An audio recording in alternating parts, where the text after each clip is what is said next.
Hello, Pokemon trainers, and welcome to day number 2 of the North American International Championship Series. It is the last event of the entire circuit for the 2025-2026 season, and we're so glad to have you join us today for the side stream on the Victory Road Twitch and YouTube channels. My name is Andrew Tam. I'm joined alongside Matt Maynard for another day of wonderful VGC action. We saw some great matches in day 1. Matt, what are you looking forward to in day 2?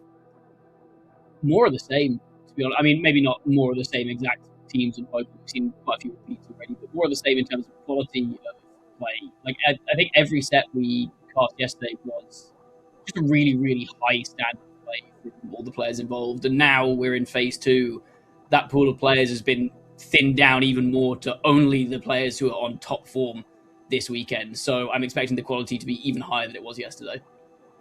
Yeah, being a phase 2 competitor at an international championships and one of the biggest ones of the entire year is always a big accomplishment for anyone getting into this part of the bracket. But before we get into our first Swiss round, we got a few things to talk about. So let's look at the schedule that we had from the European circuit. As you can see, so many events have already passed all the way back from September. We only have 2 events left, one of them being this weekend in New Orleans for NAIC. And then the last event of the season, it's going to be in San Francisco for Worlds. Yeah, it all leads up to those World Championships in San Francisco. Players have been fighting all season for a chance at an invite. There are still some players on the cusp, some players who just want to make their invite a little bit more secure, some players who are looking for a miracle deep run to jump up the standings, and anyone who is going for the World Championships. This is the final opportunity. No more events after this International Championships, no locals, no regionals, nothing in any of our regions. So this is absolutely it. Last chance for your shot at Worlds.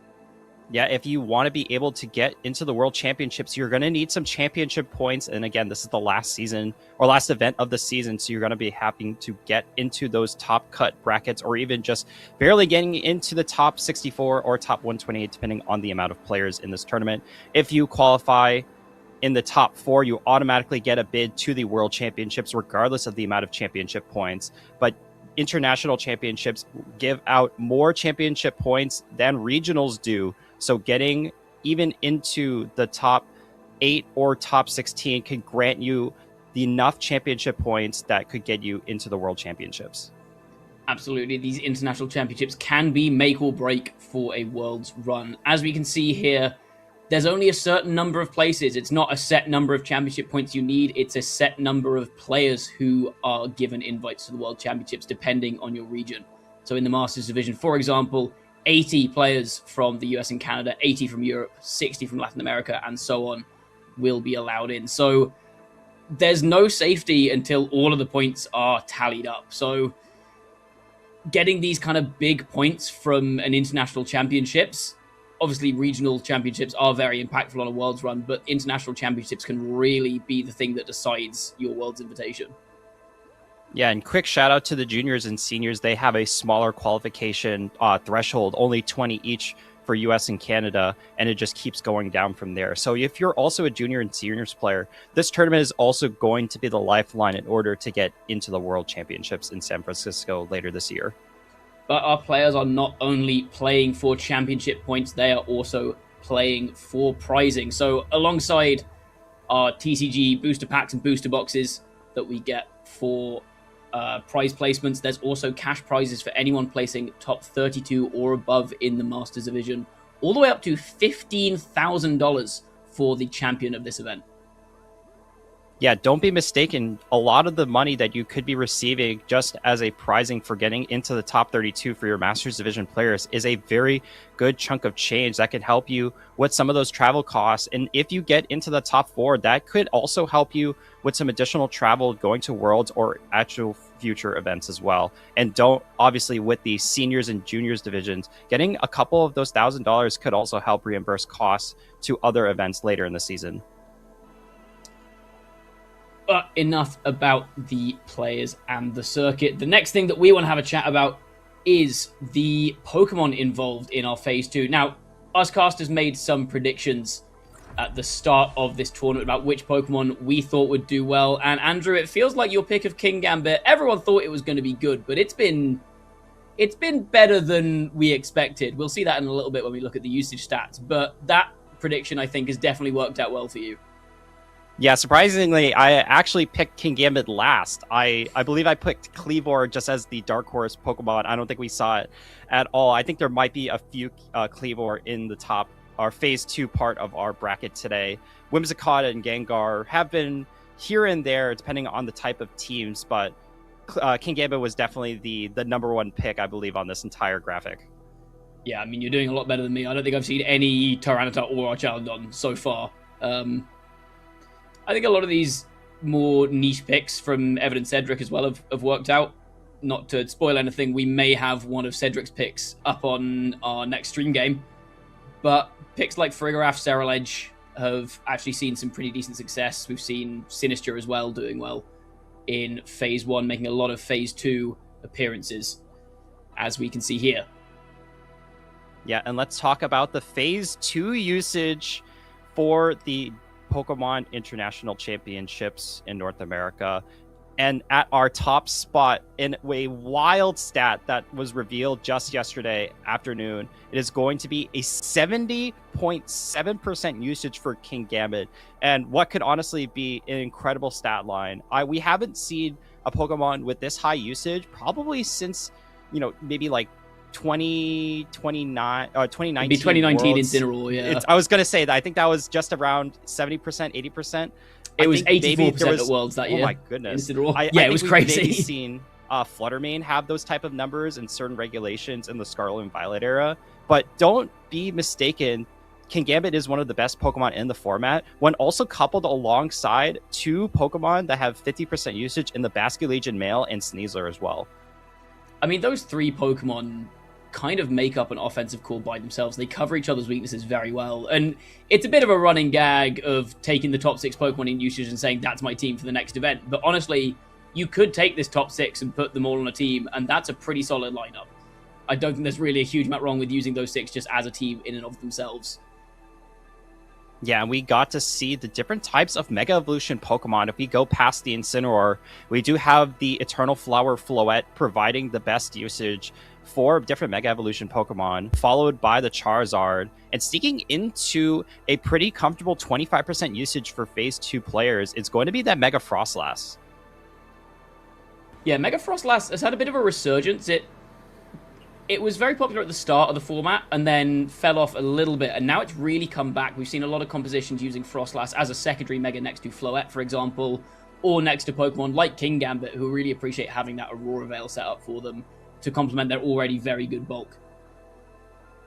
Yeah, we could also talk about some of the other supporting Pokemon we see a little bit down in the 8 through 12 spot. We have the Whimsicott, which has been a very strong prankster Pokemon, providing Tailwind, Moonblast, stab damage, as well as potential Encore pressure and Sunny Day usage to supplement the Charizard or any of your other physical fire-type attackers. Scovillain has also been a slight niche Mega Evolution Pokemon because it has access to the Rage Powers and the special unique ability in Spicy Spray, burning any target that it gets attacked by. I think it cannot be overstated how strong an ability Spicy Spray is, to the point that Scovillain, with a stat line that looks very, very offensive, really high attack and special attack, not very high stats elsewhere, is used almost entirely as a bulky support Pokemon. That's how powerful that ability is. And I do want to address the Lycanroc. That was one of my predictions. I think it's actually the only one of my predictions that's on the board here. But that is a direct result of how well it did at Turin last weekend. That team, people have seen a lot of potential in. It got so many top placements in Turin. People have seen how strong that team is into standard Charizard Y compositions, for example, how flexible it is with the usual core of Kingambit and Basculegion. And they've kind of taken it and run with it. I think it's really interesting to see a Pokemon like Lycanroc Dusk Form that's never really had a huge amount of use before this. We've seen occasionally the midday form with Sand Rush used on sand teams.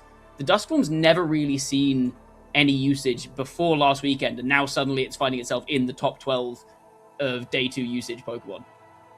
Yeah, the Lycanroc is a big meta shift that just came out of the Turin Special Championships last weekend because it has a pretty favorable matchup into Charizard, and using its Accelerock attack can give you the priority that you need to be able to one-hit KO any Charizard, or honestly, pick off any Pokemon that you want. Having those increased priority type attacks gives you such a good advantage in certain matchups, as well as a lot of Lycanroc have also been running close combat as an answer to beat all the King Gambit in the format. Most of the time, rock type Pokemon have a hard time against steel type Pokemon like the King Gambit is. But if you're able to couple your close combats, you're hitting 4 times super effective damage, on top of the fact that the Dusk form Lycanroc has the ability Tough Claws, which increases your damage output using those physical type attacks. Exactly that. It's the rock type. We've seen a lot of rock types popping up as kind of flavor of the week Pokemon, where because Rock is such a good offensive type into your Charizard teams, Delphox teams, just in general into this format, Rock is a very good offensive type. But King Gambit is such a stopper for so many of those rock types. Things like Glamour would run Earth Power, but that's not doing enough to King Gambit a lot of the time. Close combat, though, as you said, always threatening that one-hit KO on King Gambit thanks to the 4 times super effective damage, means that Lycanroc is just stuck around a little bit better than some of the other rock types that we've seen. Absolutely. And our players are just getting seated now. So let's look at the team sheets and talk about our 2 players for the first match of the day. We have Dawei C versus Federico Camporesi. Both players are sitting with an incredible record of 8-1 apiece. We're going to have a very interesting matchup here. Yeah, 2 very strong players. One team that we've seen a lot of in this tournament. One team that is a little bit more unique. First of all, let's have a look at Federico Camporesi's team. He's running a pretty standard composition of Basculegion and King Gambit, just missing the Sneasler from that trio that we were talking about before, but complementing it with Garchomp, Floette, Charizard, and Whimsicott, opting for a much more offensive version of the standard Floette, Charizard, Y team. Yeah, there have been a lot of different adjustments from players deciding to run different items. For example, a lot of the time the Garchomps have typically been running those Choice Scarf to just get a leg up in the mirror match, but this one's deciding to run Citrus Berry. Basculegion, similar type of Pokemon where it wants to go faster with the Choice Scarf, or sometimes has been holding the Focus Sash. This one is going to be holding on to the Mystic Water so it can improve its matchup against other Pokemon, where if you can get it to have those increased water type attack damage with the Wave Crash Aqua Jet, that could just tip over the scales enough to get certain knockouts. Mystic Water Basculegion also just gives it a bit more venom in the early game. Because one thing with Basculegion is that Last Respects is by far its most powerful move. Once 2 of your Pokemon have been knocked out, that's 150 base power boosted by its adaptability ability. That's doing crazy strong damage. But early game, it can often feel a little bit lackluster, fall a little bit short of the damage you need with Wave Crash. But Mystic Water does mean that we saw it a few times on stream yesterday, I think, as well. We saw an intimidated Basculegion KOing an Incin thanks to Mystic Water boosted Wave Crash, that kind of thing gives it a bit more early game venom. And the same goes for the Floette on this team as well. Running Light of Ruin in place of Calm Mind, which we see a lot of the time on Floette at the moment. But on these more offensively oriented Tailwind teams with Whimsicott, we're seeing a big pickup in these timid nature, speed boosting Floette with Light of Ruin, just with the sole purpose of trading damage as much as possible early game. Yeah, and let's move over and talk about Dawei's team. Dawei has always been known as a unique team builder, as we see a couple of unique Pokemon on this team, especially in this Ceruledge, which is going to be holding the Colbur Berry. So any dark type attacks going into the Ceruledge are going to be doing reduced amount of damage at least one time. So it means that the Ceruledge could use the bulk up to increase its physical defense stat as well as its attacking stat. So the Shadow Sneak and the Bitterblade can do extra damage. Yeah, there's a lot of healing on this team as well. Dawei's team is built around setting up, as you mentioned, with the Ceruledge, with the Floette. We've got Coil on Milotic, which doesn't boost its offensive damage output, but boosts its defense, boosts its accuracy for Hypnosis and Muddy Water. And if you look at the moves these Pokemon are running, the Floette's got Draining Kiss, Ceruledge is running Bitter Blade, we've got Life Dew on Sinistra, complementing its Hospitality ability, which heals Pokemon on switch-in. So there's a lot of healing going on that team. I think it's going to be built around trying to get those Pokemon set up, keep them sustained on the field for as long as possible. But we actually don't see any of those setup Pokemon right off the bat. We see Milotic and Sinistra the lead from Dawei, and Federico leading off with Floette and Basculegion. Basculegion not that well positioned here. like we said earlier, Last Respect, only 50 base power at the start of the game, isn't really threatening Sinister that hard. The water type attacks not doing too much into a water and a grass type on Dawei's side, but the Floette is immediately threatening big damage with something like maybe a Light of Ruin. Federico had a very great offensive Pokemon on the board, but deciding to switch out the Basket Legion for this Whimsicott, potentially trying to sneak out a Protect, go for an Encore, as the Floette does stay into this battle. Dawei going to be switching out that Sinistcha, going into the Incineroar on her side of the field, and the Mega Floette is going to be coming out into the battlefield for the first time in this match. Going to be dropping that Fairy Aura, going to be giving any Pokemon on the field extra Fairy-type damage for the rest of the game as long as the Floette stays on the field. Dazzling Gleam going to be used, getting some decent damage into both Pokemon, and we're going to see the Milotic using that special Coil move, increasing its attack, defense, and accuracy stats. Yeah, the accuracy boost is probably the most important one in this board state. 2 special attackers on Dawei's side, not really caring about the defense boost, but now we've got Muddy Water and Hypnosis on the field. And the Incineroar switch in from Dawei, incredibly clever as well, just to try and get ahead of a Whimsicott switch in from Federico. So Dawei switches in the Incineroar, and now she has Fake Out active, meaning the Whimsicott can't Encore Milotic into that coil, and we are going to see the Fake Out coming out now to stop that. Yeah, you can go for a Fake Out here because you are a Dark type, so you are not scared of any potential Encores from the Whimsicott. The Floette is going to go for Light of Ruin into this Milotic, and it's not going to do enough. The Milotic is going to be holding on by 12 HP, and the Milotic, even with the Coil boost, it is going to miss the Floette. Even after a Coil, Hypnosis cannot get a 100% accurate Hypnosis. That is a big miss for Dawei in this match.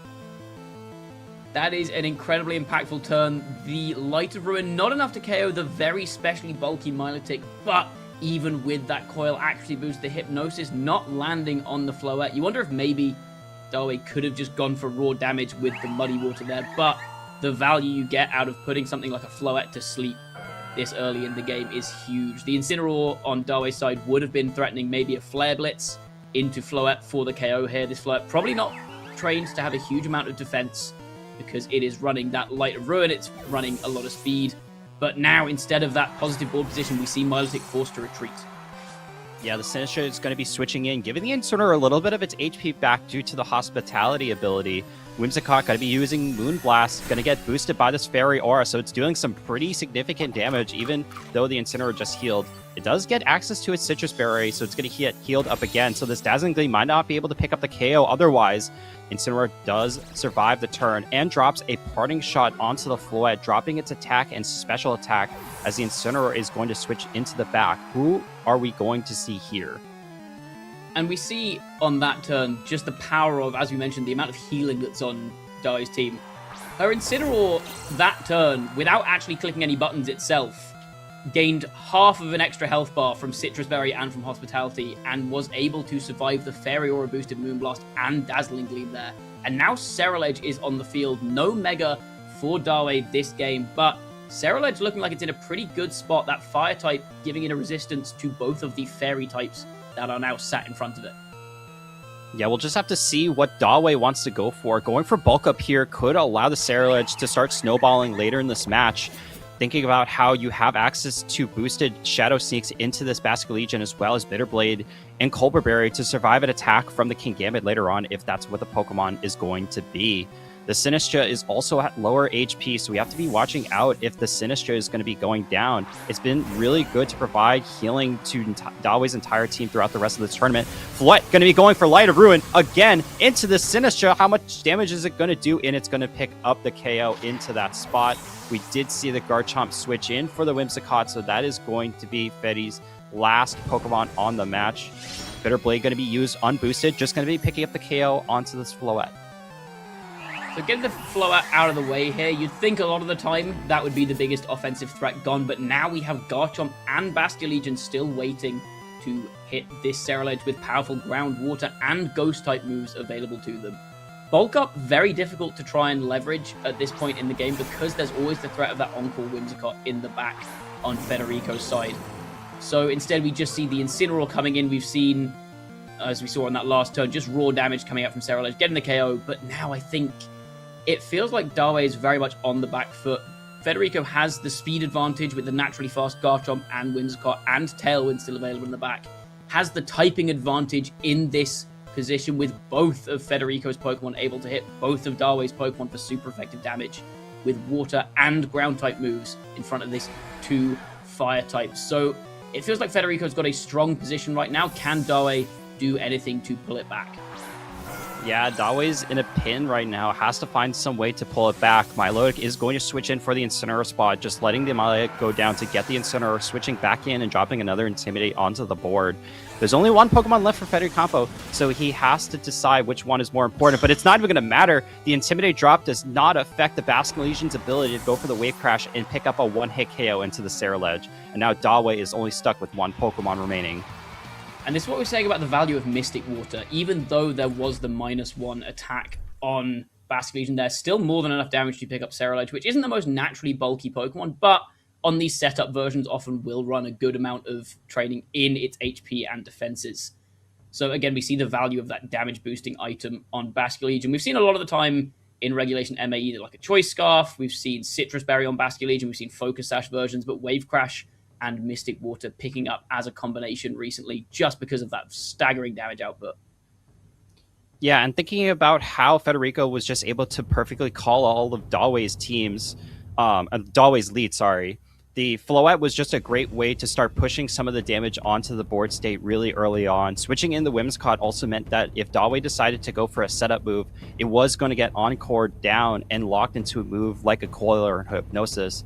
The big miss was getting that Hypnosis miss into the Floette spot, not a 100% accurate move by any means, even after a Coil boost. So you weren't able to get the guaranteed turn 1 sleep on the following turn, which enabled the Floette to pick up KOs thereon. You got to wonder now if Dawei is going to change up her strategy going into this game too, or is she going to say, I got unlucky with the Hypnosis miss, maybe I stick with the same strategy, and most of the time that works out for me. It's a tricky situation because I think Federico's team has all the tools it needs to try and shut down all of Dawei's primary game modes, where she wants to try and get setup moves going on the Ceruledge, on the Floette, but as you mentioned, the Encore and Whimsicott makes that very difficult. There's a lot of fast physical attackers as well that can get around the especially bulky Floette that have good type matchups into Ceruledge. But we do just see a Ceruledge lead this time in front of double fairy types, Sneasler as well on the field for Dawei. And I'm sure she will be a lot happier with this lead position than she was with the last one. Ceruledge resisting all of the attacks that Whimsicott and Floette can throw out here. Sneasler with the Focus Sash, always able to survive one Light of Ruin or such a strong attack from Floette, and threatening back with big poison type damage. I do like this adjustment for Dawei, bringing in the Ceruledge at the front of the battle. It doesn't have to go for the bulk up immediately. It can just start getting some decent chip damage, knowing that you resist even a Floette's Light of Ruin, and you can heal most of the damage back. Having the Sneasler also just allows you to have Fake Out Pressure early on, but deciding to actually switch it out in this battle. Fake Out Pressure always a little bit tricky to maneuver in front of a Whimsicott with Encore, instead opting to go for the Incineroar coming in. We do see a very strange interaction there. Flower Veil from base Eternal Floette, stopping the Intimidate drop on Whimsicott. Not very relevant in this situation for Whimsicott as a special attacker, but an interaction you don't see very often. Instead, Garchomp's going to switch in, and we do now see the bulk up from Federico, and this is what we were talking about last game as well. Bulk up on the Ceruledge and the Fake Out switching in on the Incineroar slot so that it can fake out the Whimsicott on this turn and stop the Encore. So despite having the boost in its defenses, you're still staring down a Garchomp that's not intimidated here. The Garchomp does have free reign to start going for Rock Slides, Dragon Claws, or Earthquakes into any of the Pokemon on Dawei's side of the field, and you could just get some great value here. Federico deciding to switch out and going to the Basking Legion. Basking Legion coming in to get around what seems like a pretty obvious Fake Out plus Bitter Blade into that slot. We do see the Rock Slide coming out. Is there going to be a flinch on either of Dawei's Pokemon? We see the damage output not that high here into both of these bulky Pokemon. Bitter Blade does come out. How much damage we get down into Basking Legion? That's almost half of Basking Legion's health gone from a resisted Bitter Blade. Gotta wonder now, is Shadow Sneak going to be enough to take out the rest of this Basking Legion's health bar? The setup on Dawei's Ceruledge already paying dividends.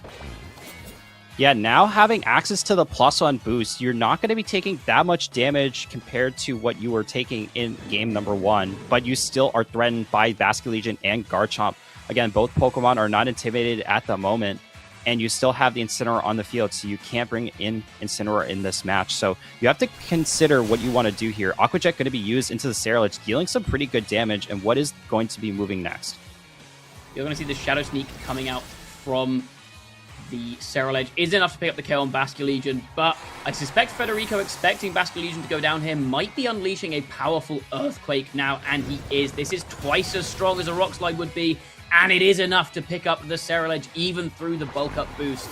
It's a trade of Basculegion for Ceruledge, but now these double fairy types with Float and Whimsicott still kicking around in the back, looking very, very threatening. It's going to be a lot of pressure now, I think, on Sneasler to try and make a breakthrough in this game, but Sneasler does not want to be here in front of a Garchomp. Yeah, absolutely not. We do see the parting shot with the Incineroar going into the Garchomp spot, so it is going to get that free switch, dropping the Garchomp's attack and special attack by 1 stage. If the Incineroar does come back in, it's going to drop another Intimidate onto this Garchomp. Will give it some pretty good advantage there. Federico does have to bring in either the Whimsicott or the Float. It's going to be... which one is it going to be? The game's deciding to load a little bit. I believe it's just because the Incineroar switched turns. So right now we're in between turns. So Dalway also has to switch something too. Whimsicott going to be brought in on this turn, and Incineroar is coming back to the battlefield. Another Intimidate coming down on Garchomp here.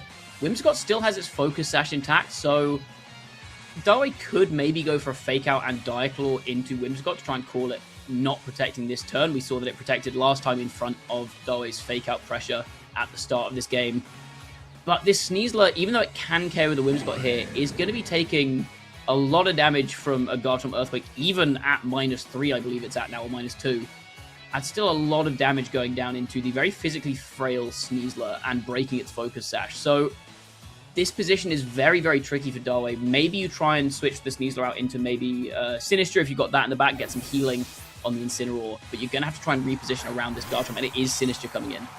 So it looks like Dalway's just trying to play a little bit more patiently in this match, just trying to get this Incineroar's healing up a bit. Moonblast going to be coming out, probably going to do some decent chip damage here onto this Incineroar, as we do see the Garchomp going to be moving next. So despite getting self-inflicted Earthquake damage into the Whimsicott, getting some more damage into the Incineroar, but just not enough for the KO here, Incineroar is going to be next to act.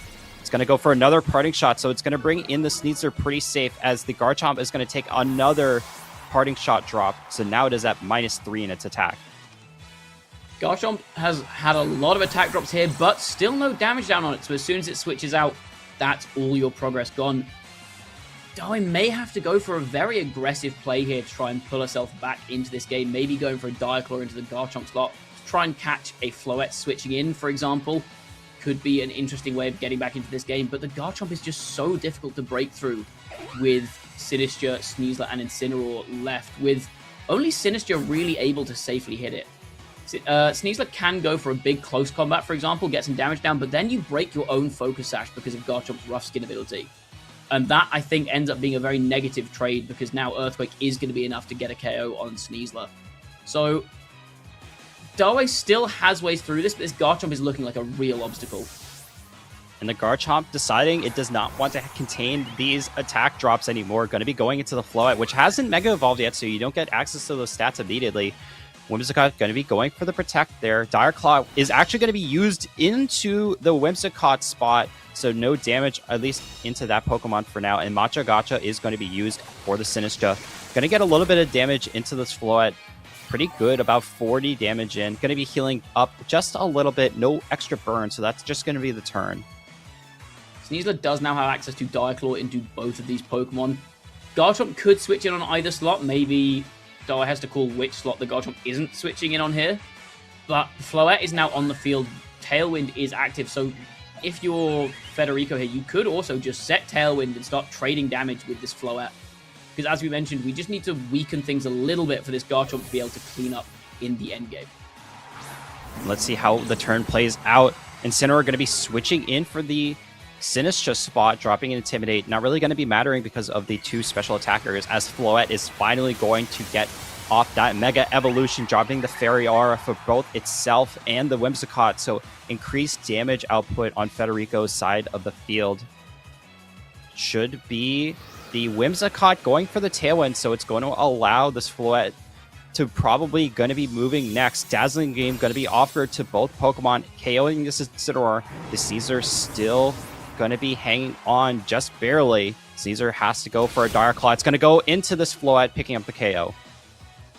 Floette is going to go down here, but it's now Garchomp Whimsicott against Sinistcha and Sneasler. A lot of S's going on, but notably, Darway Sneasler doesn't have access to protect. Its moveset is Fake Out, Dire Claw, Throat Chop, and Close Combat. So Garchomp, with the speed advantage thanks to Tailwind, no Unburden on Darway Sneasler. I think you just click Earthquake here, and then Sinistcha probably just doesn't have enough firepower to get through both the Garchomp and the Whimsicott. Only able to hit resisted Machagotcha into the Whimsicott. Maybe if it gets a burn, it could try and weasel its way out of trouble, but this is looking very much in Darway's favor, with the Sneasler almost certainly dropping to an Earthquake this turn. Sorry, in Federico's favor. Yeah, the one benefit is that the Sinistcha is at full health, and the Garchomp not really going to be able to do too much damage unless it decides to start going for Dragon Claws, but you're going to need to get rid of this Sneasler first. Sinistcha is going to use that Rage Powder, so trying to predict that it's going to go for a Dragon Claw into one of Darway's Pokemon, but no, it's just going to go for this Earthquake, so that Rage Powder is not going to help at all. Caesar is going to go down, not being able to attack during this turn, and it's just going to be the Sinistcha for Darway to try to hang on in this match. I do like that play from Darway, recognizing that if Federico does go for an Earthquake, it's kind of game over. So you have to play for Federico making a mistake there. That's a very interesting thing that a lot of top players will do in endgames, is plays that look a little bit strange on the surface, because obviously the Garchomp's going to go for an Earthquake there. Why would you Rage Powder? But if Garchomp does go for Earthquake there, then there's nothing Darway can do to stop herself from losing that game. So you have to hope that the Garchomp from Federico's side does not Earthquake, that Federico maybe clicks Dragon Claw instead, and try and redirect that with a Rage Powder, and that's your win condition. Yeah, the other unfortunate part, I don't know if Darway didn't recognize that the Whimsicott does have access to Encore, so if you go for the Rage Powder, it is going to be locked down into the Rage Powder for the rest of the match. I think Darway really had to go for Machagotcha there and just hope that, you know, something goes right in terms of getting some additional healing down with the Machagotcha throughout the rest of the turn. But again, like you said, on a resistor target like the Whimsicott, it's not going to be doing that much damage. And even into the Garchomp, when you're hitting with two Pokemon, you're getting reduced damage, and it's probably not going to be able to do much there unless you get the burn. I mean, I imagine what Darway was playing for there was maybe Moonblast and Dragon Claw, and then you Dire Claw into Federico's Whimsicott, and Sinistcha can maybe win the 1v1 against Garchomp. But like I said, Darway has to play for Federico making some kind of mistake in that endgame. And she picked him making the mistake that he doesn't click Earthquake, tried to punish that, and it didn't work out. Federico, obviously an incredibly strong player, recognizing that no, he does have that guaranteed, or almost guaranteed, certainly, win condition by just clicking Earthquake in that situation, and that did seal up that game one. Darway now is gonna have to adjust No, sorry, that was game two. What am I talking about? I'm going crazy. Yep, it's all right. It's all right. A lot of Pokemon recently.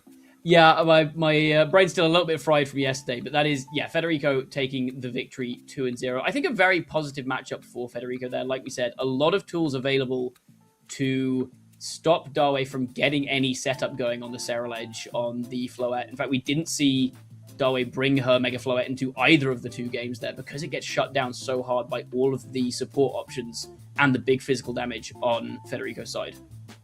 Yeah, Darway not out of it yet in terms of making top cut, only at an 8-2 record, so has to win out here to just have a chance to fight for top cut and get further in this bracket. Federico Camporesi starting out right now in this phase 2 of day 2 of the tournament at 9-1 record, so he needs to win a few more matches to really lock down that best placement in the Swiss format to get into the top cut.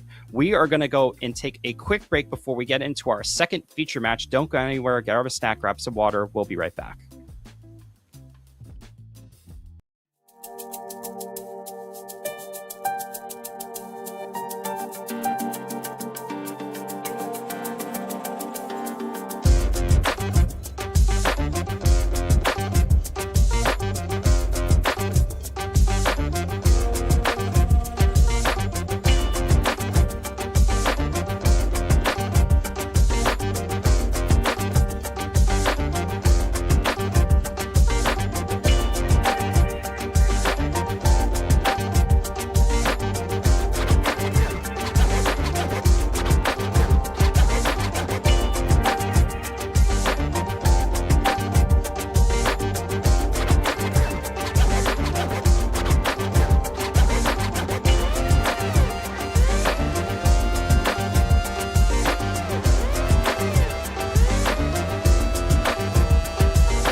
Welcome back, Pokemon trainers, to the North American International Championships. We will have a second game of round 10 coming up very shortly.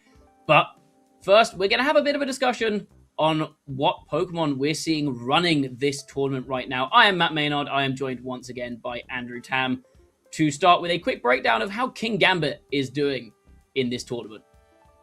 Yeah, it's been an incredible tournament. We saw the usage graphic earlier at the start of the show at 70% usage, rounded up if you want to count it 71%, but at that point, it's already more than 50%. A majority of the competition is using this one Pokemon, a Steel and Dark type Pokemon with that Define ability. It has been such a great usage because it has matchups all around, high attack stat, high defense. Most of the time, you're going to be running it with a higher HP stat. Some of the time, we have actually seen some Focus Sash can give it that's a little bit speedier, just try to augment its speed stat in terms of getting outspeeding certain Pokemon as well.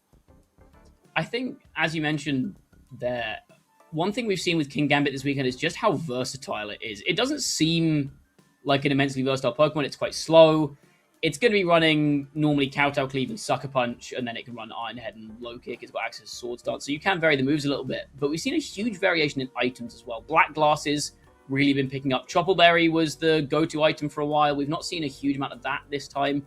We have seen one or two. We saw an Ockerberry on it earlier. We've seen Focus Sash with what I would guess was probably just maximum attack and speed training on that King Gambit. So there's so much versatility, not just in the moves you can run with access to fighting coverage, steel coverage, you've got setup in Swords Dance, but also with the items you can run and how you can train the King Gambits. And those make such a huge difference in how it plays on given teams. Yeah, and in the past, we've seen some higher usage Pokemon like Incineroar in previous games and in previous regulations, where most of the time they're going to be running the same set of Fake Out, Parting Shot, Flare Blitz, or another fire type attack, plus a dark type move in the knockoff. Sometimes you'll also use U-Turn. Obviously, you can have different item selections, but the King Gambit metagame has really evolved, like you mentioned. A lot of the sets we've seen more recently have been the Black Glasses with Kowtow, Cleave, and Sucker Punch. Some of the times they have Swords Dance, some of the times they have Iron Head with Protect. But more recently, a lot of them have been dropping that Protect in favor of different attacking moves in the Low Kick and the Iron Head at the same time. So no Protect. And normally you would only run those types of moves if you had Assault Vest. But a lot of them have been running it with the Focus Sash or other type of resist berry item, so that you can just try to survive an extra turn so it sits around on the field a little bit more, providing more damage on the board. I think it's also worth talking about King Gambit's matchups into the other top threats in the metagame at the moment. So our number 2 Pokemon is Sneasler, which obviously King Gambit doesn't really appreciate going up against. It can't hit it very hard with Dark type moves. It's 4 times weak to fighting. But if you look at the rest of the Pokemon in our top 12, Basculegion, we've seen a number of times Basculegion getting knocked out by a single Sucker Punch from a King Gambit. Incineroar can't intimidate it because it gets a Defiant boost if it gets any of its stats dropped. Floette as well is weak to Steel if you're running Iron Head. Charizard, a +2 Sucker Punch will KO that. Frostlass can't hit it. Whimsicott doesn't really want to face it. It has a very good matchup into a lot of our top threats. I apologize for listing so many Pokemon in a row. Our our production team really struggling to get all the graphics going in a row there. Yep. But my point being, the matchup spreads, depending on how you run the King Gambit, can be very positive. You can tweak it, you can tinker it to beat the Pokemon you need it to beat, and that's what makes it so easy to put on so many teams. But enough talking. We have got another game of VGC ready to go, and this time it is 2 absolute powerhouses in Alex Gomez and Justin Tang. Yeah, both have been multi-time regional and international champions, respectively. And we're going to be watching another incredible match coming up. Justin Tang running a little bit of an unorthodox team. We saw a lot of Mega Delphox yesterday, but his Sneasler is also going to be a little bit of the unstandard one. It's going to be Poison Touch with Focus Sash, so no access to the Unburdened if an item is used, but does have access to Quick Guard. So it means that any priority type attacks that could be used when Quick Guard is activated will be blocked, similar to the Farigaraph's Armor Tail ability.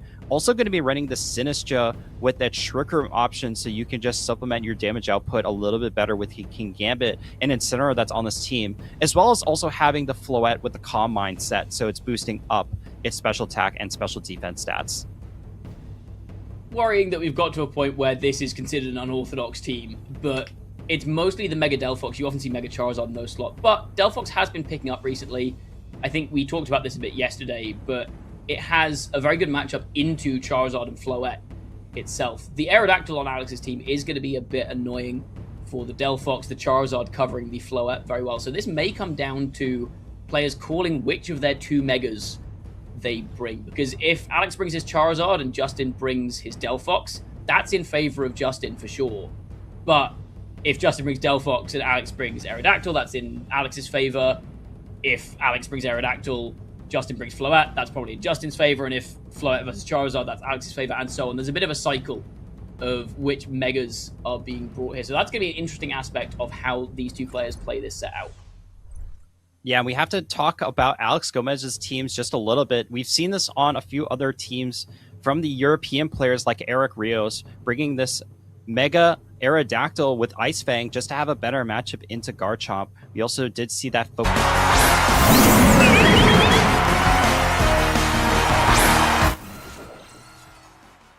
Players, we're going to see the Aerodactyl and King Gambit lead for Alex Gomez, and Incineroar and Floette are going to be leading for Justin Tang as an Intimidate is dropped onto both Pokemon. And we see immediately the Megas that the two Pokemon have the two players have chosen to bring, with Aerodactyl on Alex's side and Floette on Justin's side. Probably slightly more in Justin's favor. That said, there could still be a Charizard in the back. Aerodactyl is one of those Pokemon that you can use without megaing it. You can still get some value out of it, unlike something like a Charizard where you kind of need the drought to get that damage output. The Intimidate from the Incineroar, very nice into the Aerodactyl. King Gambit now looking a little bit threatening with that +1 attack. It does only have Dark Touch. No, sorry. Alex is the Focus Sash King Gambit. No, this does have Iron Head and Loki as well. So this King Gambit guaranteed to survive a hit from Floette thanks to the Focus Sash, and can threaten with a super effective Iron Head in retaliation. Yeah, this is going to be the scary turn. Going for the Mega Evolution here on the Aerodactyl. It does have access to Tailwind. So depending on how fast this King Gambit is, and depending on how fast this Floette is, the King Gambit could actually outspeed and go for an Iron Head before the Floette could even get a turn attack off. And it looks like no Fake Out is going to be used by Justin Tang's Incineroar, so Tailwind is going to be set up first. And Iron Head is going to be targeted down into the Floette, picking up the one-hit KO on the newly Mega Evolved Pokemon. That is a big turn one for Alex, already getting the KO on Justin's Mega Floette. Flare Blitz is going to come out in return, getting a good chunk of damage down on King Gambit, obviously breaking the Focus Sash there and putting it in range of pretty much anything else that Justin might hit it with. But the loss of Mega Floette there is going to be a real problem if we see something like a Garchomp in the back. Floette is going to be the best option that Justin has into a Garchomp that is now gone. Yeah, we'll have to see what Justin Tang is going to bring out here. He has already used his Mega Evolution Pokemon, so one would have to imagine that the Delphox is going to be sitting in the back, not going to be coming to this match. Incineroar is still on the field. It only took some recoil damage from the Flare Blitz, and it's going to have to try to switch out if it wants to contend. But keep in mind that the King Gambit, while it did get the +1 boost, is now a little bit weaker to an attack from the Caesar that just came into this match. It does have access to that Fake Out as well, but it's staring down two Pokemon you really don't want to be staring down in the Mega Aerodactyl and King Gambit. Sneasler's going to really struggle to get an attack off here, though, because even with that -1 attack on the Aerodactyl, a Tough Claw's boosted dual Wing Beat will almost certainly be enough to KO Sneasler through its Focus Sash here. So King Gambit now threatening a +1 low kick into Incineroar may be enough to get the KO from this range. Sneasler seeming a little bit pinned by dual wing beat. Justin definitely on the back foot, with Alex having the speed advantage, the Pokemon advantage, and the Mega advantage. And here comes a fake out into the Mega Aerodactyl, just trying to stop it from attacking. And we do get to see the Poison Touch for the first time in this match activate, so it's going to put the Aerodactyl on a timer. King Gambit deciding to go for the low kick, trying to get some extra damage into this Incineroar, but the Sinistcha is going to switch in. So now the Sinistcha is going to be threatening a Trick Room activation, or just trying to attack with those Matcha Gotcha attacks. There's so much pressure now on both of Justin's Pokemon. Still Aerodactyl with dual wing beat threatening super effective damage into both Sneasler and Sinistcha. Maybe Justin might have to go for a Rage Powder here, try and take the hit from Aerodactyl and KO the King Gambit just so he can start to get some Intimidates down with his Incineroar. But if you take too much damage on Sinistcha, then what's stopping a back-end Garchomp, as we mentioned earlier? So Justin going to have to be really, really careful with which Pokemon he allows to get damaged in this situation. Yeah, we'll see how the turn plays out here. The Sinistcha could go for a lot of attacks, but it's going to go for the Rage Powder, so just trying to redirect any damage incoming. Maybe doesn't want to let Sneasler go down just yet. Dual Wing Beat going to be used into the Sinistcha. Does not do enough because of the Intimidate earlier in this match, so it's not going to being able to pick up the one-hit KO there. King Gambit is going to be next to move into the Sinistcha, so it doesn't matter about the Dual Wing Beat. It's going to be picking up the KO there with a critical hit, which probably didn't in the range that the Sinistcha was already at. We're going to see the Sneasler going to be moving next. It's going to be that close combat, just trying to get rid of this Mega Aerodactyl, and it looks like it's barely enough. We'll just have to see if the Poison is enough to take over the edge. Yeah, Poison is enough to get rid of the Mega Aerodactyl there, but it feels like the damage has been done here with Sinistcha going down.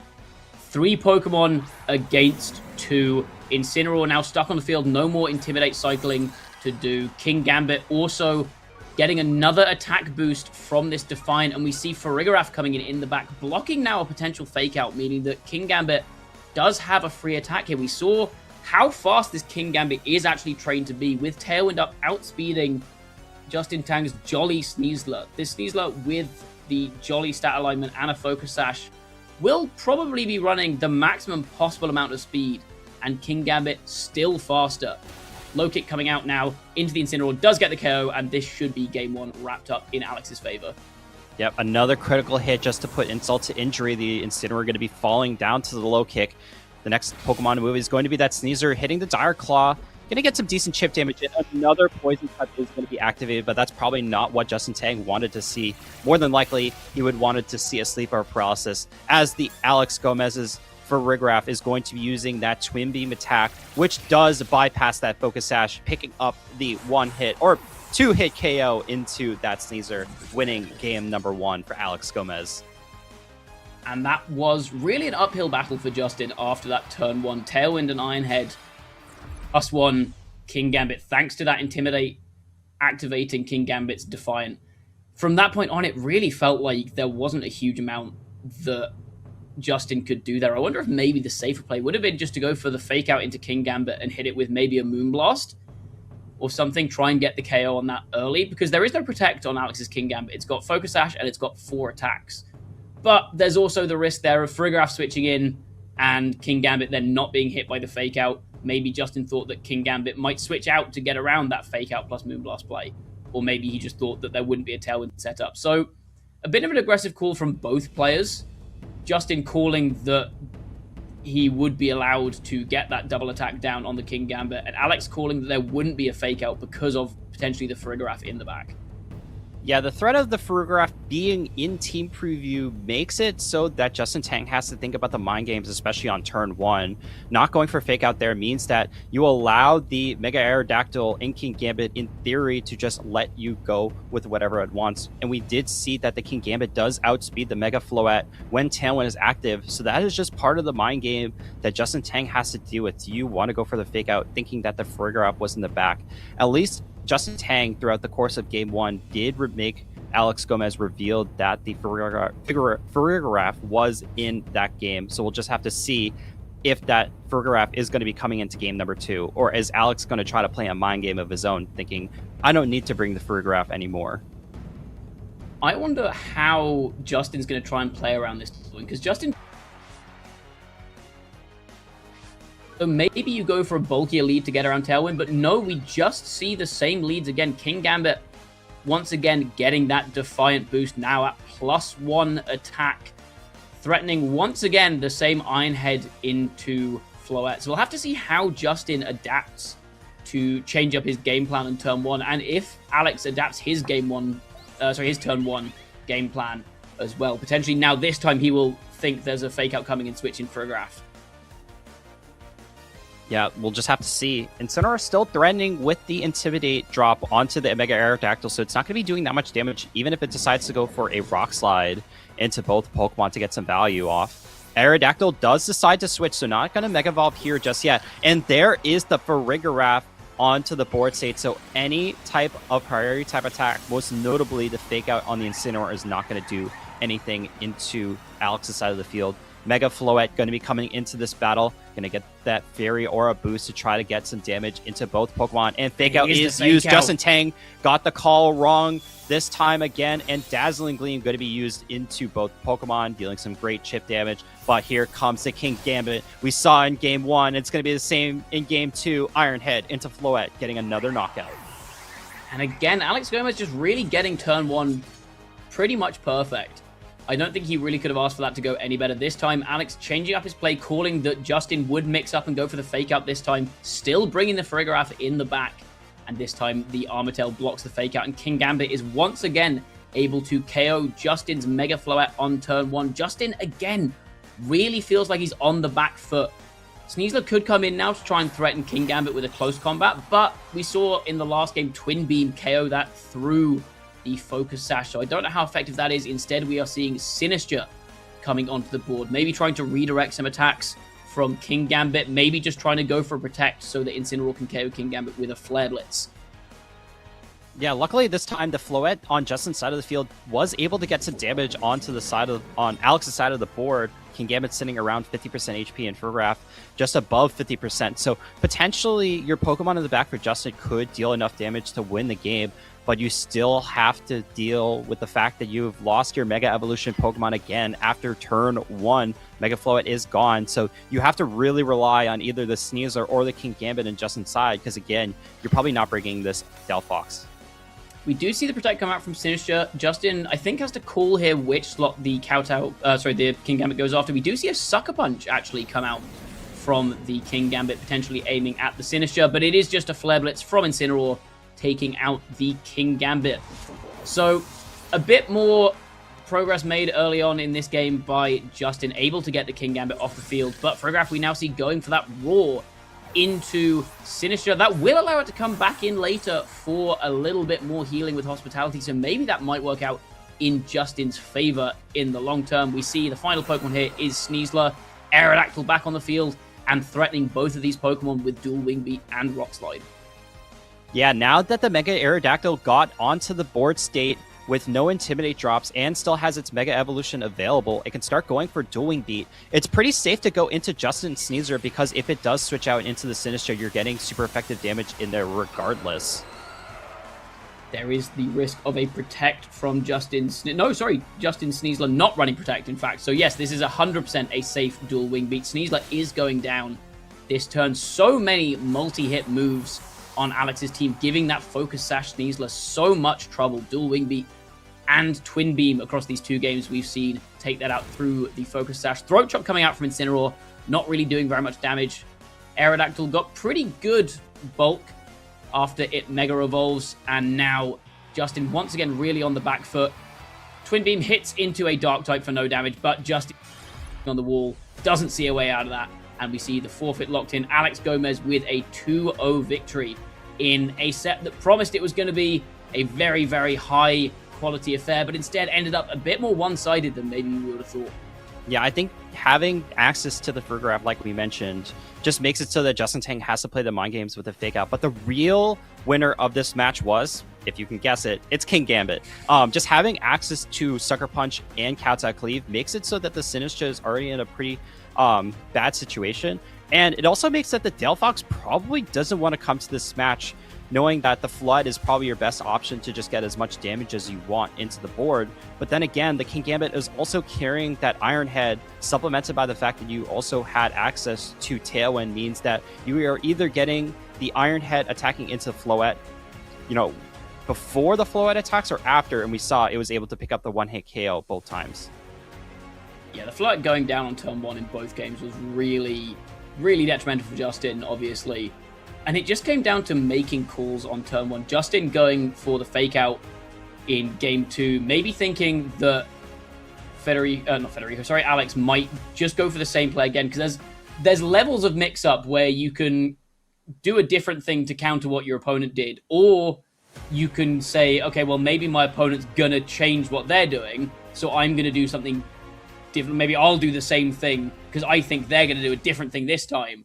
And then the next layer of that is, well, maybe they're gonna think that I'm gonna think that they're gonna do the same thing, so they're gonna do a different thing. And it kind of comes down to how much you think your opponent is willing to vary their game plan, how much they're willing to be aggressive, and we just saw Alex get that right on turn 1 both games. Yeah, and I think Alex was just very comfortable in that match. I think we saw almost the same exact Pokemon and the same leads for Alex in both games, but just deciding to switch up the game plan. But even if he did get the call wrong, whether he had actually stayed in and the fake out came in through Justin Tang, he was probably still in a pretty good board position to start winning that game regardless. So one would have to imagine it's a good matchup for Alex, but he still has to play that incredibly well. His team was very well constructed to beat Justin Tang's team. So congrats to Alex for moving on with another win in this tournament. Yeah, absolutely. I think there are more situations in which that turn 1 goes right for Alex than it does for Justin. Like you said, even if there is a fake out on the King Gambit, you can still get a Tailwind up with Aerodactyl, for example, maybe launch a Rock Slide to get some damage down on Incineroar. So Justin, I think, has to get that very correct, and Alex just has to not get it very wrong to get some kind of favorable outcome from that. And I think that's the kind of thing that can determine whether or not a matchup is favorable.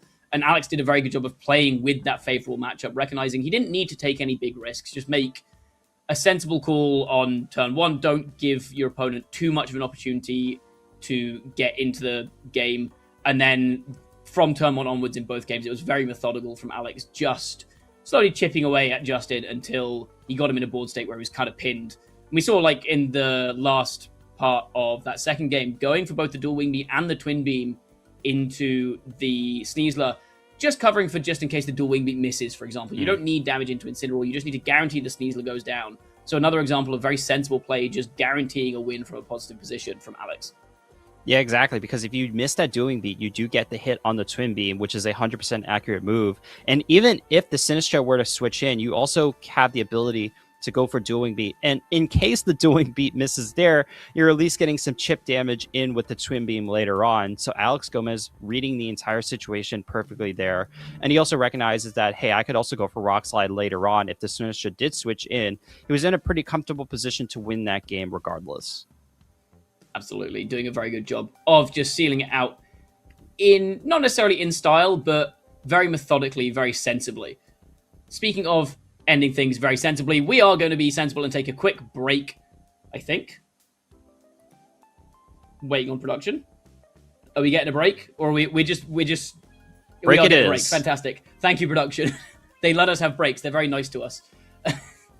We are going to jump into a quick break, but we will be back soon with round 11 we will have coming up for you next. Do not go anywhere.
Hello, Pokemon trainers. Welcome back once again to our NAIC side stream.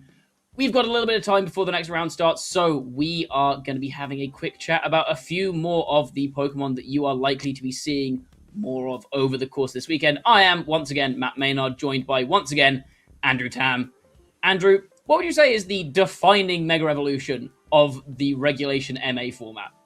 If we looked at the Phase 2 usage stats, and even with Phase 1, complimenting everyone playing in the tournament today at the North American International Championships, we have to talk about the biggest and highest usage Pokemon. That is going to be the Eternal Flower Floette coming out of the Pokemon Legends ZA game. We'll show it on the screen right here, having two different abilities in the Flower Veil and Symbiosis. Not too impactful, but it is the most impactful when it goes for its Mega Evolution, increasing its special attack and speed stats by a little bit. And look at that special attack stat. It is massive. Yeah, Sky High special attack stat, very good speed. Same speed stat as Garchomp, which makes it faster than a lot of key Megas like Mega Charizard Y, for example, Mega Kangaskhan, it outspeeds. It's a very, very solid speed stat to land on. But the main thing is its huge damage potential. Like you said, that massive special attack stat augmented by its Fairy Aura ability, which boosts the power of all Fairy moves on the field by 1.3 times. Not just your own opposing Fairy moves as well, your partner's Fairy moves. So we've seen that a couple of times with Moonblast, Whimsicott, next to Floette benefiting from it. But Floette is the one that is dealing the most damage with those big Fairy moves, to the point where, in fact, pretty much every Floette set we've seen across all of our major events in Regulation MA has run nothing but Fairy-type attacks. Yeah, the last time we've seen a Pokemon with the Fairy Aura ability was actually Xerneas.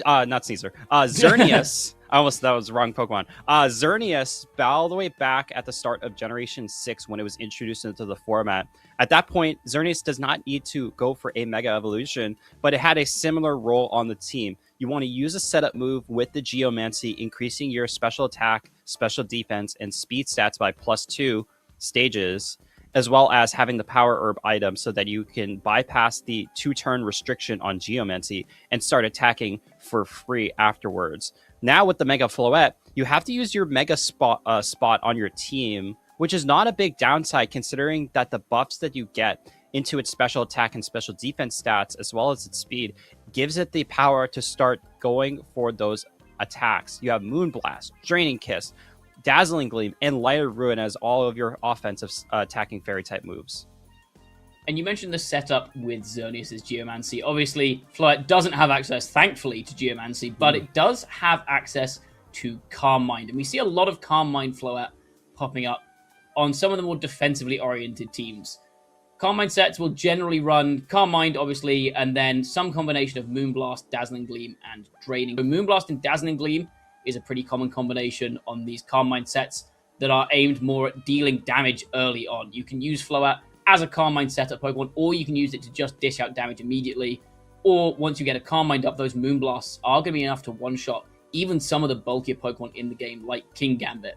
The other option is you go for Draining Kiss, which is a much weaker move than Moonblast, only 50 base power, but it heals back 75% of the damage that it deals.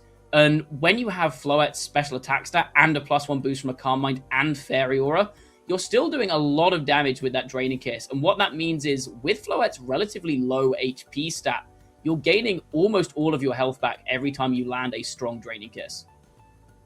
Yeah, and a lot of the time when you play with Mega Floette, you want to have its partners just trying to keep it safe. So we've seen a lot of Incineroar paired next to Mega Floette, as well as Sinistra, just so that you have some additional redirection and disruption on your opponent's side of the field, so that if you wanted to go for a setup with Calm Mind, you have a free access to Calm Mind and then start attacking. We've also seen some other types of Pokemon, like the Whimsicott, just introducing the additional speed disruption so that you can go for Tailwind, get the extra speed, go for a Light of Ruin, or even just a faster Dazzling Gleam to just get some damage on the board, as well as other disruption options in the Encore to lock down other Pokemon from attacking or into Protect, so that you can force them to go for a Fail Protect and then attack later on. And we've mentioned Calm Mind a lot, but recently people have, in some instances, been steering away from Calm Mind and just going all-out offense on Mega Floette. You mentioned Light of Ruin, a 140 base power attack with 90 accuracy, which is a special fairy type move. It deals a lot of recoil damage to the user, which, as you mentioned, with Floette's low HP means it's taking a lot of damage every time it uses Light of Ruin, but its target is taking even more. With the Fairy Aura boost, that Light of Ruin able to, by itself with no boost, one-shot a lot of the format. And so we've seen people, especially as you mentioned, on these offensive teams with Whimsicott, just use Floette as a fast damage-dealing Pokemon. We mentioned its speed stat earlier is good enough to outspeed things like Garchomp, things like Mega Charizard Y, and get off, maybe if you only get off 1 or 2 Light of Ruins, or you get a Light of Ruin and then a Dazzling Gleam, that can be enough damage from Floette's huge damage output to swing a game in your favor. Yeah, and now you have to think about, if we're talking about Mega Floette so much, what's the best way to beat Mega Floette? And let's talk about a different Mega Pokemon that does have great redirection and is a fire type. We have Scovillain coming out of Generation 9, having access to a Mega Evolution as of Pokemon Legend CA. It's not a incredibly offensive Pokemon, pretty good defenses. One of the signature forms of its base form is actually going to be that Moody ability, Insomnia, really not offering too much usage unless you decide you don't want to sleep too much and you just want to wake up through the night. But having access to Moody gives the Pokemon just a high risk, high reward ability to just allow you to increase your stats, either in its defenses, special attack, or in its speed at the cost of 1 stage of any of the stats we just mentioned. Most of the time, you'll take an increased +2 stage in one of its stats if you just drop one on the other. And something that you can do with Scoville is maybe the first turn it's on the field, it's not very impressive before it Mega Evolves, but you can maybe protect it for a turn or switch it in. And on the first turn it's on the field before it Mega Evolves, go for one of those Moody boosts. And sometimes, depending on what your opponent's got on the field, a +2 boost in special defense or defense can mean that with its redirection capabilities, it can tank 1 or 2 more hits, keep itself on the field longer. Or if it gets a +2 special attack boost, for example, Mega Scovillain, once it Mega Rolls, has an incredibly high special attack and attack stat. With that +2 boost, an Overheat from Mega Scovillain, even though it's normally built like a support Pokemon, is going to be doing so much damage. Yeah, it's also important to note about Scovillain's typing. Grass and Fire is a very unique typing, which allows it to have some additional, under the hood unique abilities. It is going to be immune to Sleep Powder and other powder moves like Rage Powder. So those overheats cannot be redirected by other Scovillain or other Sinistra in the format, meaning that your overheats are going to be landing into opposing Pokemon that you wanted to, given that situation. When you also have the fire typing, it allows you to not get burned and get stalled out by yourself. And again, other Scovillain with the spicy spray ability means that anytime you use an attacking move, not a contact move, not a special attacking move, any move that attacks into a Scovillain will get burned as long as it's not a fire type Pokemon. Spicy Spray is maybe one of the most powerful abilities. In fact, I'll say it definitely is one of the most powerful abilities in the entire game. Before Mega Scovillain was released, we saw it in Pokemon Legends EA. We saw what its stats looked like, and people thought it was very unimpressive. And then they gave it Spicy Spray, and suddenly its stats look like it really should be an offensively oriented Pokemon with big attack and special attack. But instead, people build it with maximum bulk, just so it can survive as many hits as it can, spread that burn around as much as possible with its Spicy Spray ability, and into a format that's so heavily physical at the moment. We've seen the top of the usage stats. We've got King Gambit, we've got Sneasler, Basculegion. Incineroar can't get burned, so Incineroar is safe, but Garchomp as well is up there. Floette, not a physical attacker, but still doesn't appreciate being burned. That chip damage over time really adds up. And Scovillain, with its fire typing, as you mentioned, able to resist fairy-type attacks, means that a lot of teams, if you're not prepared for Scovillain, can really have a hard time breaking through it. Yeah, and we've seen a bunch of different Scovillain sets. The typical move you're going to be seeing on Scovillain is that redirection Rage Powder move, just so that you can get access to a Pokemon attacking it into this Spicy Spray, causing the burn. A lot of time we also see that overheat attack just because you're getting that fire type stab boost, as well as a 140 base power overheat means that even on a neutral target, overheat is going to be doing a lot of damage, even if you decide not to invest in its special attack too much. Other moves that we've seen throughout this tournament have been Protect, just to stall an extra turn so that you can keep the Scovillain safe at least for one turn, so that maybe your partner Pokemon could be doing something else in this match. But we've also seen Super Fang being used to just get a little bit of extra damage. So whereas your Overheat might not be able to get your opposing Pokemon to half HP, Super Fang, as long as it hits, can get it down to half. If you want to go really defensive as well, another option you have in that secondary attacking slot, you can run something like Giga Drain to give yourself some damage into water types, some recovery, or you can run something like Leech Seed. And Leech Seed is a set we've seen specifically designed to try and deal with Floettes. Because as we mentioned, Floette, a special attacker, doesn't mind the burn too much. But if you can get a Leech Seed on Floette and burn it, it's taking so much damage at the end of every single turn Scovillain and keeping itself healthy with the Leech Seed recovery. And that kind of very defensive set can have a place on some teams. Most commonly, though, we've seen Scovillain on the rise alongside Lycanroc Dusk, which has been a bit of a dark horse sleeper pick in this tournament. We saw it do very well at Turin last weekend, accompanied by Scovillain. So that pairing, alongside some very standard Pokemon like Mega Frostlass and Basculegion, has been seeing a lot of success in the last few weeks. So it looks like we have finally finished the round 10 match of Swiss at the North American International Championships. We were going to take a quick break before we get into our round 11 matches. Don't go anywhere. Grab a snack, grab some water. We'll be right back.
Welcome back, Pokemon trainers, to Swiss round number 11 in this Phase 2 bracket at the North American International Championships.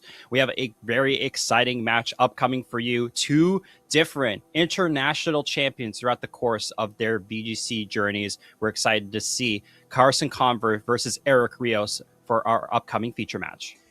Yeah, two very, very high caliber players, like you said, international champions. Carson winning LAIC back in 2018, and more recently, over the last couple of years, has won 2 regional championships as well. So not just old results, but also some very impressive, more recent results as well.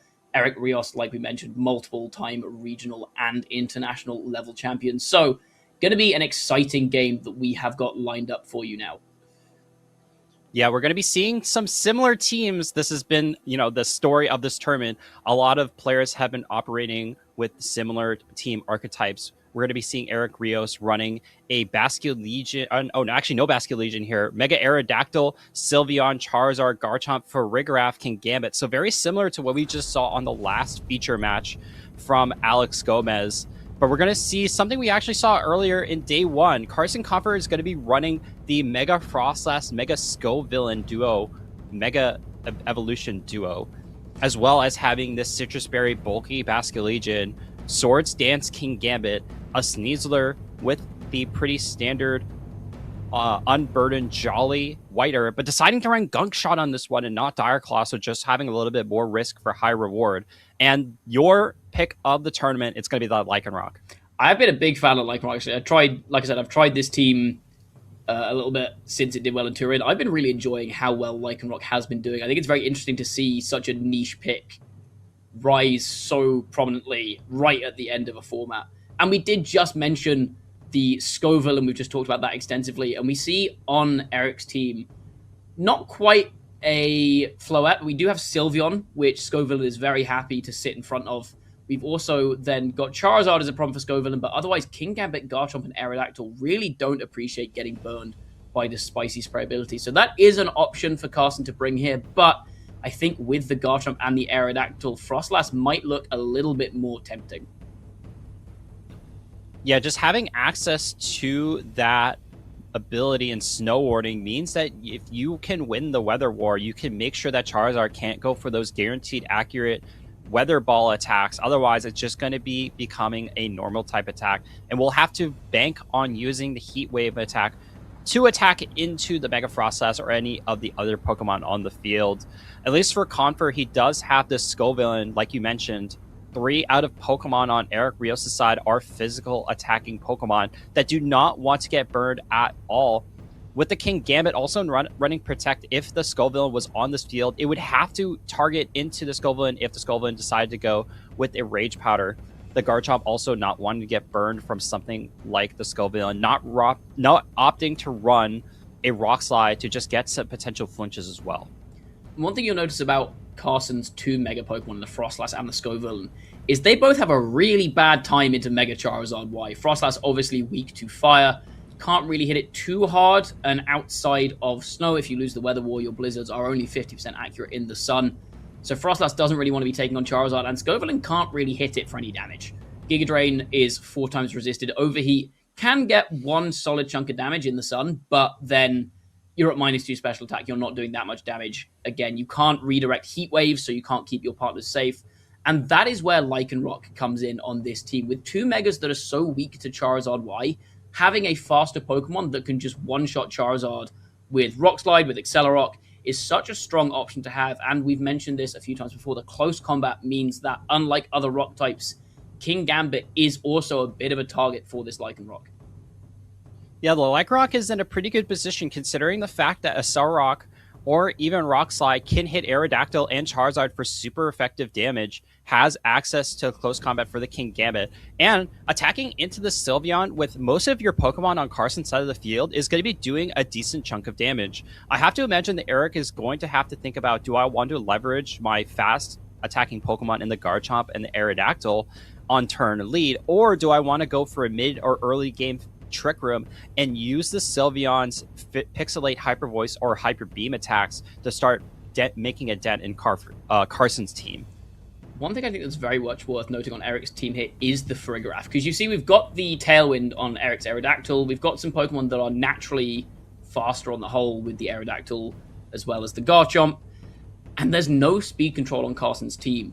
And this team of 6 on Carson's side often gets around that by using a lot of priority moves. We've got Fake Out on the Sneasler, and then Aqua Jet, Sucker Punch, and Accelerock on the other 3 non-Mega Pokemon. But With the Farigiraf on the field, none of those priority moves are going to be effective thanks to Farigiraf's armor tail ability. So that could be a very key piece.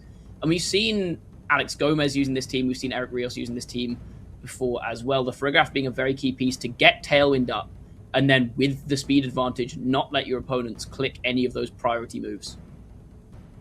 Yeah, we'll just have to see. We're still waiting for our players to get into the match. We'll just talk about this team a little bit more.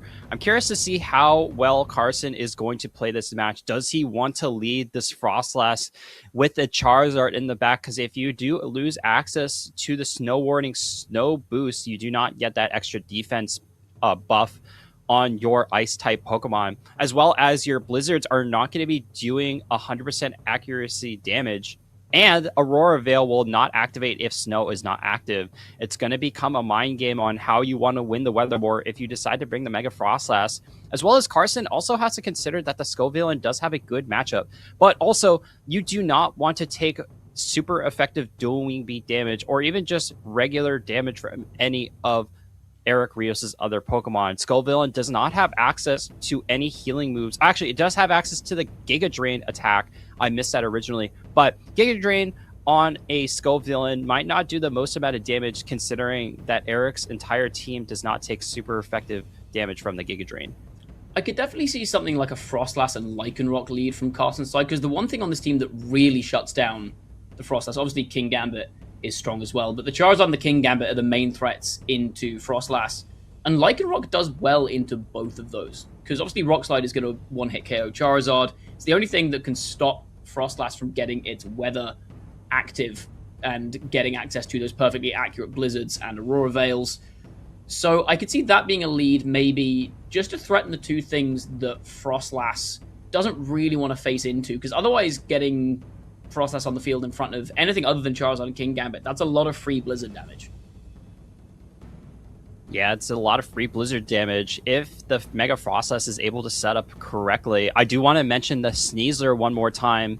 The Gunk Shot is a very high-risk, high-reward move. Yesterday, we did see two consecutive Gunk Shot misses at a crucial time in the match.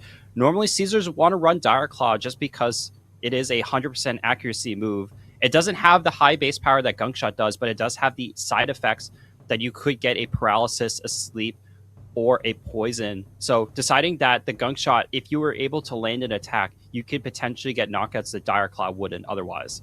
And that's the main draw, is that with Gunk Shot, okay, it's only 80% accurate, but you've got an 80% chance of one-hit KOing a Floette versus a 0% chance with Dire Claw. Well, I guess a little bit higher because you've got a crit. But that's the main thing. You're willing to take on the risk of clicking Gunk Shot to get that KO on something like a Sylveon as well, for example, could be very relevant in this matchup. But we see Basculegion and Sneasler is the lead for Carson here. No Lycanroc and no Frostlass in sight right off the bat into Aerodactyl and Sylveon on Eric's side. So Carson does, on paper, have the bigger threats here. We've got Gunk Shot into Sylveon. We've got Wave Crash into Aerodactyl, for example.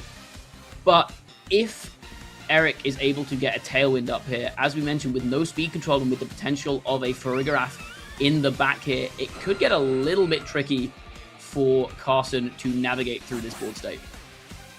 Yeah, deciding to lead the Mega or the regular Aerodactyl right now, it does give you the ability to go for that Mega Dual Wing Beat attack into the Sneasler.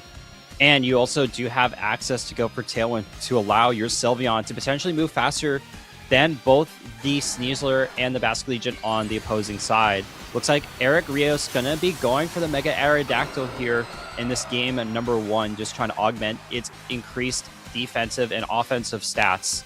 Who is going to be the next to move? It's going to be that Dueling Beat into the Sneasler, gets the guaranteed double hit connection. Caesar is going to be going down for game 1.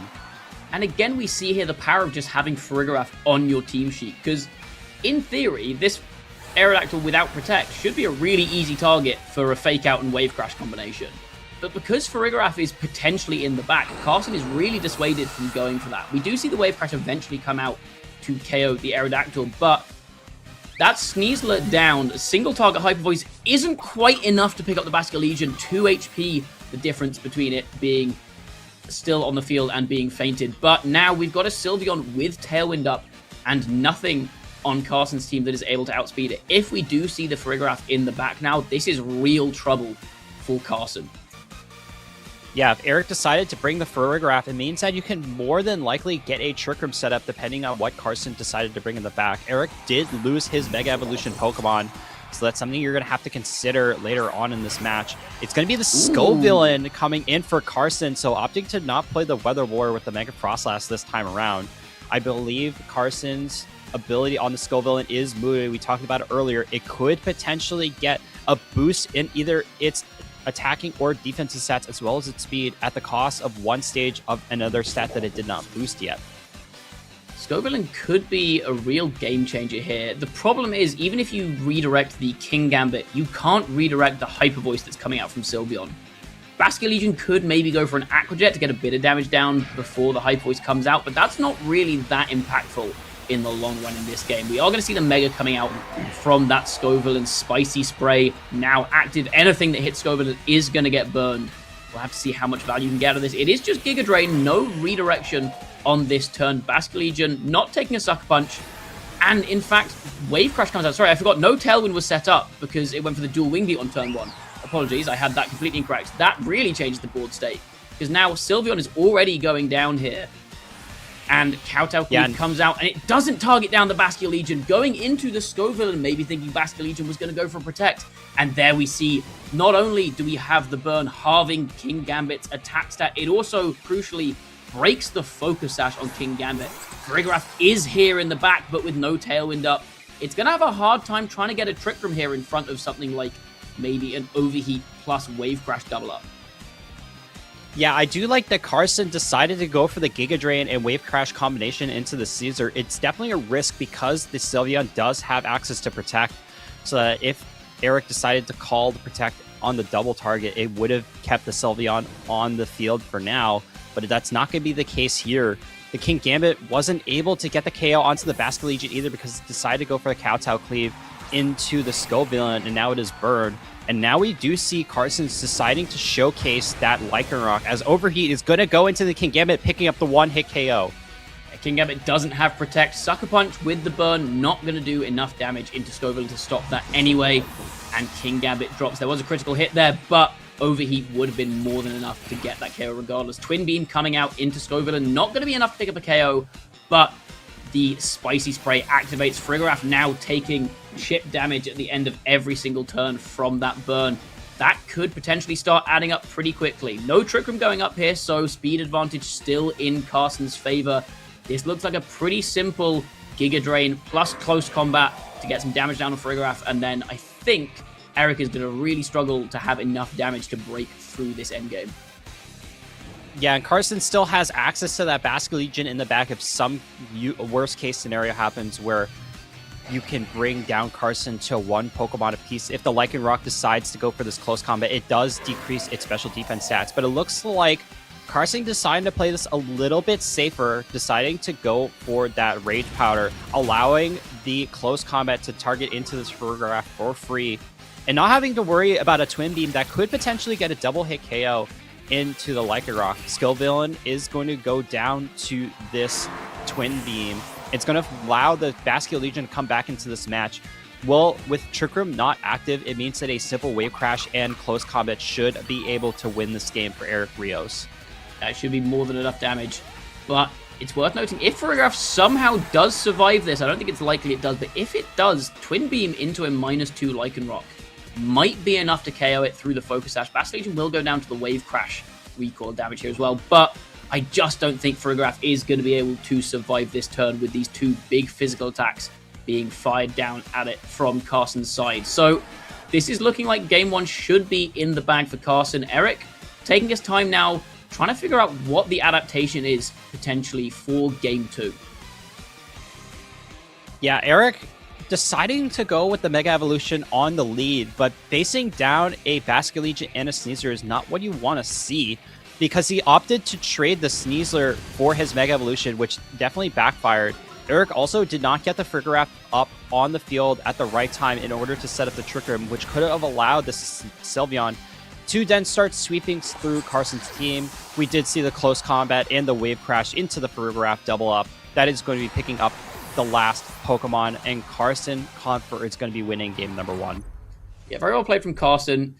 Deciding on turn 1 to, even if Farigiraf switches in there, not bothering to go for Fake Out, and if it doesn't switch in, you are going to KO the Aerodactyl anyway. Either you get the KO on Aerodactyl and it gets Tailwind up, or it KOs your Sneasler. But in either situation, it is gone at the end of the turn. And I think that's a trade that Carson was more than happy to take there, because if Sneasler stays alive, then obviously it's now threatening even more gunk shots into the Sylveon. You can probably stall out Tailwind if you have all of your Pokemon still left standing. But if instead the Dual Wing Beat comes out, as we saw there, Wave Crash is more than enough to take out the Aerodactyl, and now with no speed control, Eric was on the back foot for the entirety of the rest of that game. Yeah, I definitely want to highlight the Scovillain again. Having access to the Giga Drain also just means that you have a guaranteed way to actually hit your opposing Pokemon compared to the Overheat. Carson definitely could have gone Overheat into the King Gambit, but deciding there's a better way that I can attack here. If I decide to go for Giga Drain, I can guarantee a hit instead of accidentally missing a Overheat into the King Gambit. Because what would happen if the King Gambit decided to go for the Kowtow Cleave if it survives a miss and then go into the Basket Legion? It means that one Pokemon is down for Carson, and now Eric Rios has the game back in hand with an undamaged, unburned King Gambit. Well, we actually did see the overheat into King Gambit was the move of choice there. It was the Giga Drain went into the Sylveon on the turn prior to that, just to put it in range of the Wave Crash from Basket Legion was the key moment in that game.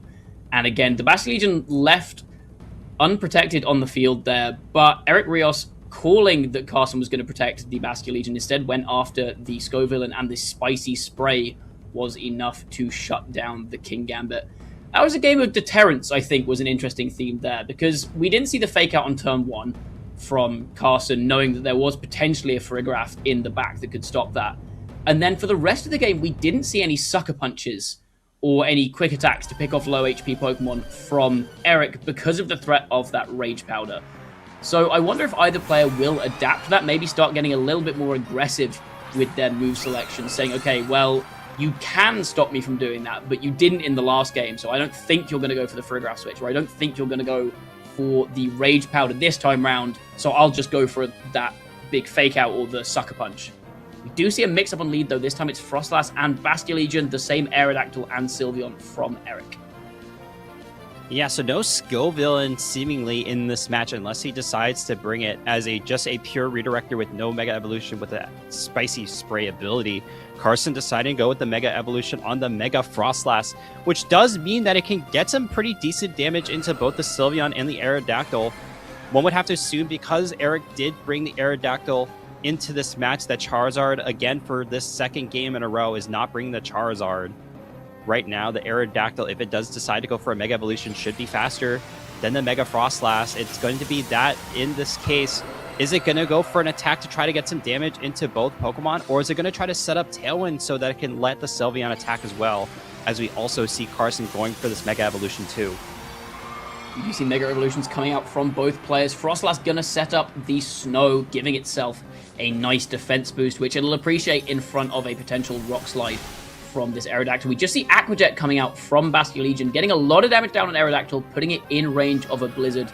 Tailwind going to come out now from this Aerodactyl. Sylveon is probably going to move before Froslass. No, Froslass still faster than Sylveon, even with that Tailwind up. That's very, very important information for Carson. Aerodactyl going down to the Blizzard. Big chunk of damage on Sylveon. No freeze, though. Hyper Voice coming out. Going to get some good damage down on the Froslass and the Bastion Legion here, but seemingly not enough to get a 2-hit KO on either of these Pokemon, as we see King Gambit now coming in for Eric. It's a very similar playbook for Eric Rios, losing the Mega Aerodactyl on your first turn and then switching in the King Gambit on the next. But now Eric Rios is in a little bit of a better spot. Having the King Gambit on the field means that these Sucker Punches can land into the Basket Legion or the Froslass, respectively. And the fact that the Basket Legion and Froslass have also been damaged from the previous Pixelate boosted Hyper Voice means that a Sucker Punch could get the KO on either. And now you also have Tailwind active, so it means that you could potentially allow the Pokemon that you have on Eric's side to move first. The other thing to note here is that if King Gambit does get a Sucker Punch off on either of these Pokemon, which it does into the Bastion Legion, Froslass is going to be faster than Sylveon now. As we saw last turn, it will be able to get a Blizzard off, but now this Hyper Voice is going to be single target. So it would have got the KO there if not for the fact that Frostlass has set up the Aurora Veil, giving itself a big damage reduction from all incoming attacks, giving it just enough bulk to survive the Hyper Voice from the Sylveon. So Basculegion has gone down that turn. Frostlass, though, does get the Aurora Veil up. 2 more turns left of Tailwind for Carson to navigate now. Yeah, I do love using that Aurora Veil. It means that if a Sucker Punch did end up going into this Mega Frostlass, it would have failed. And now for an additional 5 turns, you have access to your Aurora Veil, increasing your defense and special defense stats. So those Hyper Voices or attacks from King Gambit aren't going to be doing nearly as much damage. And we did see the Hyper Voice, even though it was a single target attack, actually allowed the Frostlass to hang onto the field, and it could allow the Frostlass to go for another attack. Caesar does decide to switch in here, does offer some pretty decent damage into both the Sylveon with a poison, with a Gunk Shot attack, or going for close combat into the King Gambit.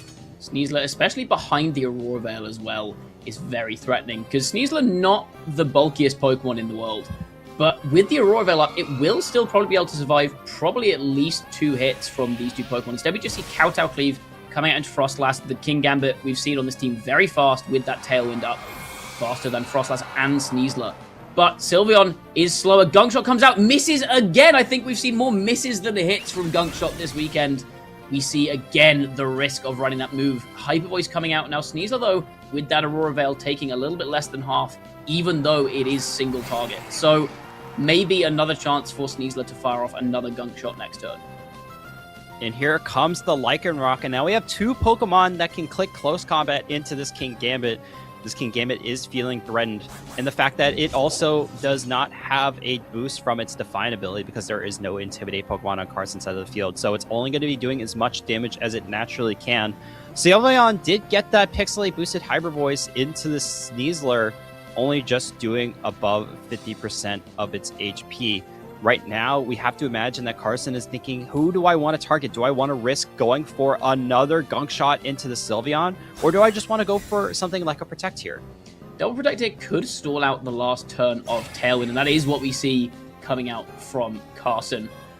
And next turn, this opens up the opportunity for potentially a Gunk Shot into the Sylveon and a close combat into the King Gambit, for example. Because once King Gambit is on 1 HP, and Accelerock will be enough to get the KO on it, and King Gambit can't Protect because it does not have access to it on Eric's team. So that is something else to consider. Maybe Accelerock could just pick that off if it's on 1 HP. Obviously, a Farigiraf in the back would put a stop to that, though, and open up Sucker Punch Mind Games again for the King Gambit.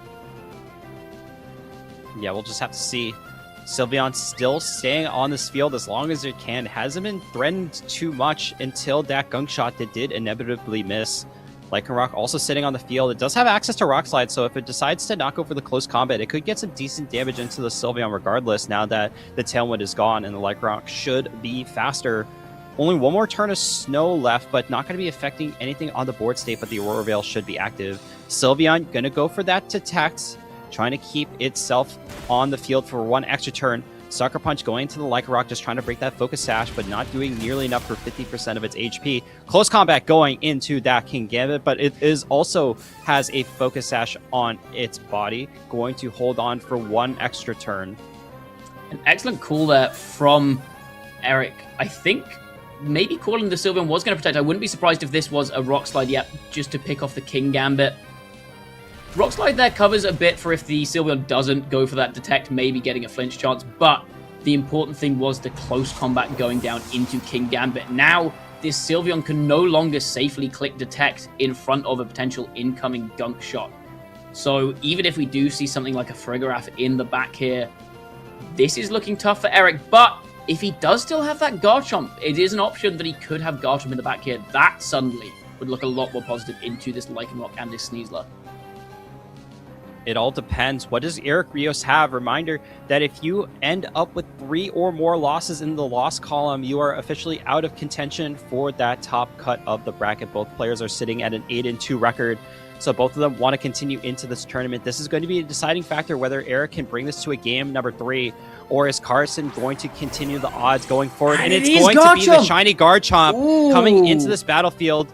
So right now, the board state means that the Garchomp can't go for Earthquake, but it also does have access to a single attacking Stomping Tantrum into either Pokemon.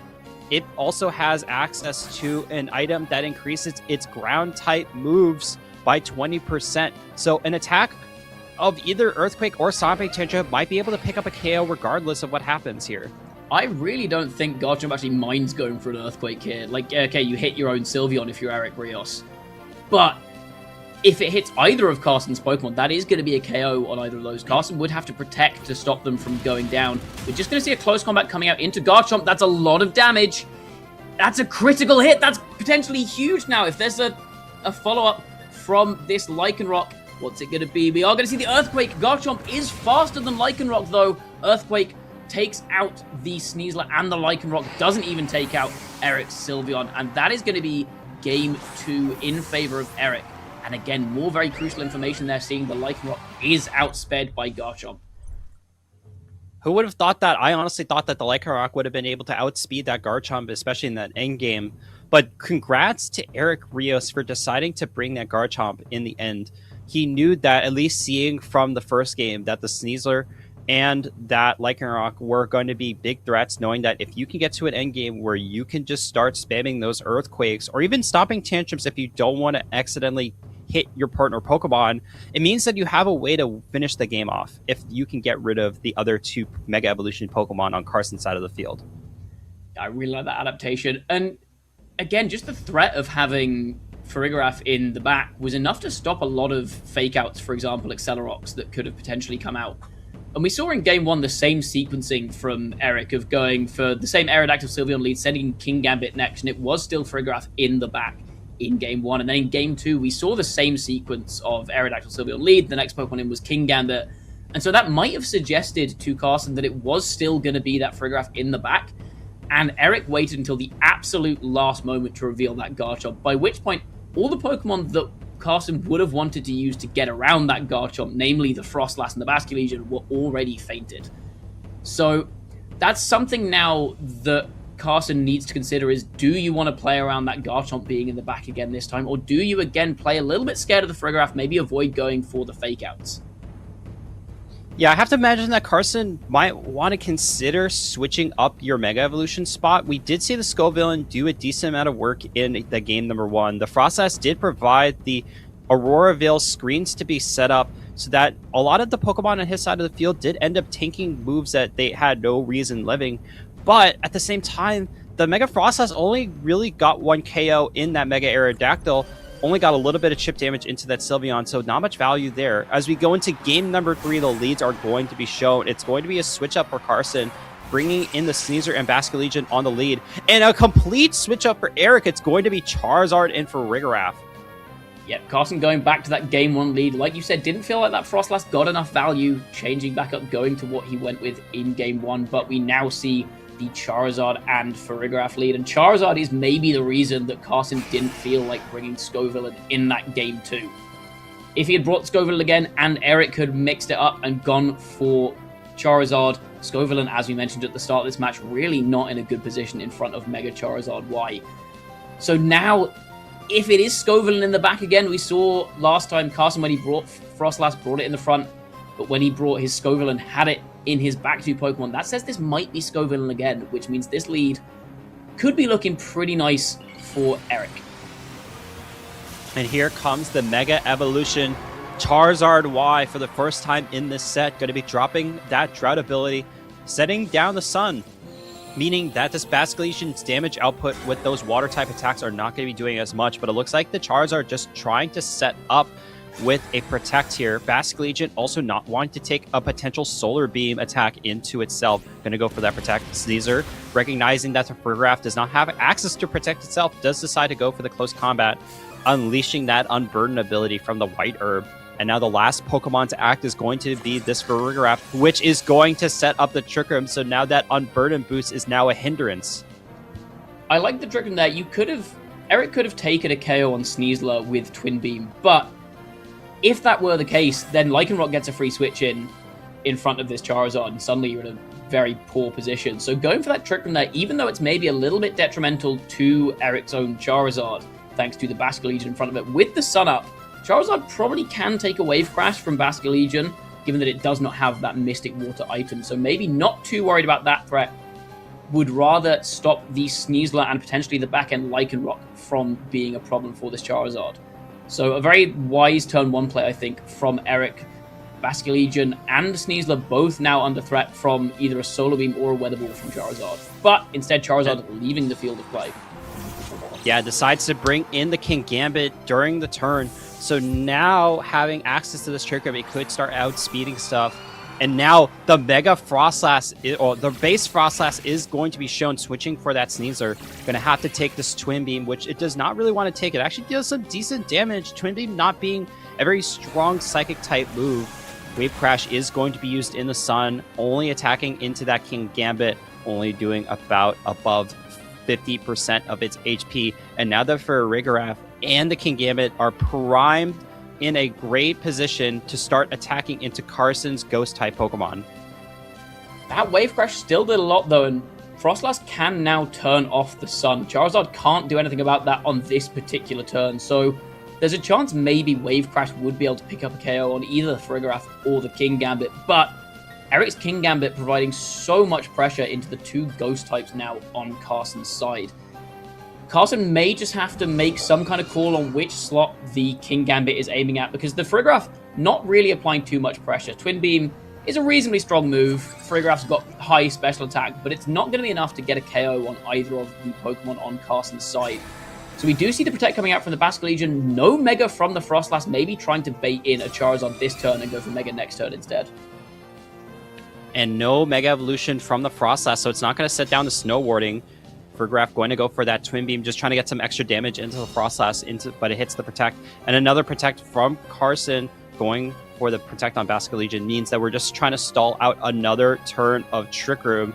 2 turns remain, but now Carson's in a very bad position. You cannot safely go for a double Protect on either Pokemon, and you are staring down a Farigiraf in a Kingambit, which can deal some pretty good damage. Even if Trick Room does end, Eric still has one unrevealed Pokemon that Carson does not know about, and the Charizard, which if the Mega Evolution Frostlass is going to be set up as soon as possible, will get overridden. It's a tough position. The thing is, though, the Kingambit on Eric's side is faster than his Farigiraf, which means Farigiraf will move first in Trick Room. So you do have the option, which he's not going to go for here, I was going to say, of going for Twin Beam and Kowtow Cleave into one slot to cover potentially a Sneasler switch. Instead, we just see Sylveon switching in. Basculegion is going to go out into Sneasler here, trying to resist the Dark-type attacks coming out from Kingambit.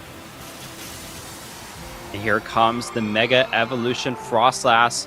It is going to have to try to survive this turn if it wants to be able to play for the rest of this game. Snow Warding is going to be activated, giving it that defense boost. Kowtow Cleave going to be going into the Sneasler spot, which was originally the Basculegion, soaking up some of that damage. Frostlass is able to launch a Blizzard into both Pokemon, and right now it's not very effective into either, in no status conditions. So another turn survived for the Frostlass. Only one more turn of Trick Room. It is possible that Carson could just wait this out, go for a double Protect here, and just allow your 2 faster Pokemon to attack into Eric's Pokemon. Carson has now used the Mega on his Frostlass, though, and with Frostlass still being on the field, Charizard can switch in at any time to get rid of this Snow. So maybe Carson might consider switching the Frostlass out to get around that, as we do see Charizard come in, setting back up the Sun for Eric. And here comes the Charizard, does set up the Sun. Going to overwrite that Snow, so any Blizzards are not going to be 100% accurate. And it's going to be a double switch, meaning that the Farigiraf has, access to just come onto this field safely. Looks right now, the Trick Room has ended as well. Charizard in a pretty decent spot to start going for those Heat Waves, or even not risking the Heat Wave, going for the Weather Ball. into either the Sneasler or the Frostlass, one would have to imagine that it could pick up a KO here. The Basket Legion also, I believe, in the back has been damaged slightly, so every single one of Carson's Pokemon is in threat range from Charizard's attacks. Charizard is also in threat range from the Sneasler and Frostlass double up, but Carson is having to rely on very inaccurate moves now. If he goes for the Gunk Shot into Charizard, that's only 80% accurate. If he wants to try and double down the Farigiraf with Close Combat and Blizzard only 50% accurate in the Sun. So not having weather control here means that he is just going to go for the raw Blizzard. Farigiraf dodges, Charizard dodges, double miss there on the Blizzard. Close Combat coming out into Farigiraf. Had the Blizzard hit, maybe would have been enough to KO, but not without the Blizzard making contact with the Farigiraf. And here comes the Heat Wave deciding to go for the high-risk, high-reward move, and it's going to get a double KO into the Mega Frostlass and the Sneasler, so that is going to be 2 Pokemon down for Carson. Eric Rios in a prime position to continue moving on in this match, and now we do see the setup of the Trick Room once again, so it means that Eric's 2 Pokemon, the Sylveon and the Kingambit in the back, are going to have a very favorable matchup into Carson's Basket Legion and whatever else comes in that has been unrevealed. I think missing the Blizzard on Charizard as well is also as relevant as it was on missing into Farigiraf, because a bit of chip damage probably would have put Charizard in range of a Wave Crash from Basket Legion here, but with the Sun Up and Charizard at full health, that is likely no longer the case. So maybe Carson may have to play for a critical hit Wave Crash into Charizard. The Accelerock from Carson's Lycanroc not online right now thanks to Farigiraf's Armor Tail ability. So I think maybe the only thing keeping Carson in with a chance here is the Focus Sash on Lycanroc. Maybe if he can make a call on where the Charizard's targeting, he might be able to squeeze something out here. But as you mentioned, with the Sylveon and the Kingambit still alive and well in the back, this is looking very much in Eric's favor as we approach our second Trick Room of the game. Yeah, normally you only really see one Trick Room of a game, and seeing a second one just means that this game has been going on for a long time. Basket Legion gonna have to go for Protect, just trying to do as much as it can, but this Farigiraf does have the move of Thunderbolt, so it means it can actually attack for super effective damage into this Basket Legion. Charizard is going to be going for that Solar Beam in the Sun, bypassing the 2-turn restriction, attacking into the Lycanroc, bringing it down to its Focus Sash. Now the Lycanroc only can withstand one additional move. It cannot go for those Accelerocs. It has to go for some sort of attack. It's going to go for that Rock Slide, hitting a double connect, not KOing this Farigiraf, but more importantly, getting rid of this Charizard. But you do allow Eric to switch in one of the other Pokemon in the back. I like that play from Eric, choosing just to split damage. Guarantee you're going to get some damage down somewhere. You either Thunderbolt the Basket Legion, put it in range of maybe a Hyper Voice, or you Solar Beam the Lycanroc and you put it in Focus Sash, put it down to its Focus Sash, which leaves it in range of a Sucker Punch from Kingambit. So I think that's a smart move there, just making sure that even if Carson does try and read where you're targeting, go for a Protect on one of his Pokemon and leave the other one exposed, you still get some value out of that turn. And that's something that's very useful to do when you're ahead in a game like Eric is now, when you've got such a material advantage. You're happy just to make safe plays and go for trades, rather than trying to get really aggressive. If you try and double down into one slot and hit a Protect, then suddenly you can turn a winning board state into a losing one. Instead, just going, no, I'm just going to get some damage down somewhere, and that will be enough for me to try and take this home from this position. Oh, it looks like the Thunderbolt actually opting to go into that Lycanroc, but the Kowtow Cleave on the Kingambit is going to attack into that Basket Legion. That's going to take out the third of Carson's Pokemon, and only left with the Lycanroc with 1 HP means that this is wraps. The Kingambit can always go for a Sucker Punch, and then the Farigiraf can always just attack, cleaning out this Pokemon. Eric Rios, coming back from 1 game down, is going to be winning this set and continuing his journey into trying to get into this top cut phase of our bracket.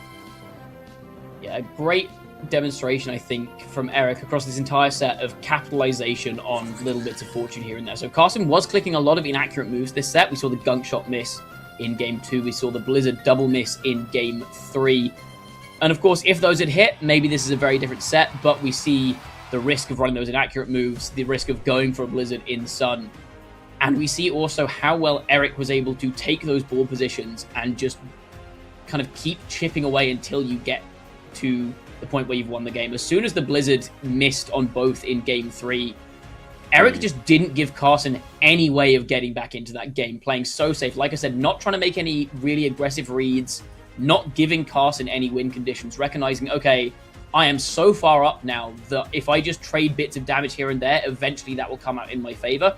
Playing a nice safe end game and getting over the line to take a set win over Carson Confer, putting himself at a 9-2 record and keeping himself in contention for top cut. Yeah, I do love the switch up for Eric Rios, obviously losing game 1 in a pretty dominant fashion, but deciding I'm going to switch it up, bringing this Charizard into the match, knowing that Carson also decided to bring the Mega Frostlass in game 2, thinking, even if I have to fight the Mega Frostlass, I'm going to bring a Mega Charizard, I'm going to play the Sun game, I'm going to play the Weather Wars, and it decided to work out very well. It was able to pick up a double KO onto the Sneasler and the Mega Frostlass with that Heat Wave. But I think the real MVP of this entire set for Eric was that Farigiraf. Just controlling the speed of the match and allowing the Sylveon and the Kingambit to attack freely into Carson's faster Pokemon allowed him to win at the key moments in those individual games and overall winning the set.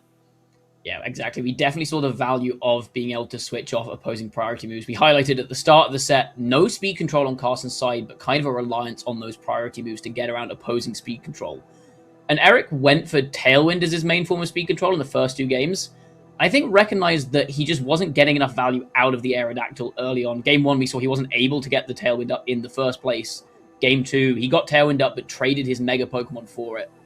And I think he just decided in Game 3, okay, that's not enough value out of my Mega. The Tailwind wasn't actually getting me enough to warrant trading my Aerodactyl for it. So instead, I'm just going to go for Charizard, get damage down early, and go for Trick Room as the primary mode of speed control. We saw how well he's used these kind of mixed speeds on the Kingambit and the Sylveon. They're both in this middling speed area where in Tailwind they're still threatening, but in Trick Room they're also very threatening, especially when you can stop priority moves coming down. So very, very well executed use of his Pokemon speed stats and his various options for speed control.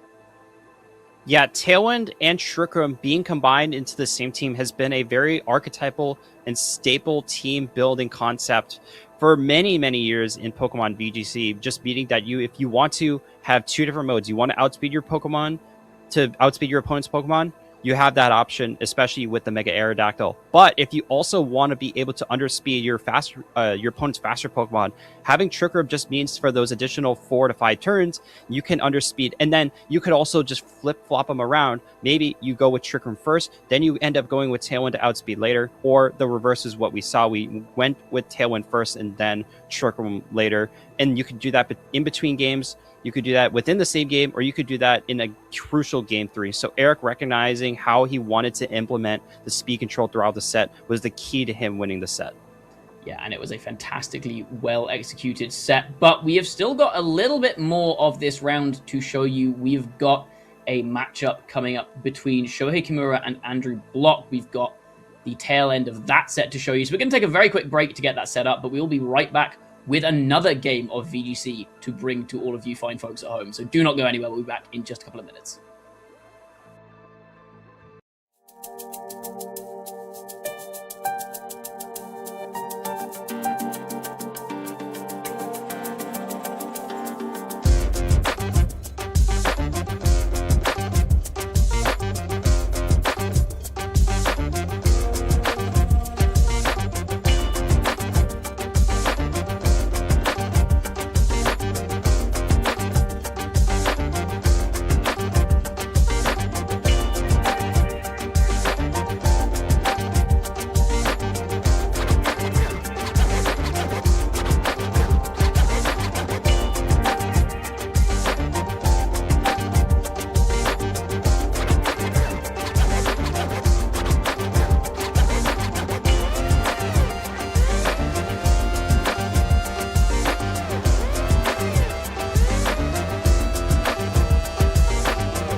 Welcome back, Pokemon trainers, to yet more Round 11 action at our North American International Championship side stream.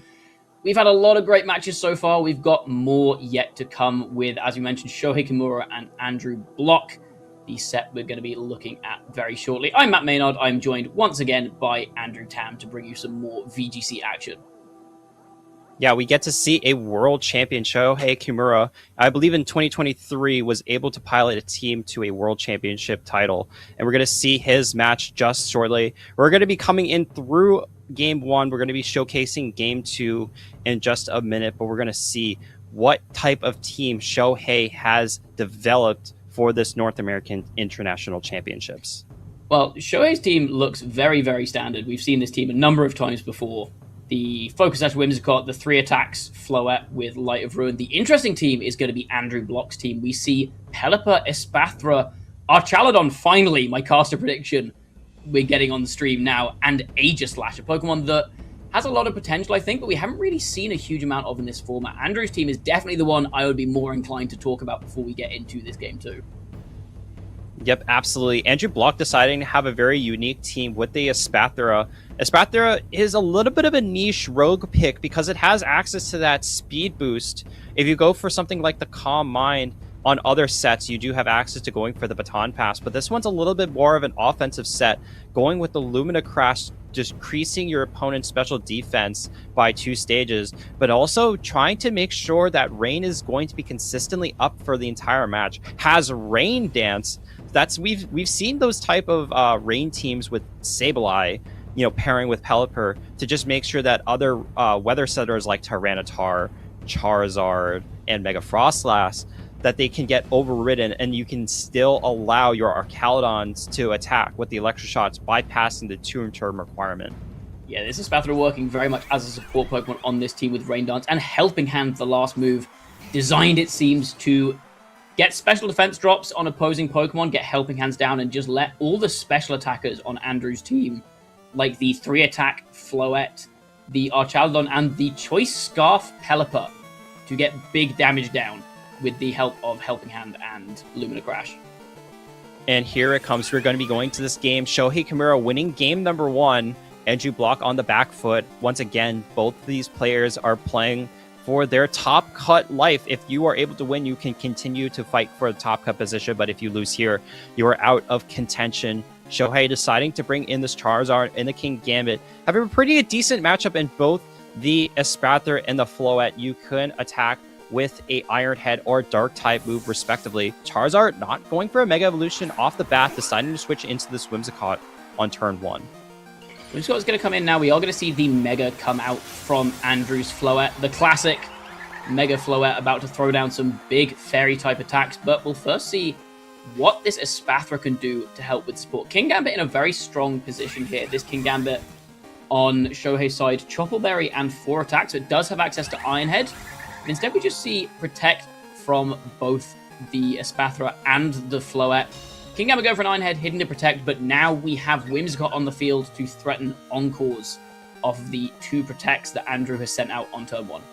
Yeah, incredibly great call from Shohei Kimura to be able to switch in this Whimsicott safely, predicting the double switch. A lot of Espathra players do want to opt to go for Protect on the first turn just so that you have access to a faster Lumina Crash, but now the Whimsicott can either lock down the Floette into Protect, meaning that Lumina Crash or any other move from the Espathra is the only thing it can attack with, or you can make sure that the Espathra is going to be locked down, but then you're also still threatening the Floette to switch out here. So right now, Shohei in a prime position to lead this game. Espathra is going to switch out first. We could still see a switch out from Floette potentially, but no Encore from Whimsicott. Shohei calling that Andrew is going to read the Encore, taking that Fairy Aura boosted Moonblast, doing almost half to our Archaladon here as Floette from Andrew goes for a Dazzling Gleam. Good damage on the Whimsicott, getting it down to nearly 0, bit less than half into the King Gambit, which goes for a Kowtow Cleave, hitting that Archaladon after that first defense boost from Stamina. Not doing too much damage. Another defense boost from Stamina coming out here, but Archaladon looks like it is in range of another Moonblast from this Whimsicott, thanks to the Fairy Aura that Floette is providing for it. Yeah, normally these Whimsicotts are not that powerful. Even if you have that focus sash, they do sometimes increase their special attack. But having access to that fairy aura boost means that this Archaludon is in a tricky situation. It could want to switch out here to preserve its HP, but because you've already taken so much damage, you really don't want to lose this Archaludon just yet. Floette's still on the field. It cannot be Encored to protect anymore. It just used Dazzling Gleam on the last turn, and the Kowtow Cleave went into the Archaludon, meaning that the Floette's still going to stay up for one more turn. Yeah, Floette is in a good position to start firing off some more damage here. Archaludon does go for the Protect. I think Floette may be going to try and get rid of the Whimsicott to stop Encore this turn, but it is in fact Tailwind not going for the KO into Archaludon, instead getting speed control. Dazzling Gleam from Floette coming out next. King Gambit still slower than the Floette, even with Tailwind up. Whimsicott is going down. No more Encore threat into this Archaludon next turn, but Ironhead comes out. Floette is gonna go down to the Ironhead from King Gambit. That's Andrew's Mega out of the way. That is Tailwind up for Shohei, who has now got himself into a very strong position. Charizard still in the back if he needs it for big special damage into this Archaludon. So it's looking very much in Shohei's favor here. Andrew on the back foot. We don't know if he maybe doesn't have the Pelipper in the back, but if he doesn't, then this is going to be a real problem, because Charizard has got potentially uncontested Sun here. No Protect available safely, at least, for Archaludon this turn. Pelipper can't switch in this turn to overwrite the Sun, because Charizard will Mega Evolve after Pelipper switches in. So this is a lot of pressure now on this Archaludon. Yeah, keep in mind that the Archaludon just protected, so it cannot safely go for another Protect here. It has 2 stages of its defense boosted from the stamina from previous attacks, but this Charizard could threaten a KO on this turn with those Sun boosted attacks in the Weather Ball or Heat Wave. If you want to be able to make sure the Espathra can set up something like a Rain Dance, you're probably going to need 1 extra turn of speed boost in order to get the outspeed guarantee. No switches right now we have not seen.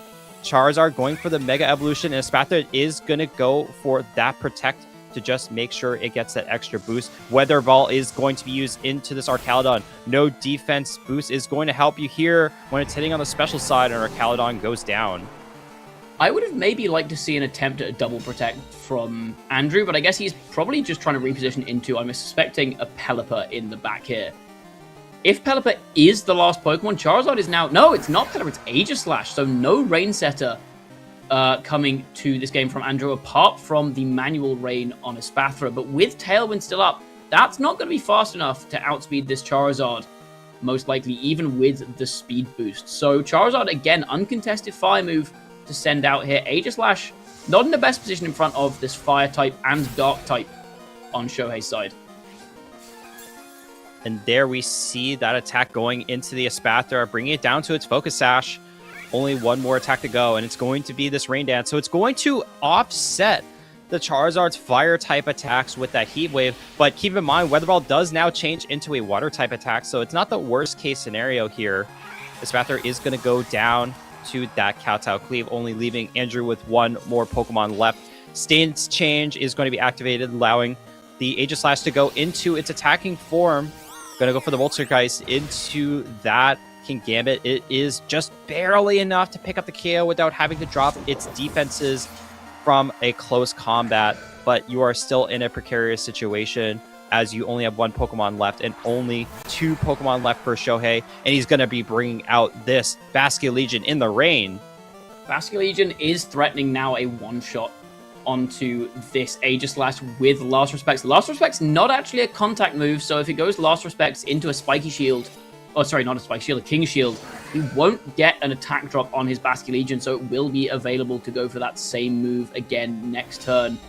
I don't think Shadow Sneak from Aegislash is ever going to be enough to get this Basculegion down from full health, so this should be pretty wrapped up here from Shohei. No more Tailwind, but that's not relevant against the very, very slow Aegislash. I think this should be pretty locked up now. Yeah, Shohei Kimura having the Basculegion and the Charizard at the right turn just means that this Aegislash is pinned despite getting the King Shield back up. Even if you decided to go for an attack like a Shadow Sneak, the Basculegion is at full HP, so you're probably not going to be able to survive an attack. It looks like No Shadow Sneak is going to be used. Weather Ball dealing about 50% damage on the water boosted Weather Ball this time around. And a Last Respects boosted twice over is enough to pick up the final KO Shohei needs to continue on in this tournament. He's going to be winning this match 2-0. Yeah, good win from Shohei. Andrew with a very, very interesting team, but a world champion is enough to knock him out of top cut contention. He's still in contention for some prize money for top 32 potentially, and some championship points if he is pushing for that World Championships invite. But it is Shohei Kimura who remains in the tournament with a chance at getting to Top Cut and taking home the trophy. Yeah, definitely want to highlight both players again. We don't normally get to see a lot of these matches, especially when they're fighting for their tournament lives to fight into this Top Cut. So being able to showcase Shohei Kimura, a world champion of Pokemon VGC, as well as what relatively unknown player Andrew Block, it's always great to see those kind of matches on the side stream here. We're so glad we could showcase some of these matches for you. It is a shame we maybe didn't get to showcase the really interesting techs on Andrew's team enough as much as we would have liked to, but as much as I would like to keep talking about Andrew's team, the next round is already up, so we are going to take a very, very quick break, but we will be back with more VGC action so shortly in our round 12. Do not go anywhere. You're not allowed to. Get yourself some water maybe, but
Hello, Pokemon trainers. Welcome back to the side stream. I hear myself. Okay, sorry about that. I heard some production issues. Welcome back to the side stream for the Victory Road Twitch and YouTube channel for the North American International Championship competition. We are here for Swiss rounds 12. I think 12? I think 12. Yeah. It's been a long day, everyone. But we have can't another count that exciting high. match upcoming. Yeah. We have Shohei Kimura, who we just witnessed win that last match on stream, versus Eric Rios, who we're showcasing once again. Yeah, two very high caliber players, a world champion versus an international champion. We did see Shohei and Eric last round, but we didn't see him face off against each other. So this is promising to be a very, very high quality match. As always, like we said, we've seen Eric a few times on our side stream so far this weekend, and they've all been very entertaining sets. So I'm sure we'll have another very entertaining set lined up for you all now. Yeah, we'll get into the team sheets just soon enough, but we definitely want to showcase both of the teams.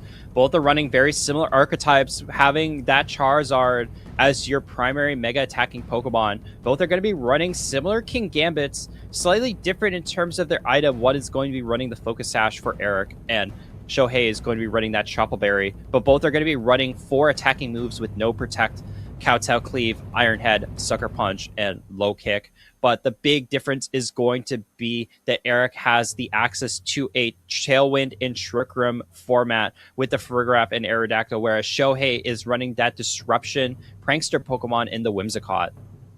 I wonder how much of a role Farigiraf is going to play in this set. We've seen it the times we've seen Eric Rios and Alex Gomez on stream. That Farigiraf has been such a key part in their game plans, and I think it's going to be the case again here. Like you said, Whimsicott has a lot of kind of disruptive and supportive options with Encore and Tailwind, but you can't Encore anything in front of Farigiraf thanks to Armatel blocking all of Whimsicott's prankster moves that target Eric's team. So this Farigiraf is going to be very hard to stop from setting up a Trick Room. I think that kind of forces Shohei to bring his own King Gambit, which is going to be slower than Eric's King Gambit based on how we've seen Eric's King Gambit go so far this stream. Probably slower than the Sylveon as well. So King Gambit going to be a very key piece to potentially getting around that Trick Room mode on Eric's side. Yeah, luckily for Shohei, he does not have to rely too much on fake out cycling in order to play this game. That's what the Farigiraf is mostly for in that Armatel ability. It does have the access to Armatel to stop potential sucker punches, but really on Eric's side of the field, there's not much you want to sucker punch. So I believe if Eric is able to set up a trick at the right time and pair it with a potential Sylveon Pixelate boosted Hyper Voice or even the King Gambit of his own, he'll be able to attack into Shohei's Pokemon pretty freely, as he also could potentially get a boost in its Sylveon's special attack fairy type moves now that the Floette is in this matchup. I think something else to point out on Shohei's side is that his Garchomp does have access to Rock Slide, which Eric's does not, which can potentially give him a bit of an advantage if Eric decides to bring his Mega Charizard. Although, I think this is more likely, based on how we've seen Eric play into similar teams to Shohei's before, more likely to be an Aerodactyl game than a Charizard game. So that Ice Fang, again, we've pointed that out a few times. No Protect on Aerodactyl, instead it's Ice Fang, Tailwind, Dual Wing beat Rock Slide. That Ice Fang will be enough to do a lot of damage to Garchomp. Might not be enough to KO it, though, because Garchomp is, of course, very bulky.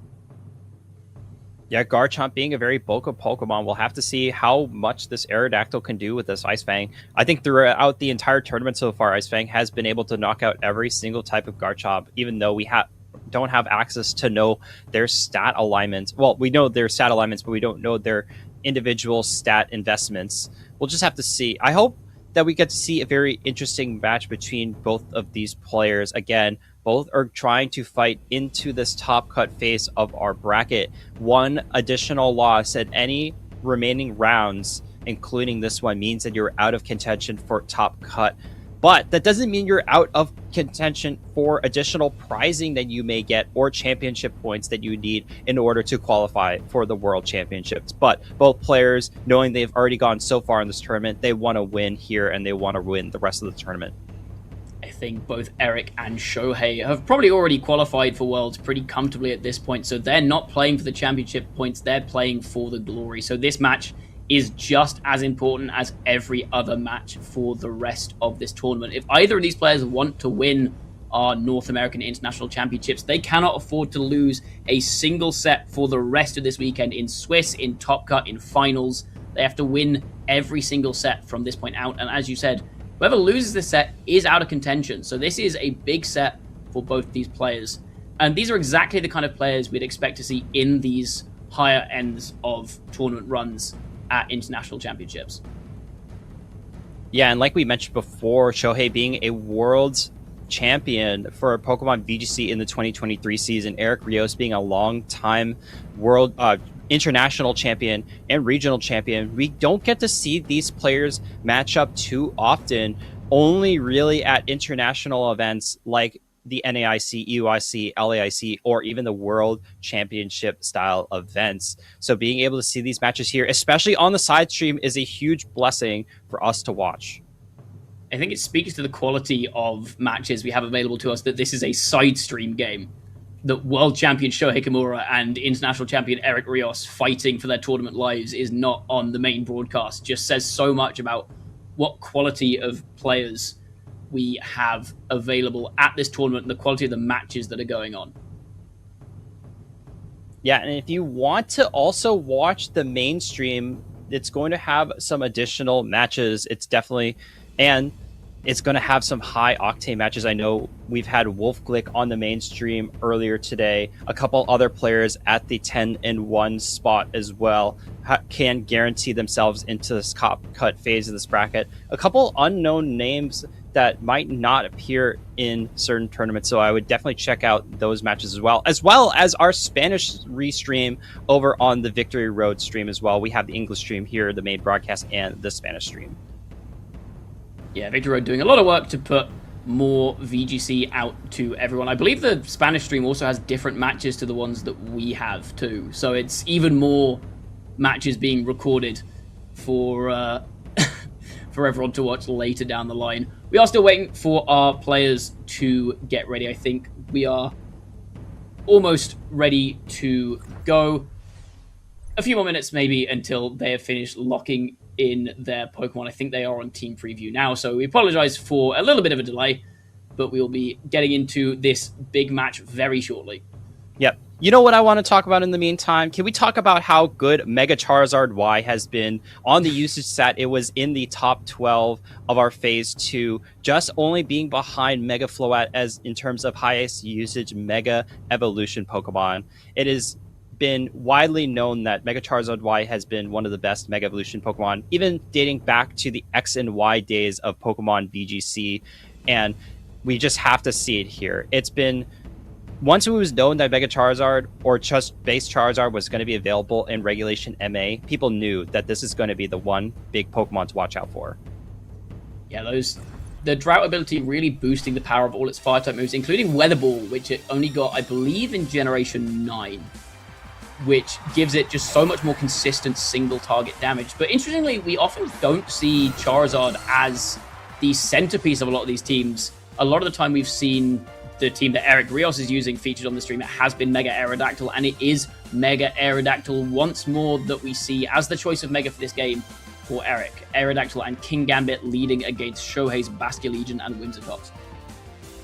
Yeah, off the start here, the Aerodactyl is in a weird position. It doesn't really want to start facing down this Basculegion. Basculegion does have access to those water-type attacks that make the Aerodactyl feel very threatened.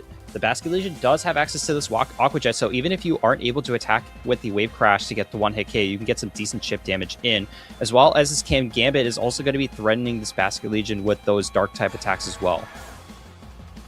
Yeah, it's a bit of a weird situation where, like you said, you've got the Basculegion threatening the Aerodactyl and the King Gambit threatening the Basculegion.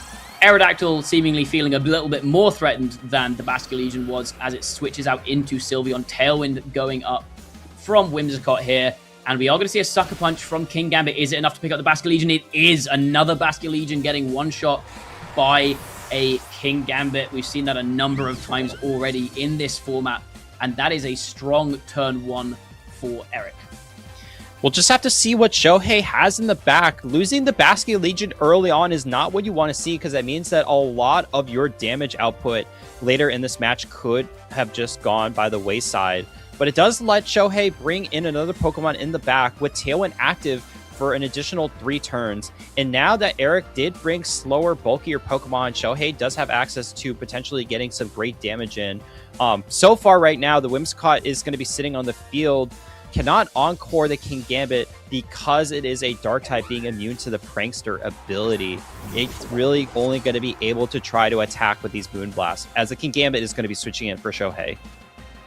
It's worth noting that Tailwind is up, but as you mentioned, Eric's got a couple of very slow, bulky Pokemon on the field, so it's going to make it difficult, I think, for Shohei to really get as much value as it'd like out of this Tailwind. A lot of the time, Tailwind is best used against faster Pokemon in the opposing team that you wouldn't outspeed otherwise, able to get your Pokemon fast and then KO them on the more frail Pokemon. But now, Eric's just put a lot of bulk in front of this Tailwind. There is Iron Head threat from King Gambit on Shohei's side. We'll have to see if that's what comes out.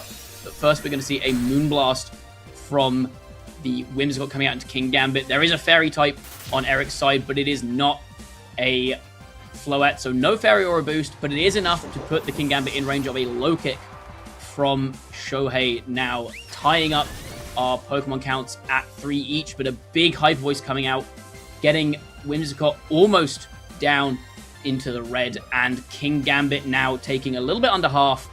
A lot of pressure now on this King Gambit. Yeah, great recognition from Shohei.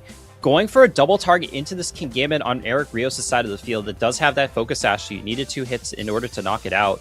So low kick was not going to be enough. But also recognizing that if the King Gambit did switch out into another Pokemon, it would have had to deal with the switch-in damage coming in. But interesting to note here is that Eric decided to bring the Aerodactyl and the Charizard in the same match. Normally, you don't want to bring 2 Mega Evolving Pokemon in the match, as only one of them can Mega Evolve per battle.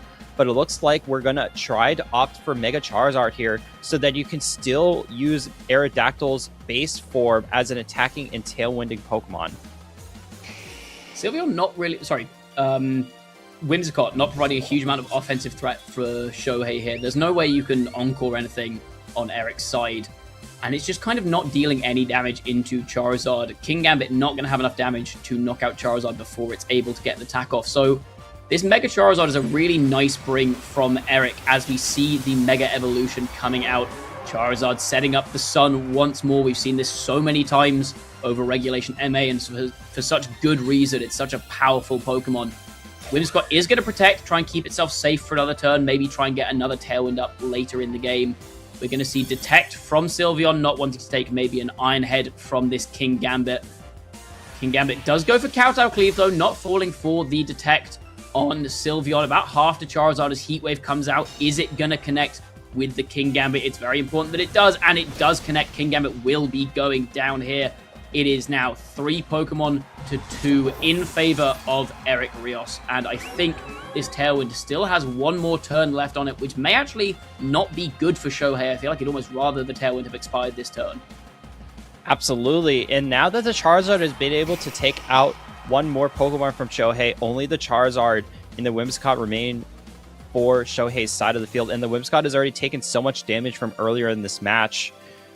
Eric Rios still has 3 Pokemon remaining, one of them being the Aerodactyl, which also means that the Aerodactyl, even in its base form, can start hitting those Rock Slide attacks. So somehow, even if the Sylveon and the Charizard end up going down, the Aerodactyl in the back still has a pretty favorable matchup. Shohei going to need to use his own Mega Charizard to win this match. It's all going to come down to this and whether it can withstand some attacks from Sylveon and Charizard. Whimsicott does go for the Encore on Sylveon's Protect, forcing it to lock into that again this turn, but it's the Charizard that is the big threat on Eric's side. We're going to see the Charizard from Shohei move first. Weather Ball is going to come out. There is some chip damage already on Eric's Charizard, but it's not enough to get the KO. Charizard hanging on 21 HP. Goes for the Weather Ball, not wanting to risk a miss into this Whimsicott, getting the KO, and now there is no more Tailwind option for Shohei, and there is an Aerodactyl in the back for Eric, waiting to get some chances to click a Rock Slide into this Charizard.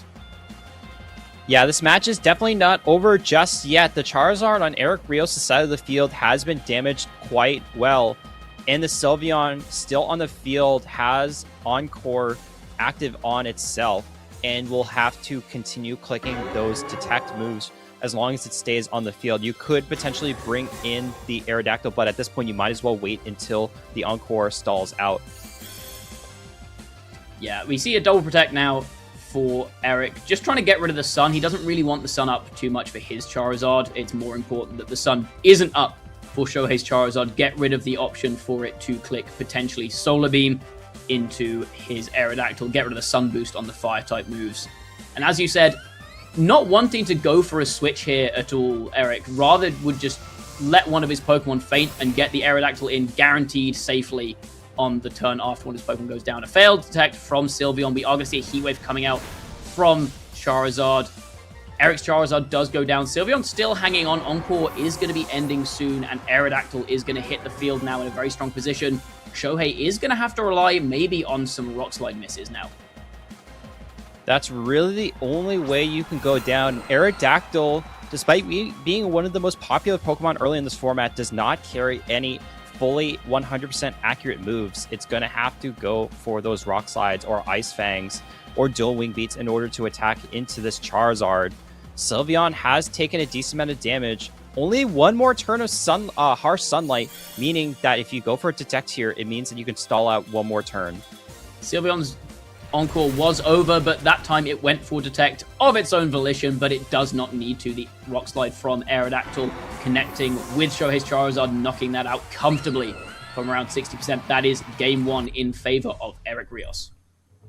A great utilization for Eric to be able to hold on to that Mega Aerodactyl until the end, recognizing you do not have to go for the Mega Evolution in order to win this game. You don't have to only bring one Mega Evolution Pokemon. You can decide to bring the Mega Aerodactyl in the back as a supporting tool, and knowing that if you're also going to be fighting against Shohei's Charizard, you're going to have a favorable matchup, and then use your own Charizard to start sweeping the rest of Shohei's team. I think it was also a really intelligent play from Eric to get his Aerodactyl out to safety early, not sacrifice his Aerodactyl to trade Tailwinds, but instead say, okay, I can just stall out your Tailwind, that's not a problem, and then I'll bring an Aerodactyl at the end of the game. I don't need Tailwind up myself. And that was a very, very smart play, just getting himself in a position where Shohei couldn't really get enough mileage out of his Tailwind, and Eric, in fact, positioned well enough that he was guaranteed to get a KO on the Whimsicott before Tailwind went down, so he couldn't get a second Tailwind up to threaten that Aerodactyl. Yeah, it's also important to remember this is only game one, and in game one, we did see the Kingambit go for that Sucker Punch into the Basket Legion when the Basket Legion was threatening some offensive output into the Aerodactyl, and then Shohei really didn't have that offensive output for the remainder of that game. Basket Legion just going down to one Sucker Punch, so it was not calculated to live that attack. If Shohei needs to win this game, he needs to find a way to either play with the Basket Legion, not being threatened by the Kingambit, which is a very tall task, I might say, or decide to bring the Basket Legion in the back, don't even bring it to a game, and then bring something else that might help you win this match. Basket Legion is famously a very scary Pokemon to see in the back end, thanks to Last Respects powering up for each one of its teammates that has fainted. Fun fact, it doesn't actually count how many Pokemon on the team are no longer active. It counts how many times a Pokemon has fainted. So if you Revival Blessing something and it faints again, you can get even more Last Respect stacks. I did not know that. That's a very fun fact. It is. It's not very relevant in VGC. In singles, it has been a bit more relevant because you can get Revival Blessing off more frequently, and you can get so many stacks of Last Respect. So if you've ever seen people doing those videos on how, well, like, what's the strongest possible move in the game, it's a lot of Revival Blessing loops to boost up Last Respects. Not very relevant in this particular instance, though. No Revival Blessings anywhere to be seen. Instead, we are seeing Charizard and Sylveon from Eric against Bastion Legion Whimsicott again from Shohei. And here comes the leads. It's going to be Charizard and Sylveon for Eric Rios. So originally it was that Mega Aerodactyl, or just base Aerodactyl and the Kingambit lead for Eric. And Shohei deciding to bring a very similar lead here. It's going to be the Whimsicott and the Basket Legion, as Eric is going to immediately go for a Mega Charizard to start this turn. Yeah, the Mega Charizard wide coming out, getting that Sun Up, reducing the damage output from Bastion Legion, saving itself potentially from a Wave Crash. We see a Protect coming out from Shohei's Whimsicott now, as Eric also protects his own Charizard. It's just Bastion Legion and Sylveon able to swing, but Bastion Legion from Shohei hitting Eric's Protect. Eric now going for the Hyper Voice with Sylveon. No damage into Whimsicott thanks to that Protect, but we've seen how much damage this does into Bastion Legion. A little bit under half again this time. Really threatening Bastion Legion with another Fairy-type move next turn. Yeah, Basket Legion taking a little damage here, but it still survives the turn, so it could start attacking with some of its Wave Crashes, Aqua Jets, or Last Respects, but because it's in the sun, it's not going to be able to do as much as it wants to potentially pick up knockouts into this Charizard or the Sylveon. Again, this Basket Legion has been metaphorically locked down in terms of trying to attack because it was knocked out early in game 1, and its offensive output is going to be weakened in this game number 2. Whimsicott still holding on to that focus sash means that it could try to provide some form of disruption or speed control, but right now there's not much that Shohei can do with his board state. Charizard is going to switch out. Eric fearing the encore from Shohei. Now it is Farigiraf, which we've seen so much this weekend, providing that utility blocking priority move. So no encores anywhere for Shohei. Shohei opting for a Moonblast instead, though, calling the Charizard to switch out. A little bit of chip damage on Farigiraf, not too much, but about a third. It's going to add up over time. Hyper Voice coming out from Eric's. Sylveon, Whimsicott taking a lot of damage. Charizard, again, taking a little bit. But this is probably a solid position for Shohei's Charizard at this point. Also, I need to point out, this Charizard is very small and this Farigiraf is very, very big. I was also going to say, I think the Whimsicott itself might actually be larger than the Charizard, which can be a function of the new games. Oh my god, you can even see the screenshot. Such a good camera angle, look at that. The Farigiraf is just staring down this Charizard like, I am the king here. Can we give a raise to the camera operators in Pokemon Champions? Is that a thing we can do? Hopefully. We just have to give them a congratulations to production after this match is done. But in terms of this game state, we do see the Mega Charizard going for its Mega Evolution here, trying to get some damage on the board. Okay, Shohei going for his very small Mega Charizard Y. Sorry, this is comedic how big the difference in size is. Tailwind goes up for Shohei. So we are going to see Charizard moving first, going for a Weather Ball, aiming down at this Farigiraf, wanting to stop a trick from going up to counteract the Tailwind that he has just set up with his Whimsicott, and Farigiraf is going to fall. Eric loses one of his Pokemon, but Hyper Voice comes out, takes out the Whimsicott, so it's a trade that turn, 2 support Pokemon each going down, 1 for each side. Yep, the Charizard that was able to take down the gargantuan Farigiraf in the turn. Real and David now versus it is Goliath a 1 story. for 1 trade.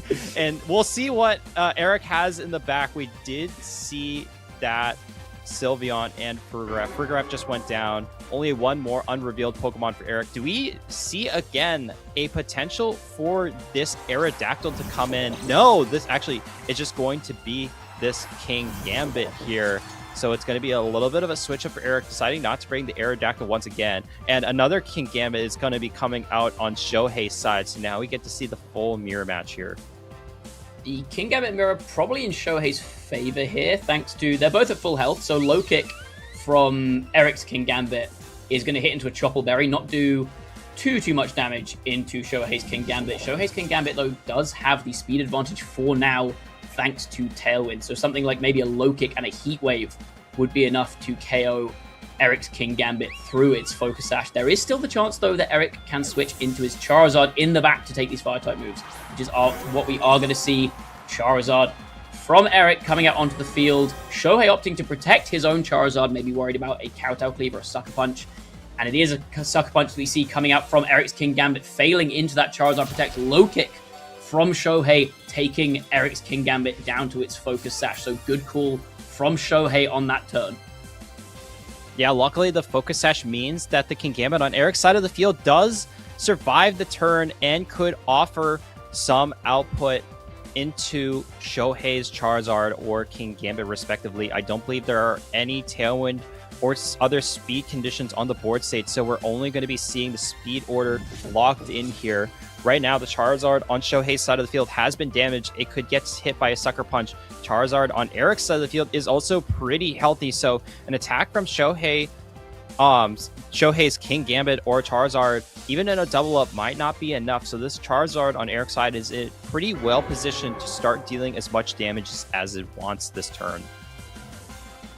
Yeah, the Sucker Punch threat from the Focus Sash King Gambit on Eric's side, showing the value of keeping the Focus Sash on this Pokemon, getting one more turn to threaten some damage. But instead, King Gambit just going to switch out, not wanting to deal with potentially a Sucker Punch from Shohei's King Gambit or a Heat Wave from Charizard, which is what we do see come out now. Shohei going for that Heat Wave. Big damage on Sylveon, a little bit over half. No burn, but we see the return Heat Wave from Eric. Charizard for Shohei hangs on. Basculegion also hanging on as Sun goes down. Aqua Jet now once again at full power without that drought reducing its damage output. Yep, and both Charizards are on the field, so if they want to get the Drought activated once again to set the Harsh Sunlight, they would have to switch out and then switch back in, meaning that the Weather Balls, which normally are used as a way to bypass the inaccuracy of Heat Wave, cannot be used, at least in terms of its damage output, reverting back to a normal type 50 base power move. Sylveon is going to be stuck on the field as well. It has been damaged, so it's in a threat range from the Basket Legion or the Charizard on Shohei's side of the field to get knocked out this turn. Eric could potentially protect his Charizard against an Aqua Jet, but if Shohei calls that and instead just goes after the Sylveon, that's going to be a free KO there. We're going to have to see what he goes for. Charizard does switch out into King Gambit from Eric's side. Both Charizards switching out, actually. And now we're going to see a Detect from Eric's Sylveon. What is Shohei going to go for? Where does the Basket Legion target? It's Last Respects into the Sylveon's Detect. So Eric getting that turn fully correct. And now Tailwind down for Shohei. No more speed advantage there for him. Yeah, now this Basket Legion on Shohei's side of the field is going to be threatened by both the Sylveon's Quick Attack or the King Gambit's Sucker Punch, as Shohei does also have a fully healthy King Gambit on his side of the field that could be threatened by both Pokemon, but I have to imagine that Shohei is in a very good spot. Shohei also does have access to a Aqua Jet to bypass potential Sucker Punches into Eric Rios's King Gambit, meaning that the King Gambit, you will either have to absorb the attack or force to switch out into the Charizard. There's still the risk, though, of maybe a Last Respects into Sylveon as well, which is a risk that Shohei might be willing to take, but no, just going for the Aqua Jet. King Gambit is going to go down for Eric Rios, down to his last two Pokemon. We are going to see a Hyper Voice coming out from Eric Sylveon. Basket Legion drops, but I imagine this is going to be an Iron Head now coming out from Shohei. This will probably be enough. It is Iron Head into the Sylveon. That's going to be enough for the KO, so it's a 2v1 now. It's on Shohei's side, Charizard and King Gambit against Eric's Charizard. Both Charizards have taken a good chunk of damage here, and I believe we saw earlier that Shohei's Charizard was moving first. So this bodes well now for Shohei to potentially take this to a Game 3. Both Charizards are going to be coming out. We will get the confirmation. It looks like it's going to be Eric's side first, going to set the Drought. It has taken a decent amount of damage to the Charizard on Eric's side. Sucker Punch in with the King Gambit could at least guarantee some additional damage, and as long as Shohei is able to attack with one of the two Pokemon, we could be seeing the end game here. I'll tell you what, Andrew, I think this might come down to a speed tie. I mean, Eric needs more than a speed tie to go well, because he needs to double connect Heat Wave. We do see Sucker Punch come out, no critical hit, and it is Eric's Charizard that moves first, double connects Heat Wave, and that is enough for a KO on both of Shohei's Pokemon. The critical hit not mattering into the opposing Charizard on such low health. Eric Rios is going to take Game 2 and the set, knocking Shohei Kimura out of contention for this top cut and keeping his own run alive.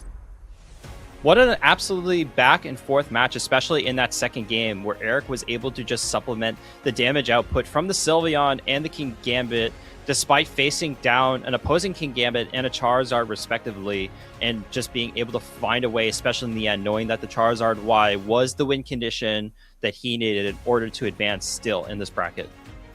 A lot of calls throughout that set as well, calls on whether or not to switch a Pokemon out, fearing a Sucker Punch. Maybe you stay in and go for your own Sucker Punch.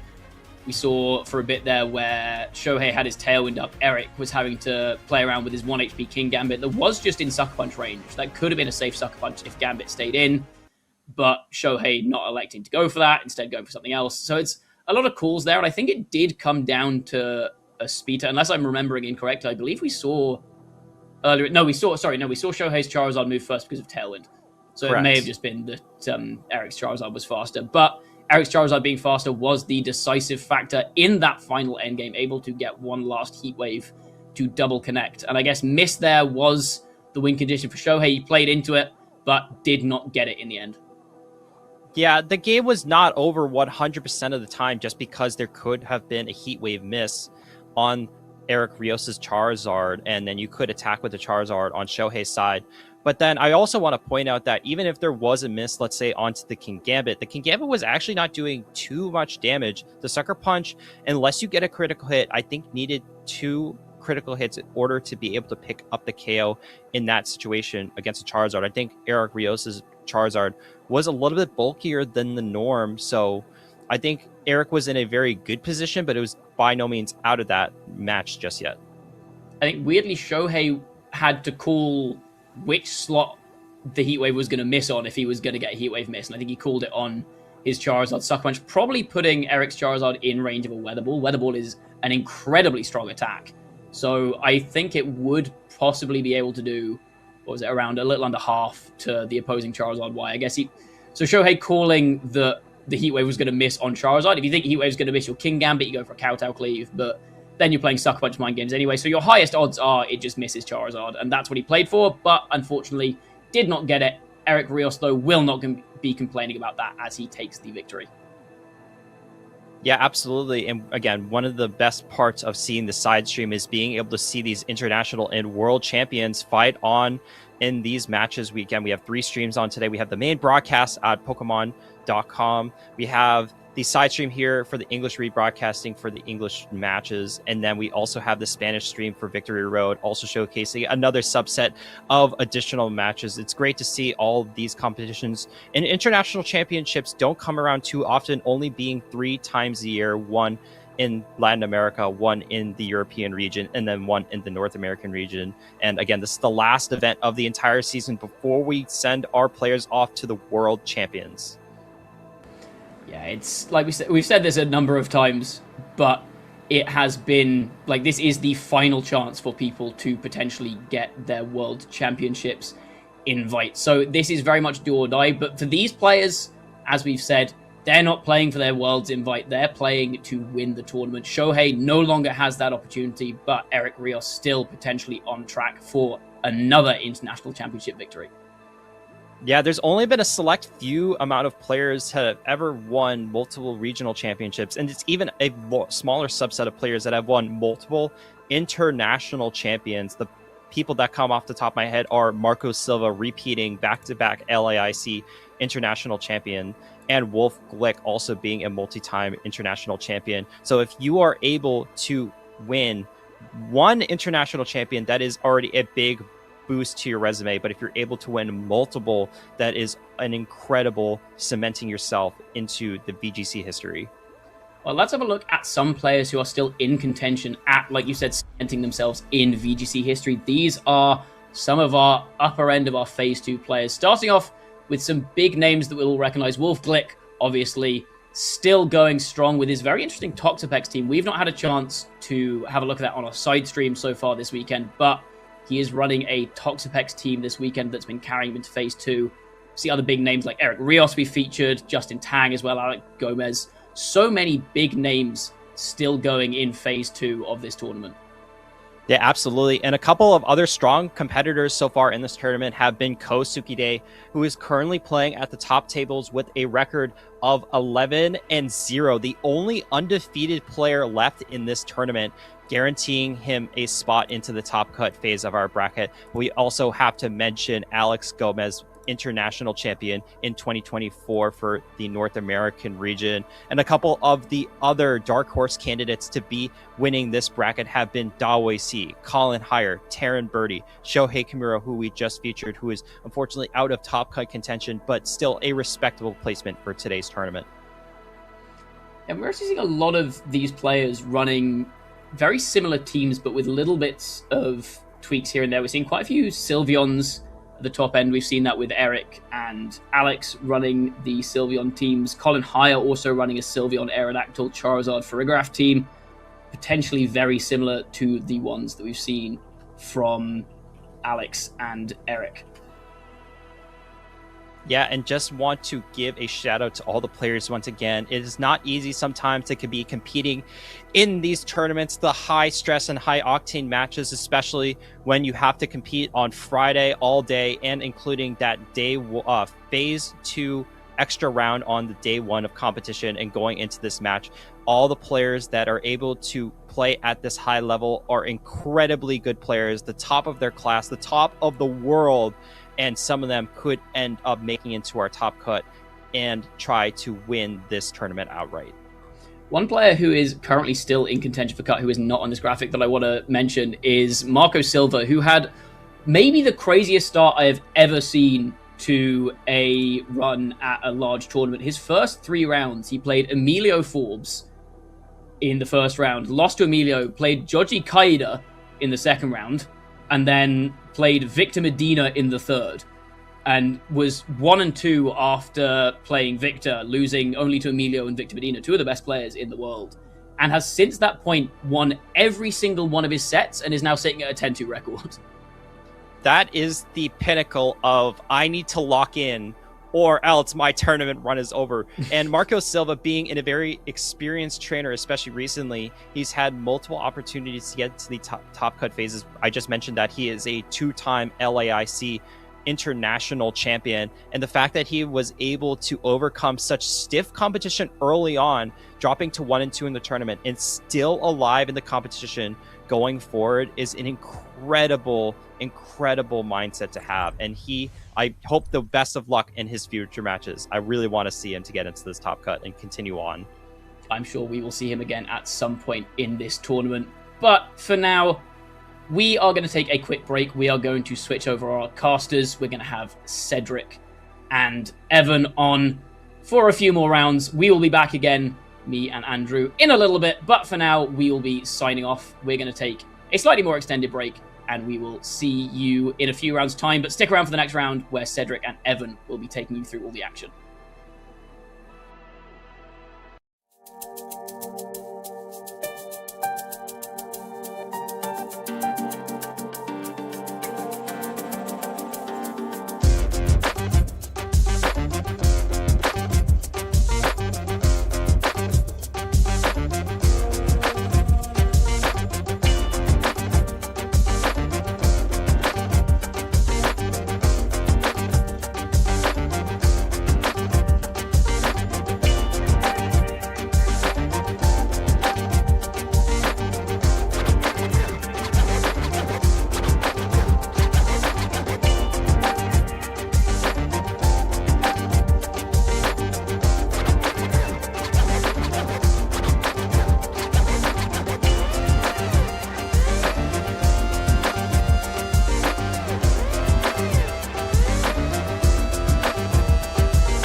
Welcome back, everyone, to our Victory Road side stream of the North American International Championships. Cedric, it's good to be back. It's good to have another day of Pokemon to watch. Yeah, absolutely. And the matches are only getting better from what we saw yesterday. And yesterday was so good. I can't even really imagine how good it's going to be today. But we have I think we've already seen a lot of really incredible players. And the next match we have ahead of us is going to be just as good. I believe we have Fede Comparesi versus Oliver Eskelin. Fede, of course, the NAIC 2025 champion. And Oliver Eskelin, I believe, got to finals of 2022 EUIC. So two players who have done extremely well at these sort of tournaments before, fighting possibly for tournament life. I think they might be on the X and 2 record where it's a little suspect, even if they continue to win, to actually make it into the top cut. Depends on their resistance, but if they lose, they're for sure out of contention. Yeah, this is an elimination match. So dropping 3 games means you absolutely will not be able to qualify for the top cut. I believe because we have an extra round of Swiss at the international championships relative to the regional championships, everyone who is 11-2 or better at the end of the day should make it to the top cut, to that asymmetrical top cut. But you definitely need to get all your wins possible. And this one in particular, if you're already at 2 losses, losing now means you are out of the tournament. So really high stakes for both of these players. Yeah, it's going to be interesting. I think just the pairing between the two of the strongest players in Europe, battling out in AIC. We're wondering if jet lag is going to be any factor. I think both these players tend to be able to combat that pretty well based off of their history, but hey, worth mentioning. But looking at their teams, of course, we have Fede running the extremely common but really powerful team that won at least a variation of it, able to take the Japan Championship Series with the Whimsicott, Charizard, and the Mega Floette double Mega. Then on Oliver's side, we have a bit of a deviation with the Dragonite not running the Mega, which we've seen a little bit of, but actually running multi-scale with the Dragon Claw. Yeah, this is a little bit of an adaptation. It's sort of the same team, but with a couple of different pieces. So instead of the fire type of Charizard, Oliver has opted for the more supportive fire type here of Incineroar instead of the offensive pressure from Charizard. And the Dragonite here is replacing the Garchomp over on Federico Camparesi's team. And it is really interesting to see this fully offensive normal Dragonite, non-Mega Dragonite here. Sometimes we see that with Tailwind. Sometimes we see that we used to see that all the time with Scale Shot when we had loaded dice in the game. But I'm really interested in seeing just how this classic look at Dragonite will actually match up against some of these Pokemon. Even just having access to extreme speed can be a really big deal at picking off, things like this Whimsicott's Focus Sash and being able to outspeed the priority of Prankster there, and just sort of getting that last little chip damage that you need.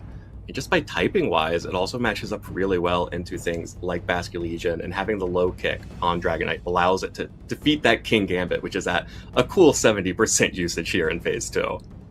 Yep, we're going to jump right into the game pretty soon. I believe the players are fairly close, but before we do that, one thing I want to note between the two players, they of course both have the Mega Floette option, and both are actually running the Timid Nature. So sometimes you'll see a little bit of a bulkier Floette running the Timid Nature, but oftentimes when you see the Light of Ruin, that's kind of a tip-off that it might be a max speed mirror between the two. So those turns can be extremely volatile. Of course, that very, very powerful move that may have the potential to one-hit KO each other. That's a big swing if you win that speed tie in a certain situation. So maybe we see Fede leading a little bit on the Tailwind to get around that speed tie, whereas Oliver maybe has to rely on the fake-out cycling that they have available to them to make that not an issue. Well, let's go ahead and hop into this game right away. Of course, you have the Garchomp and the Charizard up against the Sneasler and King Gambit. This is game 3, I believe. So both of our players are already at 1-1. There's the fake out coming out from the Sneasler to prevent that Charizard from doing anything. No Protect, also no Mega Evolution.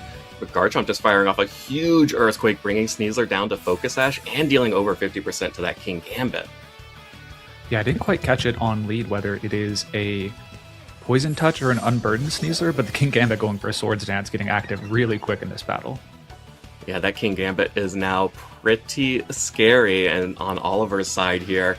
But yeah, that Sneasler, let me just check real quick. I have access to the ability to check. It is the Poison Touch on the Sneasler, so no Unburden boost from that Focus Sash being activated here.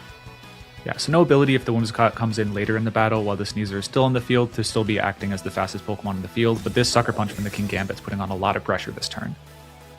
Yeah, it's going to be protecting itself this turn, though. It just doesn't want to accidentally give up all of that offensive damage here. There's the close combat into the Garchomp. The Rough Skin will go ahead and pick that up, which means that Federico is just going to have nothing to do here for the rest of this turn, as that King Gambit is very much safe behind its Protect.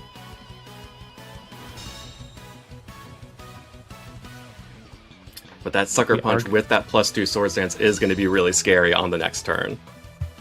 Yeah, critically, we didn't see a Poison Touch activation at all. Looks like the players are moving through the turns pretty quick here. As the Sucker Punch is active this turn, the Charizard has taken a little bit of chip damage, so if it was trained to be able to survive that attack, still now going to be out of range. And Garchomp similarly has taken a close combat for its troubles and is easily in range of a Sucker Punch.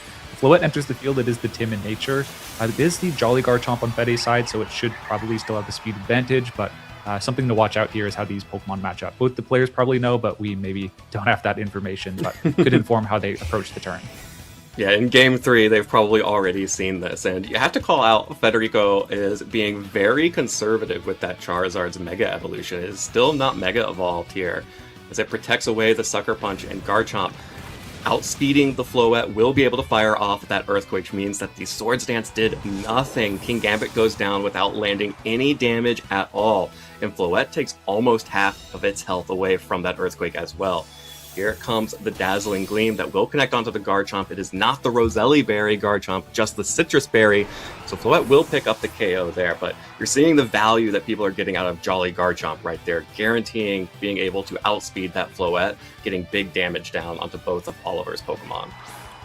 Yeah, it's definitely a big meta adaptation that players have gone for. Just the ability to know that you're going to outspeed the Floettes naturally that are maybe opting towards this timid nature gives you a lot of advantage, and we see why maybe Fede was a little bit conservative with the Charizard Mega Evolution. There's the ability to delay the drought being set up if you're not going on the offensive, but you also, if you have the Floette in the back, can preserve that as your Mega Evolution and really only use the Charizard to deal Fire-type damage if you want to the King Gambit. However, it looks like going to be pulling the trigger on that Mega Charizard Y anyways and using the Floette maybe to combat specifically this Dragonite that just hit the field.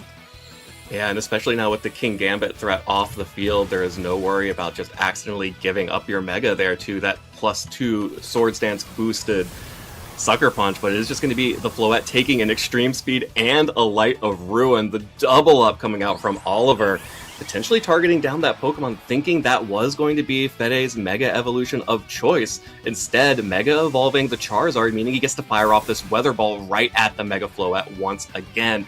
And now the Mega Floette on Oliver's side has gone down in exchange for Fede's non-Mega Evolved Floette on his side. Yeah, I think a Moonblast or a Dazzling Gleam in combination with the Extreme Speed, if the Floette had been the Mega Evolution target, wouldn't have been enough. But yeah, having lost the Floette now, Fede's in a great position against this Dragonite with the Whimsicott in the back. You can outspeed it, go for a Moonblast and take that knockout. Or sorry, not knockout, but get rid of the multi-scale and then follow up with a Charizard attack. Well, Dragonite is trying to avoid the damage from this Moonblast and Weather Ball from Charizard with the Protect, but all that's going to do is open it up to the threat of Encore. Does have access to Extreme Speed to get around that, but I don't know if that's enough. Yeah, one more turn of Burned Sunlight, so that's no longer being available, and you also maybe bait out a misplay with the Encore, but Extreme Speed isn't even a 2-hit KO. That's really important in being able to deal with the Whimsicott as it answers back. And that Moonblast deals really good damage through the multi-scale. Another Moonblast will be plenty to pick it up, especially after this chip from the Charizard. And like you mentioned, that Extreme Speed just not doing it against this Whimsicott. Even if this Dragonite were to get a critical hit on the Whimsicott and knock it out, another Weather Ball should be enough for Federico to keep his tournament dreams alive. Yeah, I think the margins here are pretty slim. Maybe you go for a Protect here, stall one additional turn of Sunlight, and you either high roll the Extreme Speed, and maybe even go for the double Protect, and then hope for a high roll Extreme Speed and a critical hit, to make sure that you're at least getting rid of the Sunlight, and maybe this Dragonite can miraculously pull off the 1v1 against the Charizard, but it's looking really difficult at this point. Fede should be on game point, shy of some really poor luck at the end of this game. As the Extreme Speed does come out, let's see how much it does. It does take the knockout. Wow, does get the critical hit, but is it enough? Can this Dragonite outspeed and outdamage the Charizard? Here's the Weather Ball. The sun is still up. It is not enough. Dragonite goes down, and Federico Camporisi keeps his tournament dreams alive. The hopes of repeating as a 2-time back-to-back North American International Champion. That actually, that looked a little closer than I really expected there at the end. Yeah, I think it got a lot closer than either of the players were expecting. I do think that ultimately, yeah, that little bit of that last additional turn of Sun on the Weather Ball was what kind of tipped the damage in the favor for the Charizard being able to overwhelm the Dragonite and not have to rely on any Heat Wave misses or anything like that. I think on Fetty's side, or on Oliver's side, maybe you did actually have to go for that double protect into the extreme speed crit or high roll to knock out that Whimsicott. But unfortunately only gets one of the two.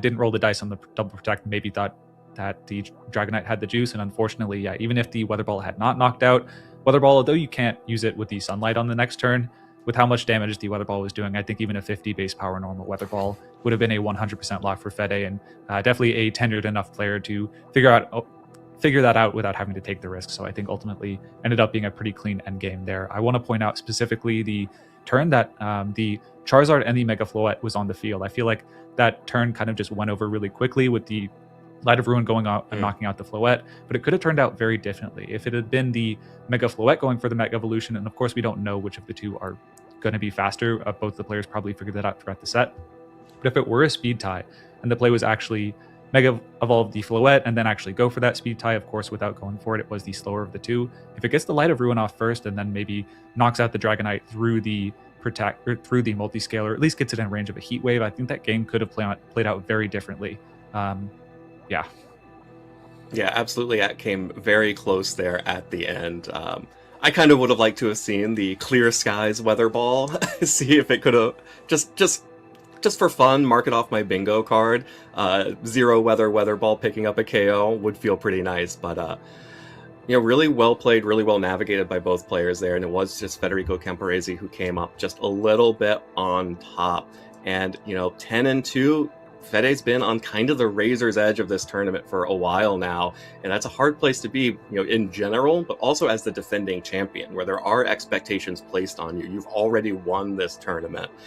Even though it's very difficult and very rare for players to be able to be a back-to-back champion at any level, you always want to be one of those few people, and very few people get that opportunity because you got to win the first time to have a chance to be a back-to-back.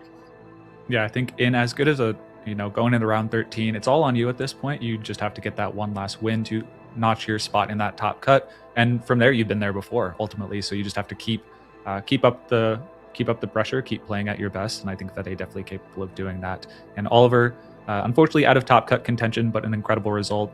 An AAC this year, one of the biggest and most competitive tournaments I think we've ever seen. So at this point in the tournament, being 9-3 is an accomplishment in and of itself, and still a chance to notch that 10-3 record overall and get to potentially top 32 prizing. Yeah, still in the game as far as prizing is concerned. So definitely not over for Oliver to make this trip, a really good experience, a very positive experience, finishing in that top 32. We are going to take a quick break because we do have rounds ready for round 13, our final round of Swiss before hopping into that top cut bracket. So stay tuned, don't go anywhere. We'll be right back with round 13.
Welcome back, everyone, to our side stream of the North American International Championships. We have seen so many incredible matches, including our defending international champion, Federico Camporesi, keep his tournament dreams alive in our last round there. But it all comes down to this, Cedric. It is round 13. This is your moment. If you do not already have 11 wins, you need to get them now. It's your only opportunity. Absolutely. Lots of players can be fighting for the opportunity to continue playing into the top cut bracket of the tournament. Of course, the single elimination bracket, where we will ultimately determine our national or our North American International champion. Fede, of course, the player we saw on stream last round, was able to take a win and now has the opportunity to progress into that, that final bracket and to continue playing. But of course, lots of other players trying to make their legacy in this tournament, trying to do the same, make into that top cut bracket and become the champion.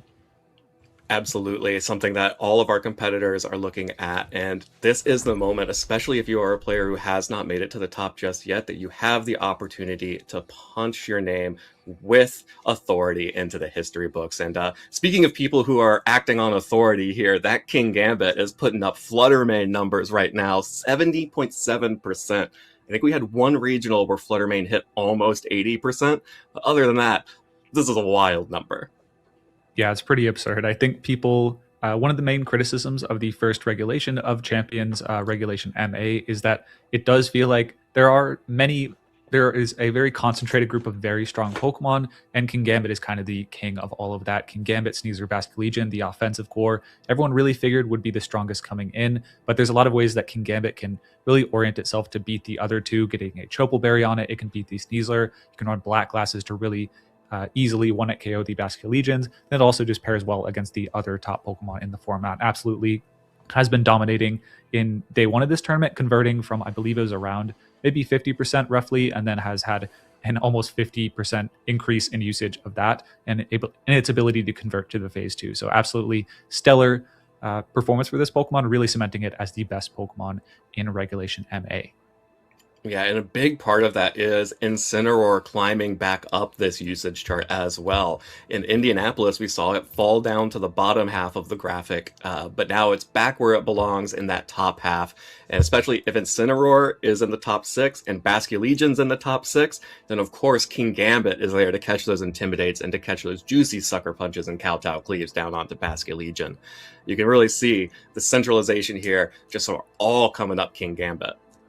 Yeah, very centralized, but I think a lot of players, or at least spectators for sure, definitely look at these stats and they see, okay, these are Pokemon, you're just going to be playing the same game every time. But I do think the little choices on each of these Pokemon changes a whole lot. We've seen the King Gambits, the item being alternating from Chople Berry, Aqua Berry, Black Glasses, and then the Sneasers, the way they're trained, whether it's extremely bulky, fast, running Poison Touch, or White Herb, that's important. Then the Basculegion, the way its item is selected changes entirely how it plays in a game. The Choice Scarf being kind of a late game cleaning piece, the Focus Sash being able to really consistently stay on the field and dole out damage, then the Mystic Water being more of an early game piece to make it more threatening in early parts of the game and take those knockouts with the Wave Crash. I think despite the high usage stats of these Pokemon, deceptively diverse ways that you can play all of them, which contributes to the metagame being very interesting to watch play out. Yeah, Basculegion can even hold that Citrus Berry, giving it even more options. You can run that super bulky Citrus Berry Basculegion we've seen a couple of times as well. And having all of that diversity of item options and the way they change, it's because these Pokemon are so strong, they're so flexible that they can do all of this. But the other half of centralized meta is looking down at that bottom half of the usage graphic. And of course, you have the Lycanroc making it onto our Phase 2 graphic, something I would not have believed if you had told me 1 week and 2 days ago before the Turin special event began. But now Lycanroc proving to be one of the top threats to check the Charizard teams. And of course, the Frostlass and Scovillain combo on that Lycanroc team that was targeting the Charizard teams in Turin. You can see how popular that team has been, 15% Lycanroc. I guarantee they are all on Frostlass Scovillain teams, or just about. Yeah, absolutely. Not a lot of Lycanrocs outside of that team, unfortunately. So you can see that you can more or less just assume 15% of the field is that exact Frostlass Scovillain Lycanroc team. And we've seen it prove to be really effective on the stream match. It definitely has its it's not a one it's not a guaranteed knockout into the opposing Charizard teams. They still have some counterplay, being able to play into Trick Room modes. That's a recent innovation that this Froslass teams maybe don't handle quite as well as they were, able to beat the Charizard teams last week. And then the Mega Floette as an alternate option does handle the Froslass, Scovillain, and Lycanroc mode fairly well as well. So I think, a team that was really popular and has been able to convert extremely well to beating the Charizard teams in day one, but maybe against these meta forward Charizard teams can struggle a little bit despite that. Absolutely, and that's really been so fascinating to watch in just this short amount of time that we've had Regulation MA for official events, being able to see the adjustments that these different Charizard teams have been making to adapt to the meta threats that have risen to counter them. But all of that is kind of just theoretical heading into our next match, because we have something that is a little bit off the wall. You are going to see a King Gambit and some of those other top Pokemon, but we have no Charizard to be seen anywhere in our next matchup, which is going to be Dawei versus Thomas Irwin. Cedric, I am so excited about this matchup. Yeah, I think if you had a short list of teams you were preparing for coming into this tournament, maybe some pieces on Dawei's team you would have been prepared for, like the Calm Mind Floette, which was quite popular at Indianapolis, as well as the Turin special event. But Thomas Irwin's team, extremely off the wall with the Toxapex and the Snorlax being present. Of course, we've seen the Toxapex be quite strong against players like Wolf Glick, or be quite strong used by players like Wolf Glick on the mainstream quite a lot, but the Snorlax definitely an interesting choice. It has the Thick Fat, which is an ability that gives it essentially a resistance to both ice and fire type attacks, which with all the Charizard around in the metagame can prove to be really effective, and in this particular matchup actually might make it pair up really well against the Ceruledge. I have been, I remember seeing some chatter on socials of people wondering or longing for the days of Ting-Lu Dondozo. And I'm here to tell you Ting-Lu Dondozo is alive and well. It's just Toxapex and Snorlax now. Having that combination of Infestation and Yawn to trap you on the field and put you to sleep. And this Snorlax can be just a disaster to get off the field unless you can hit it with a close combat from that Sneasler. It's otherwise just going to be tanking a bunch of hits from Dawei's side. And free turns for Snorlax are so scary because it does have that fissure. And everything on this team for Thomas is slowing down the offense. You have the Scovillain that's going to be that calm nature, calm stat alignment, so will be much more specially defensive there. You also have the Toxapex, the first team I built in Pokemon Champions was a Toxapex Scovillain team, just because I thought it was really fun to lock in all of our physically offensive threats with Infestation and then burn them with the Spicy Spray. Going to be more difficult to do that against Dawei because the biggest physical offensive threat is that Ceruledge, which of course will be immune to the burn status effect. So may not actually see that mode come out in its full force, but I'm so excited to see this. All Wolf fans who are excited about the Toxapex over you just saw on the mainstream, come on over. We got Toxapex here at home too. Yeah, there are some slight deviations, though, from Wolf's set. I want to look at Recover, for one, means that the Toxapex can actually, with Infestation, endgame a little bit more consistently in more, say, 2v1 situations, but it's also Protect over Baneful Bunker. So Protect having no secondary effects, while a Baneful Bunker, if you attack into that with a contact move, you would get poisoned, which would be pretty valuable against the Ceruledge, the Incineroar potentially. Those could be really valuable, but there's a lot of reasons not to run that on Thomas's team. If he really wants to focus on getting the Rage Powder Spicy Spray combination to burn opponents, they can't be burned and have their attack halved if they're already poisoned, and then same with the Snorlax. If they're poisoned, you can't yawn them to put them asleep, to buy turns for Fissure or the rest of your Pokemon to start taking knockouts. So I think kind of an interesting decision from Thomas there, but has a lot of similarities to Dawei's team. I think these players probably understand how the other want to play, maybe better than any other player in the tournament, with the Snorlax trying to yawn to buy turns for the Pokemon on Thomas's team, and then Dawei's Milotic essentially doing the same thing with Coil Hypnosis to try and set up turns for the rest of the team to dole out the offense after setting up a little bit. Yeah, that's exactly right, and so smart, such smart construction from both of these players. I do think a lot of this will end up coming down to how many free turns are they able to sneak? Will Dawei be able to get the coils and hypnoses off in order to buy time for the Floette or the Ceruledge on her team, or will Thomas be able to get the yawns off and then be able to fire off enough fissures that will hit to actually remove some of these huge bulky threats. There's actually nothing on Dawei's side that is immune to Fissure, so no levitators or no flying Pokemon. Sneasel at least does have the Focus Sash, but that's fine. It can't really take too many double edges either.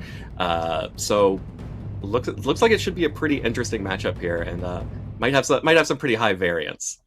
Yeah, high variance for sure. That Fissure, as you pointed out on the Snorlax, the more free turns you buy on Dawei's side, if the Snorlax is not asleep, those are turns that Fissure could be coming out, so that's going to be super volatile. However, both players do have some redirection on their team. I want to point out the Sinistcha. That could be a good way to really lock the Snorlax on the field. It can really go for Yawn. It can't obviously go for the Double Edge and the Ghost type on the Sinistcha unless you really want to read no Rage Powder is coming out, and then you're just rolling for 30% Fissures. So it could really put the Snorlax where most of the time it's not able to act, but if you keep it on the field long enough, that Snorlax is eventually going to hit a Fissure and take over the game. So a lot of high variance. I think the Fissure probably the thing that Dawei is sweating a little bit. You never want to be in a situation where, all right, I'm at 10-2 at one of the largest internationals of all time, and game 3, it's all going to come down to whether this Fissure hits or not.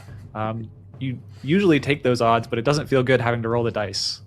Yeah, you'll take them, but you don't want to. You would much rather not have to be stressed out over that. And I think credit to Thomas here, being able to, I think a lot of people see Fissure on a team and they're like, oh, well, that's just a desperation play. And sometimes it is, but this team has been really well designed, and that is the best option for Snorlax to be going for most of the time. Yeah, Snorlax, an old head for sure, just like us. Maybe a little sleepier than we are. It's still bright in the morning, or at least early afternoon for us, but Snorlax has been playing a lot of Pokemon, so no option to go for rest or anything like that, but can put the opposing Pokemon to sleep. I do expect that Snorlax, it does pair up pretty well against the Mega Floette on the opposing team. It does have that naturally high special defense and high HP stat that it's been known for since I guess it didn't have the special stat in Gen 1. A pretty high special stat.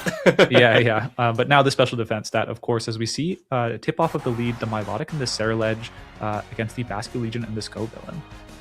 Okay, yeah, Basculegion and Scovillain for Thomas, going to immediately threaten big damage onto that Ceruledge to slow it down from getting set up. Of course, that is the Scarf Basculegion, so it is going to be locked into whatever move it chooses here. Yep, the Basculegion should have a fairly free flip turn into the Ceruledge, or you can immediately go for the Wave Crash. However, I think on Dawei's side, the Coil pretty likely play off of the Milotic to set up for stronger, or not stronger, but more accurate Hypnosises on future turns. Of course, for those unaware, Coil boosting defense, attack, and accuracy. Taking 2 accuracy boost will make the Hypnosis a 100% accurate move, and I believe 80% after the first Coil. So good odds, but you want to be getting up to that 100% with 2 Coils. Yeah, 2 Coils is the magic number here, as Scovillain will go ahead and Mega Evolve, so not going to try to sneak in an extra Moody boost here, just going straight for the Mega Evolution. Ceruledge will protect the way this Wave Crash, Basculegion just going on the offensive towards that Pokemon, as Milotic does get its first Coil off. So that will raise the attack, defense, and accuracy, but Scovillain being able to counter that with the Leech Seed. Milotic is not going to want to leave the field here now that it has its boost, but if it stays, it's just going to be healing that slot for Thomas. Yeah, actually like the position Thomas has put themselves in. Essentially, the Ceruledge can't stay on the field without tanking a Wave Crash if Thomas just covers that slot with the Wave Crash, and your safest switch into that, of course, is the Sinistcha. However, the Scovillain carrying a really strong offensive move in the Overheat, which in combination with the Wave Crash should knock that out and take a quick knockout. You do, however, if you do that, give the Milotic another turn to go for a Coil or start firing off Hypnosises. So not without, if Dawei does opt into that option, you are still at least gaining some ground somewhere. Okay, well, the Ceruledge has to retreat for Sinistcha, which will heal up just a little bit of Leech Seed damage dealt to the Milotic. It will take that Wave Crash, deals a lot of damage back into the Sinistcha on the switch in here. That's going to be some really important chip damage, as the Hypnosis, after 1 Coil, does have positive odds to land that. Will put that Scovillain right to sleep. Because of the way it's trained, Scovillain has used its mandatory turn of sleep, so it's already potentially able to go on the offensive next turn. Yeah, pretty important distinction that really differentiates what I explained to what actually happened. The Milotic is faster than the Scovillain, so it was able to go for the Hypnosis and allowed the Sinistcha to switch in fairly freely. It did take, of course, about 33% of its HP from the Wave Crash, so can't take too many of those, especially with no healing item, but it could start firing off Wave Crashes relatively freely or not wave crashes, but Machagachas to try and heal itself back. However, that would maybe be risking the first turn wait from the Scovillain.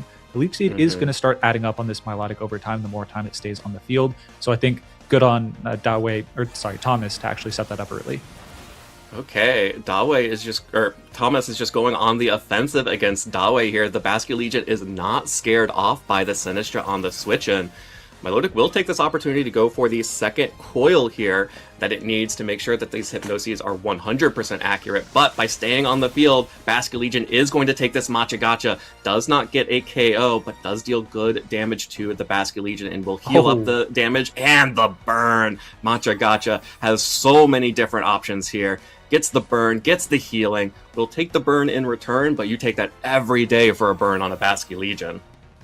Yeah, feels wasteful to go for the wave crash into the Sinistra, but I think what Thomas was probably going for is, you know what, it's likely my Basculegion would want to switch out in this position as I just overheat into the Sinistra. However, if Ceruledge gets in for free and also gets a Flash Fire boost, I'm not loving that situation either, since it buys it some time to maybe start going for Bulk Ups. With the Flash Fire boost, it's essentially a 2.25 boost on the Bitter Blades, which are going to start to really make this Ceruledge very hard to knock out. So understandable play, but unfortunately gets punished by both the healing on the Sinistra in addition to the burn from the Machagacha. 20% to do that, and just such a very powerful move, and we can see why Sinistra did make it into the top 12 on the usage graphic. A very strong Pokemon in its ability to support its partners and also to chip away at one of the strongest Pokemon in the format in Basculegion.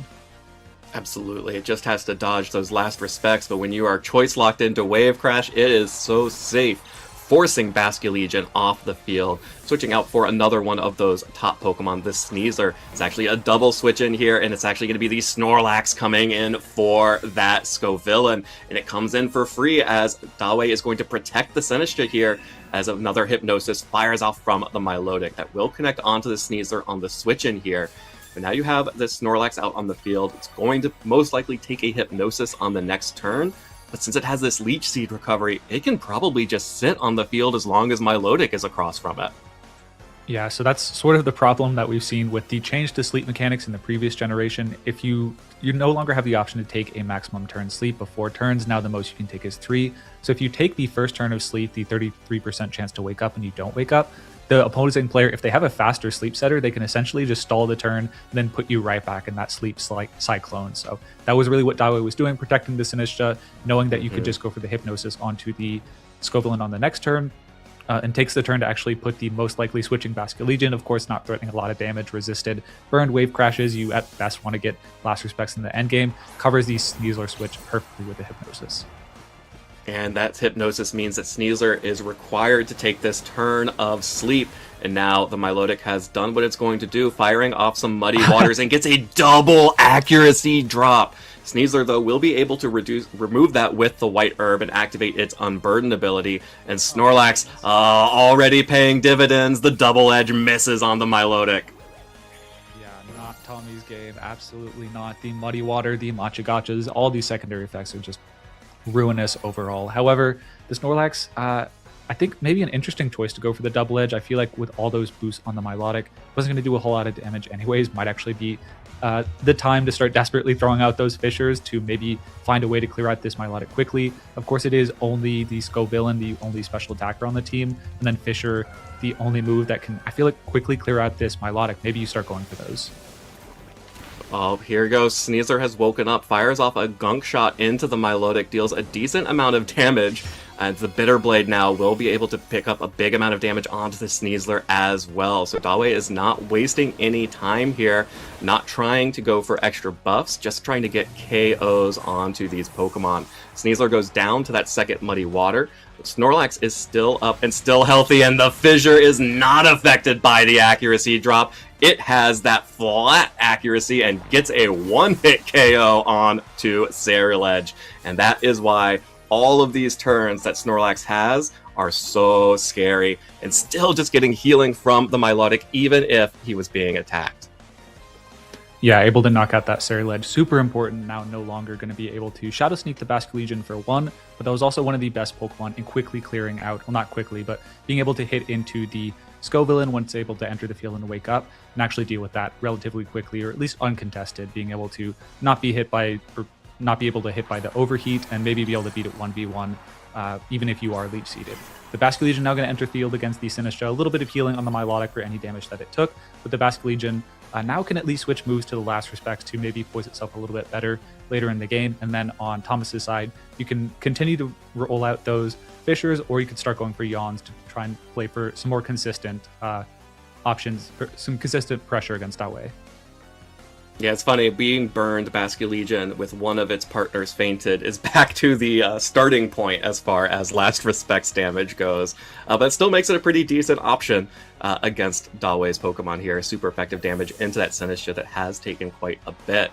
But Basculegion's just going to go ahead and switch out once again for the Scovillain, while Snorlax takes this turn to protect. So Thomas setting up an opportunity where only one of these Pokemon will be asleep at the end of the next turn, and asking Dawei to choose.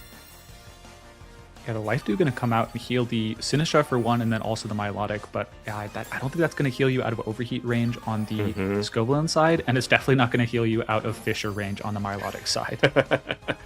It is a calm Sinistra, so maybe, just maybe, it has been trained to tank and Overheat, but it is from a more defensive Scovillain, which this likely is as well, but it would be really close, and I would not want to risk my tournament on that. Yeah, I think honestly it would be a fair play to switch out the Sinistra on Dawei's side, not wanting to figure that out here, or yeah, just go for a Protect, another way of getting around to that. Well, there's the Protect from the Sinistra. Milotic has opted to put the Snorlax to sleep here, because it is faster than the Scovillain. That is the only Pokemon it can go for, as Scovillain will go for the Overheat into the Sinistra. But like you mentioned, doing that Hypnosis cycling, protecting a Pokemon, waiting for the slower Pokemon to wake up, and now that Scovillain is just asking to be Hypnosised once again by this Milotic. Yeah, we saw a similar set that actually won the first major online tournament. The Coil Milotic just being able to slowly just continue hypnosising the rest of the field, and then if it's ever faster than a Pokemon, it can really just put it in this lock where the one turn it's actually able to knock out a Pokemon, if you don't get that first turn wake, can just continue to protect in the face of that and put it to sleep. So I think, pretty telegraphed hypnosis into the Scovillain here, but there's still not much that Thomas can actually do about it. I mean, Thomas does have the ability to protect away the Hypnosis, and then Snorlax has taken its mandatory sleep, so it could wake up this next turn. We also have to be keeping our eye on this total time down at the bottom. We are still at 3 Pokemon up for each player, so making sure that you don't lose another Pokemon and fall down in the Pokemon count if we're headed to time could be really important. So you can see Dawei is going to retreat the Sinistra in favor of the Sneasler on their side, and out comes the Sneasler. Sleep on the Snorlax did not wake up this time around, and now the Scovillain has used its Protect and is now being threatened by that Fake Out pressure. So Dawei has the option of Fake Out plus Hypnosis into whatever it wants, just to prevent any actions on Thomas's side this turn. Yeah, I think the best you could probably hope for is maybe Dawei going aggressive and trying to target into the Scovillain. I think the close combat really threatening this Snorlax down, although it should be trained to be able to survive one of them, and with the combination of leftovers in the Leech Seed on this high HP Milotic is going to keep it at least relatively healthy, maybe not in range of another close combat. But I think on Dawei's side, really no pressure to just not go for the Fake Out into the Snorlax, immobilize that for a turn as it takes its guaranteed Wake Up, and then Hypnosis the Scovillain, and then follow up the next turn with Hypnosis into the Snorlax as the chain continues. Okay, well, here's a Pokemon that cannot be Hypnosised because it was burnt by the Matcha Gotcha earlier. Basculegion out on the field will block the Hypnosis from that Milotic. Snorlax does wake up finally, but because of the Fake Out, it has been locked. No damage dealt. So Basculegion now out on the field, which is good. You won a turn, but it's still burnt, and it's still not threatening a lot of damage to either of these Pokemon, and you're really worried about falling behind on the Pokemon count. Yeah, definitely the case, but one thing we can look at is the Sneasler on Dawei's side does not have Protect. So finally, you're actually at a turn where you can't be put asleep on one of your offensive Pokemon, as it's able to land some damage, and then maybe the problem is you can also be Hypnosised on your Snorlax. Maybe you bet on Last Respects critting the Milotic, probably be a low odds play, but I think on Thomas's side, most likely you do just try and take the damage into the Sneasler with your Last Respects and get some mileage out of that. All right, Snorlax protecting itself this time around as Basculegion goes for the Last Respects onto the Sneasler. That will critically break the Focus Sash as close combat coming out from Dawei, targeting into that Basculegion slot. maybe trying to catch a switch in from that Scovillain. However, no damage dealt here. Another Protect coming out from the Snorlax, so that the Hypnosis failed as well. So just another turn of burn damage on that Basculegion. It has, I believe, one last turn. This is its last turn up. Yeah, found some purchase there on Tom's side, honestly. Being able to protect and not take any damage that turn, I think, interesting call to close combat the Basculegion and not take a knockout with Dire Claw, which would have been a strong option into the Scovillain in the back as well. But yeah, no damage dealt, and now the Basculegion has chipped the Sneasler in range of another Last Respects, which even though, yeah, as you mentioned, the Pokemon count here could be really important. 6 minutes of total time remaining. If you can take that Sneasler knockout and just trade 1 for 1 for the Sneasler and the Basculegion, you might be happy with that, with the Leech Seed already on the Milotic, and then an Overheat threatening the Sinistcha in the late game. Well, Sneasler will retreat this turn for the Sinistcha once again, healing up the Milotic, making sure that that Pokemon is healthy is key for Dawei. Sinistcha has the Kasib Berry, so we'll be able to further reduce the damage of this Last Respects. And man, I know why it dealt no damage, but there is just something that feels pitiful about a Last Respects only dealing that pittance of damage to Sinistcha, as Snorlax now will be put to sleep by the Hypnosis. Yeah, Sinistcha reaping the rewards of its own Machagacha burn, takes very minimal damage from that Last Respects.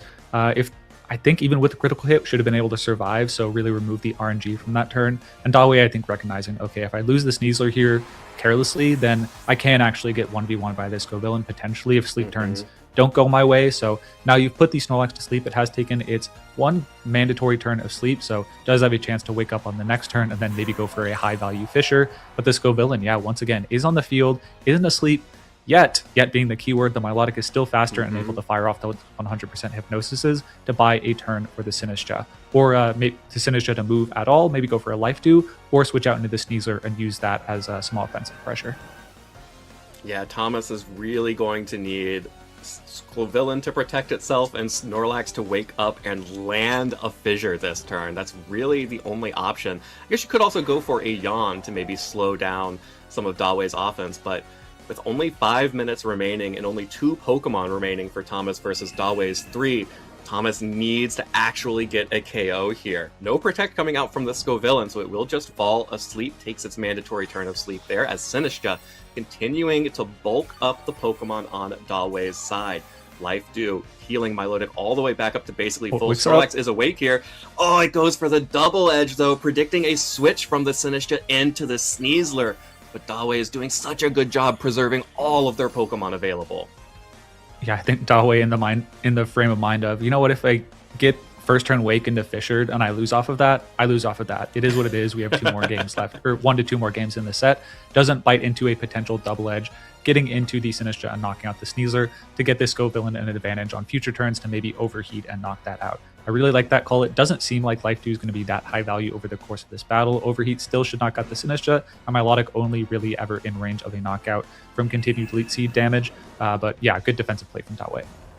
Okay, no Protect comes out from the Snorlax here, means it goes to sleep, and Scovillain stays asleep. Had an opportunity to wake up there, but doesn't get it. And by missing that opportunity to overheat the Sinistcha, that just means that Dawei gets to heal again and again. There is no breaking this core right now. A free double Protect turn from Dawei to be able to even continue to move those Hypnoses across the board, and Thomas is just getting locked out of this game. Yeah, Scovillain now has the guaranteed wake, so on Dawei's side should be a fairly safe Sinistcha Protect to stall that out and go for the Hypnosis on the next turn. And on Thomas's side, there's not really much you can do about that outside of, yeah, I mean, you're guaranteed to wake up turn. You don't want to go for a priority Protect because you don't have that option to at least give some ambiguity on the next turn, whether you're going to Protect in the face of the Hypnosis to buy yourself a chance to first turn wake with the Snorlax and get a Fissure off. So I think that's probably what Thomas needs to be hoping for, to be able to get a first turn wake and then Fissure on a later turn with the Snorlax.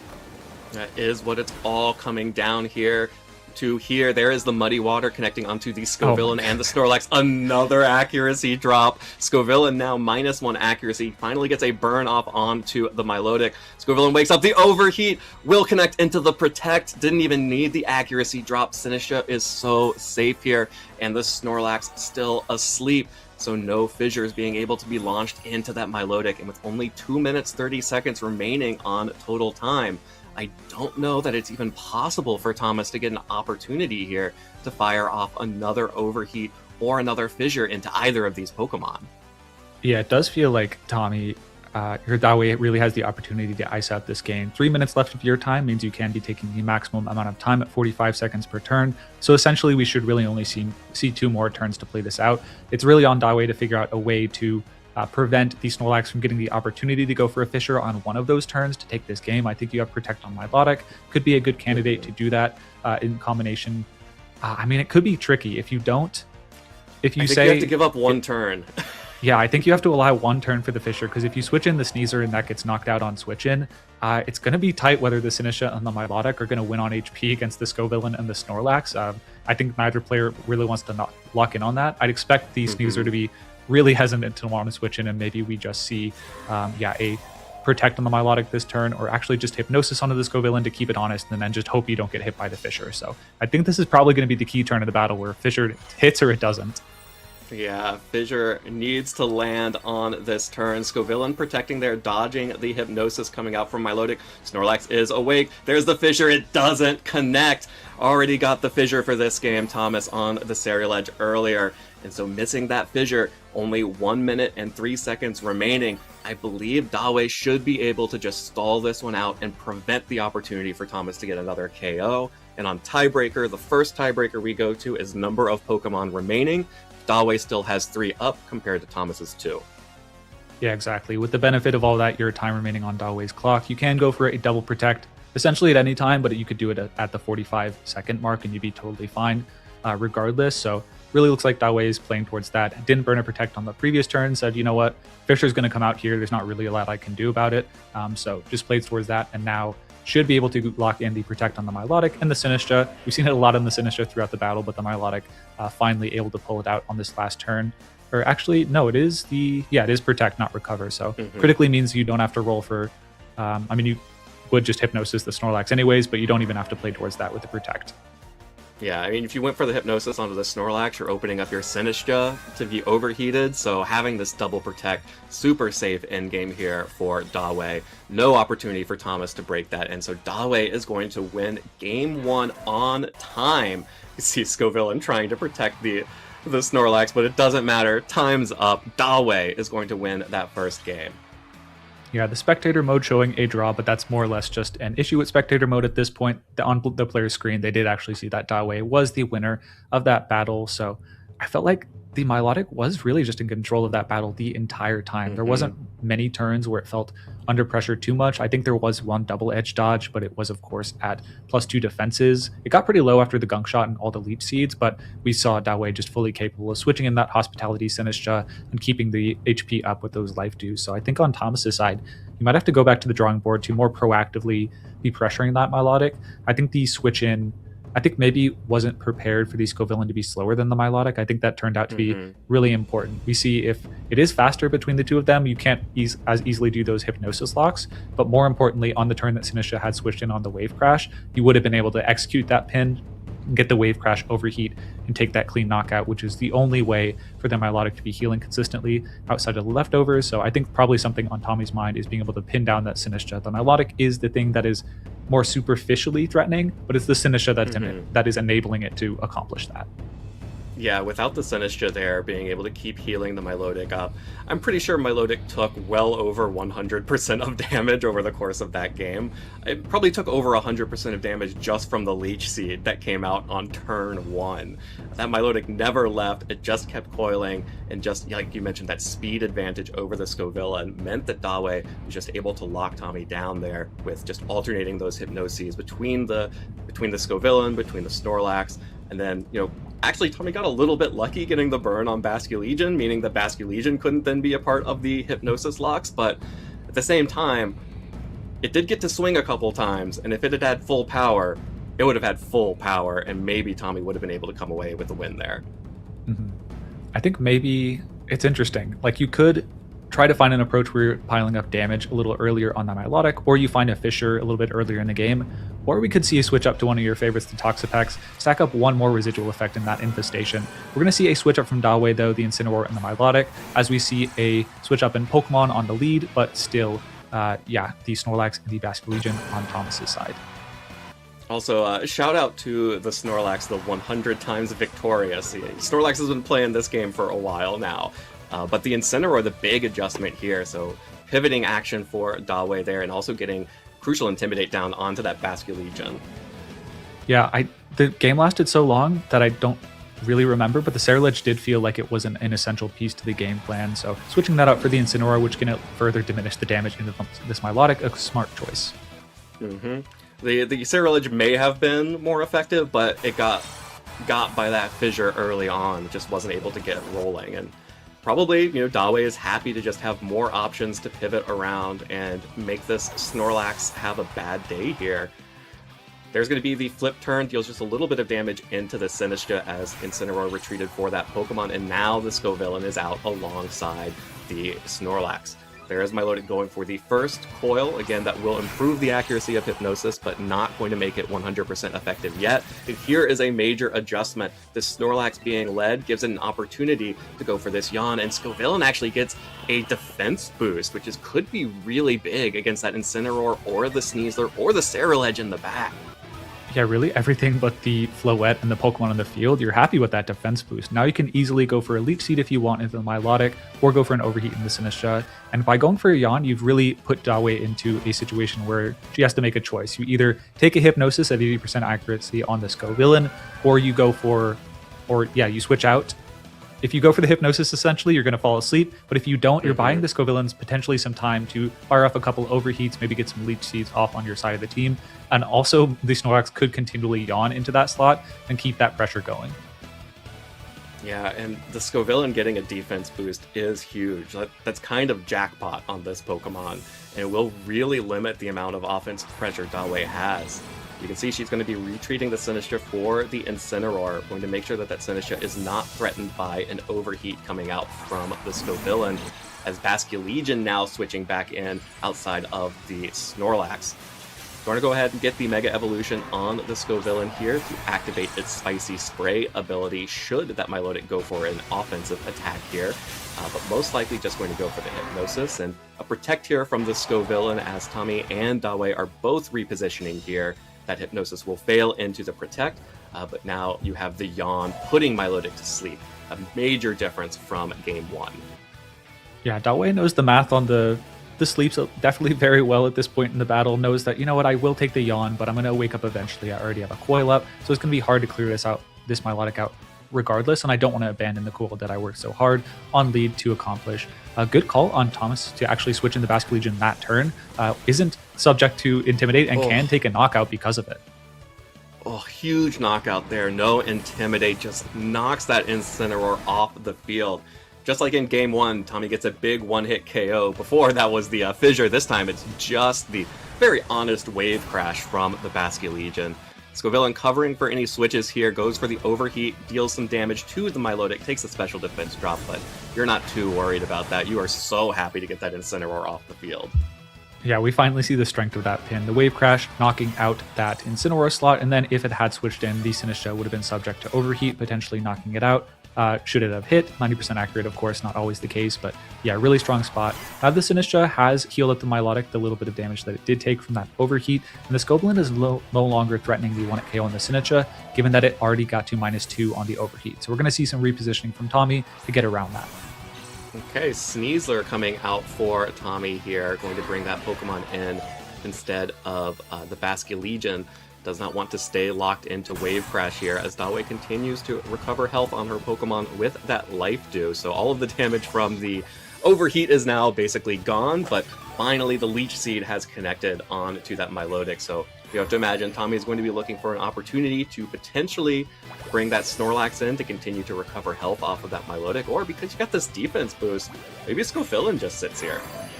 Yeah, the defense boost is going to be really valuable. You can always be put to sleep, but you can't really clear that Leech Seed without switching out your Milotic, which might be a fair trade for Tommy to make. Interesting Sinistcha Life Dew there, essentially hoping that if the Wave Crash and the Overheat comes out, at -2 it probably won't knock out, and then you can maybe heal out of range of the next combination of attacks, or at least put yourself in a solid position overall. No real attack comes out in the Sinistcha, so not much of a factor, but just an insight into Dawei really trying to preserve this Sinistcha and the Milotic for the endgame as the battle continues. fake out into the Milotic as it's going to wake up here, but because Tommy was heads up play there and faking out that Pokemon, there will be no Hypnoses or additional coils coming out from the Milotic on this turn. Again, another Life Dew keeping it at full health. Here's that -2 overheat you've been talking about into the Sinistcha. Does over half health, but I don't believe that's even going to be a 2-hit KO after the next drop to its special attack. Yeah, it looks like it would have been close. The Wave Crash in game 1 was doing about 60 HP overall, and the overheat here did a little, about 100 HP overall, so it would have been able to survive that, take the Wave Crash, and then Life Dew up out of range for sure out of the overheat. Turns out it would have lived the combination regardless of that speed interaction, but good for Dawei and Thomas to know going into the rest of the battle.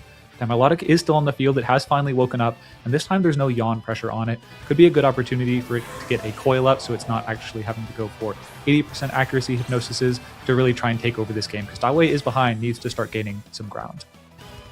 Well, Dawei is definitely behind, and it's going to be the switch out of the Scovillain, so resetting all those special attack drops. Milotic misses the Hypnosis with only one coil, not guaranteed. So Dawei goes for the non-perfect play there, the non-100% guaranteed, and whiffs on the Hypnosis here. Yeah, I think this next turn is going to be I think this turn is going to be interesting. The Sinistcha is at quite low HP, and there's no capability to go for an Incineroar switch in, given it's knocked out, to be able to survive the Gunk Shot. Gunk Shot, an interesting choice. It's able to, it's just a 50% stronger Dire Claw with a strong chance to poison, essentially, but it is inaccurate. Basculegion starts off the turn chipping that Sinistcha even lower, though. Yeah, every little bit of damage on that Sinistcha is counting, but the Basculegion with no partners fainted is not ready to start firing off those last respects. If even one or two had already been knocked out, that may have been a moment for Basculegion to go crazy.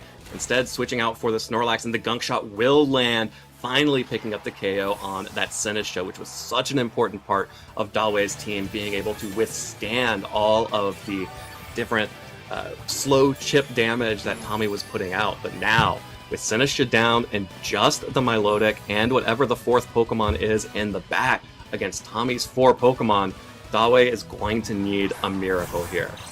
Yeah, I think it really matters who the last Pokemon is. If it's Sneasler, I think this game's going to be a bit of a challenge. The Sneasler is going to be really not that excellent. I mean, you do have the Throat Chop on this particular one, so you're a little stronger against the Basculegion.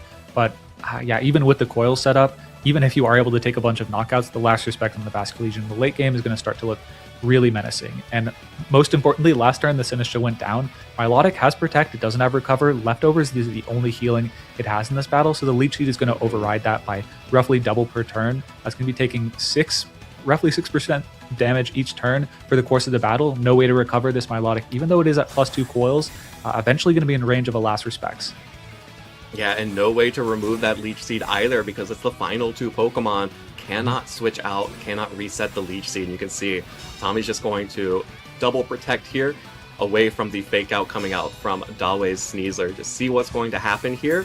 Wait another turn and get another turn of chip on the Milotic, and continue to stall out a little bit more time just in case you need to. Yeah, one thing to note, it is not an unburdened Sneasler. On Dawei's side is the Focus Sash Poison Touch, so there's no way for it to activate Unburden and actually outspeed the Basculegion later in the game to maybe, if it had Dire Claw, put it to sleep or something like that, or get a high damage Throat Chop to get it in range for a couple Muddy Waters from the Milotic. So I think really on Thomas's side, there's no Protect on the Sneasler from Dawei, so you can essentially just target into that with either of your Pokemon, break the Focus Sash, and then I think Basculegion should fairly easily be able to close this game after the rest, at least 2 Pokemon have been knocked out. You simply just, I think, probably shouldn't switch it in freely. Yeah, it is the Scovillain coming here. Yeah. Don't want to risk the Basculegion getting put to sleep and buying turns. Yeah, you switch in the Scovillain, eventually hope to catch a burn onto that Sneasler, will just absolutely lock it up. There's the close combat coming out from Tommy's Sneasler that will activate the White Herb and the Unburden ability. So Tommy's Sneasler by far the fastest thing on the field. So will the Basculegion once it comes in. Muddy Water connects onto both Pokemon, so we'll get another burn on the Milotic. And boy, these Muddy Waters, I guess it makes sense. They're in the swamp, they're in the bayou. It's extra muddy down there. Yeah, you actually... It's an interesting spot. Like, you burn the close combat, but now because you use the White Herb on that close combat drop, you actually get Muddy Water drop, which maybe makes this game a little bit less consistent. However, I think Thomas should be really fine.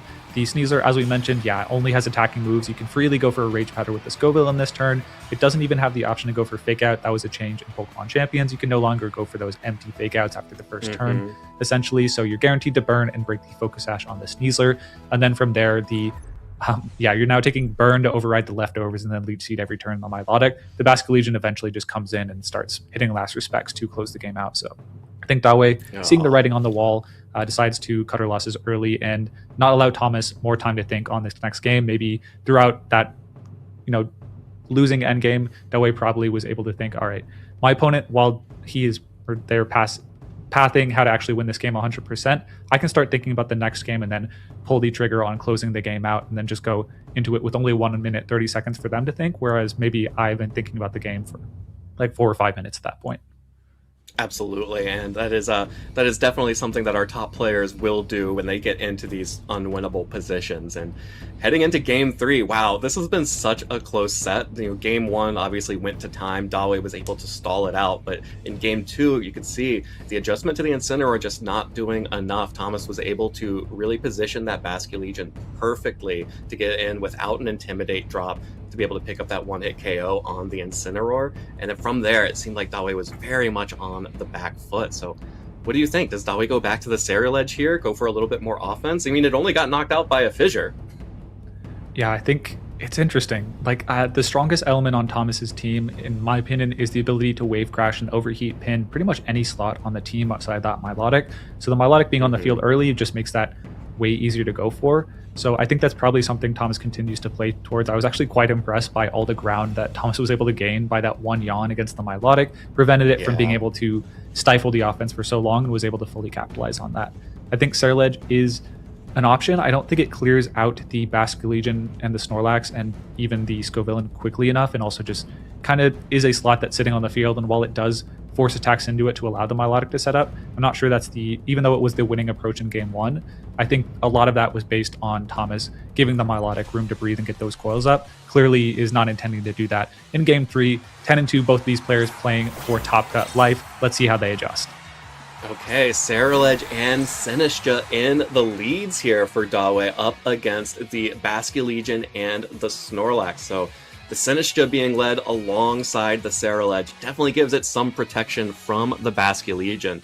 This does open up opportunities for Snorlax to start going for yawns or even just going for some cheeky fissures. Yeah, I think this is a great lead from Dawe if you're expecting this lead from Thomas particularly. The Last Respects is not yet active, and even if it were, the Cassette Berry should allow the Sinistcha to tank that pretty well. And then the Snorlax, best it can do is go for Fissure or Yawn, which is, Fissure would obviously be not ideal, but the Yawn at least delays the time it takes for the offense to really start acting on Thomas's side. Well, here's the Rage Powder coming out from the Sinistcha to protect that Ceruledge from the Wave Crash that Thomas is going to immediately fire off, dealing again about a little bit over 33% or just about 33% damage there to the Sinistcha. Takes some recoil, but this means that Ceruledge gets an opportunity to bulk up, raises its defense, raises its attack. That could be really important to get to a point where those Shadow Sneaks will be able to start picking up a KO on this Basculegion, especially if it's taking some chip from these Wave Crash recoils or a single Machagacha.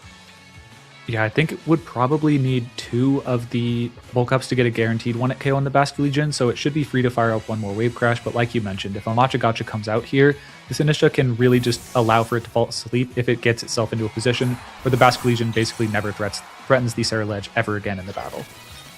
Okay, and the Sneasler coming in for the Basculegion, so Tommy does not want to risk Basculegion just yet. Oh, the kid caught by the Bitter Blade on the switch-in with that bulk up. Not enough for a 1-hit KO, but well within the Shadow Sneak territory here. However, the Yawn now finally will put Sinistcha to sleep, so the Snorlax been trying to yawn and keep Dawe slowed down, but big damage coming out from that Ceruledge. Yeah, we see the value of that bulk up. What looks like a fairly bulky Sneasler takes a lot of damage from the Bitter Blade and is now in range of a Shadow Sneak. The Snorlax is sitting pretty in some respects, can now go for a Yawn into the Ceruledge, or go for a Fissure if it's just, things are starting to get desperate. But yeah, as the Sarah Ledge has been set up, it can knock out the Sneasler. It goes for a Shadow Sneak. It can basically cover the Basket Legion later in the battle. One more bulk up gets it in range where it'll take that knockout. So I think things starting to look really dangerous for this Sarah Ledge getting out of hand, and Tommy needs to address that post haste. Yeah, immediately address that, but it's not going to happen if you're just protecting. So Sarah Ledge and the Sneasler will both protect here. Tommy trying to catch the Sarah Ledge, whiffing into that protect and going for a yawn onto the Sarah Ledge, but Dawe, such a smart switch in here, preserves the Zinish's healing, and now has the fake out pressure onto these Pokemon. Yeah, I mean, truly, this is just very frustrating on Thomas's side. Every opportunity, you just haven't had an opportunity to get this Sarah Ledge because Dawe has been incredibly smart in not allowing an opportunity. Could have taken a knockout in the Sneasler there, but would have been risking the protect. Decides, you know what, I am under pressure from Fisher or Yawn here. This is my win condition. I'm not letting it go so easily. Well, desperation double protect coming out from Thomas there, going for another protect on Sneasler, and Dawe says, why would you bother with that? Let me just get that second bulk up that you mentioned is what is needed to threaten this Basket Legion. Yeah, that's such a great read. Essentially, you're faking out. Snorlax can't apply any Fisher or Yawn pressure on you, and the Sneasler best it can do is Gunk Shot. It'd be one thing if it could Dire Claw and put you to sleep or paralyze you and put things, into RG state from there, but a poison wouldn't be great, but you can Sinister heal that. Instead goes for the bulk up. He says, you know what, I don't need to take out this Sneasler here. I'm more focused on the Basket Legion in the back. I'm really impressed by Dawe's play in this set. Just excellent management of resources and understanding exactly when the pressure is on, when to take a defensive posture, and is now basically primed to sweep every Pokemon in the back with the Shadow Sneak, except for the Snorlax, but it can't offer that much back offensively. Yeah, you get to have this immunity to the Shadow Sneak, but at what cost? Hoping for a Dire Claw, or actually Dawe's Sneasler goes for the Dire Claw, outspeeding Thomas's, and that's going to be a KO. So it doesn't even need to worry about the Sneasler on Tommy's side. It is now gone. And that's a huge play with two bulk ups. There is nothing stopping the Sarah Ledge at this point. Yeah, it's a complete flip from game 2.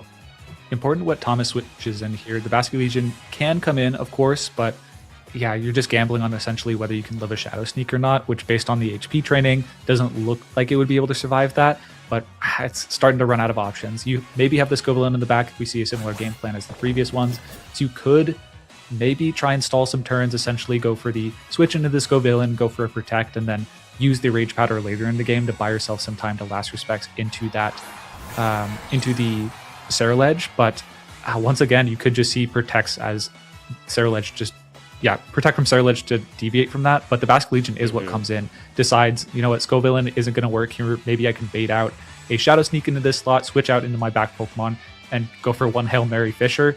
Things are starting to look very dicey and desperate for Thomas. Yeah, Thomas is definitely in a desperate position here. The Aqua Jet coming out from Basket Legion just to deal a little bit of damage after 2 bulk ups does nothing. Here comes the Shadow Sneak from the Sarah Ledge, connects onto Basket Legion. Easy KO after 2 bulk ups. Dawe C is so close to making it to the top cut here at the North American International Championships. A close combat from the Sneasler, another KO onto Snorlax. It is so close, only one Pokemon stands in her way for making it to the top cut. Yeah, the Snorlax with the impish nature, I have to imagine it was trained to be able to survive that, and this battle ends with a forfeit. We're not even going to see the last Pokemon from Thomas, but there's really no way it was going to be able to handle the combination of the Sinistcha, the Sarah Ledge, and I think the mystery back Pokemon that maybe was a Mega, maybe not. We never saw a Mega from Dawe in that set. The Sarah Ledge essentially acting as that. And I believe she's returning to the top cut of the North American International Championships for the first time since 2022 when she finished 9th place at that tournament. Incredible finish here, making it into that top cut in honestly dramatic fashion. I feel like game 2, it was Game 1 was so masterfully played, and then Game 2, it felt like there's only 1 or 2 turns that slipped, but Thomas was showing the caliber of opponent that they were, being able to take advantage of those turns and really drive the knife in fully with those 2 turns of the Milotic, being able to sleep, taking KO after KO, and setting up for a clean endgame with the Basket Legion. And then Game 3, Dawe saying, you know what? Absolutely under no circumstance am I letting my setup sweeper fall asleep. I'll Rage Powder with my Sinistcha until the cows come home. Even if it falls asleep, that's totally fine. I'll protect, keep that win condition active. And then the combination of that with the fake out just proved to be really difficult for Thomas to handle. So congrats to Dawe for making it to the top cut, and then Thomas for an incredible finish with a really innovative team. I think probably in most universes would be the #1 Toxapex in this tournament. I'm not entirely sure of the other Toxapex in the tournament, but I think they were doing pretty well up until this point as well. But yeah, a Pokemon that I don't think anyone was really expecting, unless they really had their nose to the ground, to do well at this tournament, but absolutely dominated and made it to phase 2 and has done quite well.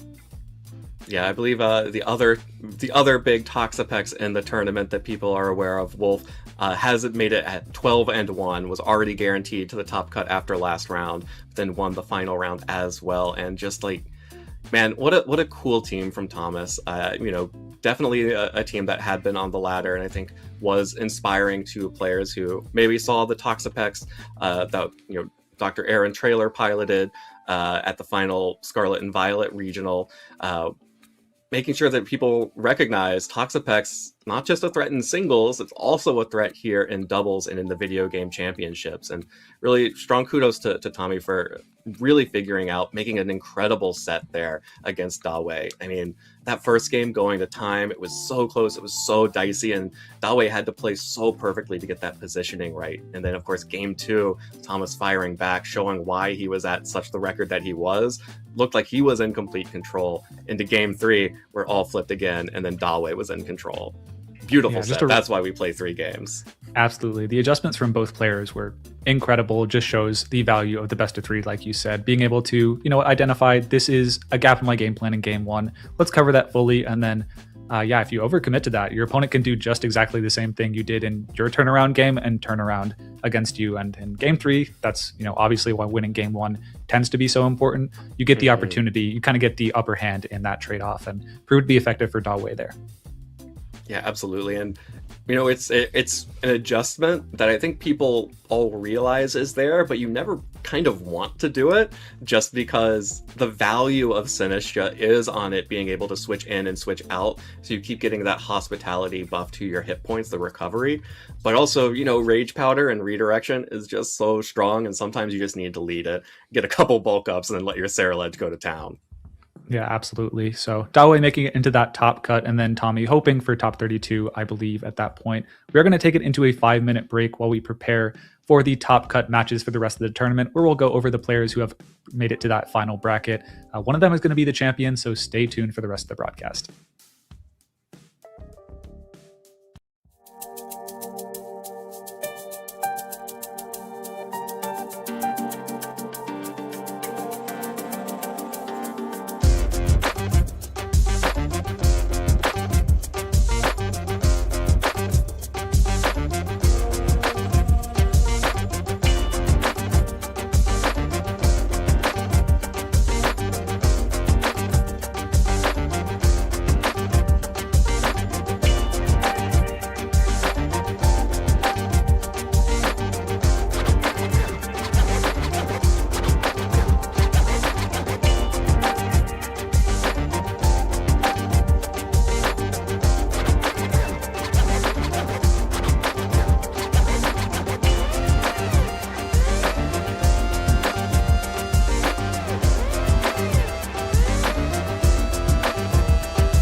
Welcome back, everyone, to the North American International Championship Sidestream, brought to you by Victory Road. My name's Evan Ladd. I got Cedric Bernier here, and we are bringing you our asymmetric top cut in just a moment here.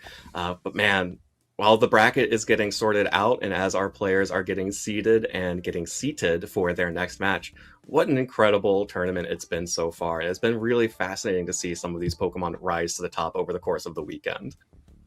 Yeah, absolutely. We're going to take a look at some of those Pokemon in just a second, but I think coming into this tournament, it felt like at least the player sentiment was that team building in this format felt a little bit stale. People thought, this Whimsicott, Charizard, Floette stuff was the best thing, and then maybe if you wanted to index against that, you could go the Frostlass, Lycanroc, Scovillain team, and that was essentially, one of your main two strong options. That's what everyone really prepared for. The really innovative builders to have taken advantage of that have brought some really interesting teams in this top cut.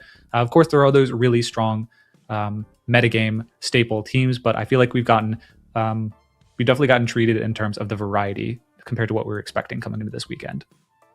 Totally. Things have definitely settled into, a pretty steady format here at the top tables here, with the Charizard being like the number one mega. That's part of why we saw Ceruledge as a pick coming out from Dawei and a few other competitors who are out in the field. Actually, there are two Ceruledge that have made it into our top 13, which is going to be the size of our asymmetrical top cut. In addition to Dawei, Dylan Matthews will also be running the Ceruledge, but alongside a Frostlass version. So the more defensive Aurora Veil style setup Pokemon versus this one that we just saw from Dawei, which is a little bit more of the redirection, fake out, shuffling version of setup for Ceruledge. But this Pokemon, the Flash Fire ability is really what you're looking at for this, to just completely wall out that Charizard. Yeah, I think the ghost typing is also super critical in being able to dodge the fake outs from Pokemon like Incineroar and Sneasler that have become increasingly popular as the format has gone on. But also the ghost typing's defensive properties specifically into that Sneasler, meaning you can't be hit by close combat, and Dire Claw is going to do fairly minimal damage with the resistance and the low base power naturally, especially after you get a couple of those bulk ups, boosting your defense and also your attack so that any damage you do take, you can use Ceruledge's signature move, the Bitter Blade. I believe 90 base power and healing 50% of the damage you do. And when you're doing a lot of damage, 50% is a lot of healing. Yeah, that is a lot of healing. And it's just, it really, and also we have to mention for the ghost typing, the ability to have a priority ghost type attack for these Basculegion teams. And we saw that in that last game. As soon as Dawei got two bulk ups, both the Aqua Jet's not dealing any damage anymore to that Pokemon, and the Shadow Sneak is threatening a KO before you can use any of your other more offensive, bigger power attacks. And so, we also saw that a little bit on the Aegislash that hasn't really come through as much as I kind of expected it to in MA, but Dawei really showing the value of that priority ghost type attacks. And weird typed priority attacks are very important in this format, as we've been seeing with the Lycanroc teams that have been popping up with the priority Accelerock. Absolutely. Having the option to go for those shadow sneaks after a couple bulk ups, knock out the Basque Legion. I think it's very important. All the players using that Pokemon kind of know their damage rolls to the point where they know, all right, if I have a little bit of chip, I only need to go for one bulk up. But if it's just going to come in later in the battle, I do need to get that +2.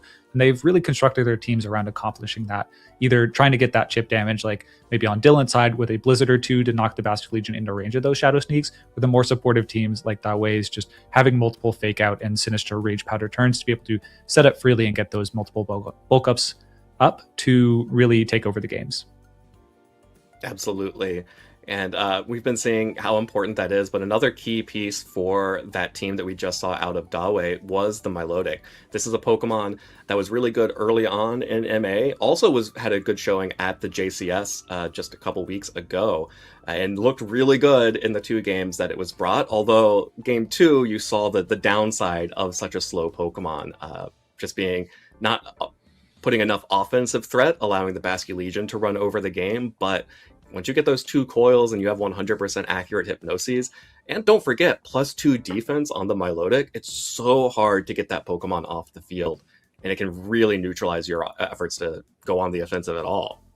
Yeah, I think the coil hypnosis set, something that popped up in the Dynamax era, in some of the early formats where Milotic's early problem since its release, I think it had some notoriety in 2018 and lower power level formats like that where Intimidate was common, but you were still always a little bit reliant on Intimidate, activating into your competitive to get you a +2 special attack boost for it to actually be a big contributor in the battles. What the coil set does is say, you know what, I may not be threatening you a lot offensively, but if you let me get 2 turns on the field, I'll be threatening you with a nuisance by continually hitting those hypnosises, going for 100% accurate Muddy Waters and dropping your accuracy and just making this game a pain to get through. And we saw the sleep changes that have happened in Champions, getting rid of that long dreaded maximum turn sleep, the 4th turn of sleep, the first being guaranteed, and then the next 2 previous generations being a 3rd, and then the last one being guaranteed. Removing that last turn is actually kind of index things in favor of the sleep users in some respects if they're bulky enough, because you can wait for that first turn, the first possibility to wake up, for that to fail, the 66% chance to fail on that. And if they continue to be asleep, you can just put them asleep instantly without having to worry about that next turn of ambiguity. So I think that's been kind of a shadow buff in a way. Even though you've removed the possibility of the extra turn, you can at least introduce more consistent play for the sleep users like Milotic. Yeah, I actually really like the change to sleep for exactly that reason. It feels like a nerf on the face of it, like, oh, you get fewer opportunities to get the max sleep. Like, it's not as good, the ceiling's not as high, but having that opportunity for more consistency really lets you lock down your opponent, like we saw Dawei do in that first game. And we are getting the bracket ready. The players are getting paired, and I do have to say, I just saw Dawei has advanced to the top 8, gets a bye after that win. So we are going to see the Ceruledge and the Milotic in the top 8 here at NAIC, which is super exciting. Yeah, and that's got to feel really solid for Dawei, a player who I think has been doing really well at the regional level and also has a big international finish, a 9th place, a top 16 at the 2022 NAIC. But I think this is her first top 8 at a international. So absolutely has to be thrilled to be able to, have performed so well, gotten high enough resistance, played excellent players throughout the Swiss portion of the tournament to not have to play that top 16 play-in and to be able to get that, new height. But from here, you don't want to stop there.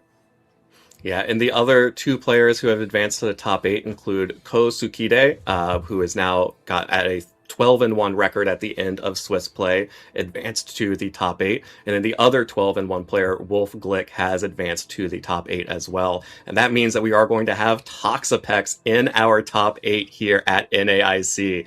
Even though Dawei was able to get it off the field in that last round, Toxapex, that little pest finds a way. Yeah, I think there's really no 2 better 12-1 seeds we could have in this tournament. Kosukide, for those unaware, I believe the 2022 senior world champion and has converted in the Masters division spectacularly, got a 5th place, I believe, at the world championship this most recent year, and has now gotten a top 8 at North American International Championships. I believe just finished top 8 at JCS, so absolutely killing it on the champion side of things. Wasn't doing too shabby in Scarlet and Violet either, but absolutely showing no signs of slowing down in Champions. Yeah, and of course, we don't really even have to introduce Wolf Glick at this point, who is on his way to maybe getting an additional international champion title, chasing Marco for getting the most international championship victories, even though he's already got the most regional championship victories. Also, still forever, always, we are all always still chasing Ray Rizzo on those world championship victories, but Wolf completely dominating this tournament, only dropped one set, and with that unique Toxapex Mamoswine Hydreigon team with the Charizard. We forgive the Charizard alongside the rest of its partners. Yeah, I mean, this continual ability to innovate on both meta and kind of off-meta picks in Wolf's style has been, I think, somewhat his trademark. I think early on in his career, he was a little bit more off the wall, trying to make things work that were maybe a little, trying to push the envelope a little bit too hard. But ever since he has gotten more towards using these really strong Pokemon, but in innovative ways or combinations, I think he's been a pretty unstoppable force. He's one of, if not, he's one of the best players, just like turn by turn of the game, but just his ability to build things that you have not seen before and use his experience advantage over you as I think one thing that has really set himself apart from the other top players in these big tournaments, and is what has allowed him to convert continually to these really high finishes at regional, international, and the world championship level. I don't know about you, but I know you mentioned Ray with D3. It's starting to get to the point with these internationals where if you win one of those, it feels like, in terms of like skill expression, like you're playing at, to me, it feels like it's not on the same level as a modern world victory, but they're getting pretty close to like parity of a modern international to an older worlds. As much as it hurts to say, of course, I value those worlds a lot, but people are so good now. Yeah, I mean, you just have to look at the other players who are in the top cut. I mean, you have Shoma Hanami, world champion. You have Marco Silva has somehow made it through his disaster of a record, disaster of a schedule. One of the hardest, at least openings to a tournament, is now 11-2 and fighting for a spot in the top 8. You have the defending champion Federico Camporese is still in it alongside top players like Eric Rios from Spain. You have Marcus Dion from Canada here, and then a number of new up-and-coming players. I mean, Dylan Matthews, who's also had a great season so far here, and a number of other players, Francesco Piopero, Don Check, Adrian Hurley, and Chris Large rounding out our top cut. And I am so excited to get into it. All of these players, some of them are having the tournament of their life. Others are business as usual because they've already been at these top tables. And there's nothing more exciting to me than seeing how those two forces match up against each other. Yeah, it's an incredible top cut with both veterans and new players alike, and we have it almost ready for you. I believe we almost have the bracket ready. We're going to toss it to a quick break as we finish getting our top 16 match ready. Of course, they are playing in to the top 8. A lot of the players, as we mentioned, 3 of the top players, Dao Wei, Ko, and then Wolf, have secured their top 8, but the rest of the players have a dire match against one of their toughest opponents yet in this top 16 to top 8 play-in. Stay tuned for that. We're going to toss it to a quick break.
Welcome back, everyone. Look at this sneak preview of what we have to come.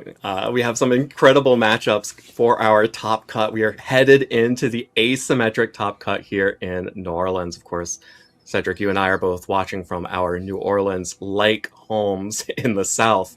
But the players are competing, and they have been competing up a storm here. And I am so excited to hop into this top cut. Yeah, it's been an incredible set of matches throughout all the day, both day one or phase 1 and phase 2 for both of these players, but they have been able to convert to at least a top 16, or rather top 13. Of course, these players have taken 2 or less losses. They are guaranteed, of course, the top 16 prizes, but they want to keep fighting. They're in that top cut bracket with the ability to go on to get into the top 8 and maybe even win the championship if they go undefeated in this final bracket. Of course, we have Francesco Piopero and Dylan Matthews, 2 players who have absolutely done fantastic in this and previous seasons, fighting it out to make it to that top 8. Yeah, absolutely. Neither of these players will be a stranger to any of the streams that you have been watching. Of course, Francesco got his start during the sort of COVID years, playing in the Players' Cup Global Finals way back when, getting these top 8 in that position, but has had an incredible career since then as well, emerging as one of the top threats out of the European Union, who has not yet won a tournament. So has a second place at a finalist appearance in Stuttgart in the 2025 season, and made it to the top 4 of EUIC earlier this season, chasing that top 4 placement, chasing that championship up against Dylan Matthews, who has had an incredible breakout season this year. 2 top 4s starting off the season in Pittsburgh and Milwaukee, culminating in a regional championship in Houston. Now, looking to make his name solidified as one of the top North American players by making it into the top 8 and then potentially all the way to the championship here in New Orleans. Absolutely. Dylan, an incredible addition to the Houston Regional Champion Club. Welcome to the club, buddy. And then Francesco, yeah, you mentioned the top 4 at EUIC 2026. Last season, he was actually in this very top cut bracket. One slot lower, actually, one slot lower right now. He is a top 8 finisher in the previous tournament, finishing 5th place. Really wants to notch a win here and get back to that top 8 and take things even further. Absolutely, and he is going to be piloting the Aerodactyl Charizard dual megas that we have been seeing be very popular throughout the entire course of Regulation MA. It is going to be the Sylveon variant, so Aerodactyl and Charizard, the 2 mega options, so no Mega Floette available. That does open up some additional options, including that Yawn on Sylveon, which is the tech that has differentiated Francesco's Sylveon from a lot of the other ones in the field who have otherwise opted for Hyper Beam. Yeah, Hyper Beam or Moonblast tend to be really strong into things like Como with the soundproof. If you can only hit it with a quick attack, because the Hyper Voice the soundproof making the Comos immune to the Hyper Voices tends to be a little bit of a weakness of the team. However, Como only one of, I think, around 128 making it into the phase 2, so absolutely an incredible call here. The Yawn, an excellent utility move to kind of just lock a Pokemon in the field. If it wants to stay in and go for an attack, has to take that sleep on the next turn. If it switches out, the Sylveon can get devious and start yawning in the same slot and forcing that decision multiple turns in a row to allow its partners to take over games. Looking at the team matchup between the 2 players, of course, we have a double mega showdown of Mega Charizard Y, Aerodactyl, Frostlass, and Dragonite, which is going to be interesting. Of course, the Aerodactyl pairing pretty well into both the Frostlass, or mainly well into the Dragonite. The Frostlass is a little bit of a flipped matchup. Sometimes you can, of course, go for the Wide Guards from the Blizzards and go for strong Rock Slides, but you won't love taking a Blizzard back if you don't go for that Wide Guard. Yeah, it's a little bit of a more tenuous matchup against the Frostlass, and that's sort of the idea for Dylan here, to have the 2 options between the Frostlass and the Dragonite. A very similar team to one that had been some of the pieces here that did very well at the Indianapolis Regional, what was that, 3 weeks ago now? Feels like a lifetime ago, because we've had so much high-level competitive Pokemon in between then. But definitely using some of those pieces, but adding a shiny new toy that we just saw go off in the last round for WC. It is the Ceruledge, but this is going to be the Swords Dance variant, which does have, the key piece to this Swords Dance Sarah Ledge is it gives you 2 stages of attack in 1 turn instead of bulk up that requires 2 turns. So you get to that critical Shadow Sneak Oko onto the Basque Legion in 1 turn instead of 2. Yeah, unfortunately, the Basque Legion on Francesco's side carrying the Focus Sash, so even though you can, 99.9% of the HP on 1 turn, you do need another attack to chip that down. So maybe on Dylan's side, something you would expect to be a strong early game is to go for those Blizzards if the Basque Legion is on the field, to chip away at that Focus Sash and then try and end game with the King Gambit Sucker Punch or the Sarah Ledge Shadow Sneak after a Swords Dance. So something to be on the lookout for both these players is trying to chip things into range of knockouts. I think the King Gambit on Francesco's side is a good example of that, where it has the Choppleberry, could be trained to survive a Adamant close combat from the Sneasler, but with any amount of chip damage that comes from a Blizzard or really any priority move before that should be in range of that. So keep in mind, not only the offensive Pokemon, the weathers, the speed control from the Tailwinds on these side being important resources, the HP on the bulky Pokemon can be incredibly important as well. Yeah, the HP is such a good point that is also a resource. And when you actually train your Pokemon to survive specific hits, as soon as you take a little bit of chip damage, that throws it all into doubt once again. I think looking at the matchup between these two King Gambit is actually really interesting because Dylan is running the Black Classes version, but still has the low kick to help duel other King Gambit. But Francesco has both the low kick and the Choppleberry, so definitely making sure that Francesco's King Gambit is going to be the one that can more successfully duel the opposing King Gambit should they find themselves staring each other down. Yeah, it's kind of interesting in that Dylan will probably both lose the King Gambit duel, and despite having the low kick to typically put that in his favor, doesn't have the Iron Head, which Francesco's has, meaning that the Sylveon on Francesco's side could be a really effective offensive tool to be able to deal with the Dragonite. Doesn't love facing out against the Frostlass 1v1, like they're kind of trading evenly, but at least it can get multiple Hyper Voices while Frostlass is on the field, and the King Gambit can't threaten a lot. If you get Tailwind up and it's trained quickly enough, it could outspeed the Sneasler, so that's something to watch out for. The speeds on all of the Pokemon, the Sylveon running a modest nature. Sometimes we see quiet nature to avoid lowering the attack of the quick attack, essentially to make that slightly stronger, but here prioritizing the potential speed and being able to use that in Tailwind to outspeed these Pokemon like the Dragonite and the Sneasler that typically it would be able to be outsped by. Yeah, the Sylveon is going to be a really critical piece to this matchup. The only Pokemon that hits it for super effective damage on Dylan's side is that Sneasler. So if the Sneasler can be taken care of, Sylveon may feel a little bit safer. Although, of course, that ignores the just pure offensive power of Basque Legion with Wave Crash or a powered-up Last Respects, or if that Sarah Ledge is able to sneak in a Swords Dance and start threatening damage with Bitter Blade, which Sylveon just can't really do a whole lot back to. Yeah, one thing I really like the look of is the Sarah Ledge matching up against the Sylveon. Although it doesn't have super effective damage, with the combination of Swords Dance and the healing from Bitter Blade, that should usually be an advantageous matchup in most cases. But of course, the Yawn on the Sylveon here does kind of throw a wrench in Dylan's ability to do that so effectively, because if it goes for that Swords Dance, there's a good chance it will just get yawned, and then maybe a double protect comes and makes it extremely difficult to actually make sure you're winning that matchup. Yeah, definitely going to have to be keeping an eye out for all of that as we are getting ready to hop into our first match of Top Cut, our asymmetric match. Players are getting ready. They are preparing their teams. I'm so excited to see how this is going to match up. I think the dual megas are an extremely fascinating matchup here. And it was definitely something that the players who built Frostlass Dragonite for Indianapolis were expecting. Francesco's team is not so dissimilar from the expectations headed into Indianapolis. So Dylan probably feeling pretty comfortable with playing those sort of guessing games, but then you also have to realize that you're sitting against a player up.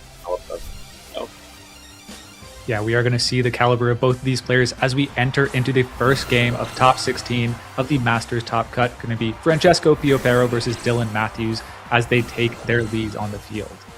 Yeah, that is going to be Dylan at the bottom of your screen, and then Francesco on the top. Dragonite and Sneasler the leads for Dylan, while Francesco will be leading with that King Gambit and Aerodactyl. Yeah, it's an interesting lead. Very interesting call to go for the Mega Dragonite instead of the Frostlass. Maybe, I think honestly pairs a little bit worse into the Aerodactyl on Francesco's side. And then the King Gambit's under a little bit of pressure from the Sneasler. Of course, we do have the Choppleberry, I believe, on that of the King Gambit, so should be able to survive. But if there's a combination of a Flamethrower or a Dragon Pulse, could be important.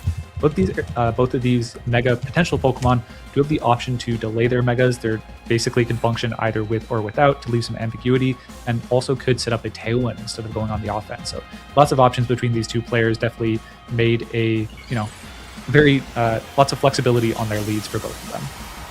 All right, well, that's going to be Francesco going for the Mega Evolution on Aerodactyl from the jump. So no Charizard, or at least no Mega Charizard available. Going to be matched immediately by Dylan's Mega Dragonite.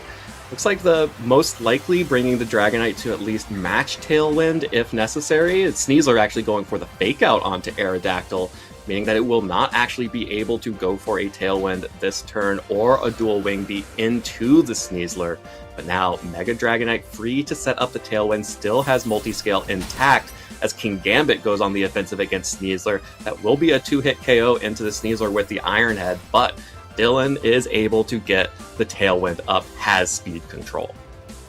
Looking at the damage from that Sneasler, yeah, the Iron Head tanked relatively well where it should be out of range of a Sucker Punch, an indication that the Sneasler may be very bulky on Dylan's side. But I really love that play turn 1. There is no Protect on this Aerodactyl running, I believe. Yeah, no Protect option, maybe the Wide Guard, I believe, on this one. So Fake Out and a Tailwind is a free Tailwind. You're guaranteed to get some setup there. And then the next turn, you have the speed advantage against this Aerodactyl. And the combination of a Close Combat and a Dragon Pulse should knock that out. Or if you want to, you can target into the King Gambit with the same combination for a KO.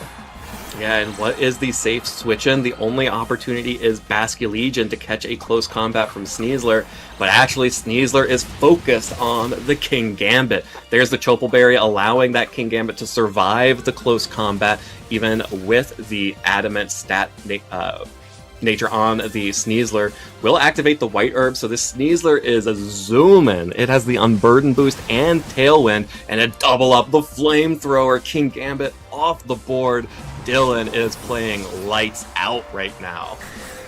Yeah, excellent read. But on Francesco's side, you at least get the Basculegion in now, which has access to the Aqua Jet, which you could use to clean up this Sneasler, most likely, although it is very bulky and at a reasonably high HP. There's a chance that... Yeah, exactly. And honestly, the close combat did a lot less than you would have expected to the Chople Berry King Gambit. The Adamant max attack Sneaslers do have the capability to get it within 10% HP of a knockout for most of them, unless they invest way heavier in bulk than they need to survive that attack. It survived on 47, so needed the Flamethrower to take that KO. I think Francesco at least learning a lot about the training of this Sneasler in this game 1. Even though he's down a couple turns of Tailwind and maybe in a disadvantage on this one, he does have access to double protect on both these Pokemon to maybe stall the penultimate turn of Tailwind. Yeah, with the reveal of Garchomp as the final Pokemon, making Dylan feel real good about the choice to bring Dragonite this time around. No Sylveon brought by Francesco, which means that these Dragon Pulses will just be so safe to fire off into any slot that he so chooses. Yeah, at this point, the Garchomp is really pressured by the Dragon Pulse, and as a result is going to protect to get away from that pressure. Teeny tiny Garchomp is afraid of ult damage, protects as Dire Claw connects onto Basculegion. Deals a little bit of damage, gets a poison, which will be significant chip damage over time. There's the Dragon Pulse from Dragonite into the Garchomp, which protected itself, but now Basculegion will get to swing. That's a last respects into Sneasler. Even with only one partner down, that is enough damage to get the Sneasler off the board. So no Fake Out available from the Sneasler for Dylan in the future. Gonna have to bring in a third Pokemon. His own Basculegion.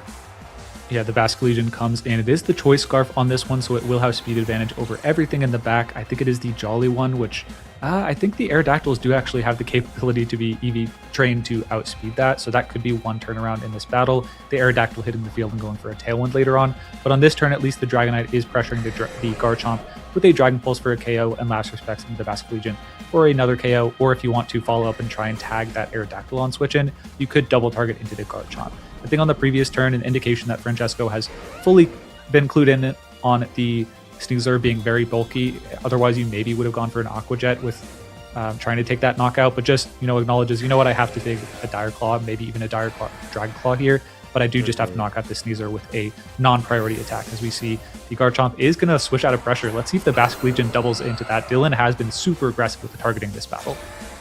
Basculegion protecting for Francesco, and Obviously, Dylan is not able to protect the Basculegion here. There goes the damage onto the Aerodactyl. The flip turn just barely hangs on. Going to allow Dylan to reposition here, bring in the Ceruledge with that Shadow Sneak priority. Everything is looking juicy, and oh my gosh, you were right, the double target there. Dylan is locking Francesco down with Aerodactyl off. There is no way to match a Tailwind if Dylan's able to get a second one up, and if Dylan gets a second one up, this game's over. It's over right now. Francesco doesn't want to play it out.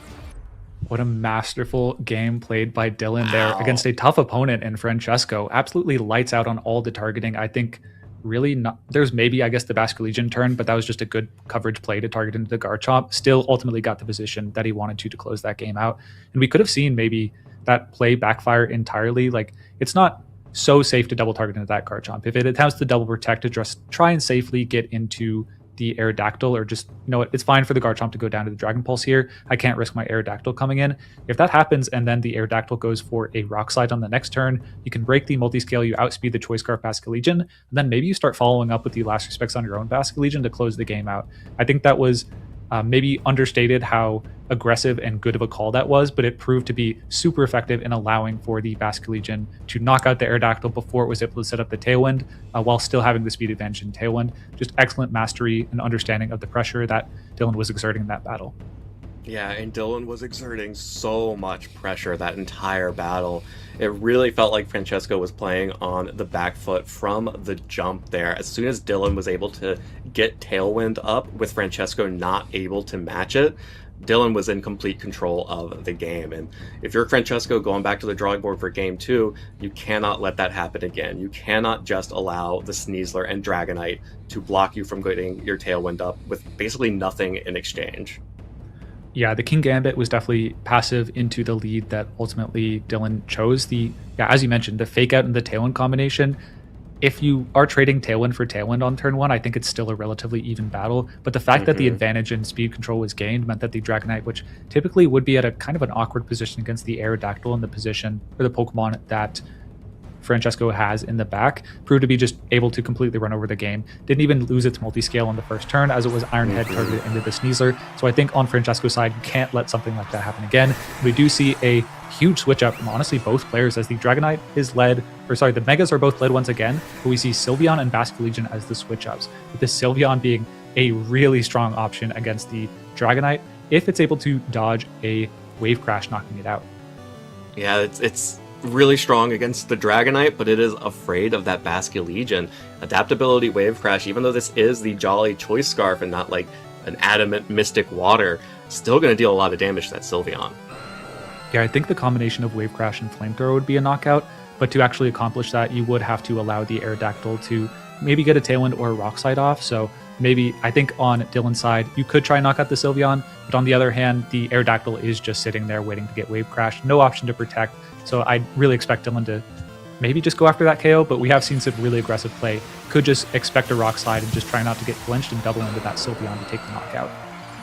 Well, Francesco will go ahead and Mega Evolve the Aerodactyl. There is no Sneasler on the field this time to prevent it from moving.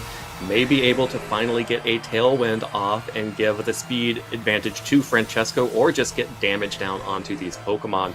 After the Mega Evolution, the Aerodactyl is faster than the Choice Scarf Basculegion, so we'll be able to set the Tailwind here. But Basculegion can flip turn into Aerodactyl for a one-hit KO, a critical hit on that Aerodactyl, allowing the Basculegion now to reposition. However, that does give Francesco an opportunity to bring in a second sweeper after the Tailwind turn. There's the Ceruledge looking to tank a Fairy-type attack from this Sylveon, which is the Hyper Voice. Deals good damage to the Dragonite, breaks the multi-scale. Will be a two-hit KO if it can fire another one off. But there's the Tailwind being matched on the switch-in for the Ceruledge. Yeah, a bit tricky on Francesco's side to be critical hit there. The flip turn we saw in the previous battle left it on just a little bit of HP, so probably a damage roll either way, but Dylan absolutely happy to take that knockout. You do now bring the Basculegion in, which with an option to go for last respects for KOs, but you've at least brought it to parity with the Tailwind, where neither player has an advantage in speed control. So the Ceruledge is able to at least maybe go for a Shadow Sneak into the Basket Legion and follow up with a Dragon Pulse to KO if Francesco actually leaves it alone. However, Francesco can easily go for a Protect and try and chip things down with the Sylveon. The Sylveon on this turn, because the Bitter Blade will be more threatening if Swords Dance goes out, but on this turn should be able to fairly easily tank a Bitter Blade and a Flamethrower combination and be able to threaten back with a Hyper Voice to force the Dragonite into a defensive posture, or at least really commit hard to whatever attack it goes for this turn. Yeah, Dragonite is afraid of the Fairy type damage or just the powerful damage coming out from Basculegion Protects, but it's actually the Ceruledge that needs to be afraid of the Basculegion. The Last Respects targeting down Dylan's Ceruledge, that Pokemon will go down. Sylveon firing off a Hyper Voice, but not able to deal any damage to the Dragonite thanks to that Protect. And Francesco has made the most of getting that free pivot to the Basculegion on the critical hit on the Aerodactyl. But now Sneasler is out on the field for Dylan and has the ability to threaten Fake Out. Yep, the Sneasler does enter the field. I think that was a really excellent call from Francesco, acknowledging that the only way this goes wrong is if there's an extremely aggressive double target into my Basculegion with the Dragon Pulse and the Shadow Sneak, which would be Dylan certainly just acknowledging that the Mega is going to go down, predicts that it's going to be a defensive Protect from the Dragonite, and takes the free turn with the Basculegion, which is Focus Sash, so absolutely had no reason to fear a Shadow Sneak and just takes the Ceruledge. That's one more Pokemon that would be strong into the Sylveon going down, but yeah, now the Sneasler has entered the field, is threatening that very hard, can go for the Flamethrower and the Dire Claw to take that knockout easily, but the Basculegion now on the field, yeah, it's going to be tough. It has such a high HP stat. I'd be suspect if a Dire Claw and a Dragon Claw can even KO if it had been left unprotected. Basculegion protects this turn. Sneasler, Dire Claw. Francesco gets it right this time. The double target, double up on the Basculegion. That just means that Sylveon, alone, screaming into the void, picks up a KO onto the Dragonite and 50% to the Sneasler. Francesco, and a complete reversal of Game 1, getting the calls right and forcing the early forfeit. Yeah, I think the Focus Sash really forcing the forfeit there, because like if it were any other item of Basculegion at that point, you could still go for a Last Respects to at least bring that to a knockout on the Basculegion. Then Dire Claw, even if the Sylveon is trained defensively, at least you're rolling for a paralysis or a sleep on that last turn, but the Focus Sash just means that Dylan has really no way to win as long as Francesco double attacks on the next turn. Dylan acknowledging the caliber of player that Francesco is, doesn't bother to play it out. Maybe also some level of factoring in the time it takes to plan the next game. Maybe Dylan already has the plan figured out and doesn't want to give Francesco time at this next game. But yeah, these players have really adjusted excellently to each other. We saw Dylan targeting so aggressively in the first game, and then Francesco kind of taking advantage of that tendency in the second game and abusing that to its fullest extent and targeting aggressively on his own. So I think the way these players figure it out in the Game 3 is going to be, at this point, it feels less about team matchup and about the players playing each other, which is the type of Pokemon that I love to see. Yeah, we're going into a Game 3 where the question is not which team is better, it's which competitor has downloaded their opponent more fully. Absolutely. Because that was exactly what we saw in Game 1, Dylan in control the entire time. Game 2, Francesco catching on, in control the entire time. And now, Game 3, who you got, Cedric? Oh my goodness. I feel like... Oh man, that Choice Scarf Basculegion puts on so much pressure from Dylan's side. I think he is more or less in the driver's seat if he can get Tailwind up consistently. But Francesco's shown the ability, if Fake Out is not led, I can easily just lead my Aerodactyl, go for the Mega, and get that Tailwind up. And if the Fake Out is actually led, then I can kind of take advantage of that with my Sylveon and go from there. So I think that's something on both the players' mind is maybe is Francesco going to index into I need to get Tailwind up, and can Dylan actually figure out a way to deal with that if that does come out? Well, it's going to be the Aerodactyl and Sylveon once again. Francesco really liking how that lead played out for him, and Dylan also going back to what works. That's going to be the Sneasler and Dragonite lead. So just like you mentioned, Fake Out pressure on to potentially give Dylan the Tailwind advantage, but a big difference from Game 1, Sylveon will be able to deal significant damage to both of these Pokemon. Yeah, I think very likely on Francesco's side, we see a repeat of the previous turn 1 going for the Tailwind and the Hyper Voice on lead. And then on Dylan's side, Fake Out Tailwind was the play that he leaned towards last time with this lead, but could see a deviation and go for the Dire Claw against the Sylveon. Let's see how these players adjust to each other. There is the Mega Evolution from the Aerodactyl to be immediately matched by the Dragonite on Dylan's side. So So both of the Tailwind setters, half support, half offensive megas now out on the field. There's the fake out coming out from Sneasler onto the Aerodactyl, so Dylan is prioritizing stopping Tailwind from Francesco's Aerodactyl here. Means that Dylan will be able to get the Tailwind set up from the Dragonite. But the big difference from Game 1, this Sylveon's Hyper Voice deals basically the same amount of damage as the Iron Head did to the Sneasler, and deals damage to the Dragonite, breaking that multi-scale. Yeah, I totally agree. That's a world of difference. The fact that you've chipped the Dragonite and the Sneasler, and you're no longer under threat of a double up. It's a lot riskier to take the double up KO this turn, just because you can actually threaten your own double KO with the Hyper Voice with the Sylveon. Oh, there's the Dire Claw connecting onto the Sylveon, gets a poison on the roll. If there's a double up, it won't really matter. There's the Dragonite with the Flamethrower also doubling into the Sylveon, but that means that this Aerodactyl gets to move, as opposed to Game 1 where Aerodactyl went down immediately. Now Francesco has matched Tailwind, and importantly has staggered the Tailwind so that there is an opportunity for Francesco to have at one turn where he is in control of the speed, as opposed to being tied in here with Dylan. But Garchomp coming out, a great option against both of these Pokemon at this point. Yeah, it is the Jolly Garchomp going against a modest Dragonite, so the Garchomp should be able to outspeed the Dragonite with the speeds at parity and be able to take that, and then the Aerodactyl has access to the dual Wing Beat to threaten the Sneasler slot. It's really going to be on Francesco. It should be... I mean, he can really just take a double knockout if there's no Protector switch out from Dylan, but Dylan is so incentivized to go for something like that, as we see that start to come out in this turn. Okay, here comes the Basculegion with the Choice Scarf to make sure that it will be the fastest thing on the field. It is taking a lot of damage from that dual Wing Beat, both hits onto the Basculegion, down to about a third. There's the Dragon Claw into the Dragonite, and Francesco is the only one dealing damage on this turn. Dragonite goes down, and a huge chunk out of the Basculegion here, while Dylan is running out of Tailwind. Yeah, I really love the position we found ourselves in here for Francesco's side, as the Cerulege does hit the field. That's maybe one weapon you have, but unfortunately, yeah, there is one turn remaining of Tailwind. You have to make the most of it. But even regardless, the Aerodactyl is faster than the Basculegion on Dylan's side. It should be a fairly safe dual Wing Beat into the Basculegion if it's able to connect, to knock that out, and then you can go for an Earthquake with your Garchomp to deal heaps of damage to the Cerulege. Probably not a knockout based on the bulky training of it, but at least brings it into range where, yeah, I can get a Swords Dance up, but how is it going to be able to deal with this Garchomp with the Rough Skin and any damage it can deal this turn with the Earthquake? Shadow Sneak is the start of that plan, though. It's at least some damage onto the Garchomp, but some Rough Skin recoil in return. Rock Slide, the choice from Aerodactyl, not enough to pick up the KO onto either the Basculegion or the Cerulege here, which means that this Basculegion gets to swing. The Last Respects connects onto the Garchomp, not enough to pick up the KO. That bulky Garchomp now has to eat its Citrus Berry. Here comes the Earthquake. That will definitely pick up the KO onto the Cerulege and the Basculegion, and Francesco, when one turn, completely eviscerates Dylan's team and is now so close to making it into the top 8. Yeah, a double knockout with one Pokemon remaining, and you have the advantage in Tailwind. It's going to be really challenging. The Sneasler can, in theory, go for a Protect to stall the last turn of Tailwind out, but in doing so, you'll be slower. You'll still be slower than the Aerodactyl, fall to a dual Wing Beat, and you can't knock out both of these Pokemon. Francesco Piopero is on the verge of punching in the ticket into the top 8, returning to his same position as last year, but he wants to take it further. As he does the last move, goes for the dual Wing Beat, and takes the knockout, converting to this top 8 victory.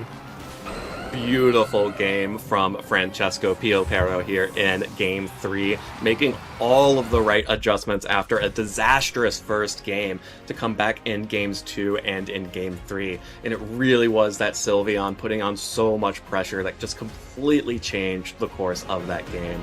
Because of the Sylveon out there, there was no opportunity for Dylan to focus down the Aerodactyl after stopping the Tailwind on turn 1. And then we saw that as soon as Francesco gets Tailwind matched, his Pokemon are just faster, bulkier, they do more than Dylan's Pokemon. Yeah, that was an absolutely stellar performance from both of our players. Dylan in that Game 1, just taking control in every read situation, getting it right essentially. And then in Games 2 and 3, Francesco, it felt like he was definitely making reads, but he was also playing towards more consistent end games. He didn't lead the King Gambit, which kind of made things a little tricky. He just led the Pokemon that could consistently get him a chip damage so that he could trade, given that the Aerodactyl should outspeed the Basculegion if the Tailwind can go up. Just made sure that the Tailwind was always up when it needed to be. You got the damage into the Basculegion, but you couldn't just be double target and kind of overwhelmed by pressure that happened in the game one. I think that's a really good lesson that newer players can adopt, is even if you get super red in the game one, you don't necessarily have to break the game down to outreading the opponent in the next one. There's oftentimes more consistent positions that you could be finding. I think Francesco illustrated that perfectly there. It felt like he didn't make a single read in that game 3, but still never let Dylan any room to breathe.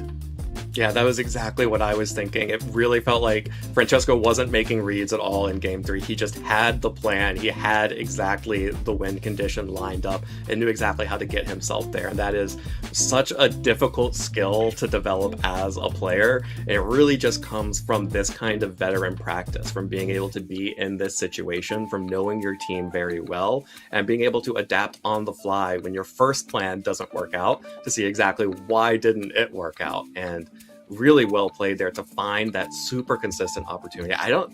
With the Pokemon at least that Dylan brought, there was really nothing for him to do after not being able to stop the Tailwind going up from the Mega Aerodactyl.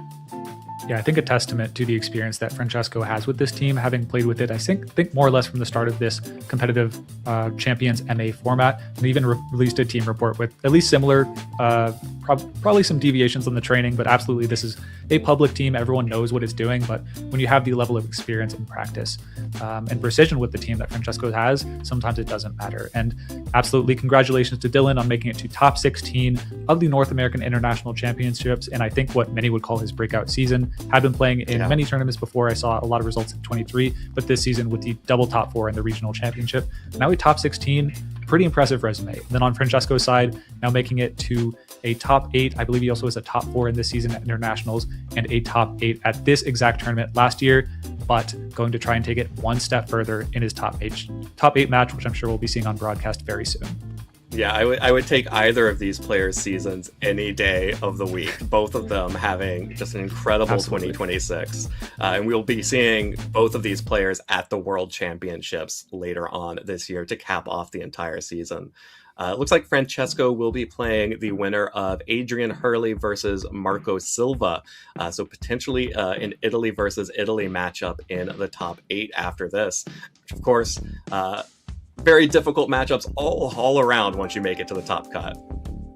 Yeah, absolutely. Just strong players all around. I'd definitely love to see Francesco versus Marco. Love the Italy matches, but Adrian, also a player that I recognize. I think 2022 was able to top cut the World Championship. Maybe a player that is a little bit lesser known to a lot of the newer players, but absolutely has been around the block. So a very deserved top 8, top 16, could be top 8 coming up. So absolutely stacked top cut that we have. I think we are getting ready to pass along to our next group of casters. Of course, Evan and I will be back shortly. I believe they're going to be casting 2 rounds of the top 8, and then we'll return for the rest of the broadcast. So show Andrew and Matt a great and warm welcome, as we are going to be coming back a little bit later. So stay tuned.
Pokemon trainers, welcome back from the break. We're currently in the intermission between our round of top 16 and a round of top 8. We'll get some matches for you soon coming on the main broadcast as well. But first, let's talk about some unique Pokemon that have been making a big appearance lately at the North American International Championship Tournament. My name is Andrew Tam. I'm joined alongside Matt Maynard. And let's chat about one of the most infamous Pokemon happening and appearing at this tournament, Toxapex.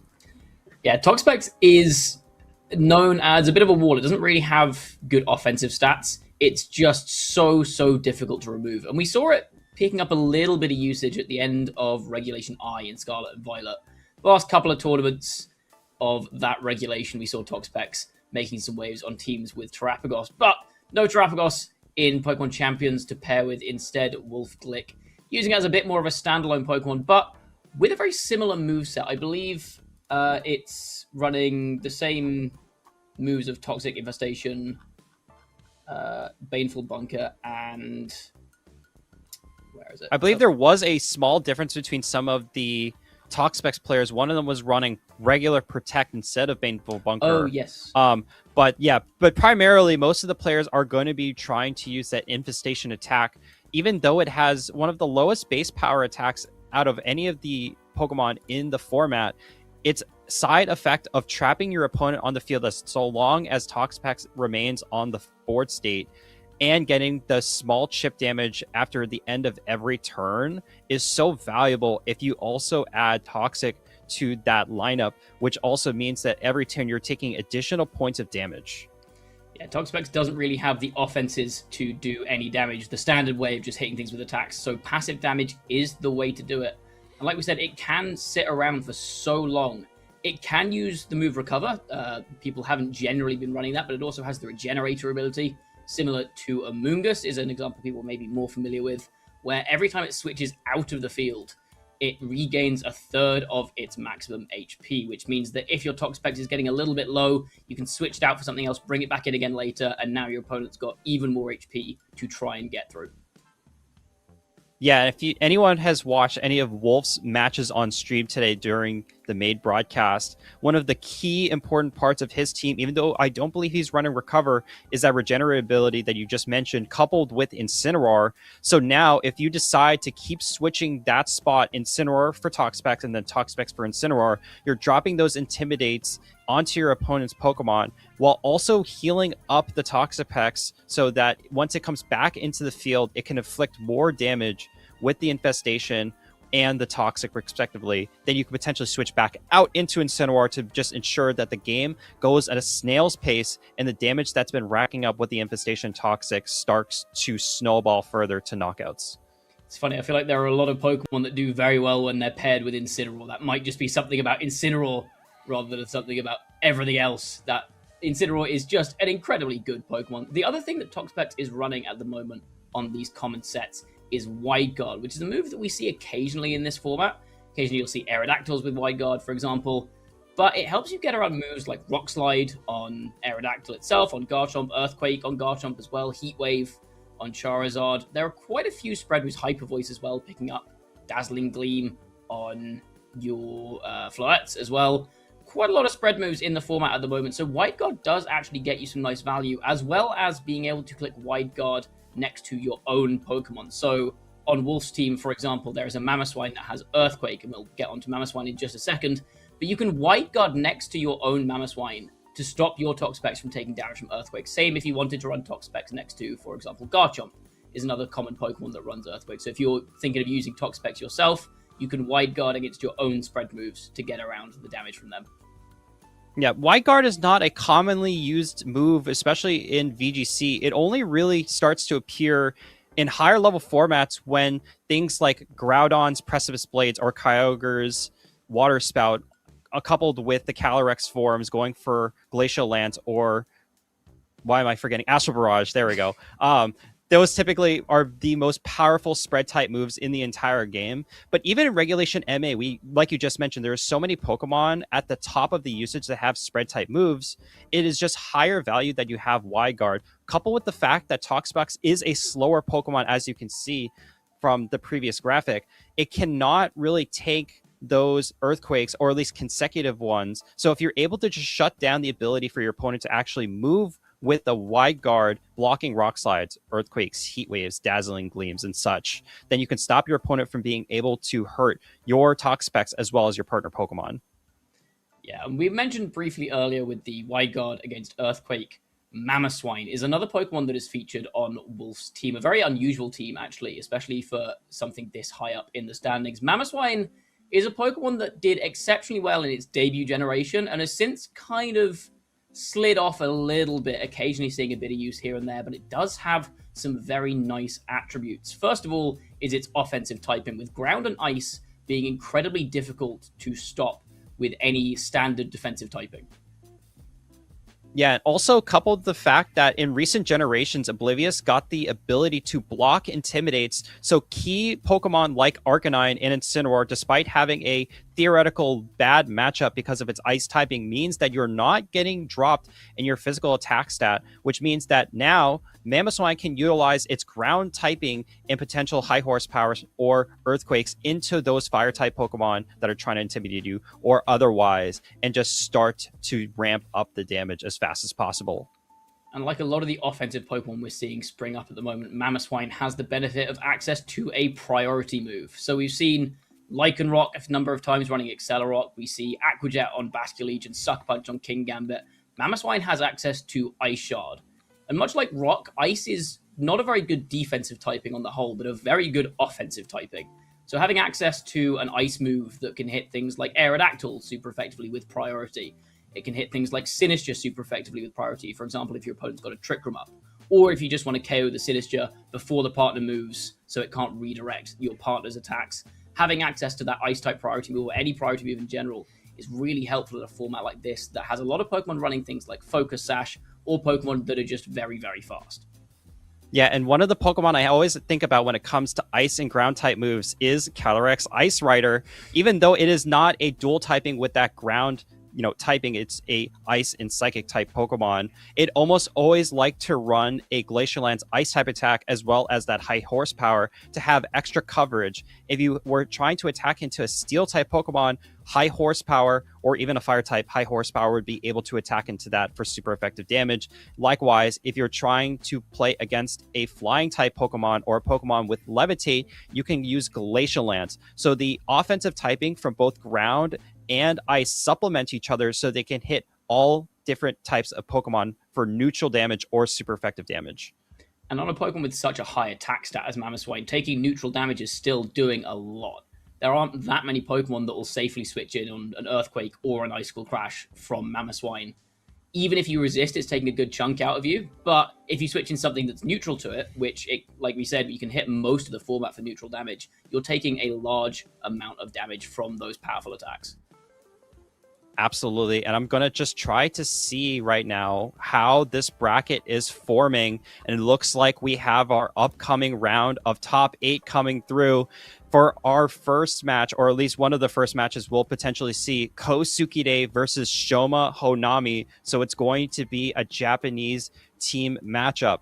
And in our other top 8 match, we have Adrian Hurley. I believe this is his first time getting a top 8 appearance at an international championships versus Francisco Piopero, who we just featured last round, getting himself into the top 8, as well as Dawe C versus Eric Rios, 2 very strong players who we were able to feature many times on the side stream. And lastly, Marcus Dion fighting against Wolf Blick.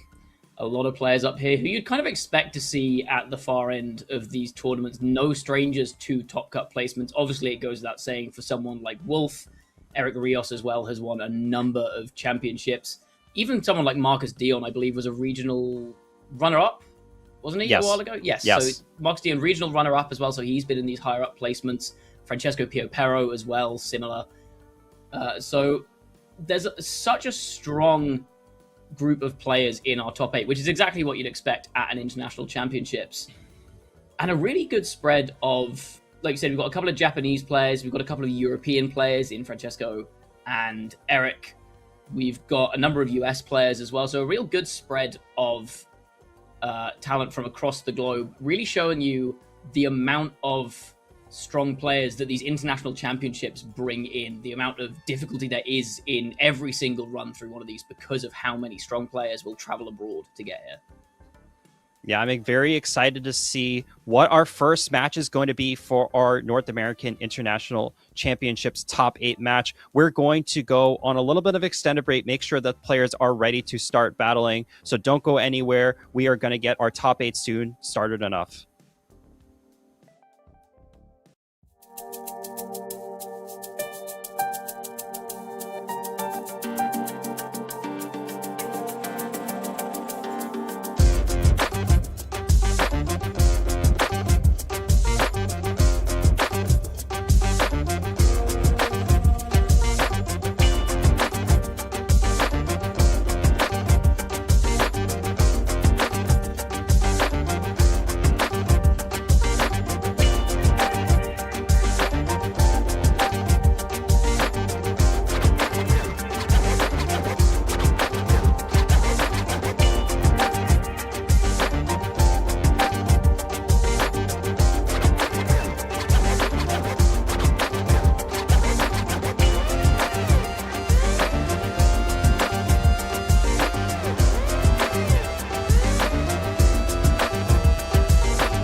Hello, Pokemon trainers, and welcome to your top 8 at the North American International Championships. We are getting right to the far end of the bracket now. Only 8 players remain of all of our entrants at this tournament. Bringing you the action now, I am Matt Maynard. I am joined by Andrew Tam. Yeah, we've got an exciting 8 players in this bracket, and a lot of these players are from different regions. We're going to go through shortly exactly who has made it into this top 8 at the North American International Championships. At our top side of the bracket, we have Ko Tsukide versus Shona Honami. Both are world championships players in their own right. Next, we have Adrian Hurley versus Francisco Pio Pero, rounding out the second match. Third, we have Dawei C versus Eric Rios. And lastly, we have Marcus Dion versus Wolf Glick. Yeah, a lot of very strong matchups. First of all, looking at Ko Tsukide and Shoma Honami. Shoma is a former world champion. He won the World Championships back in 2015 back in the era of chalk, if anyone's old enough in chat to remember that, if anyone's been playing the game long enough. A fan of Mega Kangaskhan at the time. Mega Kangaskhan not quite as strong now as it used to be, so he's no longer using Mega Kangaskhan, but obviously a very, very accomplished player. Also got a strong top 32 finish at the World Championships just last season. So not exactly just good in older formats, also a very prominent player nowadays. Yeah, and just looking at the distribution in terms of regions where some of these players are playing from, we have 2 Japanese players, 1 Italian player, 2 US players actually, 1 Spanish player, 1 Chinese, and 1 Canadian. So we have a very wide range of people representing their regions today. Absolutely. This is what we were saying before. It's good to see how much global talent these international championships bring in. And even just in our top 8 now, we've got multiple world champions still remaining with Shoma and Wolf Glick. We've got players who have gotten top 8, second places, wins at assorted regionals. Kotsukide was 5th at the World Championships just last season, so he's obviously been on a fantastic run of form recently, as well as top 16 at EUIC this year. He's got a few very strong placements at international and worlds level events, and he'll be looking to add an even stronger placement now. In fact, this is his best ever run at an international championships, but he is not going to be content with just top 8. Yeah, and our previous NAIC champion, Federico Camporesi, has been knocked out of the bracket in the top 16, so he cannot get a back-to-back championship here. And so far, the only person who can say they could win the North American International Championships 2 times over would be Wolf Glick, as he has won the NAIC tournament back in 2019. So he's going to be looking to, 1, lock up a World Championship appearance, but also to become a 2-time NAIC champion. I'm very interested to see how far Adrian Hurley can go in this bracket, actually. He's a player who isn't as prominent, I think, as the other players in this top 8. Obviously a very strong player to have got here in the first place. But his best result in the last few years was a top 16 at Indianapolis Regionals back in 2022. Got 19th at the World Championships that year as well. Since then has had a number of top 32 placements, top 64 placements at regional level events, but nothing quite as big as a top 8 at an international championships. This is definitely his strongest result to date, and he will be looking to see how far he can push this as a breakout run.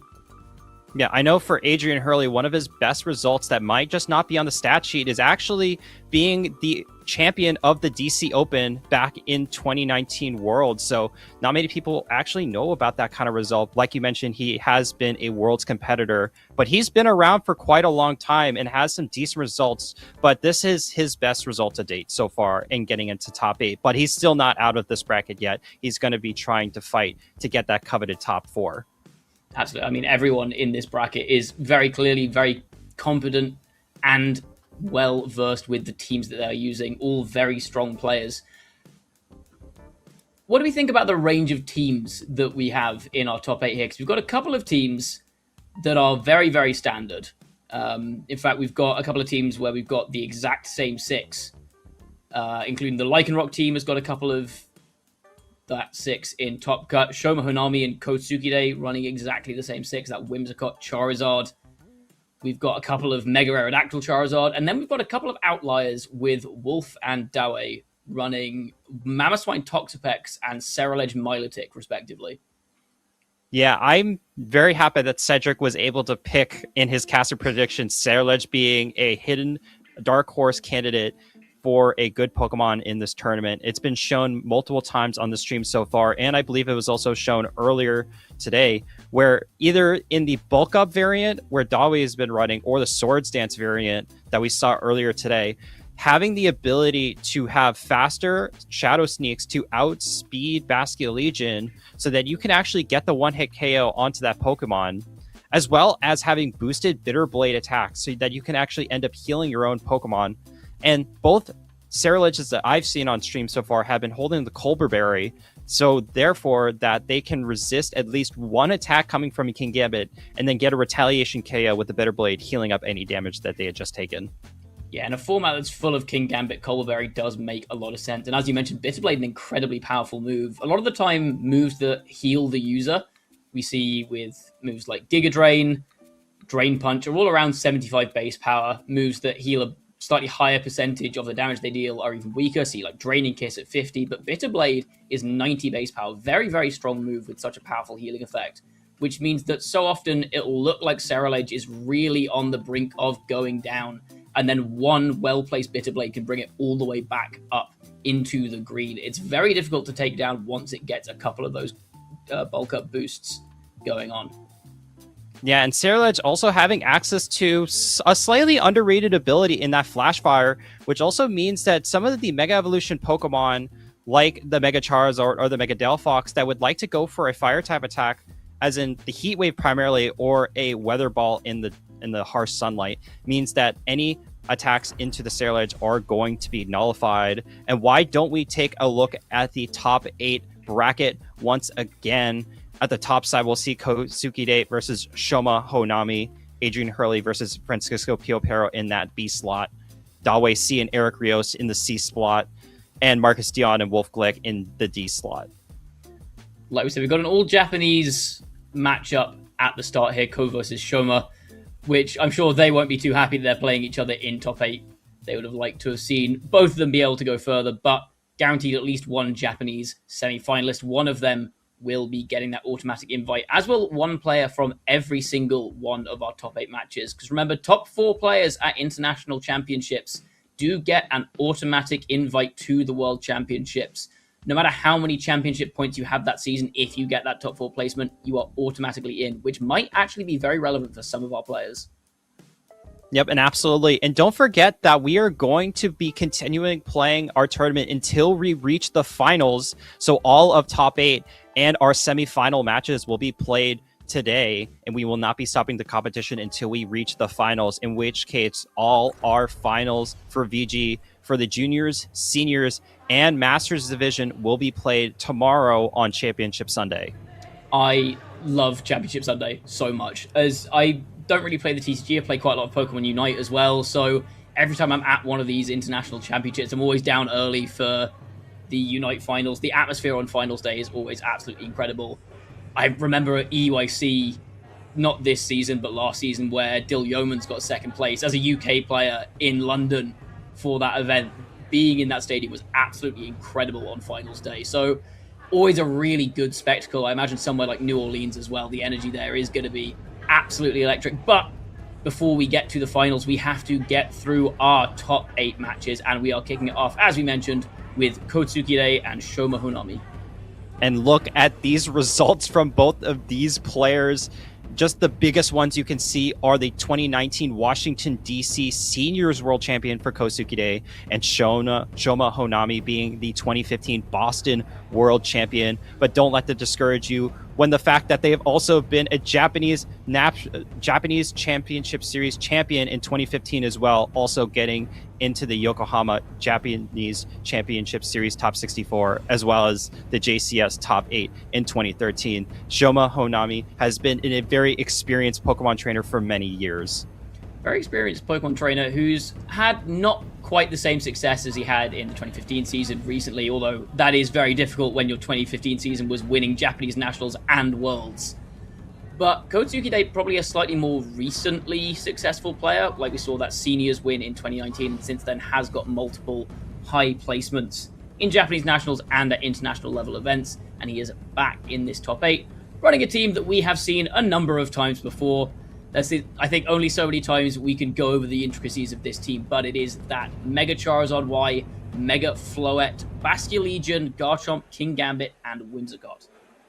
Yeah, you know that all of the Japanese players that decided to travel for this tournament opted to play a very similar archetype, having dual Megas with the Charizard Y and the Mega Floette, because Fire and Fairy typing offensively cover each other's weaknesses very well. And when you support that with your Basculegion male, Garchomp, and King Gambit, some of the highest usage Pokemon that we saw in the Phase 1 and especially in the Phase 2 of this bracket are starting to threaten every other Pokemon that could ever exist in this format.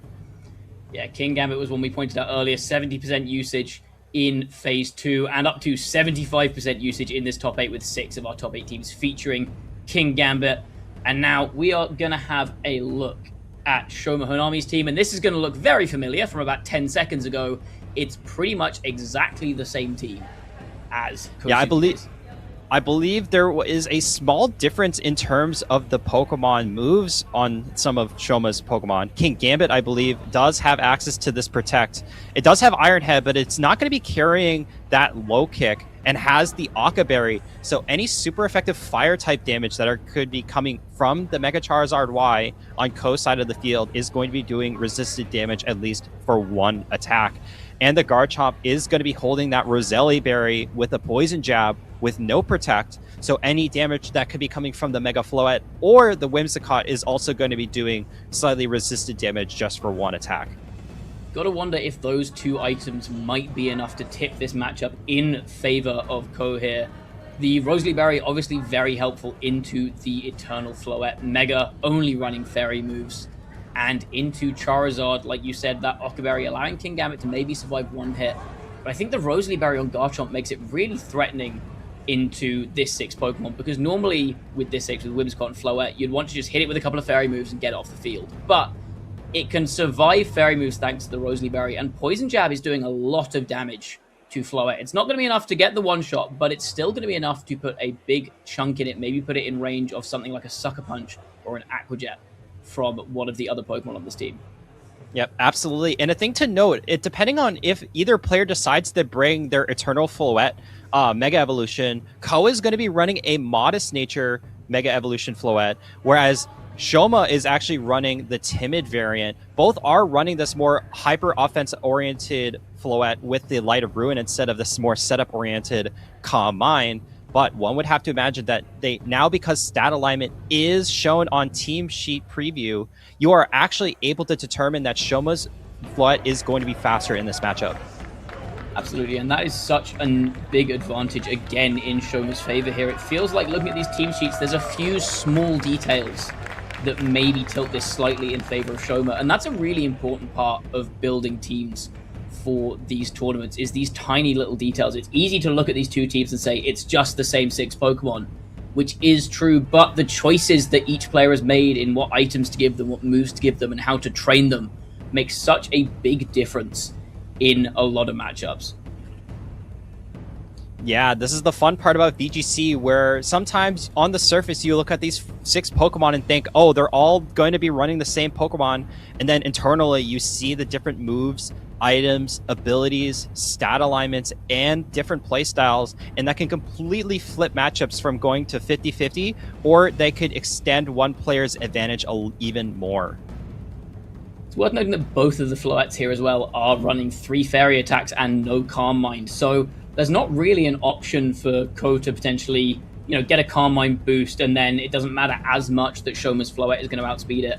No, that Light of Ruin from Shoma's Floette, if that is the Mega that Shoma chooses to go with, is potentially threatening a one-hit KO on Ko's Floette, and it is going to be faster thanks to that Timid stat alignment. Yeah, I'm curious on how these players are going to try to do their turn 1 leads. They've already progressed into this top 8, so they've probably played against similar teams of this archetype that they're already well accustomed to because they're running the same 6 Pokemon. I want to know if they have played each other at this tournament or if they are practicing partners, because otherwise we'll have to see how they want to play this out. But it looks like we are getting started. Game number 1 of our top 8 at the North American International Championships, Ko Sukide versus Shoma Honami, and the leads are here. The leads are for Ko, Whimsicott and Charizard going all-out offense with the Tailwind, and similar on Shoma's side, that offensive Tailwind Whimsicott, but Basculegion, the partner of choice for Shoma. On paper, it looks like Shoma has the advantage here, with Basculegion threatening big water-type attacks into Charizard, but with Charizard Mega Evolving into Charizard Y and setting up the Sun with its Drought ability, it might not be enough damage from Wave Crash to one-hit KO this Charizard in the Sun, in which case there is a big Heat Wave aimed at the Whimsicott on Shoma's side. Yeah, the biggest thing to look out for is whose Whimsicott is faster. Both are running the Focus Sash item in a timid stat alignment. One would have to imagine that they're both just going to be maximum speed, and if that were the case, speed interactions are going to be very important, because what happens if you are able to go first with this Tailwind, because then your opponent might be able to go for something else in the meantime. Let's see, the Charizard is going to go for its Mega Evolution, setting the Drought ability. No Tailwind from either Whimsicott, in fact.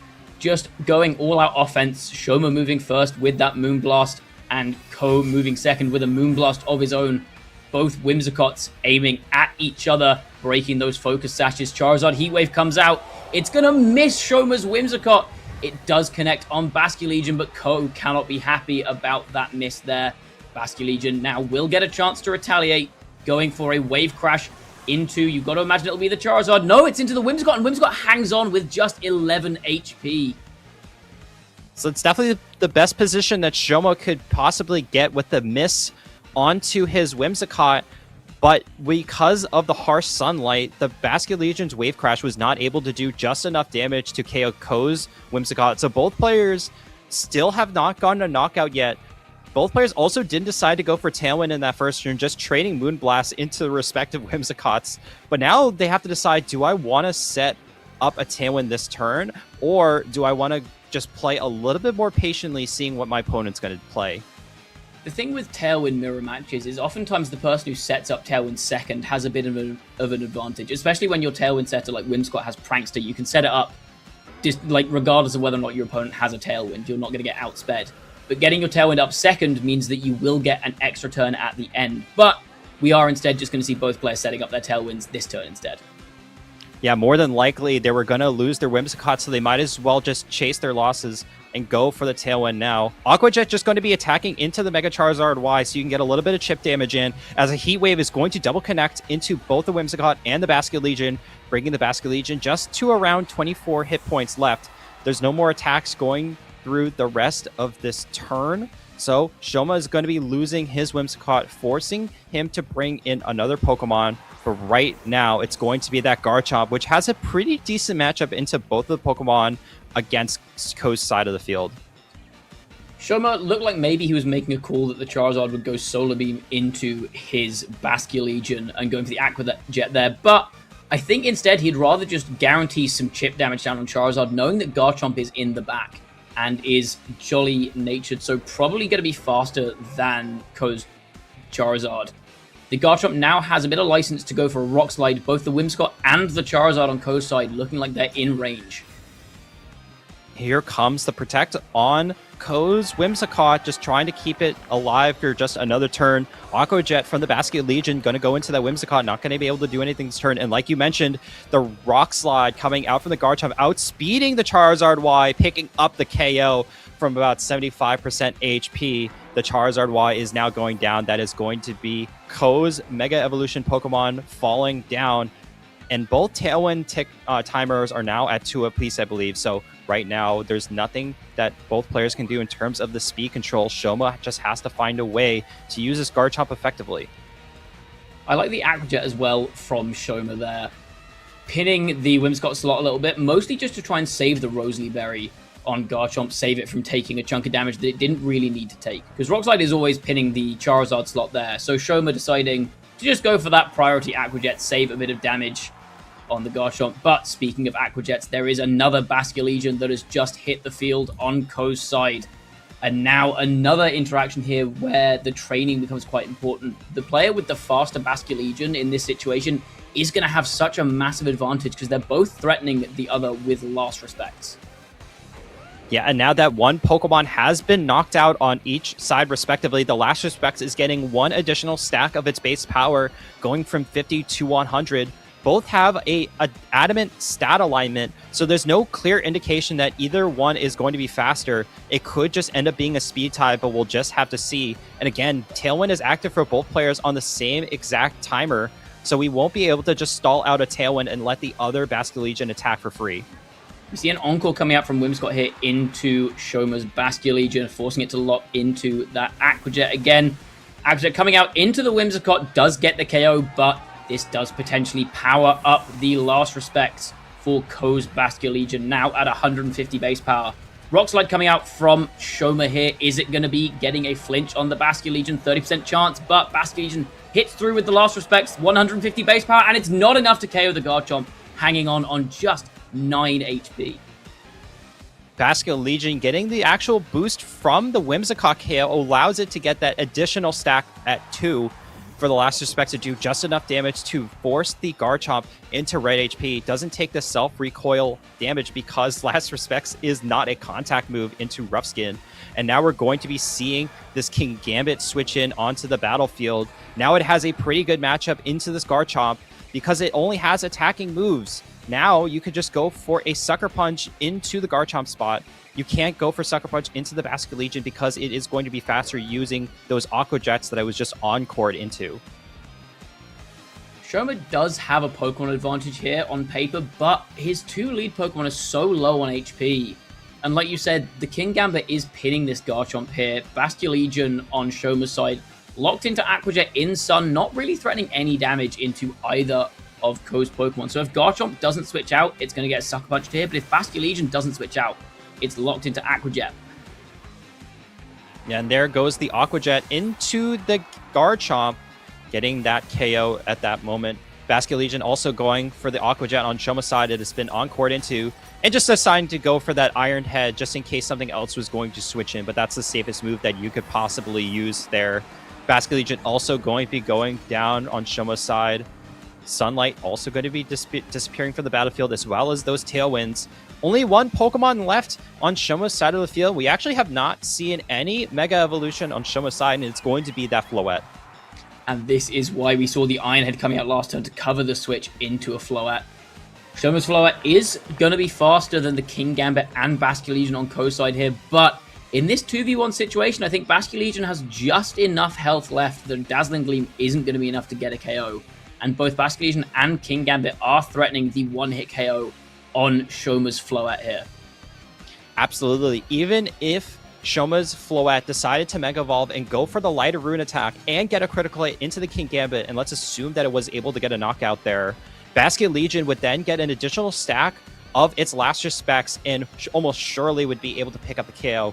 Likewise, if you're somehow able to get the KO onto the Bastion Legion with a Lighter Ruin or just a regular Moonblast into the Bastion Legion, then you're also leaving yourself open from an Iron Head on Ko's side. We do see the Mega Evolution coming out here. Shoma may be having to go for a Dazzling Gleam and hoping for 2 crits on the same turn, but I think this game is looking pretty wrapped up. We do see the Dazzling Gleam come out. Also, just information on how much damage it does. A bit under half to that Bastion Legion, a bit under half to the King Gambit, and now the last respects coming out does take out the Floette, and game 1 goes to Ko Tsukide. A great plays from Ko to be able to manage the board state despite missing that initial heat wave means that Ko is going to be able to win this game. I really like the encore play into Shoma's Bastion Legion in the middle of that. It was a really nice play to lock it into the Aqua Jet in Sun. We'd seen on the previous turn the Aqua Jet aimed at Whimsicott to try and stop it from going for a Moonblast into Garchomp, which just gave it a free chance to stop the Bastion Legion from really doing any meaningful damage for the rest of the game. And Ko also covered the switch on the Bastion Legion slot. If Bastion Legion decided to switch out instead of going for another Aqua Jet, it would have been that Floette in the back that would have been hit by a powerful Iron Head. So that play also was covered by Ko. Yeah, and Shoma deciding to play, at least in game 1, with the Mega Floette in the back, not bringing that Mega Charizard, whereas Ko decided to bring in his Mega Evolution Pokemon in the Mega Charizard Y early on, which did get a lot of damage into the Bastion Legion and the Whimsicott, which unfortunately made Shoma have to play on the back foot pretty early on, where he couldn't recover despite having a Mega Evolution available. You have to wonder how Shoma is going to adapt to deal with that Charizard, because like you said, it was just getting so much damage down early. Maybe the play would be for Shoma to go for a similar lead and just aim at the Charizard early with the Bastion Legion, because with the Mystic Water item, there is a chance that even in Sun, Wave Crash is enough to KO a Charizard, depending on how it's trained on Ko's end. But I don't know if Shoma will want to take a risk on that damage roll, given that he doesn't know yet just how bulky Ko's Charizard is. Absolutely, and I have to imagine that Shoma is going to want to make a slight adjustment in his leads. I don't think Basket Legion and Whimsicott was the correct lead to fight into a similar matchup. I believe you probably want to bring in that Mega Charizard Y, or at least something that can contest Mega Charizard Y on Ko's side when the sun is up. I wonder if maybe the Garchomp might just come in the lead slot this time instead of in the back. We saw how good that was into the Mega Charizard. With the Rosalie Berry, it can take on Whimsicott as well. So that could be a good option to lead the Garchomp, just to threaten the Charizard with some big rock slides early on. Absolutely. The Garchomp was able to do some pretty effective damage into the Mega Charizard Y and try to do as much as possible to Ko's back to Pokemon, but ultimately it came in on a switch-in where it just came in too early and then took too much damage through the course of the middle of the game, not able to best utilize its multiple attacking prowess and coverage moves. So it's just up to Shoma to see how he wants to play this early game, I think. We'll see as well if Ko wants to make any adjustments to his game plan, because we did see that Whimsicott Charizard leading game 1. But if Shoma leads his Garchomp, that Charizard lead is looking a little bit less good. So Ko could also change up his early game strategy, maybe lead the Floette instead to cover better for the Garchomp, or lead his own Garchomp and try and survive a hit and go for a Dragon Claw himself into Ko's Garchomp to get some damage down on that early, open up the way for his Charizard in the back. Absolutely. It looks like these players are thinking incredibly intensely on the matchup that's going to happen in this game number 2 as we're getting into the game. Shoma Honami and Kosukide. Kosukide up 1 game, could be advancing into the top 4. And look at the adjustment from Shoma. It is going to be that Garchomp on the lead versus the Whimsicott and Floette. So Ko also making an adjustment in terms of leads. I'm just saying, I did say all of this right before the game started. Maybe I should be in top 8. But we see that Garchomp adjustment trying to cover for the Charizard, but Ko, seeing that coming, goes, okay, well, I reckon this is the adaptation you're going to make. So how's about this adaptation? Here's another Fairy type in front of this Garchomp. One of them to break the Rosalie Berry, the other one to pick up the KO. Yeah, I believe that the Garchomp is going to be faster. We saw it be faster than this Mega Charizard Y in game number 1. So it is threatening both the Whimsicott and the Floette with super effective poison jab damage. But you also have to consider that if you aren't able to pick up the KO that you need, you are just going to get absolutely blown up here. We do see a Moonblast coming out into the Whimsicott. Shoma protecting wisely in front of that poison jab. Now from Garchomp into Ko's Whimsicott, down to 1 HP. Are we going to see a poison here? It is a critical hit, but that's not very relevant. The Focus Sash means it's going to survive that regardless. What's the Floette going to go for? No Mega Evolution, interestingly. And Dazzling Gleam coming out without the Mega into this Garchomp. Going to do a bit of damage through the Rosalie Berry. I wonder what the logic was behind not going for that Mega Evolution on the Floette this turn. I have to imagine that if the Poison Jab is actually not enough to pick up the KO on the Floette, maybe an additional follow-up with a Moonblast into the Floette spot would be enough, depending on how this Floette is trained. Maybe it's also possible that Ko brought the Floette but has the Charizard in the back. We have seen similar situations where you do bring your dual Mega Pokemon, but you actually don't Mega Evolve one of them to allow the second one in the back that could be hidden to Mega Evolve later and then sweep the rest of the game. How willing do you think our trainers are to play for Whimsicott Speed Ties here? Because Ko could go for an Encore into Shoma's Whimsicott here if he thinks he can get a Speed Tie win, or if he thinks it's not going to be too negatively impactful if he loses. Instead, we just see the Garchomp switching out. Its Rosalie Berry's broken, doesn't want to deal with these 2 Fairy types. Yep, and the Tailwind is going to be activated for Shoma. It's starting the timer already. And it looks like a matching Tailwind going to be used also on Ko's side, so Tailwinds are going to be set at the exact same turn. And Floette still not going for Mega Evolution, is just going to use another Dazzling Gleam, getting a little bit of chip damage, but more importantly, breaking the Focus Sash on Shoma's side. And we see now just how powerful regular Eternal Floette is. That Dazzling Gleam doing over half to Whimsicott even without the Mega Evolution. And this does make me think that Ko might have that Mega Charizard Y in the back. It did so much work for him in Game 1, and he might want it to do that same work for him again in this Game 2. But Shoma may be recognizing this, saving the Garchomp, keeping it around for when that Charizard eventually does hit the field, if it is in the back for Ko. Yeah, let's see what happens in this turn. Players are just trying to figure out what is their best move. We have almost an exact mirror match here, but I'm pretty sure, like I mentioned earlier, Shoma's is going to be faster based on the fact that it does have that timid stat alignment. And we do see the Mega Evolution just go activate for Shoma. And let's see if Ko is also going to Mega Evolve. No, still no Mega Evolution on the Floette on Ko's side. It's still not going to go for it. You do see Shoma's Whimsicott going for the Encore, trying to go for that speed tie win. Moonblast coming out from Shoma into Ko's Floette. Special attack drop could be very relevant here. We'll see if this is enough to pick up the Whimsicott with the Fairy Aura. It's not. 4 HP remaining on Shoma's Whimsicott thanks to the 10% special attack drop from Moonblast.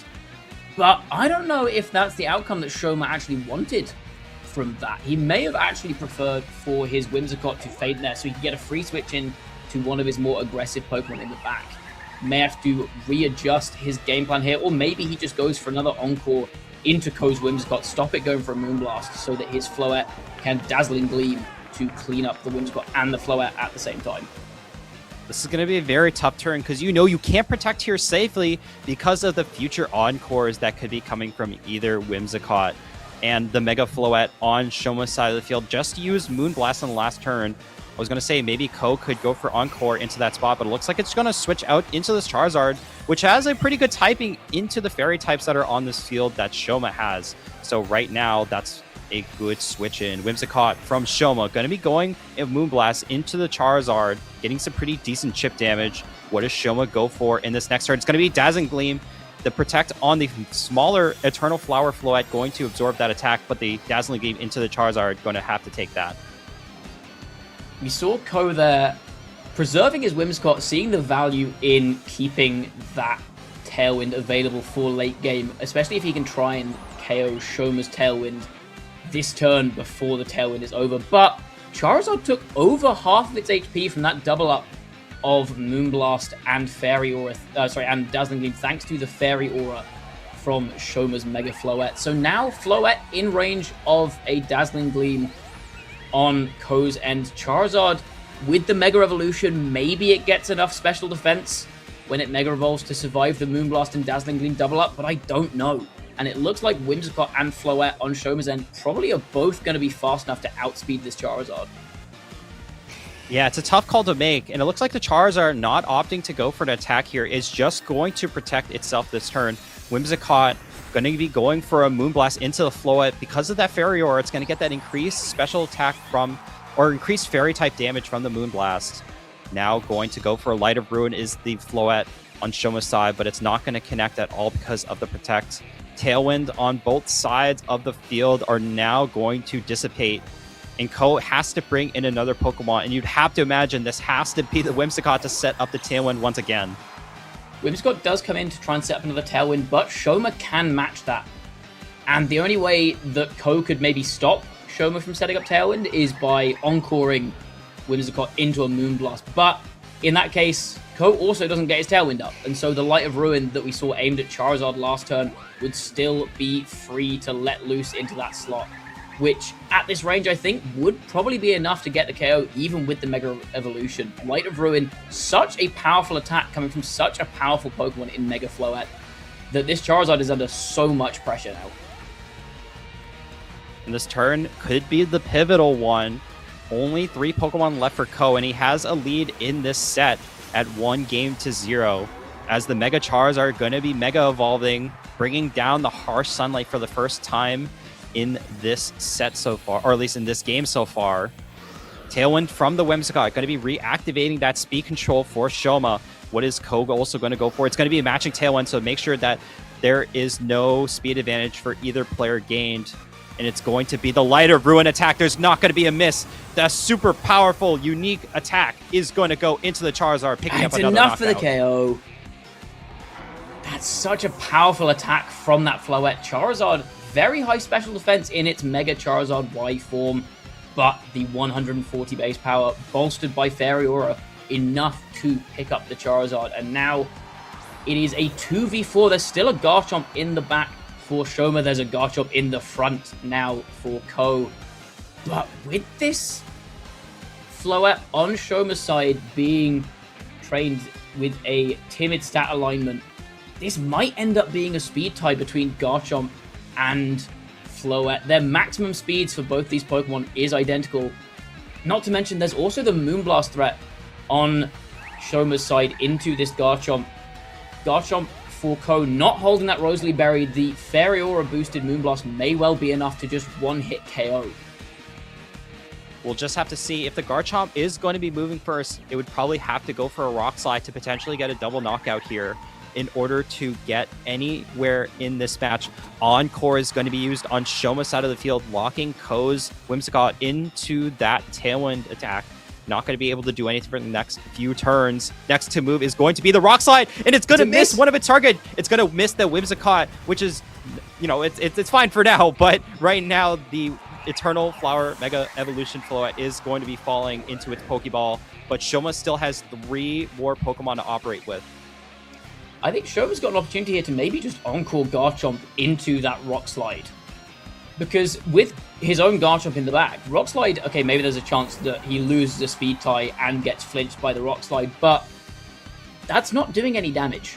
And so you can maybe Encore the Garchomp into a not very strong move, keep your Garchomp alive, and just go for the KO on Whimsicott this turn. Get it down into a 2v1 against Ko's Garchomp. Yeah, now that the Whimsicott on Ko's side has been encored, at least for 2 more turns, it's not going to be able to do any attacks. And right now, Shoma has the ability to go for his own Dragon Claw on Garchomp to attack Ko's Garchomp. Right now, I think this might just spell the end of the match, but it still depends on how fast Ko's Garchomp is relative to Shoma's. The turn's going to play out. Encore is going to lock down this Garchomp into only Rock Slide for the next few turns. Next to move is going to be the Garchomp on Shoma's side. Poison Jab attacking into the Whimsicott. It's going to be a 3v1 now. This is exactly the situation I was talking about, where now the Garchomp can Rock Slide and KO the Whimsicott.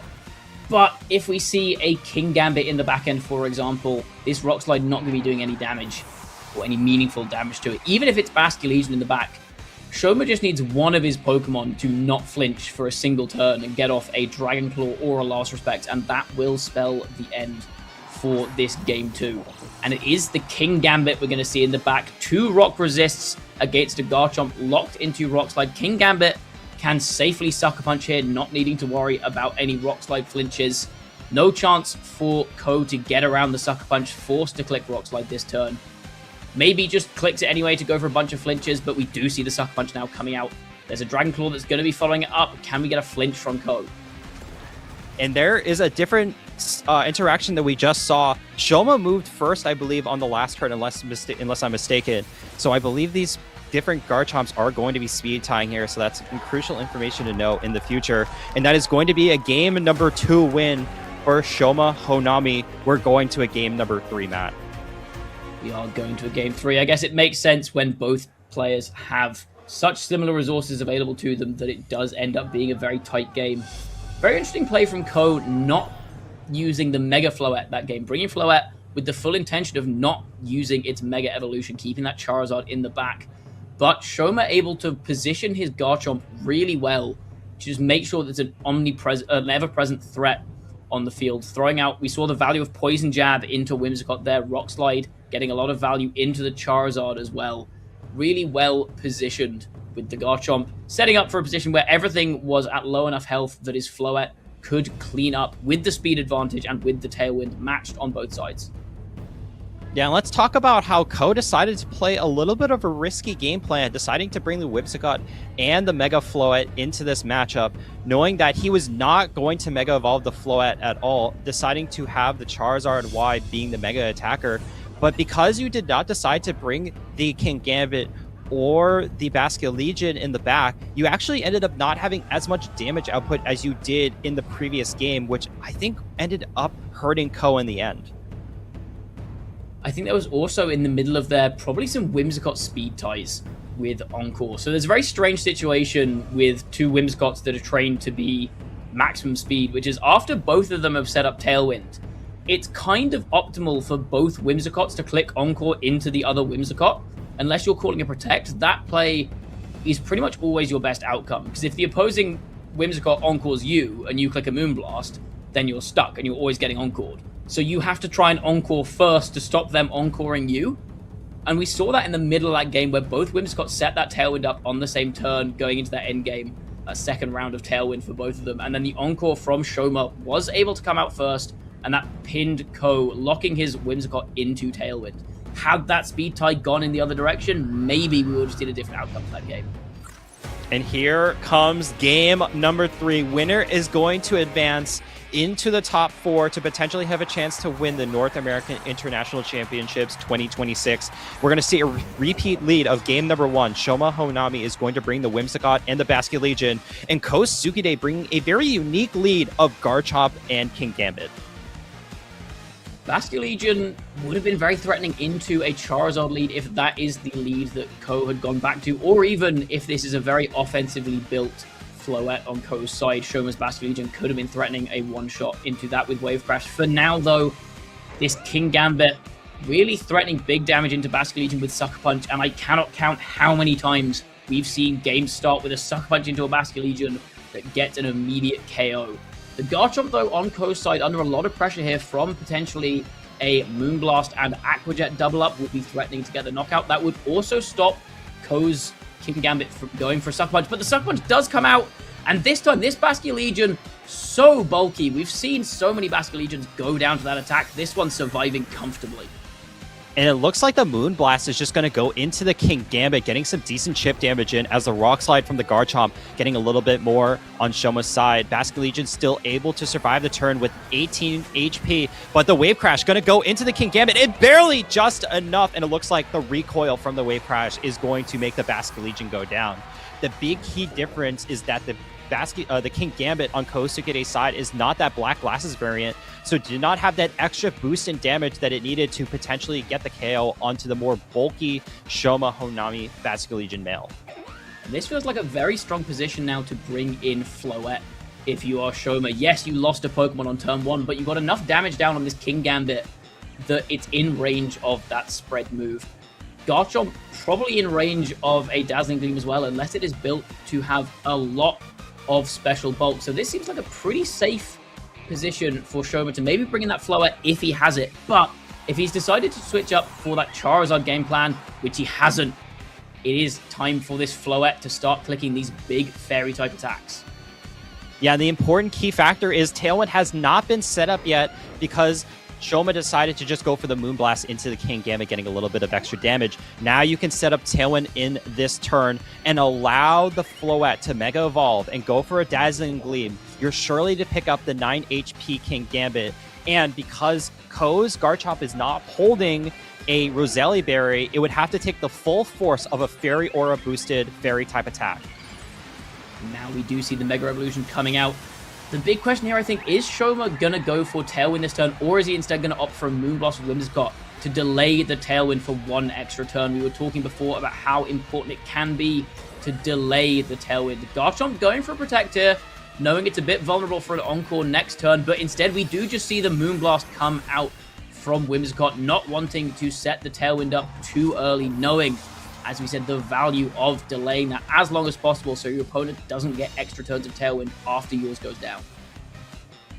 Yep, and now both players are at 1 Pokemon apiece. Ko has lost the King Gambit, which has been proven to be pretty solid in this match, and the Basket Legion on Shoma. But I believe the Basket Legion did enough to help Shoma potentially open the gates to win this game. He has the Mega Floette on the board with the Tailwind Whimsicott next to it, as we do see Ko does bring this Mega Charizard Y to the battle. I have to imagine that the Floette is not coming to this match anymore for Ko.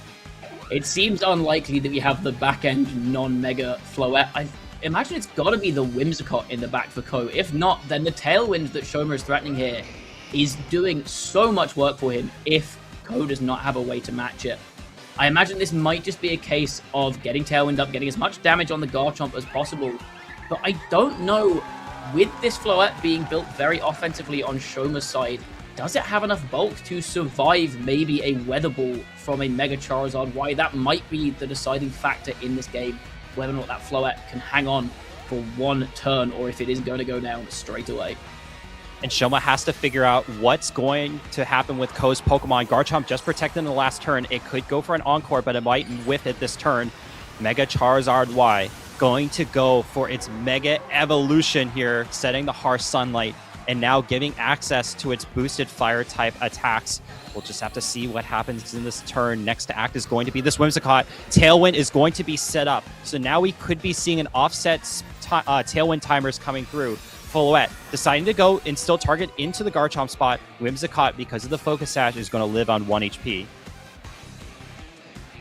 It's going to be Charizard's turn to attack now. Going for the Heat Wave. There is a miss, and it is into the Floette. That is the one that Shoma would want to miss there. I think Shoma wants his Whimsicott to go down this turn because I can imagine it's going to be a Garchomp in the back. And if it is that Garchomp, suddenly Rock Slide and Moonblast into this Mega Charizard Y is threatening so much damage, potentially KO, and it is the Garchomp. Garchomp has really been the star of this game 2 and potentially game 3 now for Shoma. With that Rosalie Berry putting on so much pressure into all of Ko's Pokemon, and now speed advantage with the Tailwind up for Shoma. Garchomp and Floette both naturally faster than the Charizard on Ko's side, threatening big damage with Rock Slide and a big Fairy type attack. Garchomp in the back as well for Ko, not wanting to take on this Mega Floette. Yeah, and Tailwind still hasn't been activated for Ko just yet. Protect is going to go through for the Charizard this turn. Whimsicott going to activate this Tailwind just to get itself up for one turn. Rock Slide coming through, going to hit the Protect onto that Pokemon, but it will connect into the 1 HP Whimsicott, meaning it is going to be gone from this battle, and the Garchomp that's in the back has to return into the field. Whimsicott, oh, not Whimsicott, the Floette will have to go for a Moonblast into that Protect, but now we're reaching the end game of this game number 3. And now it comes down to speeds again. We've seen that the Garchomps on both sides are speed tying. Most likely this Floette on Shoma's side with its timid stat alignment is going to be just a touch slower than these two Garchomps. You very rarely ever want to put two Pokemon with the same speed stat on your own team because it really messes with your lines. So this may come down to whether or not Ko's Garchomp is able to outspeed and get a flinch on one of the two Pokemon on Shoma's side. The odds of that really not that bad, about 50-50 to get at least one flinch if you're clicking Rock Slide.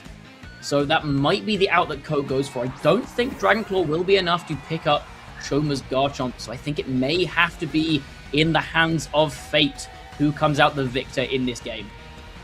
Yeah, if you're a Pokemon World Champion, this is not the position you want to be in, but you also have to recognize that in this tournament set, this is your only out in order to advance to the top 4 of the North American International Championships. The turn could just be the last. Will Garchomp on Ko's side be able to get off a Rock Slide first? And will there be any potential flinches for the Charizard to then act next?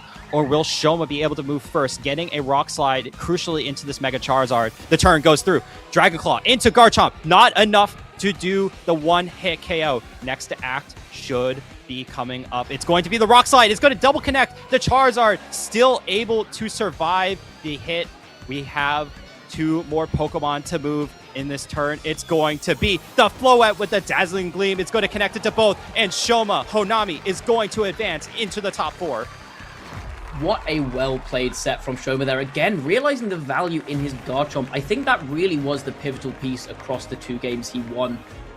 We saw him in Game 2 playing so hard to preserve the Garchomp, especially once he saw that Ko was not Mega Evolving his Floette. That said to Shoma, okay, there's going to be a Charizard in the back in this game. I need to keep my Garchomp alive, and he did such a good job of getting it into the right positions in both of those games that he won. That was an incredible set to see the back and forth from both players. Shoma Honami coming back from a 1-game deficit he decided to bring the same lead in game number 3, but the big difference is that the Kingambit was not able to pick up the KO into the Basket Legion. The Basket Legion and the Whimsicott were able to deal just enough damage to the Kingambit to keep it on the field for an extra turn, while also being threatened to get KO'd on the following turn. And later on, Kosuke was able to try to get the KOs, but ultimately Shoma Honami was able to survive with the Floette and the Garchomp at the very end to pick up the final game. I do wonder if maybe Ko needed to go for the Rock Slide in that endgame there. We saw the Dragon Claw not enough to pick up Garchomp, as is often the case, especially given that Ko is running that jolly stat alignment on Garchomp rather than Adamant, not boosting its attack. Garchomp is pretty much always surviving opposing Garchomp Dragon Claws. It may have been worth knowing that you're not going to get the KO on Garchomp, just hoping for a flinch on either of the Pokemon. Because we saw there, just the Rock Slide by itself, not enough to pick up the KO on Charizard. So a flinch on either Pokemon would have allowed Charizard to get an attack off, maybe KO the Floette, and get into a 2v1 situation against the Garchomp with your Garchomp and your Mega Charizard. That may have been the way that Ko could have wriggled his way out of a bad position. Instead, maybe opting to play into a Dragon Claw crit, or maybe hoping that Shoma's Garchomp was not trained in any kind of bulk and was just able to go down to that Dragon Claw. But as it turns out, Shoma hung on, got the double Rock Slide connect, and that was enough to take him into our top 4. Yeah, both players did not have a surefire win in order to win that game number 3. Like you mentioned, the Dragon Claw had to get a critical hit. But when you're in the top 8 of international championships, it's hard to make the calculations in your head. Do you decide to go for the very low chance of a critical hit to stop your opponent from attacking, but also consider the fact that their Garchomps were potentially speed tying each other? And then you also have to consider, do you want to go and bank on a Rock Slide? And then one, you need to hit both Pokemon. That's the best case scenario. And then the other additional best case scenario is you also need to get a double flinch, or even at least one of them, to stop your opponent from attacking. Unfortunately, that is just hard to make the call. I think Shoma was in a pretty good position, but so was Ko. But Shoma at the end was able to win that match. It was a really good set as well. We saw both players positioning so well with their Whimsicotts. Whimsicott obviously not dealing as much damage, maybe not taking as many hits as something like a Garchomp or a Mega Charizard Y was, but we saw both players really built their game plans around that Whimsicott, and so much of the game came down to when Tailwind was set up. So we saw in that game 3, Shoma did such a good job of just keeping that Tailwind available, not setting off the Tailwind too early, until eventually he got into a position where the partner Pokemon was threatening a double KO on the turn he set up Tailwind, meaning that once his opponent's Whimsicott came onto the field, it had to go for a Tailwind and leave itself unprotected in order to stop the partner going down. And that then let him get even more momentum going into the end game. Yeah, I definitely want to highlight, I think something we talked about earlier before game number 1 was both players on the surface are playing the exact 6 Pokemon, but through the entire course of the game, we saw different interactions that only can happen because these Pokemon were running different stat alignments, different natures, and different attacking moves. Most particularly the Garchomp, one of them having Poison Jab, but the other one carrying that Protect. And that just shows you that both players, despite having the same 6 Pokemon, had to, weave their way around different types of the 6 Pokemon they were fighting against, and what's the best way to come out on top. Yeah, we saw how much value, the biggest change there, again, being the Garchomp, how much value that Garchomp set on Shoma's side got there. The Rosalie Berry, letting it take Moonblast pretty nicely in that game 2. Rock Slide being so huge into the Garchomp. Poison Jab showing value into the Whimsicott. All options that Kotsukide did not have available to him. And that was one of the big difference makers. And again, the fact that the Floette on Shoma's side is pretty much certainly faster than Ko's Floette means that it's so risky for Ko to lean into a Mega Floette game plan, because there's always a chance, if there is Shoma's Mega Floette in the back, that it's just going to hit it with a Light of Ruin and knock it out before it can move. And we saw that Shoma didn't need to bring his Mega Charizard Y to any of those games, because he knew that his Floette could win the Floette versus Floette war, and he knew his Garchomp was better equipped to stay around for longer to threaten the Mega Charizard Y. Yep, absolutely. Once again, congratulations to both players. Kosuke making a top 8 appearance and finishing in top 8, where Shoma is going to be advancing into the top 4, guaranteeing a world championship appearance here and getting some extra championship points. We are going to take a break before we get ready for our round number 2 or second match of top 8, Adrian Hurley versus Francisco Piopero. Don't go anywhere. We'll be right back.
Welcome back, Pokemon trainers. We have just seen our first top 8 match, and what a match it was between Ko Tsukide and Shoma Honami, a tight Game 3. But we have got another top 8 match lined up for you coming up very shortly. My name is Matt Maynard. I am thrilled to be joined once again by Andrew Tam to bring you this next match. Yeah, we've already only seen one match of the top 8 so far. We're going to be showcasing all 4 matches, and we're going to get into match number 2 of this top 8. We're going to take a look at the players here. We have Adrian Hurley coming out of the US versus Francisco Piopero coming out of Italy. Yeah, Adrian, this is a bit of a standout run for him over his last few seasons. He's had otherwise some pretty solid results. I think he's already, from what it sounds like, qualified for the World Championships this year based on his top 8 here now, but it would be great for him to push a little bit further. We mentioned briefly earlier he's had a couple of big results, got 9th at Indianapolis Regionals back in 2022, got 2nd at the DC Open in 2019, which is the regional level event that happened next to the World Championships, but this is by far his strongest regional or international result in the last few years, so he will be very proud to have made it to this point, but the job is not done yet, and here is the team that he is bringing to this match. You know, on the surface, it's actually very similar to many of the other teams, but there's a couple of key differences. This Aerodactyl does carry the Mega Evolution Stone for it to go to Mega Aerodactyl, but it is not actually carrying a Tailwind attack, instead of opting for the Protect, but still has Ice Fang for any potential Garchomp foes that it faces down. We do get to see the Venusaur with the Focus Sash, which was piloted by Arsol Puri, who was the Indianapolis Regional Champion a few weeks ago. It is not going to be carrying that Grass-type attack, but it does have Sleep Powder to potentially stop your opponents in their tracks, carrying that Sludge Bomb, Earthquake, Earth Power, respectively. Sleep Powder is such a threatening move in this current format. There's no safety goggles anywhere to be seen in Pokemon Champions right now. Not that many grass types either that are immune to Sleep Powder, and those grass types that are immune to Sleep Powder get hit pretty hard by Sludge Bomb. So Venusaur is something that Francesco is going to have to be very, very careful about, given that it will, with its Chlorophyll ability, outspeed his entire team that you see here. Yeah, and let's look at Francisco's team. Some similar Pokemon in the Aerodactyl, but this one is actually going to carry Wide Guard and Tailwind, so it does allow for the blockage of spread-type attacks from the Charizard or the Aerodactyl, and you also still have this Focus Sash Basket Legion male to think about. It's going to need to take 2 attacks in order to KO it. And the Garchomp not running a Rock Slide. It's going to be offering this Rock Tomb for additional control for the speed interactions of this match. That could end up being very relevant into something like a Focus Sash Venusaur, where you can break its Focus Sash with a Rock Tomb and then follow up with a powerful attack on the next turn now that its speed has been dropped.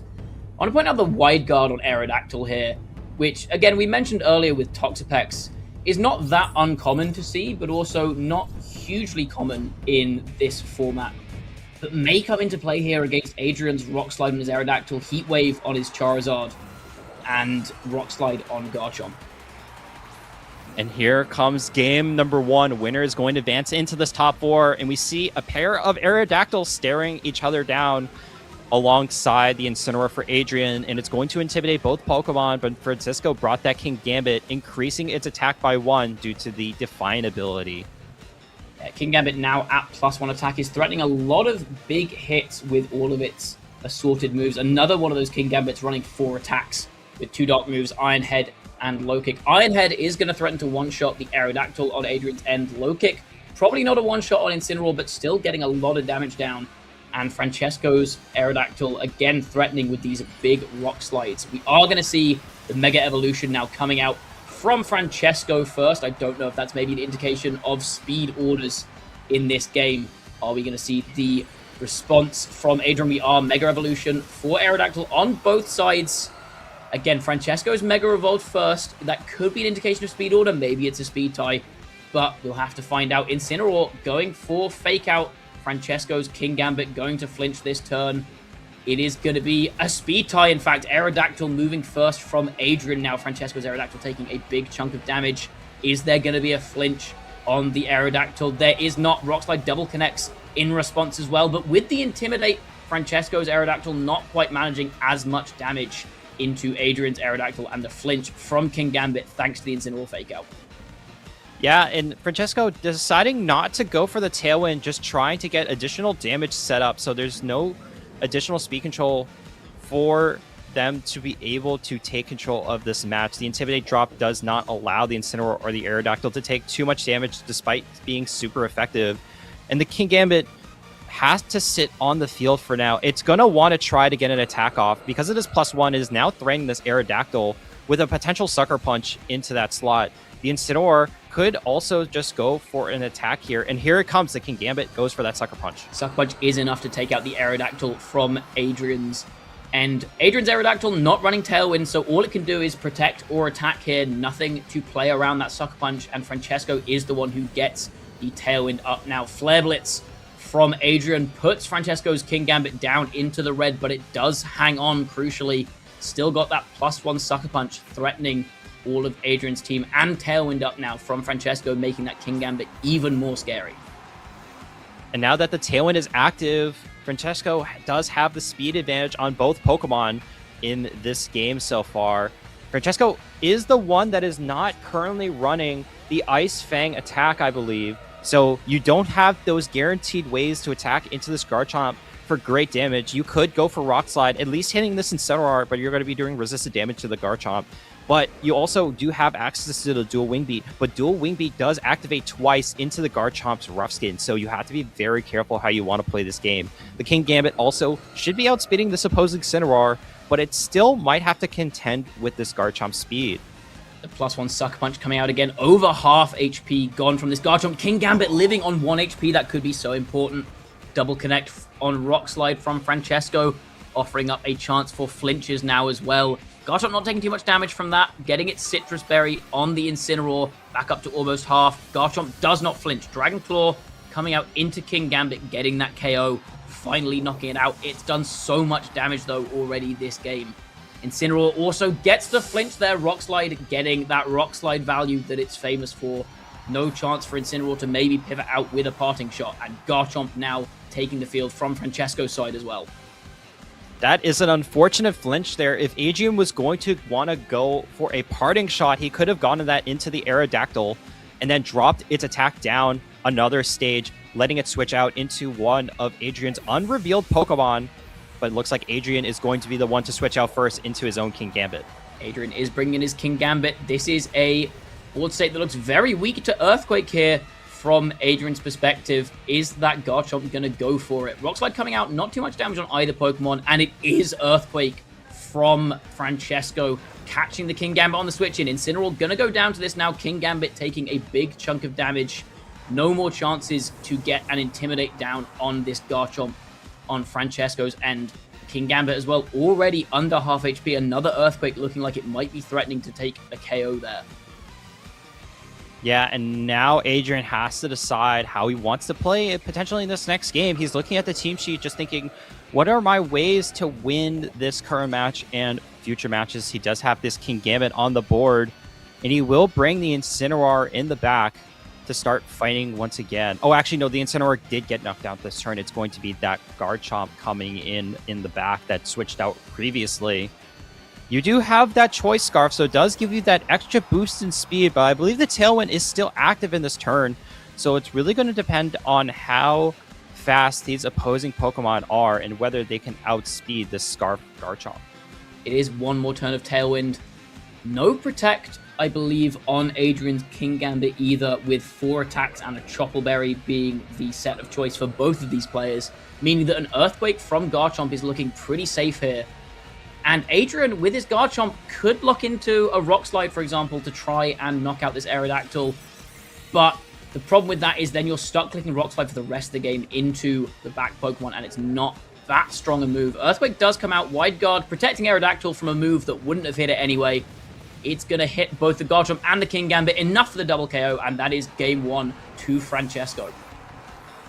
In a pretty commanding fashion, Francesco only lost one Pokemon in that King Gambit. He was able to win with a 3 Pokemon to 0 lead. And despite having to play this mirror match where you did lose the speed interaction or the speed tie on opposing Mega Aerodactyl from Adrian's side of the field, he was able to come on top by able to set up more Rock Slide damage and then ultimately winning with a partner Pokemon. I think Tailwind was also a key difference in that game. As you said, Adrian doesn't have Tailwind on his Aerodactyl, whereas Francesco does, and it did look like that ended up being very relevant. Firstly, guaranteeing that there are no speed ties between Aerodactyl once Tailwind goes up. We saw it allowed Francesco's Garchomp to outspeed the Choice Scarf Garchomp on Adrian's end as well. King Gambit being very threatening, not because of the Tailwind, but because of the Incineroar lead from Adrian, giving it that +1 boost. It was the first Pokemon and the only Pokemon to go down on Francesco's side, but it just did so much damage before it went down that it was absolutely pulling its weight in that game. Yeah, I think because of Francesco's Pokemon that he's bringing to this match, having the Mega Charizard and the Mega Aerodactyl, it's going to be very tough for Adrian to want to pivot into a different strategy. The Venusaur that is on Adrian's team is going to be threatened both by the Pokemon I just mentioned, especially the Mega Aerodactyl, because it does have that dueling beat, meaning that it can bypass the Focus Sash and get the one-hit knockout. So it feels like Adrian is limited on the Pokemon that he can even bring to a match, which allows Francesco Piopero the decision to play a little bit more flexibly on how he wants to play this game. Yeah, I think that's the thing. Francesco's team building does feel like it gives him a few more options here. We said with that Garchomp locking into a move with that Choice Scarf has its ups and downs. It does get extra speed, but it also means that it cannot change moves once it's on the field. Whereas Francesco, it's got the option to block any Scarf Rock Slides. With Wide Guard, it can, of course, he can protect his own Garchomp as well, change moves around with that. So, and he's used those options very well in Game 1. Let's see how well he does with them in Game 2. And here come the leads. Oh, I guess I was mistaken. Why am I'm not at the Pokemon International Championships for the North American region. Adrian decides to completely just decide to bring this the Venusaur with the Charizard. So now you have access to Chlorophyll if the Charizard were to Mega Evolve, dropping that Harsh Sunlight.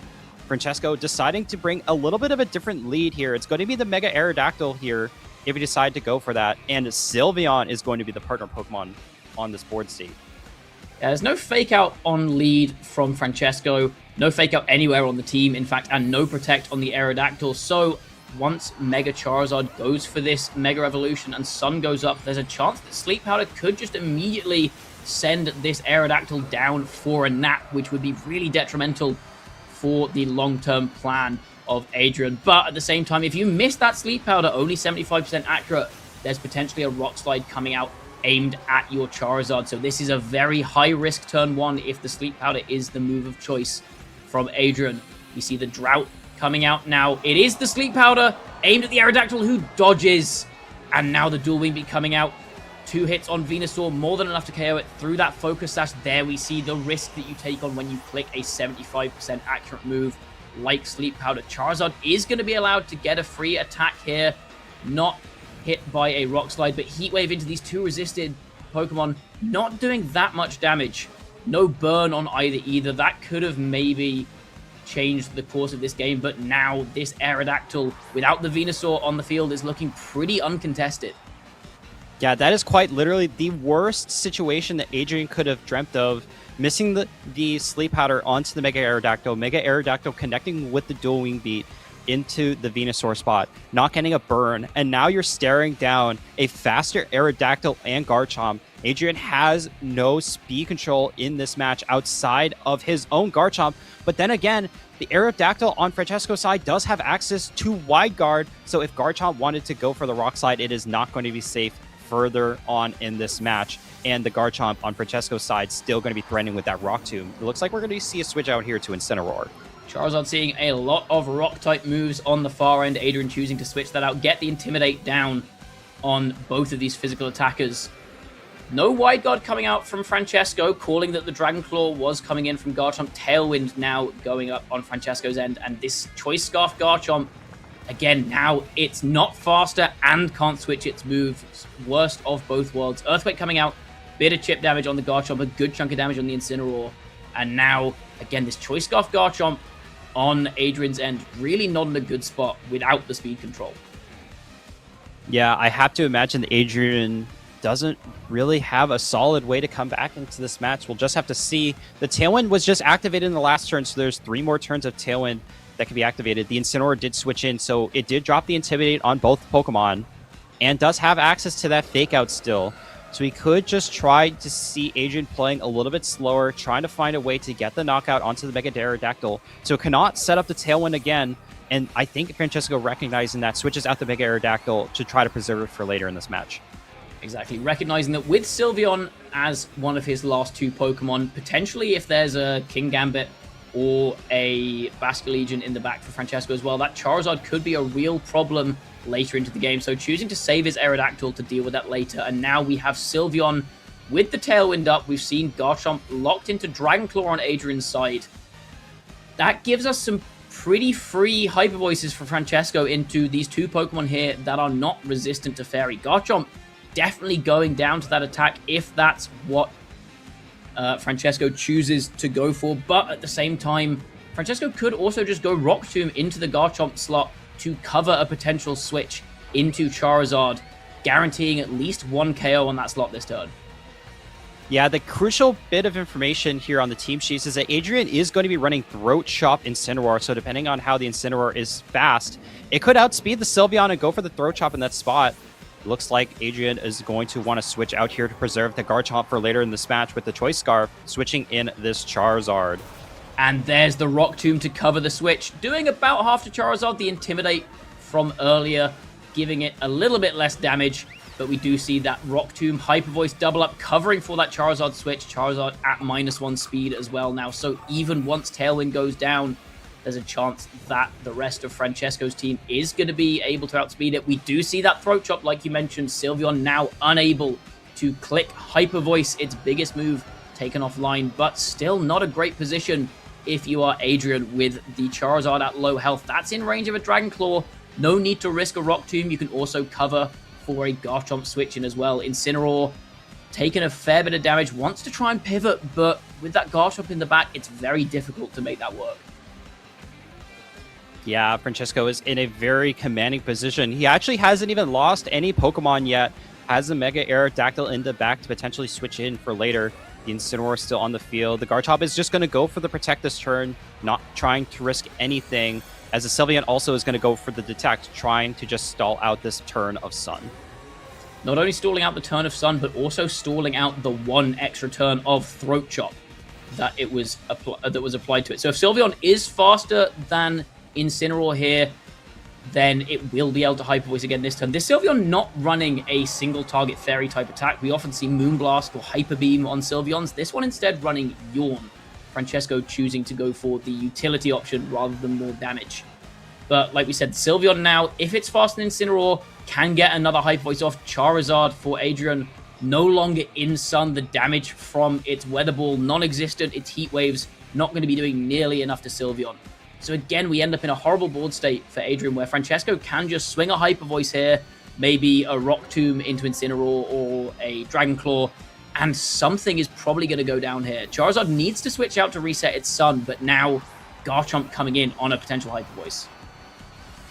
And here comes a turn. The Dragon Claw is going to go into the Garchomp, but still not enough due to that Intimidate earlier on. Garchomp is going to take that Rough Skin damage. Hyper Voice is going to come out into both. Not enough into the Incineroar, but the Garchomp is going to go down here. Going to have to switch back in on this Charizard. And I have to say, Matt, this might just be it. Francesco still has 4 Pokemon in total, and the Aerodactyl in the back that should be able to clean up this game if the front 2 right now are not able to. This is looking like curtains. There is a Charizard coming back in that has the Sun back up, but Garchomp on Francesco's side does have that jolly stat alignment, is almost certainly going to be faster. So that, I think, can just switch out, get rid of the Intimidate drops, come back in later and clean this game up. Yeah, the Incineroar coming back in, dropping the pressure for Fake Out onto either Pokemon. But again, they could just go for a double Protect and they can just start sweeping out the rest of this game. The Sylveon, we actually haven't talked about it too much. It does carry this Yawn, so you could just go for Yawn, to potentially just drop a status condition on this turn. But it looks like Francesco just recognizing I can stall out this turn for the fake out pressure, going for a double protect here. Yep, stalling out the fake out, extra sun turns disappearing as well, so Charizard got a bit of a clock for how long its really high damage output lasts. See Heat Wave coming out there, hitting into 2 protects. Not really much happening that turn, but that's definitely in favor of Francesco, able to just stall this out a little bit longer. Incineroar, no protect here as well. Maybe a bit of a sitting duck for Garchomp. Yeah, there's not much you can do here. Adrian, I think, recognizing the writing on the wall. You can see his expression in the camera. Rock Tomb is going to connect through into the Charizard, picking up that KO. Francesco taking off the headset, recognizing it's a 4-1 Pokemon advantage. He is going to be moving on into the top 4 after this Hyper Voice gets the connection, and that is going to be a 2-0 victory. An excellently played set from Francesco, now moving on into top 4 at NAIC, matching his best ever international championship run, a top 4 at, I believe it was NAIC, no, sorry, it was NAIC was top 8 he got last year. He got top 4 at EUIC this season. Now matched that twice in one season. A international level top 4 player will be looking to push for a personal best in his next round. Yeah, good job to both players. And I believe Adrian Hurley, regardless of his outcome, whether he automatically qualified by winning or losing in this top 8, is now guaranteed by championship points into the Pokemon World Championships happening in San Francisco. So despite losing, he still has something to look forward to for the rest of the year. Absolutely. He can be very, very proud of this run. Top 8 at internationals is incredibly difficult. I mean, we were saying this at the start of the first day of play, how tough the competition is here. We were seeing people like Marco Fierro and Joji Kaida playing each other at the 0-1 tables. So to have made it this far at all is an incredible achievement for Adrian. He can go home with his head held high. It does sting sometimes a little bit to lose when you feel like you're that close to the top spot, but he will definitely be happy with his performance overall. Francesco Piopero, though, no stranger to these positions. There is work still left to do. He will have to stay focused for the next 2 rounds. Only 2 games now between him and a potential international title. Yeah, him increasing into the top 4 just allows him to potentially win this tournament and have another Italian winner at the event. I know last year we had Federico Camporesi, one of the Italian winners of last season. And I know we mentioned this on day 1, where last year we had no North American representatives in the top 4. So right now that is going to be holding true. Adrian falling out at the top 8. So right now we have to see who our last 2 competitors are to see who's going to be in their top 4 slots. Yeah, we've still got a couple more North American candidates in the proceedings. We've got Marcus Dion and Wolf Glick still hanging about, still looking to make a push for those top 4 placements. In fact, I believe Marcus is playing against Wolf in this round, is he not? He is. They're in the last spot, yes. Yeah, we've got a guaranteed North American representative in top 4 of NAIC this year, so NA doing one better at least than it did last year in terms of top 4 representation. But again, like you said, potentially a second Italian winner in a row. We are going to jump over quickly to an interview with Francesco after his win. Yeah. No, I don't want to overdo it. I'm thinking about reaching tomorrow. So, yeah, I say I did what I had to do, and I just want to keep going for now, yeah.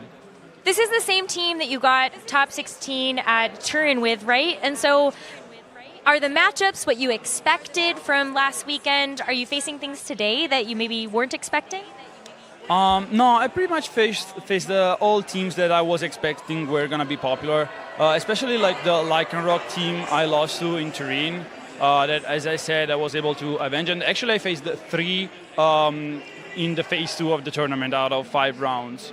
And it was like 2 teams out of 5 rounds. It was like the Big 6 with Whimsicott and Floette, and then the Lycanroc team. So I prepared a lot for those teams. I didn't really have time to change my team after Turin because like I hadn't planned to come here. So I booked my flight on Tuesday to Wednesday, and I had to go to another city because they wouldn't let me book for the city where I usually fly out. So yeah. So I came here and I talked to my friends and tested with them. So I thanked them, and yeah, the matchups were those, and we were like, okay, should I do this? Should I do that? We played tons and tons of games in the time I had remained, because the flight took like one entire day of my time. And yeah, luckily I was able to pull them off. So yeah, I'm gonna see what's up for me in top 4, I guess. I mean, Francesco, you've been incredible for the last couple of years on the international stage. This is yet another major top cut accomplishment for yourself, but I know that goal is winning it at the end. So can you give us a little insight on that? You know, how confident are you feeling? Are you feeling ready? Are you just, you still got the job to do? Yeah, I wouldn't say I felt confident at all for both Turin and this tournament. I was like, I have to find myself into the game, and then I have to play my moves correctly. And like, I didn't have like any expectation or goals. Of course, every time I enter a tournament, the goal is to win. But yeah, I was like, yeah, of course, like everybody wants to win, but you gotta prove it, right?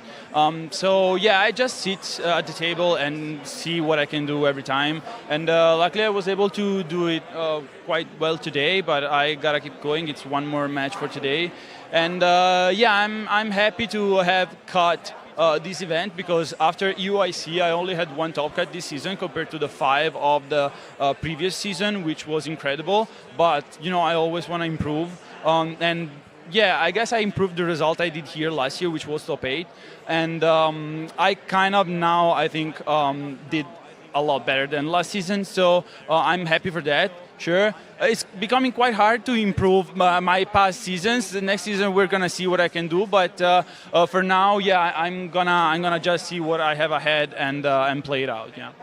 It's hard to improve when you're already this close to the top. Francesco, I want to give you one final platform to kind of talk to the people supporting you, or any shout outs you'd like to make.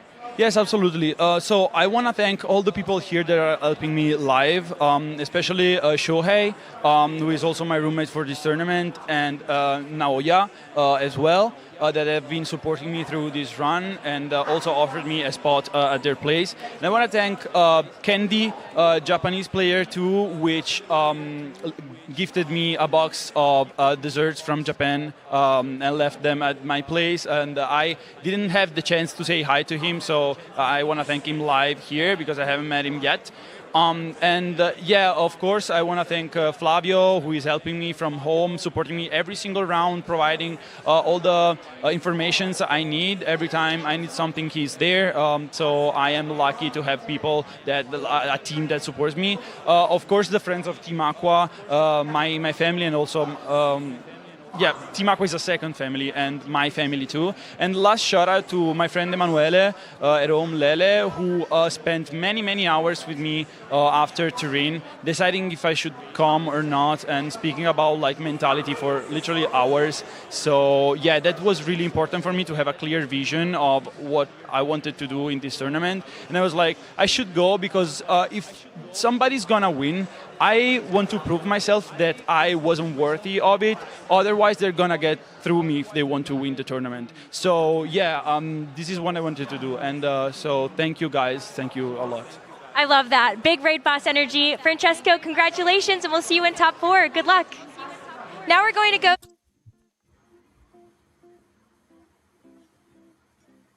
Great interview there from Francesco. I think giving us an insight into the amount of preparation that goes into a run this deep into a tournament. He said he's run so many matches, so many lines into the common teams, got beaten by the Lycanroc team we've seen so much this weekend at Turin last weekend, and decided that he was going to instead just practice how to beat it 3 times, he said, in phase 2 of the Swiss rounds. So it just goes to show how important prep is and how good you can get just from enough practice and deliberate practice into certain teams, certain matchups with the team you want to use. It's also amazing to see, I believe he mentioned early on in the interview that he wasn't even planning to come to the North American International Championships, that he actually booked his flight very, very late and had to make a whole day plan just to get here in time. But being able to make a turnaround from Turin and then have the idea of really efficient practice to have matchups into the teams that he expected to fight was very impressive. And he's showing off that practice in his work with a top 4 finish so far. he still has one more match to go to be a potential finalist. It's not a finish just yet, as you said. And I think this metagame does lend itself to players who are doing that amount of prep, because it feels like we're seeing a lot of the same teams, or a lot of very similar teams at least, over and over again. A bit of a symptom of having such a limited Pokédex with some Pokemon that are clearly very, very strong compared with those around them. It does make it easier to prep into certain teams, certain compositions, certain combinations of Pokemon. And that prep is very heavily rewarded, as Francesco was saying, hitting the matchups that he's practiced into, hitting the matchups he was expecting to play. So it's all, well, not all, but a lot of it does come down to how well you prepare for tournaments. Yep, I absolutely agree. So that is going to do it for us on the caster deck for today. It's been a great couple of matches we were able to showcase on the stream, especially in the top 8. We're going to be passing off the mic over to Evan and Cedric to finish off the day, and then we'll see everyone tomorrow for Championship Sunday for our juniors, seniors, and masters division finalists. We'll see you tomorrow. Don't go anywhere. We'll be back for a short break before starting our third match of top 8.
Welcome back, everyone, to our NAIC bonus stream. You got me and Cedric here to take you to the back half of the top 8 and then our top 4.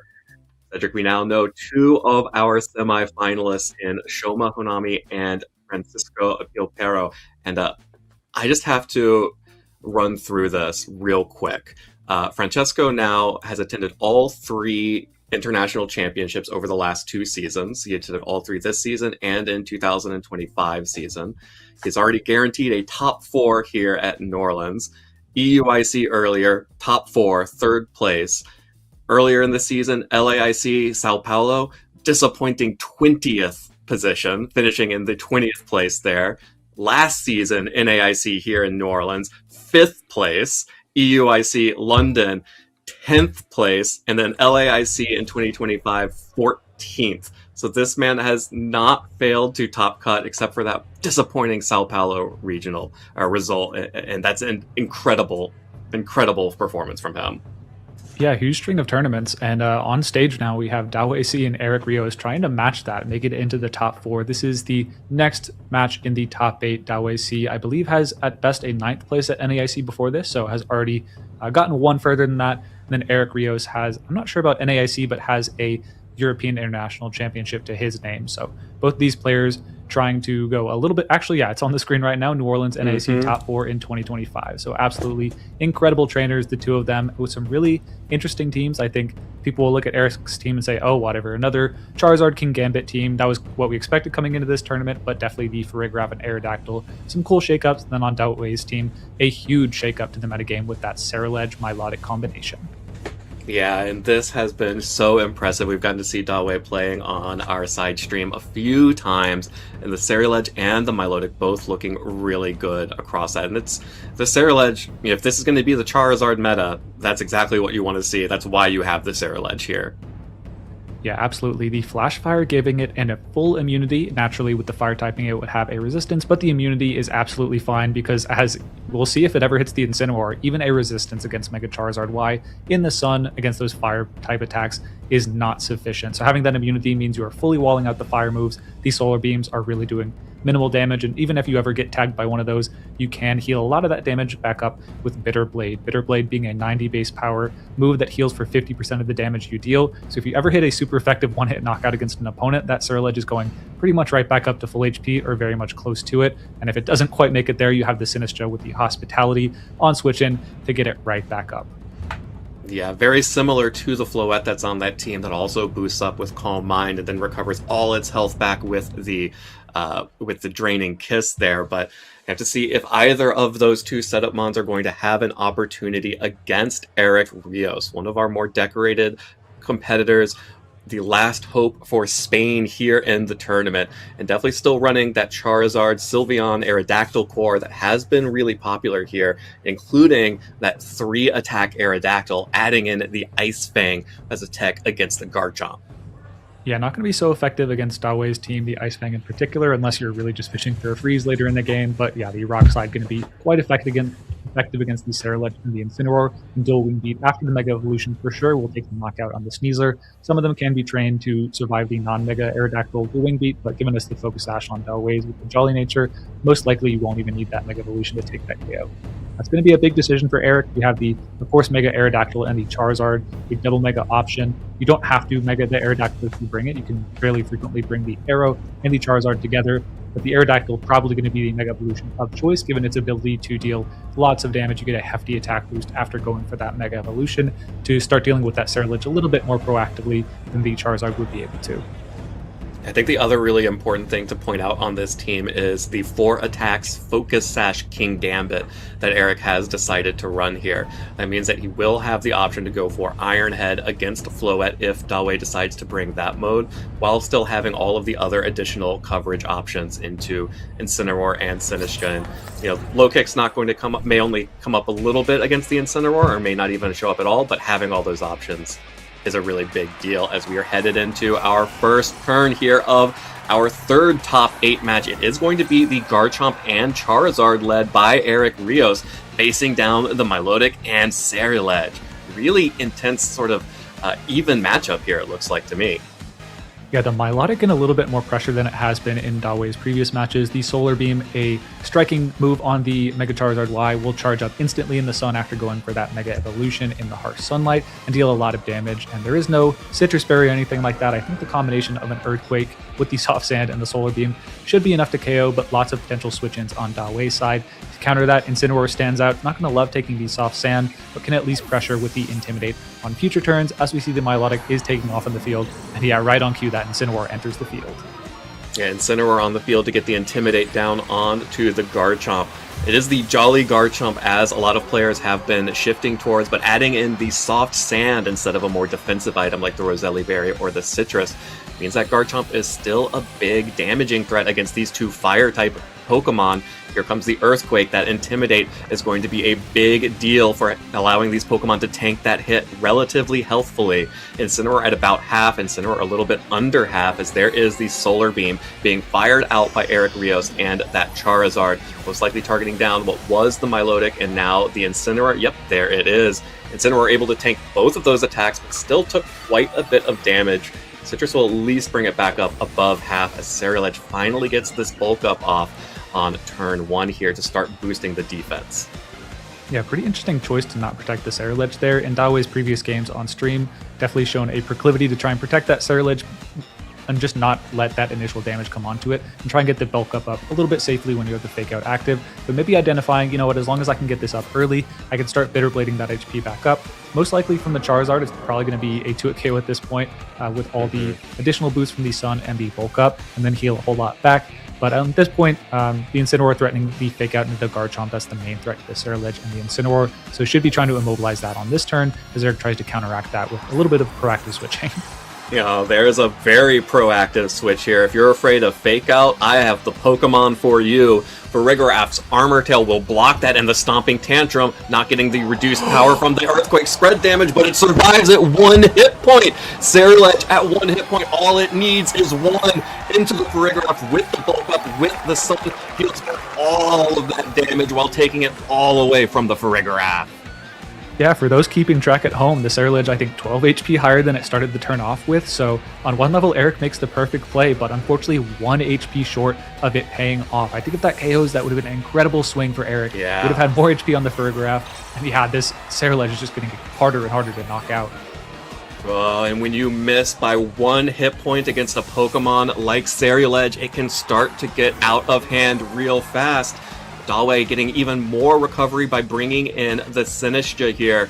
This Garchomp now is trying to deal damage to both the Incineroar and the Ceruledge, and you can see wanted the extra damage from the Stomping Tantrum, but even with the Earthquake, Ceruledge is still going to be looking pretty strong here. That's more than 50% onto the Charizard, actually just about 50%, and healing it again all the way back up at the end of the turn. Ceruledge has 9 more hit points than it started.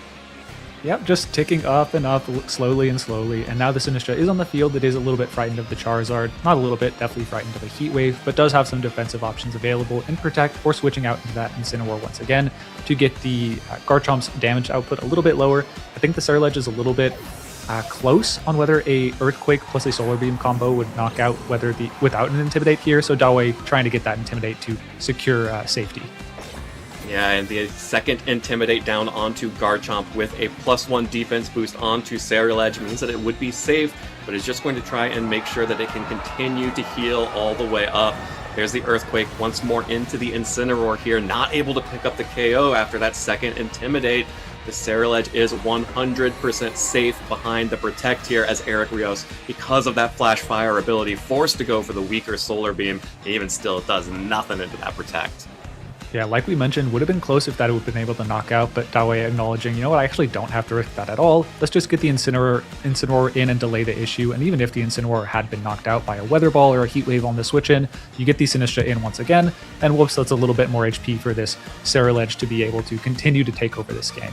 Now the Garchomp is still at full HP, and it's going to be a little bit challenging once the sun ends to damage that quickly, especially while taking a little bit of rough skin every turn, but absolutely, Eric doing a good job of making sure that the partner Pokemon get low on HP, but now the Ceruledge is in a perfect position with Fake Out active on the Incineroar to maybe target a Bitter Blade into the Charizard, and if that is, switching out into the Farigiraf once again, maybe you get a Stomping Tantrum off, but yeah, Bitter Blade's going to heal whatever is in that slot. Okay, well there's the Fake Out into Garchomp. That means that Garchomp can't attack this turn, but that Stomping Tantrum will be boosted on the next turn. Weather Ball will finally pick up the KO onto Incineroar, so there will be no more Intimidate debuffs onto the rest of Eric's team. And if that Garchomp is ever able to switch out, it'll be back up to its full strength. But Dawei looking a few steps ahead, another bulk up here to make up for the loss of the sun damage, as well as potentially needing to be bulked up a little bit more for if that Garchomp leaves and comes right back. Yep, Hospitality hits the Ceruledge one additional time. Yeah, it's gotten so low, but it's nearly back at full HP. Yeah, remember when it was at 1 hit point? I sure do, and definitely Eric does as well, and is wishing for those beautiful times. But unfortunately now the Ceruledge at +2, it's going to be suspect whether a Shadow Sneak could knock out the Charizard in one. I think it was fairly safe to go for a Bitter Blade into either of these targets. On the next turn, this turn, I think one mistake you could make is saying, you know what, it's at -2 and my Ceruledge is bulked up. I can probably just tank this hit anyways and start going on the aggressive. I think that may be a mistake. You don't want to get a critical hit or just the double powered Stomping Tantrum dealing a little bit more than you expect. Seems like a fairly safe turn to double protect on the Ceruledge and the Sinistra. However, that is so obvious that Eric might have the opportunity to take a switch and reset some of those Intimidate drops, and maybe they drought on the Charizard, which is what we're going to, at least the first part of that, start to see.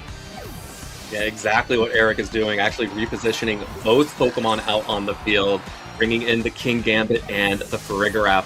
Dawei is also going to retreat the Sinistra, bringing in the Milotic, so there will be more health available for Ceruledge, and there is more health available on the field. Farigiraf cannot withstand another Bitter Blade. Even without the sun, those bulk ups are doing all the work, and Ceruledge from 1 HP back to full. Yeah, Dawei thinking, you know what, worth the risk. The switch is obvious enough now that this Garchomp wants to reset its stats. I don't think Eric's going to play for the crit here. Let's just take the damage in front of me, and knocks out the Farigiraf for it, so really solid. We saw something, I think the old commentators have something of a saying of that, revolving door of Pokemon or something like that, but Dawei absolutely getting the best out of that situation. And now this King Gambit and the Garchomp are on the field threatening the Ceruledge with a lot of damage, but we didn't mention this is a Culver Berry Ceruledge, going to be tanking those Sucker Punches quite well. The combination of Sucker Punch and a Stomping Tantrum might be close, but one thing that we do need to recognize is the Milotic has hit the field, and as soon as you start targeting that Ceruledge, the Milotic starts to become the problem. Yeah, and the Milotic against both of these two physical attackers can just start coiling for free and then start pressuring with the Hypnosis. Here's the Stomping Tantrum dealing just under 50% to the Ceruledge after removing all of those Intimidates, but King Gambit is going to be a health pack for Ceruledge to heal all the way right back up. Focus Sash will allow it to hang on with 1 hit point, so it can fire back with a powerful Kowtow Cleave. But it won't be that powerful if it affects or activates the berry, and in fact, King Gambit knows that it can't do anything against this Ceruledge, tries to get damage on the Milotic before it can get too bulky. There it is, the first coil. Again, the magic number on Milotic is 2 coils for those 100% accurate Hypnoses. I don't think Eric is quite out of this as difficult as it seems to clear out this Ceruledge. I think that was a really intelligent Kowtow Cleave into the Milotic. It may now be in range of a Solar Beam later in the game, so one approach Eric might take is actually assume that I straight up have to crit this get a critical hit onto the Ceruledge with Earthquake later on, there's no way to win this game otherwise, given how hard it's pinning down my King Gambit with the Shadow Sneak right now. So I think probably Eric playing towards that crit route. The only way to do that successfully is to also knock out the Milotic on the same turn, I think. Okay, well, Dawe has opted to go for the Hypnosis and not for a second coil, which would have been free given the protect from Garchomp. Like you mentioned, this is about Eric maintaining his damage dealers such that if he can get the critical hit and break through the Ceruledge or through this Milotic with the Solar Beam, that's the out here. I mean, at this point, it is at 2 bulk ups. If the Charizard can even live a Shadow Sneak, that affects the ability for the crit to swing the game a fair amount as well. I think the Sinistcha might have a good chance to 1v1 the Garchomp if it doesn't get a crit, even if it does get the critical hit. So that's something we have to watch out for. Is Shadow Sneak able to knock out the Charizard, and is an Earthquake able to crit the Ceruledge? It's all probably going to come down to one of this or the next turn, whenever Eric decides to pull the trigger on that. Yeah, and whenever it is allowed to happen, there it is. The Earthquake coming out from Garchomp connects onto both the Ceruledge and the Milotic. Oh my goodness, it gets the critical hit! It gets it! One hit KO on the Ceruledge. Everything that Dawe spent the entire game working towards is gone. Ceruledge off the field. Milotic down to half. Here comes the Solar Beam from Charizard, absorbing the light from its own harsh sunlight and firing it right at the Milotic with one coil on it, and it's not enough to hold on. Milotic goes down to what was a dominant position, is now disastrous for Dawe. Yeah, incredible foresight from Eric to so chip disastrous. down. Oh my goodness. Yeah, that's the struggle you have with these setup teams. We've seen Dawe, in the grand scheme of things, get fairly lucky in terms of the powerful Pokemon on her team not getting critical hit or secondary affected by something like flinches or poisons or sleep. However, in this instance, yeah, you spend too many times getting hit on the field of battle. Eventually, that secondary effect of the critical hit will come through, and it coming through at the perfect time for Eric. But let's not take away, he did, have the foresight throughout the battle to kowtow cleave the Milotic, so that the combination of the Earthquake, even with the coil, would be enough to knock it out and really keep the Milotic to be able from going for Hypnosises or Muddy Waters to kind of make things a little bit more difficult later in the battle. So great string of luck, and we see him popping off exactly what he was hoping for. Yeah, that's a really great point. It wasn't just that Eric needed that one critical hit. He needed that one critical hit alongside the other additional damage that he was setting up from the moment that King Gambit came onto the field. So planning for that multiple turns ahead of when he actually needed it and when he got it, that is what allows you to win these major tournaments. Because at some point, the luck's going to turn. It's either going to go against you or it's going to go for you. You got to make sure that you're there when it turns for you. Yeah, I think definitely a huge swing. You don't expect to get critical hit, but I think on Dawe's side, there was potentially something to prevent that by, you were at +2.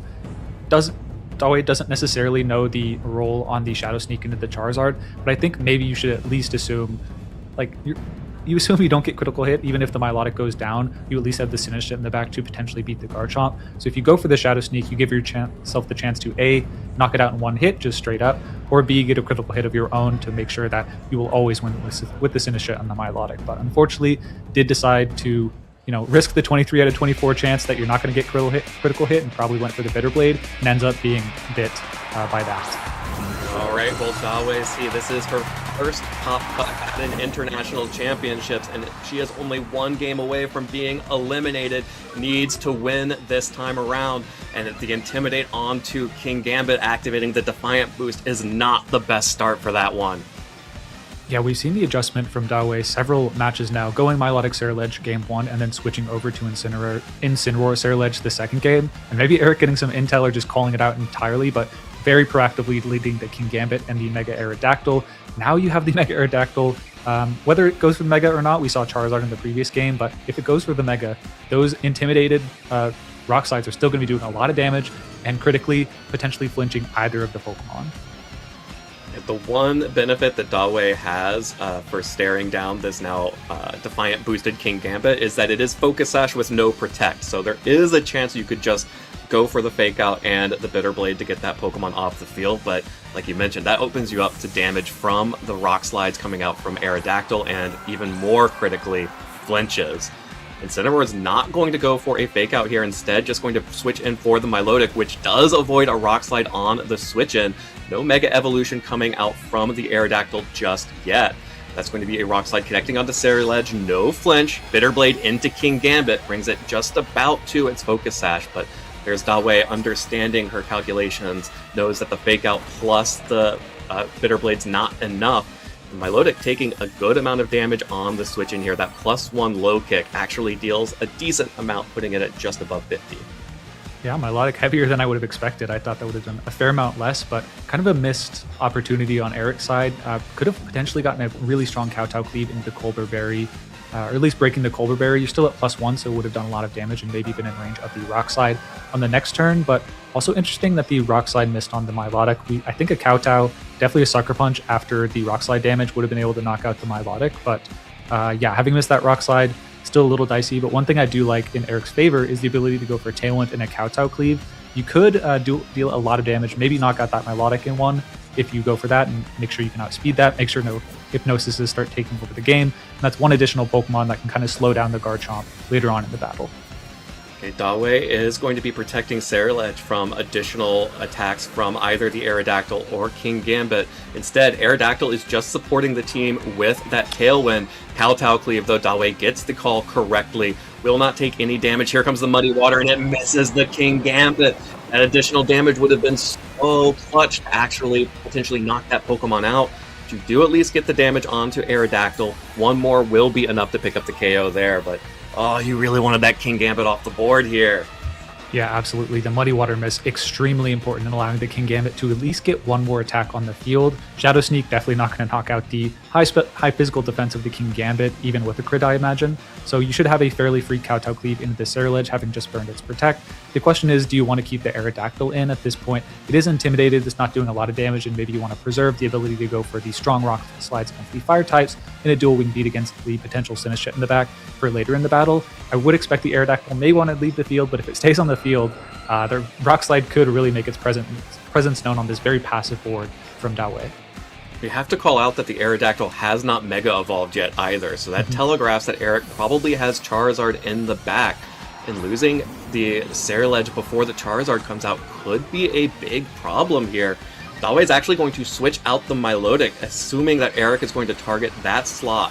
Here actually comes the Mega Evolution from the Aerodactyl on Eric Rios' side, so forget what I just said. Now the Mega Evolution has been used on Aerodactyl. Here comes the Rock Slide, connects onto the Incineroar and the Ceruledge, but after 2 Intimidates, not dealing a whole lot of damage. It's all about what this King Gambit wants to do. There's the Kowtow Cleave, is contacting into the Ceruledge's Colbur Berry, but at +2, this is still enough to pick up the KO there, and Dawei has lost her ace. The Ceruledge was the most important piece of the team, and now it's going to be on this Incineroar and this Milotic to make something happen.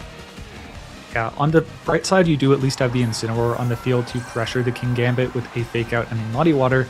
The only problem is if it's the Farigiraf in the back, you're really starting to lose some resources to punish that. The Ceruledge was really excellent in the past to Bitterblade that, because you were never in a really weak defensive position, and just getting those Bitterblades punish the Farigiraf, switch in a fair amount. The Milotic doesn't have a coil, it can't go for those accurate Hypnosises. If you go for Fake Out and Incineroar, the King Gambit is under Tailwind, it can easily take a knockout with Kowtow Cleave into the Milotic or Low Kick into the Incineroar. And even if you want to mid-ground and just get a little bit of chip damage on the Incineroar, and also a Sinistcha switch in if it comes in, you could easily go for a Kowtow Cleave into that slot to cover for it. As the Aerodactyl does leave this field, it oh, this could be huge. Yeah, there's the Farigiraf now out on the field as Incineroar retreats. Sinistcha comes in to help out the Milotic, potentially survive some damage coming out from this King Gambit. So Dawei does not get baited this time around. There's the Kowtow Cleave. It's not enough. Sinistcha just barely giving that Milotic enough health to hang on after that Kowtow Cleave. And the Muddy Water finally connects onto King Gambit, washes it away, and deals just a little bit of chip to that Farigiraf. That was exactly what Dawei needed to actually able to stay in the game. The Hospitality getting the Milotic out of range of a potential KO, and the Incineroar being on the field is just, essentially not biting into the Fake Out and leaving the Incineroar stranded on the field is really important here. However, Sylveon feels like the perfect Pokemon here for Eric. I believe one more turn of Tailwind left. Potentially, it actually exhausted on the last turn, but the Hyper Voice able to get around the Sinistcha's redirection, which Dawei was maybe reliant on to keep the Milotic on the field and healthy. However, I think at this point, maybe a safe enough play, or maybe the only hope, really, I would say, for Dawei would be switching out the Sinistcha into the Incineroar, trying to heal out that Milotic, and really trying to take the game over with Hypnosises on the future turns. But not a lot of time available to set up coils. Might have to start going for those 60% accurate Hypnosises. Yeah, definitely. You don't have the luxury of going for coils anymore, so Dawei has to protect the Milotic. We also have to remember that Eric is also running a Thunderbolt Farigiraf, so this Milotic is so threatened, and that's even ignoring the power of the Sylveon with the Hyper Voice. Great call out by Eric, recognizes that Dawei, more than anything else, wants to get health onto the Milotic, so targets down the Sinistcha, doubling up. The Hyper Voice would have picked up the KO onto the Milotic anyway. Sinistcha is able to at least heal it up a little bit more with the Life Dew, so another 25% health back to the Milotic, on top of now a second turn of Leftovers recovery. This Tailwind finally goes away here. Milotic does potentially have the option to go for those, non-boosted Hypnoses, and I think she might just have to. Yeah, I agree. I think smart play to stall out the Tailwind with Protect on Milotic. At this point, there's a decent chance that the Milotic should outspeed the Sylveon. I think naturally that's how it breaks down. Of course, it is a Sylveon and a Tailwind team, so there's a chance that Eric is running a little bit faster as the Sinistcha leaves the field. Sinistcha leaves the field, Incineroar back out on the field. That reactivates the Hospitality for Sinistcha, and the Hypnosis lands. No boost. Flip the coin, sometimes it'll come up heads. Sylveon is now asleep for this turn. Now the Farigiraf gets to fire off that Thunderbolt. Super effective damage into Milotic. Who needs Sylveon? Farigiraf with the critical hit. That's going to knock out the Milotic, and I think that's just about all there is for Dawei C, and Eric Rios will be advancing most likely to our top 4. Yeah, the damage into the Pokemon at Eric's side is just pretty limited, especially that Aerodactyl. There's no Trick Room on the Sinistcha, I believe, so it will always have the speed advantage in future turns. Although the Sylveon fell asleep that turn, it does have a 33% chance to wake up on this turn, and all the while this Farigiraf is going to be consistently outputting damage. I wouldn't say this is over by any means. I think the combination of Machagacha or Life Dew, I would say probably Machagacha and Flare Blitz knocking out the Sylveon in one hit is a tall ask outside of a critical hit, but that might be what Dawei needs here, and then probably some Rock Slide misses or Dual Wing Beat misses on the Mega Aerodactyl in the back. Look, if Eric can get critical hits on the Ceruledge and the Milotic, maybe Dawei can get them on the Sylveon. There's the Flare Blitz, no critical hit. Only deals about 50% damage there, takes the recoil in return. There's the Machagacha from Sinistcha. It misses the Sylveon. Exactly what you do not need to happen if you're cheering for Dawei there. Only a little bit of damage onto the Farigiraf. You do, of course, get to heal back up a little bit, but you really wanted that damage onto the Sylveon. No Trick Room coming out from the Farigiraf, so just continuing to dish out a little bit more damage with that Thunderbolt onto the Incineroar. So Dawei gets another shot here. Yeah, a bit of important damage on the Incineroar to maybe put it closer to range of a Rock Slide after the next Flare Blitz, but the problem is you missed the Machagacha. Now you need either a high roll or a critical hit to knock out the Sylveon, so one more thing that has to go Dawei's way, which is not ideal. We're going to see it play out as the Sylveon does start the turn, detecting to try and delay that opportunity a little bit. Yeah, Sylveon wakes up, goes for the Detect, as Incineroar's Throat Chop connects onto that Protect as well. Sinistcha going for the Machagacha here, not hitting into the Sylveon again thanks to that Protect, and another little pittance of damage onto the Farigiraf. It will heal up the Sinistcha just a little bit, but now the Farigiraf gets to heal up with its own Citrus Berry and Retaliate. Goes for the Roar, bringing in the Aerodactyl for free here, so Eric really positioning to make sure that that Aerodactyl was guaranteed to come out safely. What a cool play there from Eric. Yeah, I think that's an interesting way to go about it. You could have allowed the Sylveon to go down to make that happen, but that also makes things a little tricky. I think on this turn, you could fairly safely go for a Rock Slide and stay with me here, maybe go for a Trick Room. If you're able to get that off, we saw Sylveon's actually slower than both of these Pokemon, so maybe you could actually reverse. If the Aerodactyl happens to go down this turn, maybe start sweeping in Trick Room with the Sylveon, but I think at this point on Eric's side, should be fairly safe to go for the Rock Slide to try and knock out. Oh, never mind, going to be Dual Wing Beat into Sinistcha, and it does connect. That's going to take the KO. Yeah, Eric doesn't want to deal with any kind of speed control, just wants to get the KO onto Sinistcha there, the Dual Wing Beat. 2 hits, Sinistcha goes down. Incineroar does fire back with the Throat Chop, and even if he had caught, if the Incineroar had caught that on the switch, and it wouldn't have been enough, 1 hit point remaining, and there's the paralysis onto Incineroar. Eric Rios just clutching it out here on the end game. Yeah, interesting decision to lock the Dual Wing Beat. Should have the same accuracy as the Rock Slide, but essentially you have Protect on Sinistra. Could have been Dawei's saving grace, but didn't go for it. Wanted to cover for the Rock Slide and locks in the forfeit, punching the ticket for Eric Rios to the top 4 of the North American International Championships. A huge finish, I think mirroring the finish from last year, actually, at the 2025 tournament. An absolutely stellar return to form for Eric Rios. Yeah, Eric Rios is back in the top 4 in New Orleans, just like last year, and just like the year before when he finished top 16. He has been dominant in this particular tournament. He is definitely one of the odds-on favorites to go real far, and wow, he looked really good in this set. It was so close, though. Game 1, Dawei was managed to have the Sariledge survive on 1 hit point and then just be unremovable from the field until that critical hit, which Eric set up so beautifully, so perfectly to capitalize off of. And then in game 2, Eric Rios felt like he was just 1 step ahead the whole time, and really well played there by Eric, and such a well-deserved top 4 for him. Absolutely. It felt like everything that needed to go Eric's way happened to in the game 2 in particular, but everything, I mean, the one thing that needed to go right happened in game 1, essentially that critical hit. But let's not take away from Dawei either. I think the game 1 was played pretty excellently.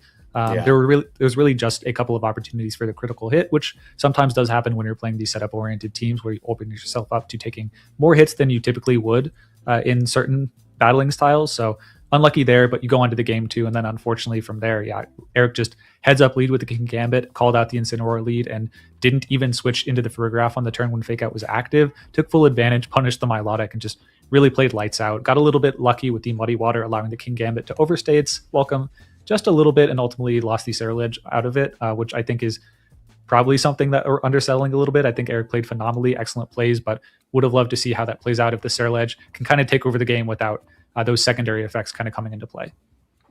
Yeah, absolutely, but unfortunately that is the game that we play, and there is always that risk, especially when you're letting players take multiple swings, multiple opportunities. And Dawei, this was her first top 8 at an international championships, but of course has a number of top cuts at the regional level as well. So really great tournament for Dawei here. Just a player that I'm always thrilled to see on stream, just to see what she's brought to the tournament. What's Dawei cooking is one of the things I think of first when I start seeing that name climb the ranks on Arcanine. So congratulations to Dawei for making it to the top 8. Incredible performance, but it is Eric Rios who will be advancing to our semifinals to face off the winner of Marcus versus Wolf.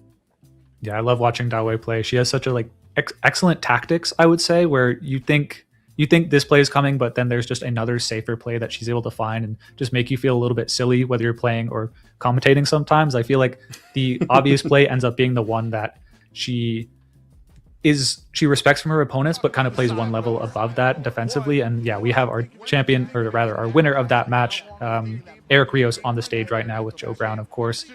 Excellent play to him. I think he's also one of those players who has a knack for being able to read his opponents and just be able to read the opponent in the really dicey positions, but also find those consistent plays early in games.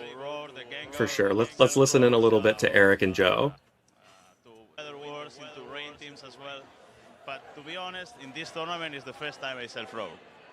And so when you're facing off against Dawei, the Sariledge, the Milotic, right, some really tricky Pokemon to deal with. At what point, especially in game 2, not even bringing a Mega Evolution in game 2, right? How do you handle those certain matchups that don't have just the most simple or the most common Pokemon on the other side? When I saw the matchup, I thought, okay, this is really difficult because Sariledge is counter into Charizard, and Milotic helps into Aerodactyl Gambit. So I think Aerodactyl Gambit is good into the composition of my opponent. So I was thinking, okay, I think she's gonna update the game plan to put Milotic from the beginning and Sariledge. So that's why I put Garchomp Charizard. I think it's a lead-based matchup. I have to read the lead and then play better, or maybe got lucky, but yeah. And then this is shaping up to be an unbelievably stacked Final Four trainers at NAIC.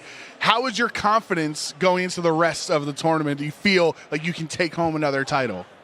I want to take it home. I did it 3 years ago in Europe, and I want to do it again. I lost in top 8 at Europe International this year. I lost in top 4 last year, top 8 2 years ago in like.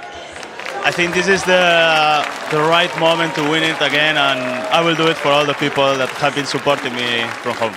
I like your Chase. And speaking of those people supporting you from home, would you like to give any shout-outs to any friends, loved ones supporting you on this journey? I want to shout out all my family, friends, Sergio, David, all the guys from Costa Rica that have been preparing with them. Also, all the Koi community, Canecro, Movistar Koi, thanks to everyone. All right, congratulations, Eric. Best of luck in top 4. I really need Scott to break down that last match. Scott, take it away. Well, you don't got Scott, but you do got me. you got half of it.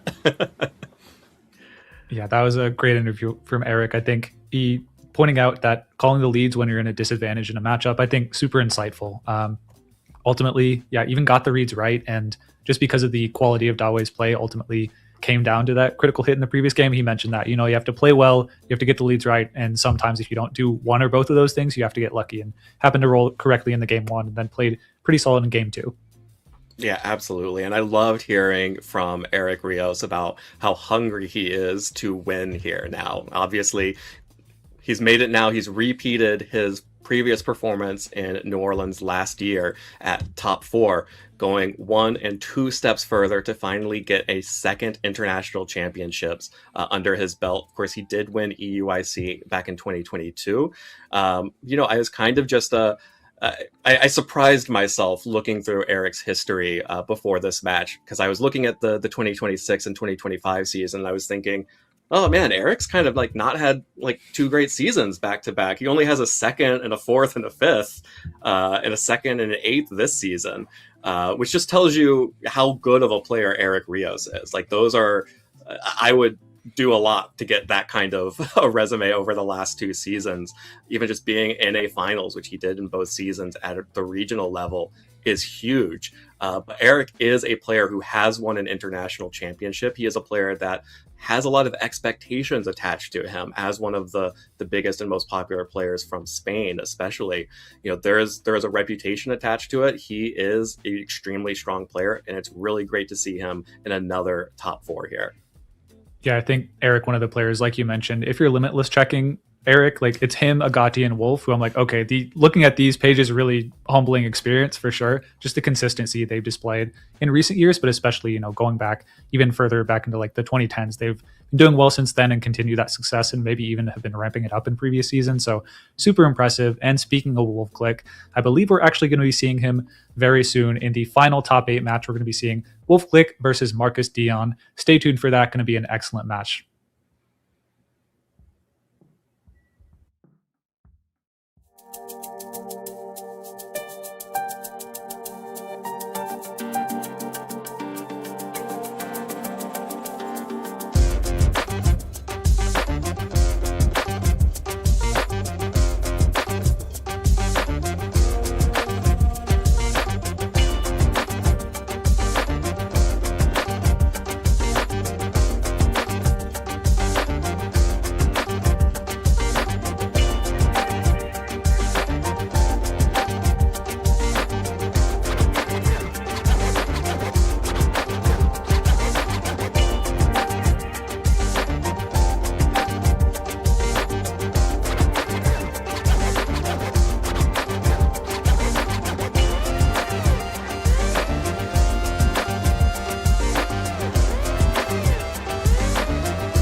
Welcome back, everyone. We are just about ready for our final top 8 match to identify who our 4th semi-finalist will be, joining just like a truly elite set of trainers. Like, we have 3 capital E elite trainers in our top 4 right now.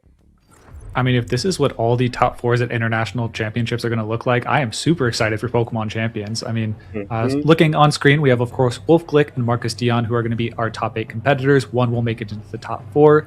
And then, of course, on the other sides of the bracket, we have Shoma Hanami, Francesco Piapero, and then Eric Rios. So Japan, Italy, and Spain. Probably, I'd probably pepper in Germany as the other strongest region in all of Pokemon, but America also extremely strong. Wolf Glick and Marcus Dion going to be representatives regardless of who wins. Yeah, we will definitely have a North American representative in the top 4 after this matchup. Of course, Marcus Dion, representing Canada, is running that Frostlass and Scovillain plus Lycanroc team that became the talk of the town. It was everybody's favorite after the Turin special event, and now Marcus has been the final player to be able to pilot it in this tournament, making it now to the top 8. It's going to have a bit of a struggle if it makes it through here, just because I imagine that all of our other players have played against this team quite a bit, but Marcus is really showing that he knows what he's doing with it. Yeah, quite a bit before this tournament, I'd imagine, and quite a bit within the tournament. We saw Lycanroc at, I think, about 15% usage, which I think is almost entirely attributed to this exact 6 composition of Pokemon. But Marcus, the last remaining one here, with the Mega Frostlass, Mega Scovillain combination. Both kind of cover different things. I think the Scovillain here to really allow for protection for the King Gambit, allow it to get those sword stance up, while also burning physical attackers that can be hitting through the spread. Things like Earthquake and Garchomp, that's super valuable. We saw that prove to be effective in previous battles on the stream. And then, yeah, that Basculegion after the burns and Aurora Veils. Either or, I think actually you can't actually get both those active unless you bring the Scovillain and someone else brings Hail for your Snow for you to set up your Aurora Veil. But that Citrus Berry Basculegion, with either of those damage modifiers, becomes really hard to knock out quickly. Cedric, I always smile whenever someone who's been around for as long as you and I have sometimes shows their age, tripping up with the hail versus snow and repeating the ancient text of the revolving door of Pokemon. It always brings a smile to my face here as we move on into our second player here. Wolf Glick will be the opponent for Marcus Dion, using, of course, the most unique team in the tournament, definitely the most unique that has made it this far in the top 8 now. Of course, we've seen a little bit of Toxapex over the course of this tournament, not from Wolf, but this Hydreigon and, in particular, this Mamoswine. Wouldn't surprise me if that Mamoswine was kind of a one-off in this tournament. Yeah, there's been another Toxapex that almost was able to make it into the bracket, but I haven't seen Mamoswine anywhere near the top, even though the Toxapex is a little flashier. Mamoswine exceptional into a lot of Pokemon in the metagame. Earthquake good against King Gambit and Sneasers on many Pokemon, including Marcus's. And Icicle Crash good against Icicle Crash and Ice Shard. Really good against the fast Pokemon that are weak to it in the meta, namely the Whimsicots, the Aerodactyls, and the Garchomp. Yeah, it's definitely an interesting Pokemon. We have not gotten to see a lot of it on stream. Most likely won't be seeing it in this matchup either. Doesn't look like it has a lot of utility into either the Frostlass or the Scovillain mode that Marcus is bringing. Instead, I suspect we're going to see a lot of this Scarfed Hydreigon, both because it is a wall against Basculegion, but also loading up with special attackers can be important if you end up facing down that Scovillain mode. Additionally, we're going to have to take a look as these players hop into game here, how they are moving forward. Here we go into turn 1 of our first game here in the top 4.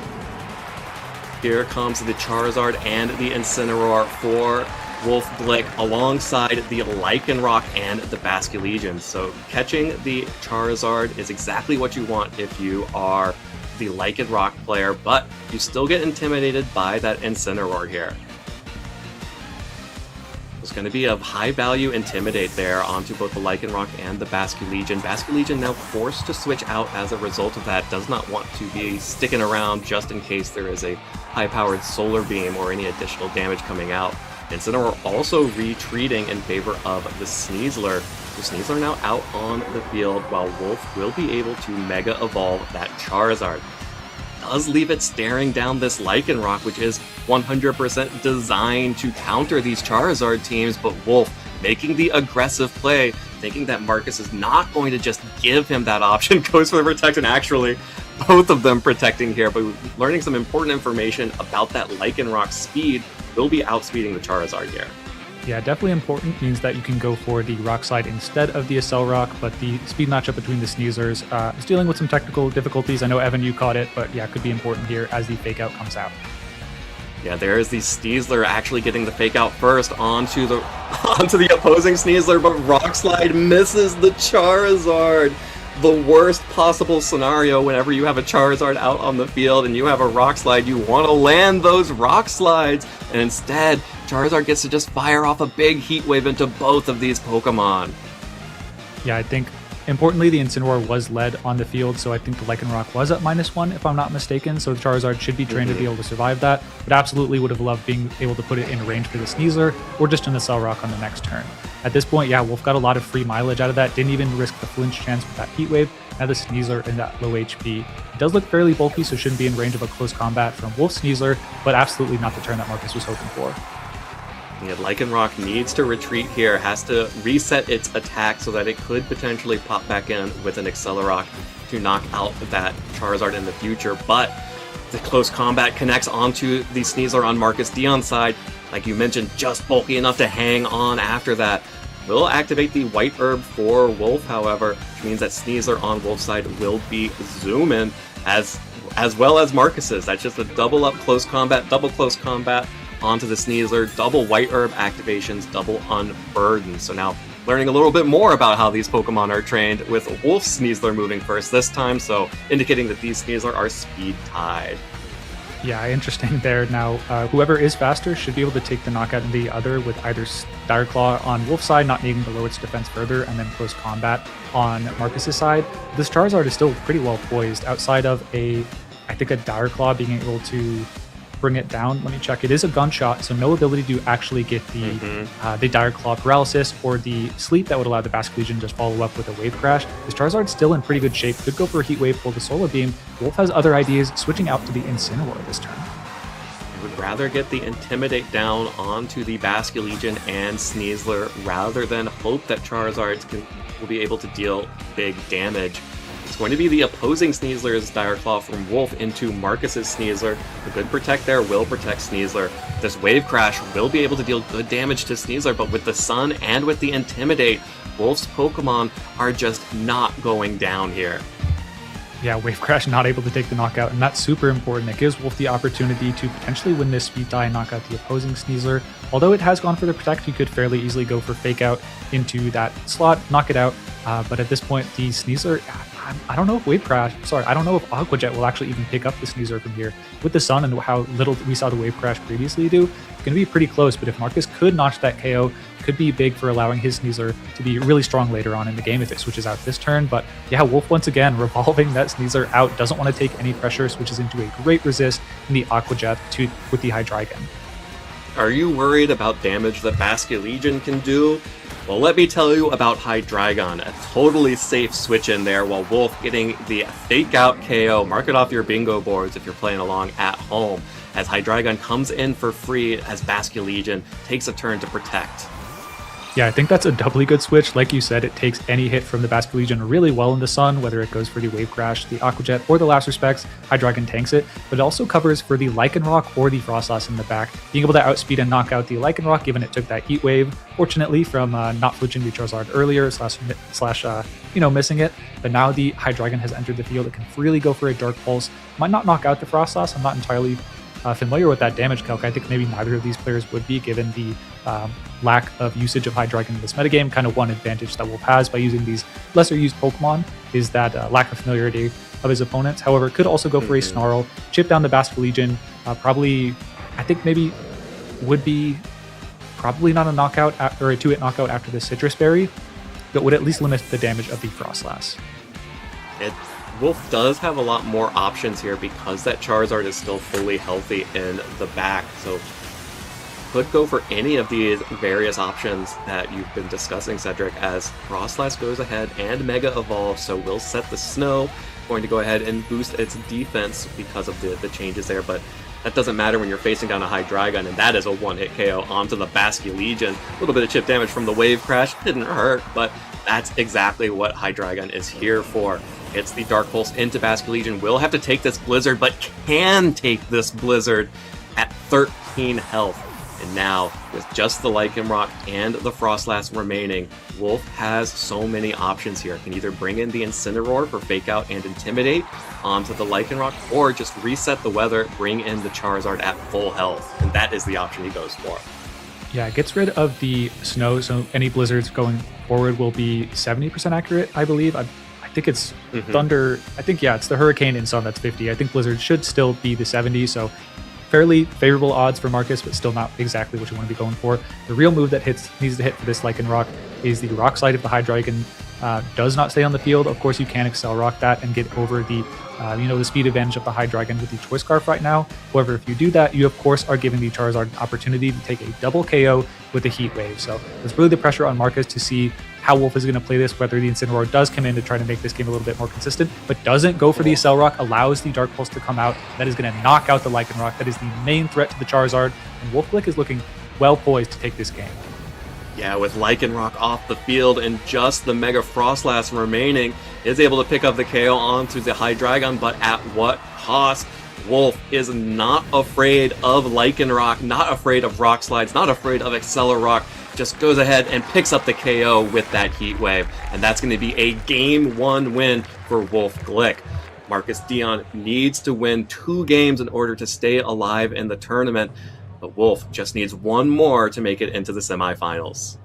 Yeah, I think Marcus playing somewhat to the misplay there. Essentially, the Hydreigon should really always stay in unless the Charizard is going to miss the Heat Wave into the Lycanroc. Staying in means you knock out the Lycanroc and you also just Heat Wave to knock it out if it goes for the Accelerock into your Hydreigon. So Marcus saying, you know what, I'm not going to take those odds, I'm actually going to play for a misplay. Unfortunately, Wolf makes the call, knocks out that Pokemon correctly, and then Charizard should just have a clean way to win the game from there. So I think really well played from both players. The Rock Slide absolutely skewed things against Marcus, had to play really defensively from that point on, so Wolf absolutely taking a sigh of relief from there, but ultimately goes up 1 game in the set.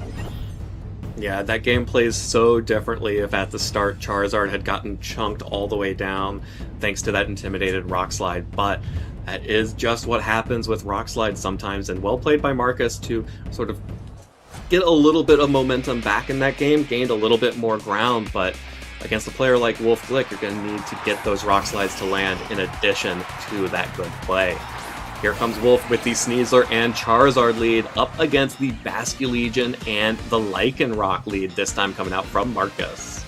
Yeah, the Basculegion is under a lot of pressure. Honestly, a Solar Beam going to do a whole lot of damage if it comes out in combination with a Fake Out to really suppress the Lycanroc, but I think on Marcus's side, should be you're really incentivized against this Fake Out to go for a double protect. You don't want to protect the Lycanroc and then just get doubled up by maybe an aggressive Dire Claw and Solar Beam on the Basculegion.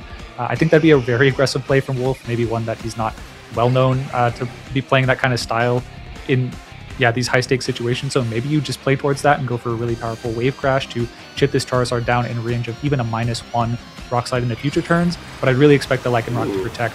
You really don't want to take a Fake Out and lose your Focus Sash. Yeah, well, the Fake Out pressure is allowing Wolf to feel comfortable to go ahead and immediately go on the offensive with Charizard.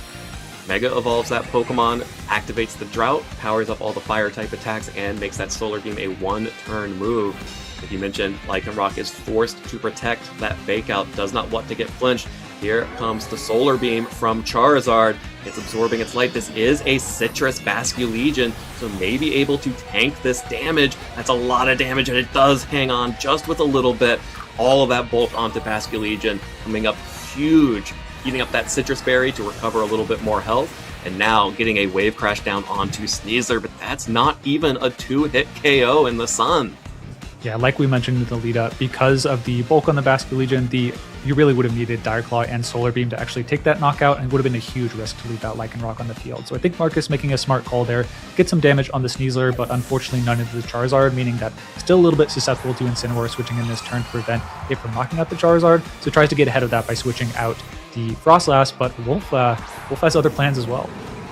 Yeah, it looks like Marcus is going to actually get a little bit of an advantage here by getting the Frostlass switched in here. Close combat whiffs into the Ghost typing, and now Basculegion intimidated, dealing even less damage to that Sneasler. Still a 3-hit KO, but Sneasler is still looking pretty healthy, and really good heads-up play there from Marcus to realize that there's no way that Charizard is going to stay on the field. What is the best option here for me to start gaining more momentum?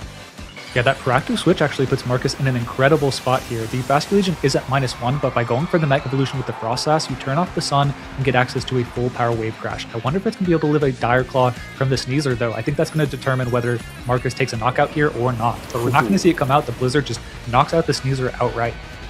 Without the Unburden boost, Sneasler is just slower than Frostlass here and goes down to the Blizzard. It's also going to be a little bit of chip onto the Incineroar, now taking a full-powered Wave Crash. That is a double KO. Marcus is feeling himself, got 2 KOs, has the 4-2 lead against Wolf Glick. Only short-lived as Basket Legion knocks itself out from the recoil, but still, that's going to force the Charizard out on the field. That's going to remove the Intimidate, and now Lycanroc might have an opportunity to make something happen. Yeah, absolutely. No Intimidate means that unless Wolf's Charizard is trained absurdly bulky, you might not even have to risk the Rock Slide. You can go for a Tough Claw boosted Accel Rock to knock that out anytime you want. And you have the Focus Sash to really buy yourself the time to do that with the the Lycanroc. But gonna delay a turn, not gonna bring it in right away. Goes for the Sneasler. I think a smart call maybe forces the Hydreigon to target into a Draco Meteor to try and knock out the Sneasler. If that doesn't knock out, then you should just be able to knock that with a close combat, and then late game with the Accel Rock Lycanroc to beat the Charizard. So really well played. Marcus looks to be on the verge of taking game 2 against Wolf here. Oh, that would be huge for Marcus. He would then be 1 win away from making it into the top 4. These two competitors have played twice, and Wolf has won both times. There's the Fake Out that's connecting onto the Charizard, preventing it from moving here, while Wolf locks into Dark Pulse on the Hydreigon. Blizzard in the Sun connects on both the Hydreigon and the Charizard here, and that is big damage onto both of Wolf's Pokemon. That is a huge turn for Marcus. Yeah, Marcus not wanting to risk the Dark Pulse flinching the Sneasler and then a follow-up Heat Wave, so goes for the Fake Out to lock that Charizard into place to buy you a turn to go for Blizzard. Here's the Dark Pulse coming out from Hydreigon. There is a flinch chance associated with Dark Pulse, which is always an out here. Frostlass, though, not going to let that happen. Just goes for the Shadow Ball to clean up the KO onto Hydreigon there. That means that it's just going to be up to this Charizard to make something happen, but regardless, even with the flinch, it doesn't matter because Charizard with the Heat Wave knocks out both of these Pokemon, and then here it is. Every dog has its day. Lycanroc gets to actually do something against this Charizard. Yeah, we haven't seen a lot of it actually beating the Charizards 1v1 in this tournament, but finally Lycanroc in the exact situation it wants to be in.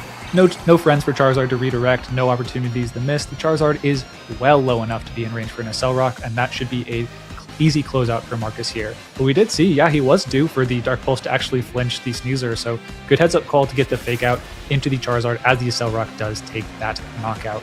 Going back a few turns, I think it was actually a very smart play to actually go for the Blizzard. It was a crit. Love to see that. Yeah. I probably did 400% damage. But essentially, yeah, I think the Blizzard choice was actually very important for Marcus. If on the next turn you get flinched by the Sneasler, if you do connect a Blizzard that turn, then in the rest of the battle, the Hydreigon will be in range of an Accel Rock, so you don't actually have to play towards another flinch. You can Accel Rock there, survive any attack from the Charizard with your Focus Sash. Heat Wave, I guess maybe if it burns, maybe things get a little dicey there because of the single target damage, bringing it pretty close. Maybe if Wolf gets like 3 or 4 double protects after that, he could win. But I think a really consistent endgame for Marcus once he hit the Blizzard. Absolutely, yeah. It was this Blizzard double hit in the Sun that really locked it up for Marcus, and you can see the joy on his face. He is excited to be 1 game away from making it into the semifinals. But, of course, this is not the first time that Wolf has been in a set on an international championships where it is all tied up and it is do or die. You lose and you go home, you win and you advance further in the tournament. Both of these players have to be feeling the pressure right now. Absolutely. A spot that Wolf's been in for before, but Marcus also has been in spots like this against Wolf before. Has, I believe, 0-2 against him in sets at the Toronto Regional Championship. Top Cut run ended there, and then at the World Championship, round 8 to qualify for Phase 2, was not able to best Wolf there. Now in Game 3, both of these players bringing out their best, going to try to do whatever it takes to make it to game or take it to the top 4 of the tournament. We see the leads. We see Incineroar and Charizard against the Basket Legion and Lycanroc run back of this next game. Super high value Intimidate from the Incineroar, landing on both the Lycanroc and the Basket Legion. So getting that Intimidate down and also threatening Fake Out pressure. Otherwise, this Basket Legion and Lycanroc might just want to go for double priority moves. Yeah, we see an We'll aggressive switch retreat out. the Incineroar, though, for the Sneasler to reset the fake-out pressure. Yeah, I think one of the situations, a lot of the times in this situation, you might want to go for a double protect in the face of the fake out, but Wolf gets fake out active on the next turn by switching out his fake out into another fake out. Yeah, and let's see if Marcus is going to call that. Charizard, though, will just go for the protect as the Incineroar retreats. Extremely safe play there. There's the Aqua Jet from the Basculegion. That's priority number 1. Here's the Lycanroc going for a Rock Slide. Does not deal damage to the Charizard this time because of the protect, but will deal a little bit of damage to the Sneasler on the switch-in. So Wolf doesn't get the situation you really want, which is that both, at least the Lycanroc went for a protect this last turn. Wolf still has to make some calls here. Yeah, excellent restraint from Marcus to not go for that protect, because if he had, it would have been extremely safe for Wolf to go for fake out into the Lycanroc, either Solar Beam to take the knockout or Heat Wave to try and predict a switch and also chip down the Basculegion. Because the protect hadn't been burned, you can use it this turn, stall the turn of Sun, and also get some pressure out from the Lycanroc. Unless, of course, Wolf decides, you know what, run it back, I'm switching out into the Incineroar again. Kind of a call whether he's going to go for that, but if that does come out, you at least are intimidating the Lycanroc, so you can take a Heat Wave and a Rock Slide combination. So something on both of these players' mind is if that Sneasler is going to stay out and go for the fake out, Lycanroc does not protect. Big call.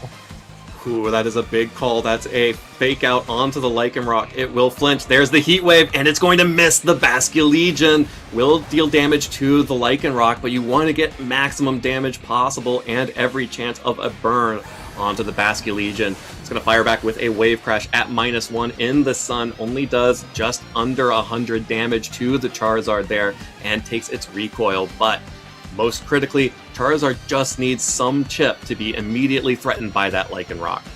Yeah, absolutely. However, the Sneasler is on the field. It seems to be fairly bulky, and the Basculegion isn't threatening a lot of damage with the Wave Crash. I'd expect the Charizard is maybe going to play a little bit defensively, protect or switch out, while the Sneasler is actively pressuring the Lycanroc. And if Marcus decides to pull the trigger with an Accelerock this turn on the Charizard, close combat and easy cleanup for that Sneasler. And if it goes for the next turn, then you might have actually just given Wolf a free switch into one of his offensive Pokemon in the back. I think Hydreigon's a very good candidate here to take any water moves, and also an Accelerock at -1 from the Lycanroc. So be on the lookout for that.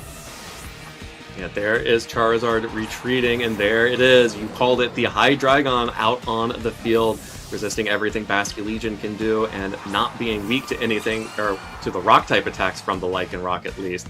That is a good switch in there. It is going to be able to tank this Accelerock at only taking 39 hit points, but critically, we have learned that it will no longer survive a Blizzard from the Frostlass. That additional damage is what allows that Hydreigon now to be threatened by Frostlass.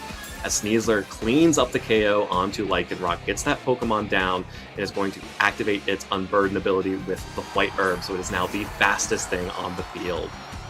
Yeah, the White Herb activating, making it the fastest, and the Hydreigon the second fastest. So speed absolutely in Wolf's advantage here, with some ability to actually cycle in and out whenever that speed advantage actually ends. Probably not in the foreseeable future though. Dark Pulse really threatening that Frostlass and the Basculegion. We saw easily last game that it'll knock out from this range. Frostlass we're uncertain of, but if Wolf really wants to hedge his bets, can go for the Dire Claw and Dark Pulse, which should knock out the Frostlass and take away the ability for Marcus to actually override the weather. But I think on the Frostlass's side, good opportunity to protect. I think one way this battle could go sideways is if you actually set up the snow a little bit too early, and it gets overridden later on by the Charizard.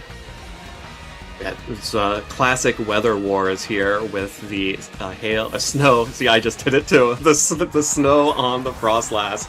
Now bringing in the Sneasler so that the Frostlass, the Basculegion rather can be preserved as Frostlass goes for the Mega Evolution here. Sets the snow, gets the boost to the defense, but again, that is not useful against a Dark Pulse coming out from the Hydreigon. Sneasler actually protecting itself over on Wolf's side, so we're going to have to see if it's also going to be matched by the Frostlass. It is not. Here we go. Are we going to find out? Frostlass hangs on with 23 hit points. That is exactly what Marcus needs. This Blizzard will not connect onto the Sneasler, but will connect onto the Hydreigon, which has only been able to survive with a handful of hit points in the past. Now it goes down. That means that Wolf has to bring in either the Incineroar or the Charizard here.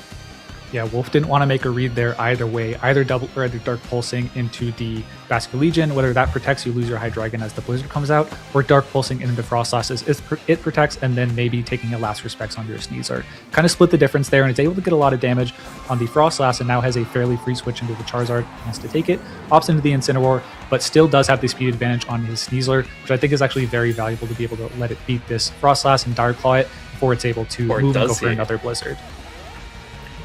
Or does he, as the Intimidate activates Marcus's White Herb, activating the Unburden? We've already seen these two Pokemon speed tie in the past. Yeah, I think that could be important for sure. I like Wolf getting Fake Out active on the field, though, just because, yeah, now you can either go for the Fake Out into the Sneasler if it wants to go for an attacking move, although Marcus still has Fake Out active on this turn. But the Incineroar is a decent enough switch, can actually just switch out, but did have the option to maybe knock out the Frostlass that turn. Wolf playing a really cyclical game here, trying to switch in and out to gain a positional advantage. Both these players going at it hard in Game 3. Oh, no protects coming out from Marcus, and his Sneasler moves first, gets the Fake Out onto the opposing Sneasler, and the Blizzard in the sun hits again! But both the Sneasler and Charizard are able to hang on. That is a disastrous loss. Wolf didn't even go for the Fake Out, I don't believe, but still, another double hit on the Blizzard in the sun. Huge for Marcus. Yeah, this Frostlass just took over the game. Almost knocked out both the Sneasler and the Charizard, but close enough for the Sneasler on Marcus' side to start taking these KOs with low-risk Dire Claws or close combats if you ever expect the Incineroar to come in. If it is a speed tie between these two Sneaslers, then going to be extremely challenging for Wolf to be able to counter a Dire Claw into his own Sneasler, as Shadow Ball knocks out the Charizard, given the way the speeds break out between these Pokemon. But I think Wolf probably needs to find a way to actually get Fake Out active or just knock out a Pokemon. But Marcus does win the speed tie potentially, knocks out the Charizard with close combat, and is one step closer to making it to the top 4 of the North American International Championships. So close, he can taste it, I am sure. Here comes the Dire Claw out from Sneasler to at least pick up the KO onto the Frostlass in return. But now it's going to be Marcus Dion with the Basculegion and Sneasler staring down Wolf Glick with just the Incineroar and Sneasler on his side. And that feels so strong. That feels so good if you're Marcus Dion. You have lost twice to Wolf in elimination matches in the past, and you are so close to finally defeating him and advancing to the top 4. Yeah, it's not done yet. We, of course, have the trusty Incineroar, Wolf's last fully HP Pokemon with this Citrus Berry, so it's going to be tough to knock this Pokemon out quickly unless you double an attack into it. Of course, the Sneasler was intimidated earlier in the battle. White Herb knocked that off, and now it is at -1. So that is one advantage Wolf has for his side, but I think it's going to be really hard. I think you probably need a critical hit with the Throat Chop to actually knock out the opposing Basculegion, and then use the Sun with the Flare Blitz to knock out the opposing Sneasler, but it's extremely bulky. You might even need a Dire Claw to activate on your own Sneasler to really take this game over the edge. It's going to be really close, but I feel like Marcus is his favorite right here. Oof, and Marcus just stays winning. Another close combat from his Sneasler connects onto Wolf's Incineroar. That's going to activate the Citrus Berry. The Intimidate really helpful, but not enough. There's a Dire Claw from Sneasler from Wolf onto Basculegion. Needs a roll here. Gets poison. The poison. That's not the one you want. You wanted either of the other two for a shot here. Now the Wave Crash connects onto Incineroar, which is able to survive and hang on through both the close combat and through the Wave Crash. But now this Incineroar gets to Throat Chop into the Basculegion and picks up the KO there. So now, actually, it is just the one Sneasler for Marcus facing down both of Wolf's Pokemon. Yeah, not over, but we've seen the Sneasler move first on Marcus' side several times, should have a knockout in the opposing Incineroar with a close combat, but every time it goes for close combat, it's lowering its defensive stats. If Wolf's Sneasler is able to go for a Dire Claw and get a Paralysis or a Sleep, it might have the damage it needs to actually take this comeback. Oh, it would be so devastating. There's Wolf Sneasler moving first, gets 100 damage onto Marcus's. That is huge damage. The Gunk Shot connects. Sneasler actually is able to land that onto the Incineroar. Does not want to take further losses to its defenses. And oh boy, Cedric, do you like flipping coins? Oh, I love it. When it comes down to top 4 of an internationals, close combat for either player is their best play. Let's see who moves first and is able to take the knockout and progress to the top 4 of this tournament. Oh, it's all going to come down to this. Both players, I mean, they're maybe trying to hit the right RNG seed. I'm not enjoying. Oh, Wolf! It moves first. Wolf Sneasler knocks out the opposing Sneasler. An enormous comeback as Wolf Glick is able to progress into top 4 in one of the most hectic, oh my goodness, endings I've ever seen. How was he able to come back there? My heart is pumping. There is no closer finish. A literal 50-50 there on the end for Wolf and Marcus Dion. It could have gone either way. Marcus was getting all of the speed ties early, and then the pendulum balanced right back there at the end for Wolf to get it. The last one, the final one that mattered the most, and Wolf Glick, for the third time, eliminates Marcus Dion from a major and advances to the top 4. Yeah, what an incredible photo finish there. I think that's just so close. It seemed like if Marcus has been able to take the knockout there, it would have been extremely valuable to knock out the Incineroar, but just wasn't able to do it.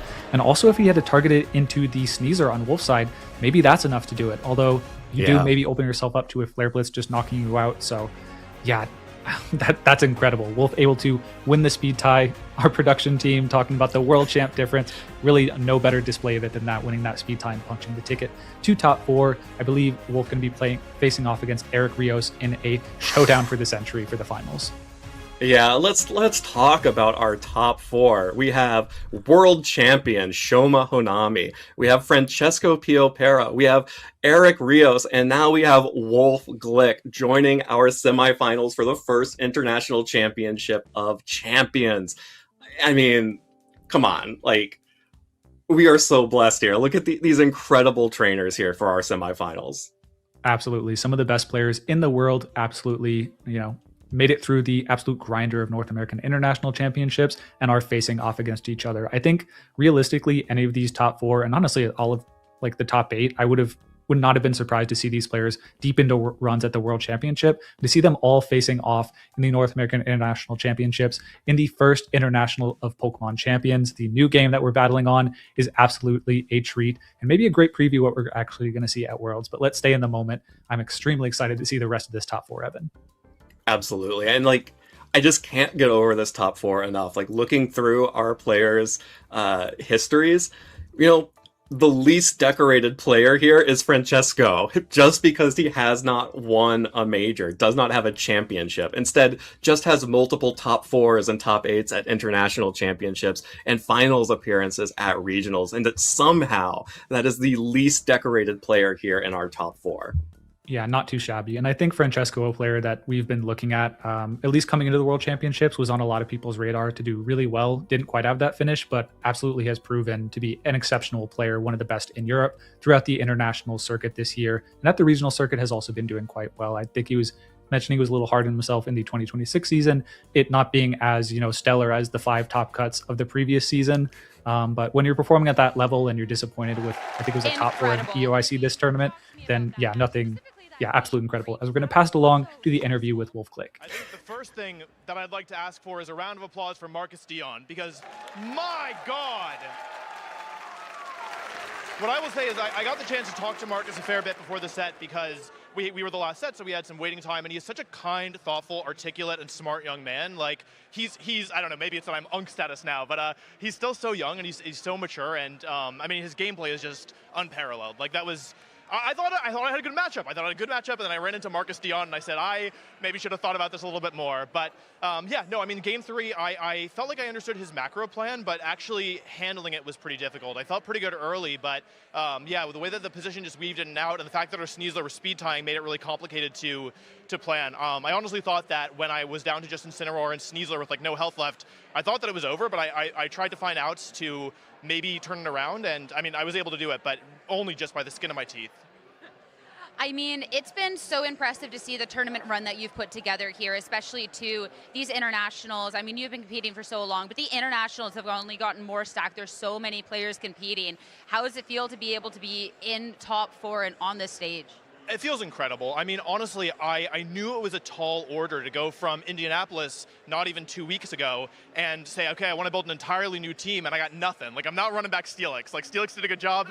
He's going on the bench. So, starting from basically nothing and having to build a whole new team, you can never expect to do anywhere near as well as top 4 at international. So, I'm really proud. I'm really happy with the team that I built. I feel like it's been a really good call. I felt like my matchups have overall been good. Overall, I feel like last year I was eliminated on day 1 of NAIC, and I think it stuck with me a little bit. This is a tournament that I have history with, that I care a lot about, and so to be able to not only redeem myself and make day 2, but now be in the semifinals, it's a great feeling. And I know, I mean, coming off of Indianapolis with the Steelix, even if it's benched now, you come into this tournament, you have a Toxapex, you have a Mamoswine. You're constantly finding new ways to like innovate within the meta. And I know there's other people that compete, that look at the teams and want to be like you. Any like advice for those that are trying to find their way within this competitive scene? I think it's really easy to look at kind of the top performers of any tournament, especially when there's something unusual or something different, and be like, oh, yeah, like they're making their weird Pokemon work, I'll make mine work. But really, the best advice I can have is that the better you understand Pokemon fundamentally, the easier it is to find the spots where some of the more niche picks can shine. And so if you're a beginner player and you want to use weird Pokemon, like a good exercise is to get experience figuring out why are the strongest Pokemon the strongest? Why is Kingambit at 70% usage? Why is Basculegion? Why are Garchomp so powerful? And when you understand why these Pokemon are so strong, you can not only look for the strengths of other lesser used Pokemon, but you can also find their weaknesses, right? Toxapex was added initially because of the Floette Incineroar Sinisha combination. I said, I had such a hard time with Steelix, I'd like to have a good matchup versus that, right? And it's because I understood the strengths of that combo that I feel like I was able to spot Toxapex. And I mean, you keep popping off, you keep making these runs in this tournament, and congratulations. So I want to make sure you can rest before your next match. But any final words for those watching? I've had so much support. I've had so much support over the course of my life, but especially for this run. I want to give a huge shout out to Yuki and to Dylan, who helped build this team. Helped is the wrong word. We all built this team together. It was a collaborative effort, and yeah, especially under a time crunch, it was really, really great to have a whole squad, working together on it. Brendan Zhang, I want to give a huge shout out to. Helped me a ton in the preparation for this match, even maybe made him a little late for his flight. Sorry, Brendan, go next. Aaron Zhang, Aaron Trailer, big shout out to them. Justin Karras, Marcus Haman, and Dr. Aaron Trailer, excuse me. They all helped play some practice matches for this as well. Ed, always helpful. I'm sure I'm forgetting tons of people, but I really feel like I stand on the shoulders of giants. I have so many incredible people in my corner, and I'm just so grateful to be where I am. I mean, you definitely need that community to be able to help you along your way, and it's great to hear about that, Wolf. Congratulations. Best of luck on your next match. As for us, I mean, what an incredible series. It's been a fantastic day. Let's hear a little bit more about that one. Let's go. Oh, man. What a wild set. I am buzzing off of that end game, and I was just... The benefit of being remote at home means that you can still be chatting with people while they're out there. And actually, I have to give a shout out to my friend Scott, who is about to give Scott's thoughts on the main broadcast, for highlighting the Incineroar Intimidate that burned the herb, that allowed Sneasler to be faster for Marcus, but then allowed those defense drops to come through. Really turned the tide there to allow Wolf to even get to that end game position. So many tiny little things going on there. What a set. Yeah, that was a super deliberate end game from both players, and ultimately, it just came down to the wire. Excellent speech from Wolf, as always. Incredible speaker. One thing I want to note, actually go Spurs, not go Knicks. Sorry about that. But yeah, honestly, just so it's okay, everyone. Cedric's in Texas. I am in San Antonio. He's in San Antonio specifically. I understand people take issue with Wemby elbowing that guy in the throat. Fair enough. But... yeah, no, absolutely incredible top four here. And I'm super excited to see Wolf play his next match against Eric Rios. But I believe we have Shoma Hanami versus Francesco Piopero coming up right next. I think we will actually potentially send it to a break. I'm going to give our production a chance to do that. Any last thoughts, Evan? No, I mean, I am just so thrilled. I mean, you say that we have to see Shoma versus Francesco before we get to Eric and Wolf. I mean, we get to see all of it. Yeah, what are you talking about? It's all dessert here. I don't have to eat any veggies. This is great. Let's go ahead and toss to our break. We'll be right back with our first semifinals matchup.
Welcome back, everyone, to our bonus stream of the North American International Championships. I'm sorry, Cedric. I'm just still, I'm wired. I'm jazzed after those top 8 sets. Hey, New Orleans is known for jazz, so you're in the right place. Yeah, it's been an exciting top 8, and top 4 is poised to be even more exciting. We, of course, have some of the best players in the world at the tournament, and a lot of them have converted to this top 4. I feel like this is a top 4 that you could easily see at the World Championship. Any of these players, I wouldn't be surprised to go on to win a World Championship, or in some of the players' cases, another World Championship. Yeah, if we saw this top 4 at the World Championships in August, we would all be talking about, oh my gosh, is this the best top 4 we've ever had at a World Championships? And no, it's one of the best top 4s we've ever had at the North American International Championships instead. These tournaments, they keep becoming more international. They keep becoming higher and higher skill capped. And you can see that, like you mentioned, 2 former world champions in the top 4 right now. We have 2 international champions as well, Wolfpool and double duty there.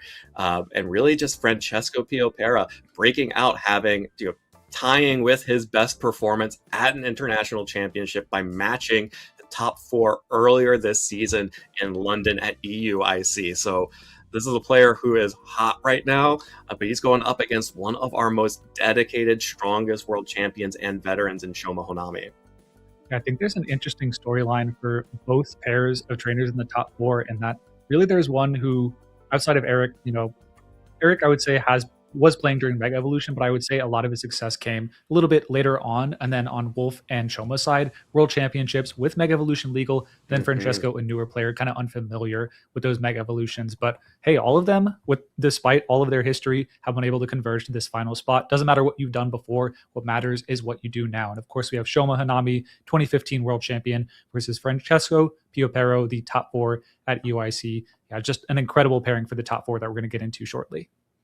Yeah, I'm really excited to see this, and I'm even more excited to see these 2 teams match up against each other, which I know probably sounds weird because they are the same archetype, but they're so different from each other, and it's so interesting to see these 2 teams that clearly started from the same point at the start of the MA regulation MA with the Charizard and Floette. Francesco having ditched the Floette for Sylveon, making that adaptation for the Aerodactyl to have the secondary Megastone for that team, while Shoma has instead dropped the Aerodactyl and instead gone to the Whimsicott for Tailwind and for support for the Floette and for the Charizard. So super exciting to see which of these 2 adaptations is going to come out on top here. Yeah, I think it's interesting that you point out that these teams come from very similar DNA. I think the first one of the first large tournaments of the format was won by a team very similar to this, with the Charizard and Mega Floette. And whereas some players decided to ditch the Aerodactyl and go Whimsicott, but keep the Mega Floette, some decided that the Aerodactyl was actually one of the strengths on the team and completely ditched the Mega Floette and added a Sylveon onto it.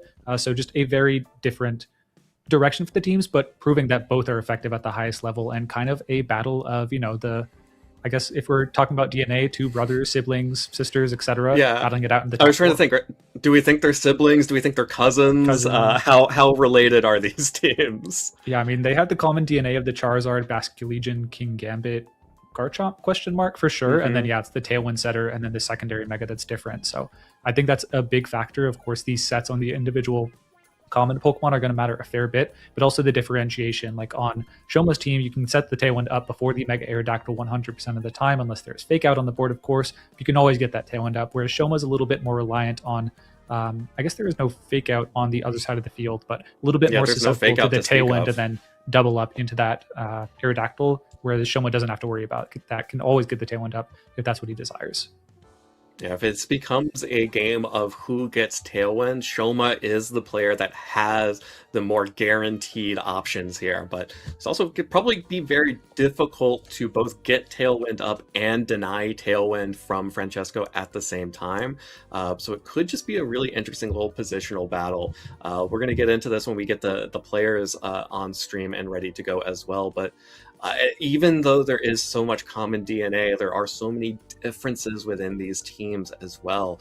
Like I'm looking at these Garchomp. Shoma is running sort of the ladder special, the Champions Ladder special of the Roselli Berry Garchomp versus the Citrus Berry for Francesco, and Chopal Berry on the King Gambit for Francesco versus Aka Berry on Shoma's. So interesting to see how these techs are going to match up against each other here as we are heading into our first semifinals here. Both of these players were already qualified for the World Championships, but now have their direct invitation as well. So they are playing for the glory at this point, becoming the North American International Champion. Yeah, absolutely. Going over the players' accolades, of course, Shoma Hanami, the 2015 Tokyo, Japan Championship Series champion, and then the world champion in Boston, and I believe also won the online qualification structure to actually qualify for the JCS that year. So really a trifecta there, and then also a top 64 at Yokohama this year, but really the first major international finish, so a big finish for him. And then Francesco on the other side, just a couple months ago, and EUIC was at the top 4 in 2026, and a year ago was one step a little bit lower with the top 8 at NAIC. So absolutely two players who have been there at the highest stage and are about to go head to head. Yeah, and it is so exciting to see Shoma Hanami here 11 years later, still competing at the highest tables, now one game away from the finals at the International Championships. Here is that version that I was mentioning earlier. Of course, you have that Roselli Berry Garchomp, but also have to shout out this the Floette, which is going to be the major Pokemon difference, one of the major Pokemon differences here, the 3 attack version. So you always have the ability to go for spread damage or single target damage that's just like has no drawback, and then just like the biggest possible unloading of damage with that Light of Ruin on the Floette. Yeah, absolutely. In situations where you would think your Charizard is actually favored against a Mega Floette, if it drops that Light of Ruin and it's around 50% HP, it starts to get really dicey on if it's able to survive that. Completely can flip the matchup, especially when it's running the timid nature on the Floette. Most of the Charizards in the format running the modest one, the only advantage really being that you could outspeed a modest Floette, just because the timid ones will naturally have that speed advantage. But one thing to point out, Max Speed Floette actually, after the Mega Evolution, does speed tie with Garchomp, so something to watch out is that timid Floette maybe outspeeding Francesco's Garchomp in key situations. Definitely going to have to keep an eye out on that, especially because Francesco does not have the Roselli Berry to reduce the damage from Fairy-type attacks. Shoma Hanami, again, that 2015 World Championships, look at the Landorus on his shirt. He understands. He made Landorus one of the biggest threats in VGC that year as part of the Chalk team. He is used to playing against mirror matches. He knows how to play when you have very similar archetypes up against each other. That is exactly how he won his World Championship. Absolutely. He dished the Mega Kangaskhan, but now has the Mega Charizard, the de facto best Mega in the format, up against the Mega Charizard and the Mega Aerodactyl on Francesco's side. As we mentioned, kind of the deviation, I would say the more recent innovation on the Charizard teams being Shoma's, and then Francesco's being so far behind, maybe was invoked 2 weeks ago. I know, hard to remember, but yeah, I want to point out the items on the King Gambits between the two. It is a Chopal Berry King Gambit on Francesco's side, which really isn't going to be effective at all against Shoma's, whereas Shoma is running the Aka Berry, which means that it can not easily, but it can sit in at least one situation against the Charizard, take a Heat Wave and answer back. I do think the combination of Iron Head and Kowtow Cleave are going to prove to be really effective to allow the King Gambit to be a lead into the Aerodactyl, and having the Aka Berry means it can also sit in on the Charizard and at least get something, whether it be a Sucker Punch or a Kowtow Cleave. Yeah, great call out there. This is exactly the kind of situation that King Gambit have been switching over to the Aka Berry, and that was one of the major developments that came out of the JCS, the Japanese National Championships, having that Aka Berry on King Gambit. There are no fighting type attacks on Shoma's side for the Chopal Berry, on Francesco's side, and there's only the low kick on the opposing King Gambit to threaten 4 times super effective damage onto Shoma's. So here we go. Let's get into game 1 right away. Francesco is going to go ahead and lead the Charizard and Sylveon, while Shoma has opted to lead with Whimsicott and Garchomp here. At the front, it looks like Sylveon has a decent matchup here, but that Roselli Berry, I think, turns this lead entirely on its head. Yeah, the addition of the Poison Jab also on the Garchomp is going to be really important for being able to deal lots of damage to the Sylveon without earthquaking your own Whimsicott and removing the Focus Sash. Really important. Then you could also go for the Rock-type move, the Rock Slide into the Charizard. Shouldn't knock out, it looks like it should be trained fairly defensively, but lots of damage. And if you really wanted to go for it, you could Moonblast in combination with the Rock Slide, which might take that knockout. And the Whimsicott also making it so scary for Francesco to protect, which means that Charizard has to retreat, has not Mega Evolved yet, so we'll need to spend a turn to Mega Evolve to set the Sun if Francesco wants that later. It actually is going to be a double targeting into the Sylveon, at least one target with the Moonblast from Whimsicott and the Rock Slide, just keeping Francesco honest to see if Charizard would stay in. A little bit of chip onto King Gambit, some damage onto the Sylveon, but there is no flinch. That means that the Hyper Voice will be able to connect onto both the Whimsicott and Garchomp. You can see the power of that Roselli Berry, keeping Garchomp up, but even more importantly, keeping it out of Sucker Punch range. Yeah, I think if there were black glasses on the King Gambit, it might be kind of close, but still probably in the Garchomp's favor. Now without that, should be extremely free to go for at least one more attack. Could be an Earthquake to deal maximum damage to the King Gambit. On Francesco's side, it is not running the Protect, it's running 4 attacks, so you do have that option. It'll do a lot of damage to the King Gambit, and also probably won't knock out the Sylveon. It'll be close, but I'd expect it to be trained fairly physically defensively. A lot of the Sylveon in the metagame choosing to do that to survive Dire Claws, and it happens to benefit against the Garchomp quite well here as well. But if you do that, you have to maybe commit a defensive option with the Whimsicott by going for a Protect. However, if you really want to get aggressive on Shoma's side, Moonblast Earthquake should net a knockout on either Pokemon. It's just a matter of if you want to Earthquake your own Whimsicott, it's going to be the Tailwind choice instead of that Moonblast. Yeah, Shoma, I think, predicting that these Pokemon are not going to be around at the end of this. Oh my gosh, look at all the damage that Quick Attack dealt. Rough Skin, of course, is going to deal some recoil as well, but now definitely within Sucker Punch range after that huge Quick Attack coming out from Sylveon. Garchomp goes down to the double priority there, while Whimsicott is just sort of sitting alone on the field. I set up this Tailwind, but no one wants to come play. Yeah, out of range of a Sucker Punch, but Quick Attack doing the job very well, putting it in range there. Yeah, something that you don't often recognize. Usually you think of Sylveon being the Hyper Voicer, sometimes the Hyper Beamer, but Francesco Piopera running an interesting set, running Yawn and Quick Attack. Quick Attack, not so uncommon. It was really useful in these situations and also picking out Focus Sashes, but in this situation, just extremely effective at doing that little bit of chip damage that you need, kind of a lot of it in this case, to allow the King Gambit to stop an Earthquake, which would have been devastating damage. But the Floette comes in here in pretty decent shape, does have a Moonblast, which might knock out the King Gambit. I'd imagine that it's going to be close if a Dazzling Gleam and then a Moonblast with the Fairy Aura could knock out the King Gambit. I'd imagine it puts it there, but it's on Shoma to understand the damage roll here, particularly on the King Gambit and the Sylveon, whether that's enough for a knockout or you have to go in for a single target attack. Yeah, this is a big meta adjustment as well, as Whimsicott used to be holding Fairy Feather earlier on in the regulation, but now switching back to the Focus Sash, losing a little bit of that damage, making this just a little bit more tense for Shoma to see if you're actually going to get the damage you need out of these dual Fairy types. Yeah, the Mega Evolution comes out, and critically, Fairy Aura is now active. So if Moonblast comes out, it's boosted by 1.3%, just the same as the Floette. But also the Sylveon will get that boost on the Quick Attack. Oh, but it's not enough onto the Whimsicott, but the Sucker Punch and the Quick Attack double up. This is now Francesco's signature move in this game one. Double priority, picking up the KO onto Whimsicott and picking up the KO onto Garchomp earlier. Dazzling Gleam's not enough. Sylveon barely hangs on with only 8 hit points, and King Gambit is also hanging on here. Another Dazzling Gleam, though, will be more than enough to pick up the double KO. Yeah, it'll be enough, but you might have to take another Quick Attack and Sucker Punch combination, which, given the HP on the Floette, isn't going to be, too much of an issue immediately, but could put it in range of a Heat Wave or a Weather Ball later on from the Charizard. So still definitely more pesky than usually expect from these Quick Attack Sylveons. Absolutely has been doing excellent work in this battle. Now we are going to see Shoma's last Pokemon, the Garchomp and the Whimsicott, of course, have been knocked out. No more opportunities to set up Tailwind for the rest of the battle. And we haven't seen the last Pokemon for Francesco. So that's going to be very critical, whether it's the Aerodactyl, Garchomp, or the Basculegion. I think on Shoma's end, you have to play this battle and distribute your damage and really protect the Pokemon that you have on the field right now very differently.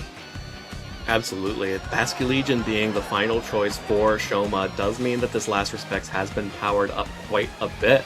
But being so far behind in the Pokemon count just limits all of Shoma's options. Yeah, I think at this point you do at least have quick attack, so you have Aqua Jet to get around the quick attack of the Sylveon rather, as well as the Sucker Punch from the King Gambit. So you may be fairly free to just go for that, as well as follow up with an attack into the King Gambit, as it does start to play out that way with the Aqua Jet knocking at the Sylveon. No more quick attacks for you, my friend. That pesky Sylveon with its quick attack dealing so much damage is now off the field. Francesco goes for the Sucker Punch, realizes that if Basculegion is going for the Aqua Jet, can only get that off onto the Floette instead. So Francesco at least gets a little bit of damage, as much as he could have hoped for here, as now he switches in his final 2 Pokemon. We know that one is the Charizard, and the final one is the Garchomp. Yeah, I think it's actually important if the Garchomp or the Basculegion would have been strong as well, but if it were the Aerodactyl, the inability to protect a Pokemon on the last turn of Tailwind would have been really devastating. Now you can at least double protect and get the speed advantage, at least on the Charizard over the Basculegion, I would expect. But as we mentioned in the precursor to this battle, yeah, both of these are positive speed alignment, the timid and the jolly nature on the Floette and the Garchomp. There's a potential for a speed tie here, and with the Garchomp not holding a Roselli Berry, that could be very influential on which is able to move first and potentially take a knockout, or at least chip the opposing Pokemon into range for the partner to take a knockout.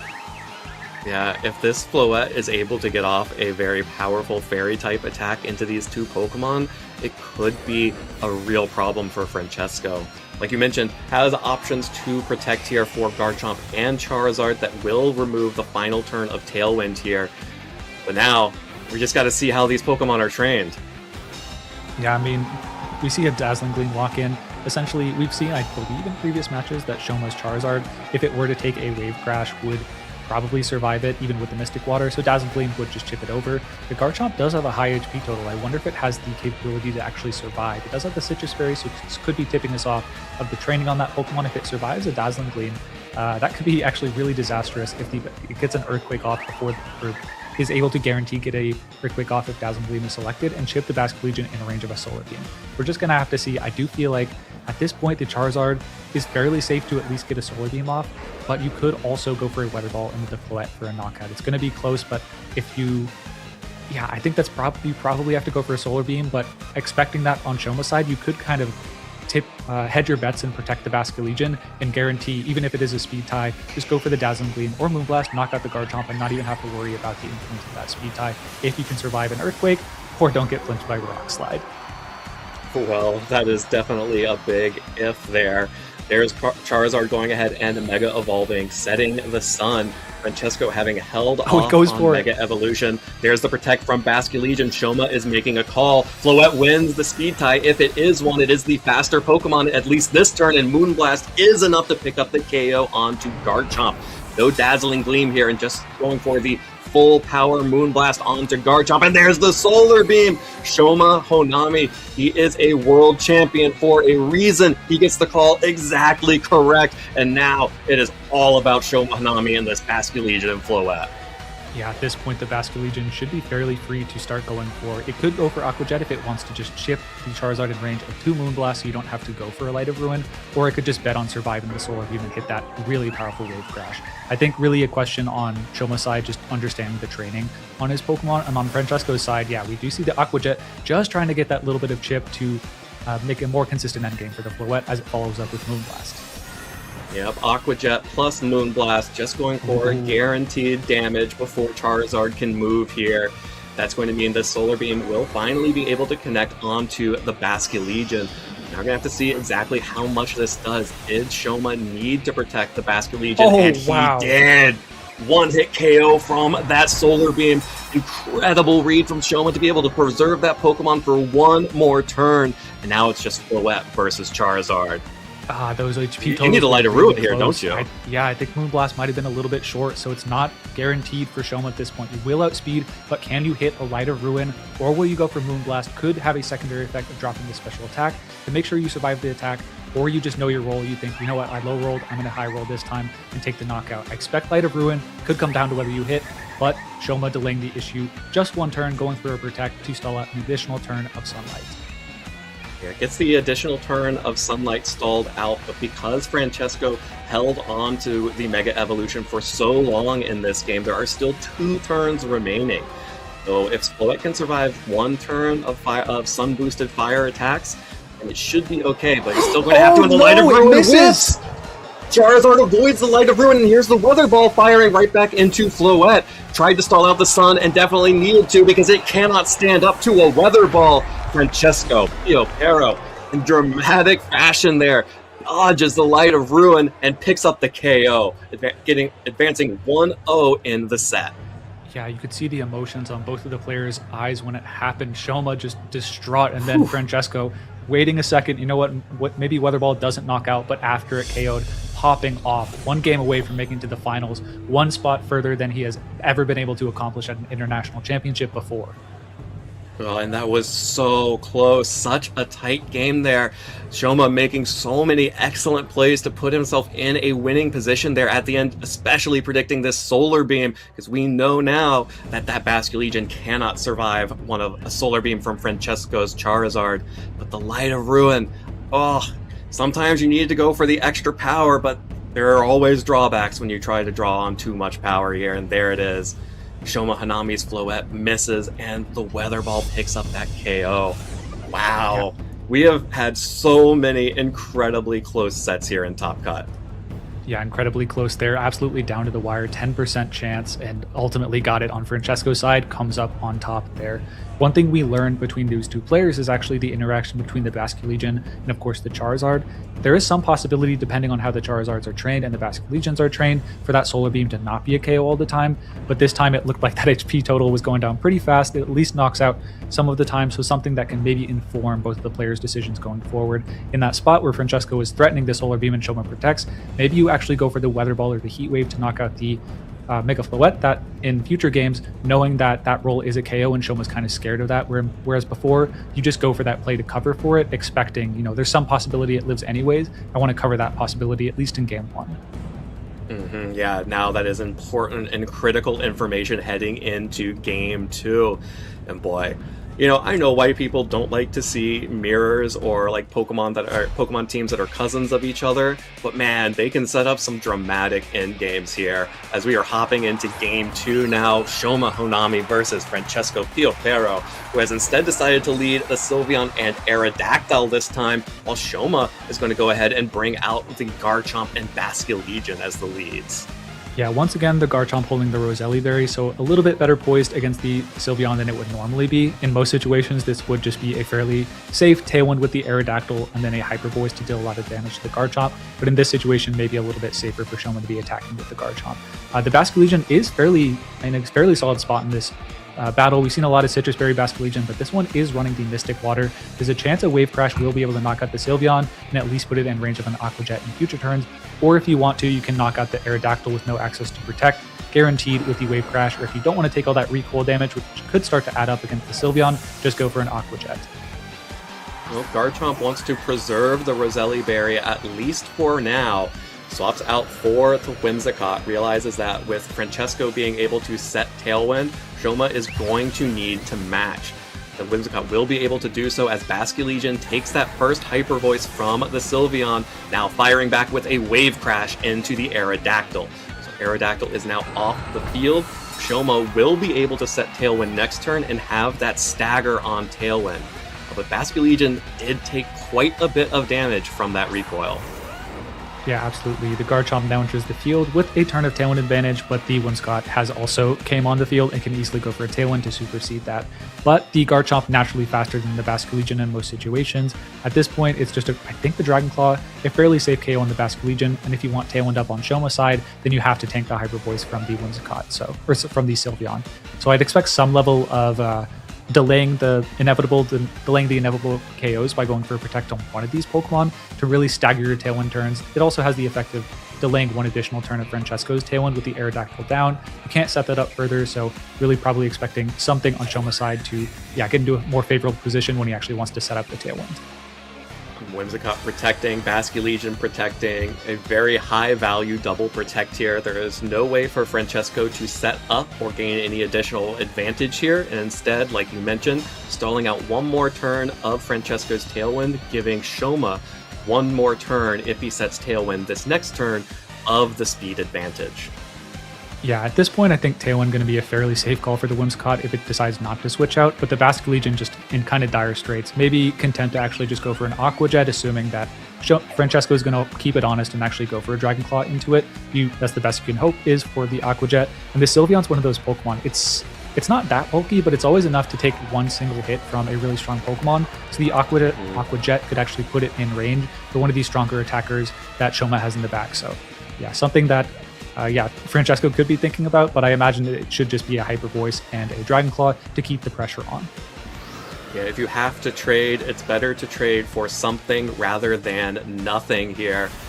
Tailwind's going to go ahead and be set up, and there is the Aqua Jet into the Sylveon, and there's the Rock Tomb coming out from Garchomp. Not actually enough to pick up the KO onto Basque Legion on its own, but the Hyper Voice will be more than enough to clean both of those 2 KOs up. So checking for a potential Charizard switch in, or maybe even the Garchomp trying to switch in, and getting that speed debuff could have been big, but instead, just exactly where we expect with both the Garchomp and Sylveon on the field, and now Tailwind set up for Shoma with Garchomp and Floette for himself. So which is going to be better, Garchomp and the Mega Floette, or Garchomp and Budget Mega Floette? Yeah, I think the Budget Mega Floette might be in a bit of a tough spot, having taken that little bit of damage. I'd be kind of 50-50 on whether it could take a Poison Jab at this HP, but in combination, around this HP, but the Dazzling Gleam should be enough to clean it up for sure. So that's something that Shoma probably opting into here. We didn't actually see in the previous battle, I don't believe.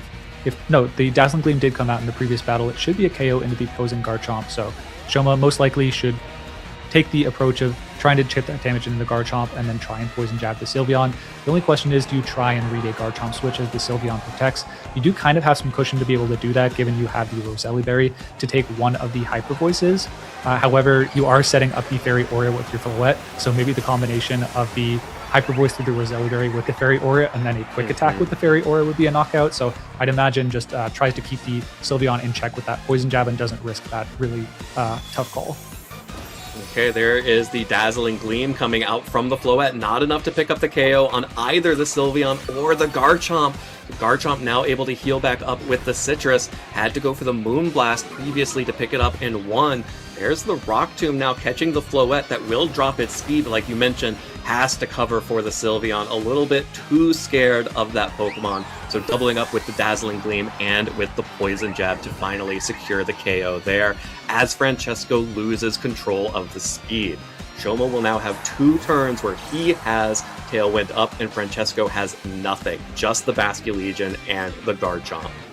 Yeah, misremembered last game. It was actually the Moonblast that takes the 1-hit KO on the Garchomp. It is trained with enough bulk to tank that Dazzling Gleam, which is really important for Francesco. Basque Legion, not really a 2v1 type of Pokemon typically, though with the Focus Sash sometimes it can accomplish that. I think the Rock Tomb will maybe serve to that end later on, but yeah, at this point, probably going to need some double protects to stall out this Tailwind. On this turn, a double protect, definitely super sound, 100% chance on both the Pokemon. Then the next one, you're rolling for 1/3 each turn. On Shoma's end, there really isn't much to think about other than going for a Dazzling Gleam to clean up the Garchomp, and then a Dragon Claw to knock out the Basque Legion if it fails on the second double protect or ever tries to get cheeky and doesn't protect on a turn.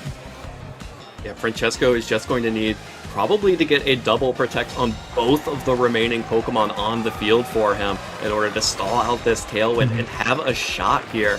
Otherwise, like you mentioned, just that Dazzling Gleam plus Dragon Claw, definitely enough to pick up the Garchomp, maybe enough to pick up the Basque Legion as well, but definitely putting it in a 1v2 situation. Yeah, I think a double protect is entirely necessary, as you mentioned. If you can accomplish that, you do at least have the Rock Tomb on the opposing Mega Floette, so you'll be able to outspeed with the Basque Legion and the Garchomp. That's your main advantage, but yeah, you got to flip some coins to do so. Let's see if Francesco opts in. Yep, there's the Garchomp going for it, doesn't get the double protect. Basque Legion goes for it also and does get it, so the Basque Legion at least stays healthy as Tailwind expires here. Shoma double targeting into the Basque Legion with the Dragon Claw and the Moonblast, actually. So no Dazzling Gleam. You can see the shock on Francesco's face. He expected Garchomp to go down there. Yeah, that puts us in an interesting spot. The Garchomp now has Protect available to it, but these Garchomps are both Jolly, so you'd really expect them to be speed tying. This isn't quite over, but I think definitely just shifted to Francesco's favor. Even if you win the speed tie, go for the Dragon Claw into the opposing Garchomp. If Last Respect KOs your Garchomp or your Floette, I'm not sure you actually win the endgame given the Focus Sash on the Basque Legion. You can't kill 8 in 1, and you have the speed advantage against the opposing Floette. So yeah, I think this is going to be pretty close, but I'd probably put it in Francesco's favor unless Shoma can pull off a really smart targeting call on where the Last Respects is going to go and is able to convert off of that. Yeah, Shoma is going to need to make a call here in order to get some of that advantage back. Going for the double target Moonblast and Dragon Claw into Basque Legion, not confident in the Dazzling Gleam calcs. Rock Tomb from Garchomp on Francesco's side going to drop the speed of Shoma's Garchomp, guaranteeing that Francesco's Garchomp is the fastest thing on the field. There's the Last Respects into Garchomp. It picks up the KO. Garchomp goes down. Floette, Dazzling Gleam will finally pick up the KO onto the Garchomp, but nowhere close onto the Basque Legion, which had Focus Sash anyway. And with that, Francesco Pio Pero, you are one turn away from advancing to the finals of the North American International Championships, defeating world champion Shoma Honami along the way. Yeah, no way Francesco hasn't trained the Basque Legion to outspeed here. We even saw in the last turn. This is a Last Respects 200 base power to close it out against the former world champion. Super heads up Rock Tomb to make sure that the Basque Legion was moving first. Could have been a speed tie, but won it there at least. And the Last Respects comes out. You can see the emotion on his face. It's absolutely devastated. Shoma, just that double protect, so devastating. But Francesco able to take the win and is proceeding to his first international final. Francesco Pio Pero, you can see the disbelief on his face. How did I get here? Francesco, you got here because you're really good at this game. Shoma Honami, a difficult opponent, but just came up short as Francesco now, our first finalist here in New Orleans. Yeah, incredibly well-deserved. I think, got pretty lucky in the first game to take that off the Light of Ruin miss, but ultimately played to the outs in both games and was absolutely great at them. Got the double protect on one of the Pokemon. I would have thought that the Dazzling Gleam was going to come out, but perhaps Shoma a little bit nervous about the combination of Dazzling Gleam and the Dragon Claw not knocking out the Basque Legion, and then it being answered back with the Last Respects. But yeah, unfortunately covering for that play actually targeted into the wrong Pokemon that got to double protect. Really just unlucky at that point. And from that, Francesco just able to convert to the win. Yeah, and I have to shout out the Rock Tomb as well on the Garchomp for Francesco. Actually came up huge in that end game to guarantee that the Jolly Garchomp on Francesco's side would be the fastest thing on the field. Landing that one Rock Tomb onto Floette changed that end game entirely. Yeah, I think I'm not entirely sure how the game plays out. I'd expect that both of the Garchomp are max speed, and it was a speed tie on that turn. But even if you get the Dragon Claw into Shoma's Garchomp, you take the knockout, you take a little rough skin, damage is kind of done. You still just get Last Respected on your Garchomp. That's knocked out, and you've already gotten the Rock Tomb on the Mega Floette, so that should be a KO. Yeah, I'm kind of questioning on Shoma's end. Like, I really do think that you needed to make an aggressive call on where the Last Respect targeting is to come back there, and unfortunately opted in for maybe a mid-ground play that didn't quite get there against the play that Francesco was able to make there. And yeah, that sometimes is the difference as Francesco goes to the first international finals of his already impressive career, but can potentially take his first international tomorrow if he keeps playing like this. Yeah, he is just one round away from finally getting a championship. And again, Francesco has been playing in all 6 international championships over the last 2 seasons. His worst placing is 20th place at LAIC. Let's go ahead and hear directly from him and all of his fans out in the field in the arena. Your top 8 match, you were so stoic. But now that you've won your top 4, you're going to the finals. How you feeling? I don't know. It just hasn't sunk in yet, has it? Yeah, I mean, the game was something else. I don't know. The game just smiled to me today, so I'm thankful for it, yeah.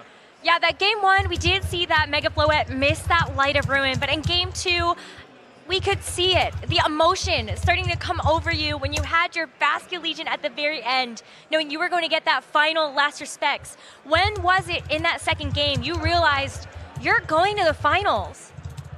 I realized it when he went for Moonblast on the Basque Legion, which I wasn't expecting because probably my opponent feared that the double up with Dragon Claw plus Dazzling Gleam wouldn't pick up the KO. And so he went for the double onto the Basque Legion, and I went for double protects with both of my Pokemon. And I needed that in case he went for Dazzling Gleam. But since he went for the Moonblast, Basque Legion was the only one who needed the protect, and they actually got it. So I was like, this is unreal. Why did he Dazzling Gleam? I was like, I'm in finals. And it was incredible, honestly. Like in both games, I think during game one when I avoided the Light of Ruin was because our Floette and Garchomp speed tie, so I had to either decide if I was to double up the Floette with a Rock Tomb plus Heat Wave or Weather Ball, or if I had to Rock Tomb and Solar Beam the Basque Legion. And he won the speed tie, so it didn't matter on my end. But in case I had to go for the Weather Ball on the Floette. So that was a 50-50. But in the 50-50, there was also the chance that Light of Ruin can miss. And when testing for this tournament, for Turin, I tested both teams. And at one point I got mad because Light of Ruin kept missing on turn ones. And so I switched back on this team. I'm glad I did, and I'm glad Light of Ruin has 90% accuracy, I guess. So, yeah. And in game two, I think the turn where Shoma did an amazing play, which was double protecting with Whimsicott and Basque Legion. And I think emotions got me there because I should have gone for a different play. Instead of the Rock Tomb plus Hyper Voice, I should have gone for Yawn on the Whimsicott to lock myself into a better position and better solve the Tailwind, seeing what he was going for. But instead I gave him double free switch, which was a mistake. And then I think I messed up again after that. So, the game just said, don't worry about it, I got you this time. So, yeah, it was like, I got here in Top Cut in International so many times that at one point, I think just by luck, by getting the second top four, first time I got out, the second time I just, a little bit of luck helped for sure with the mind games. And yeah, that's it. I'm in finals. It's so nice to see that Arceus is smiling down upon you for this one, because I have seen you get a little unlucky in some of your stream matches before. But Francesco, you've got two powerful opponents on the other side of the bracket. Who do you think you're going to be facing? Is it going to be Wolf Glick or is it going to be Eric Rios? I don't know. Both are amazing players.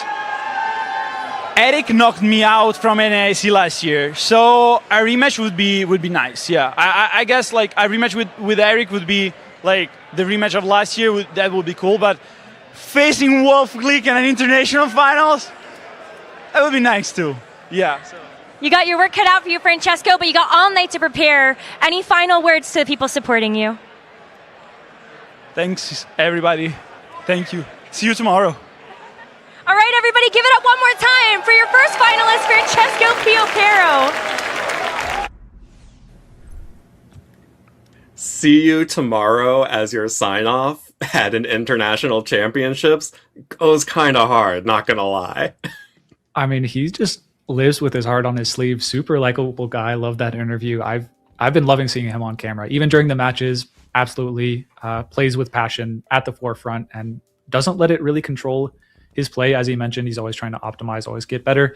And I think, yeah, even immediately after the match in the interview being like, yeah, actually Yawn was better here. Just shows some insight into the level of improvement that you need to be on or striving towards if you want to be making these international finals like him. Yeah, absolutely. And as he sort of previewed and Rose also previewed, there are two titans of VGC that will also be competing to join him in the finals here today.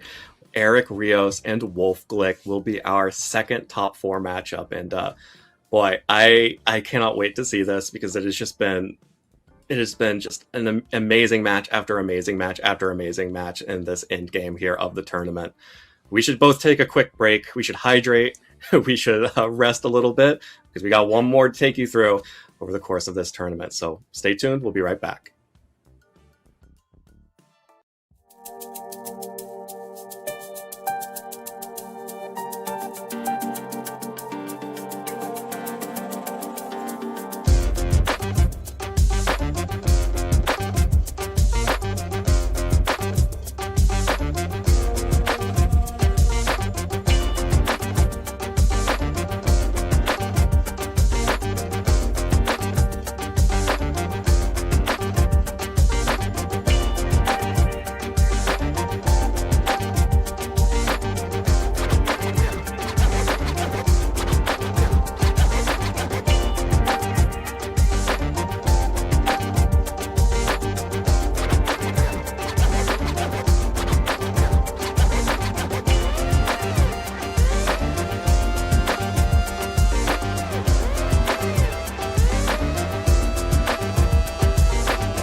well.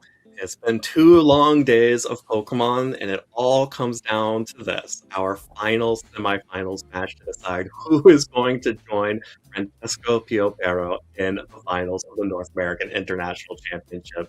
And boy, Cedric, I can't believe how lucky we are to be able to see so many great matches.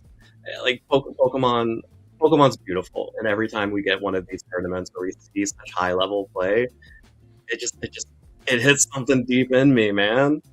Absolutely. On a technical level, the level of play that we've seen from these players is just exemplary. I think that goes without saying. But the emotion we've seen from these players as well has also been heartwarming. How much it means to them. You could see it, especially on that interview with our first finalist, Francesco Piopero. But of course, I'm sure we're going to see some emotion from these two players. Eric Rios versus Wolfclick, two of the biggest content creators on YouTube and other websites, just absolute titans of the game on their own right, and are also stoking that fire for a lot of new players through their content. Super excited to have them in the top 4 here.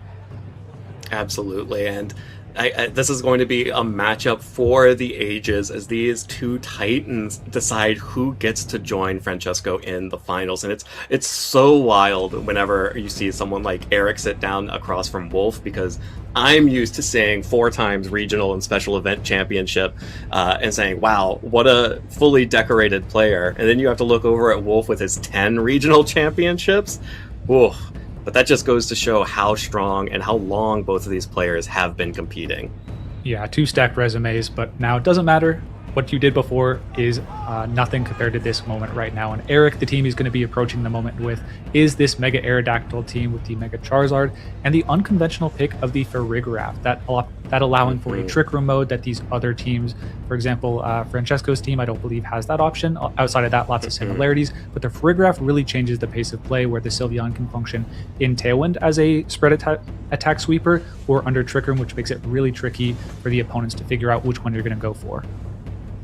Yeah, absolutely. And as we have seen, priority attacks have been critical in this tournament, even from the Sylveon. We were just off mic, off camera talking about it, and like that was the most damage I've seen a Sylveon quick attack deal in that last game. But now there is no option for a priority against the Farigiraf. Fortunately, there's really only the 2 fake outs on the Wolf side to worry about there. Of course, that is going to be from the Incineroar and the Sneasler, but really everyone's been talking about this Toxapex and the Hydreigon, but also the Mamoswine. The Mamoswine of, are we ever going to see it? Is it going to be relevant in this matchup?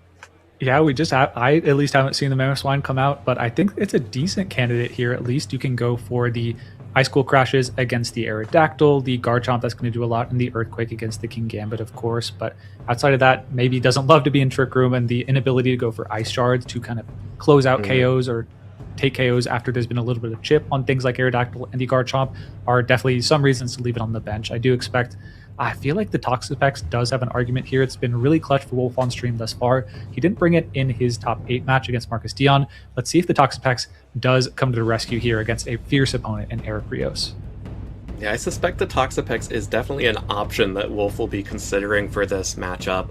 Does have to worry about the soft sand Garchomp on Eric Rios' side, so typically the Toxapex, it is bold, you can see on screen there, so it is definitely built to withstand more physical attacks, and having the Incineroar to push Intimidate to lower that attack stat, but the soft sand doing a lot to negate some of those drops and allow Garchomp to at least have some options to deal some big damage into Toxapex, especially with the double ground type coverage of Earthquake and Stomping Tantrum to avoid Wide Guard. Yeah, that damage is definitely going to be valuable, but you are missing the Rock Slide, so not able to take that quick knockout in Charizard. As the battle gets started, we are finally going to see the Mamoswine as it's led against the Kingambit and the Aerodactyl. Intimidate striking the field, going to start us off right, and yeah, give the Kingambit a fierce, defiant boost. I think I heard the cheer for Mamoswine from Nashville as people are finally seeing the Mamoswine out on the field. And it does have a good matchup into both the Aerodactyl and Kingambit, especially with fake out pressure along the side of it. Yeah, the one issue here is Fake Out is active on Wolf's side against Eric. However, if Farigiraf is lurking in the back, it's a lot less riskless than it usually is to go for the Fake Out. Normally, you might just try and go for Fake Out in the King Gambit and try and maybe go for an Icicle Crash in the Aerodactyl. If you go for that here and Fake It and the Armor Tail Farigiraf comes in, you're going to not be able to flinch the King Gambit, and it gets a free attack into either the Incineroar or the Mamoswine. With 4 attacks on this King Gambit, should be able to bring the Mamoswine to Sash very easily or do a lot of damage with the low kick against the Incineroar. Could be a key decision in this battle immediately whether Wolf goes with a Fake Out or not. Okay, well, Eric is not going to be switching in the Farigiraf here, instead keeping both King Gambit and Aerodactyl out on the field. Aerodactyl has Mega Evolved, and Wolf making Eric prove that he brought the Farigiraf, if it was available, goes for the Fake Out, connects onto King Gambit, so it will not be able to move here. But Rock Slide connects onto both the Mamoswine and Incineroar, a critical hit, dealing a decent amount of damage to that Pokemon, and the flinch. So Mamoswine not able to do anything here, and now the King Gambit with that +1 boost will be very much threatening a Sucker Punch into that slot if it wants to. Yeah, the crit, really not what you want to see on Wolf's side, and even more so the flinch. You'd probably stomach the crit if you could at least trade for the Aerodactyl with the Icicle Crash, but having gotten both, yeah, this Mamoswine easily in range of a Sucker Punch, and if Eric wants to go on the aggressive, could actually opt not to go for the Sucker Punch and go Tailwind to low kick, probably would knock out the Incineroar and cover for Wolf going for a more defensive play like a Switch or Protect, or an Ice, in some respects, an Ice Shard with the Mamoswine. Okay, there is Incineroar retreating so that it can come back in and intimidate another Pokemon in the future. It's Toxapex going to be switched in, so Wolf is showing all of the rogue Pokemon this time around. Toxapex on the field as Kowtow Cleave is enough to pick up the KO onto Mamoswine with that +1 boost from the Defiant and being able to have that extra damage from the critical hit. That does mean now that Charizard is on the field, and the Toxapex next to it, protecting it with that Wide Guard. Yeah, a bit of a mind game where Eric, in theory, could be able to Rock Slide the Charizard, but the Toxapex is threatening Wide Guard to prevent that. However, Eric, knowing this, could easily go for a powerful dual Wing Beat and +1 Kowtow Cleave with the King Gambit, which might have a chance to knock out the Charizard, depending on the training of these Pokemon. And if Wolf, on the other hand, goes for a Protect with the Charizard and gets some time to actually set an infestation up on either the King Gambit or the Aerodactyl, that could be valuable in trying to get back into this game. Having lost the Mamoswine and really having no clear path to actually deal with the King Gambit quickly is really important. I think Wolf maybe has to start swinging this turn to take the knockout of the King Gambit before this game gets away from him. Definitely needs to start swinging and dealing some damage here.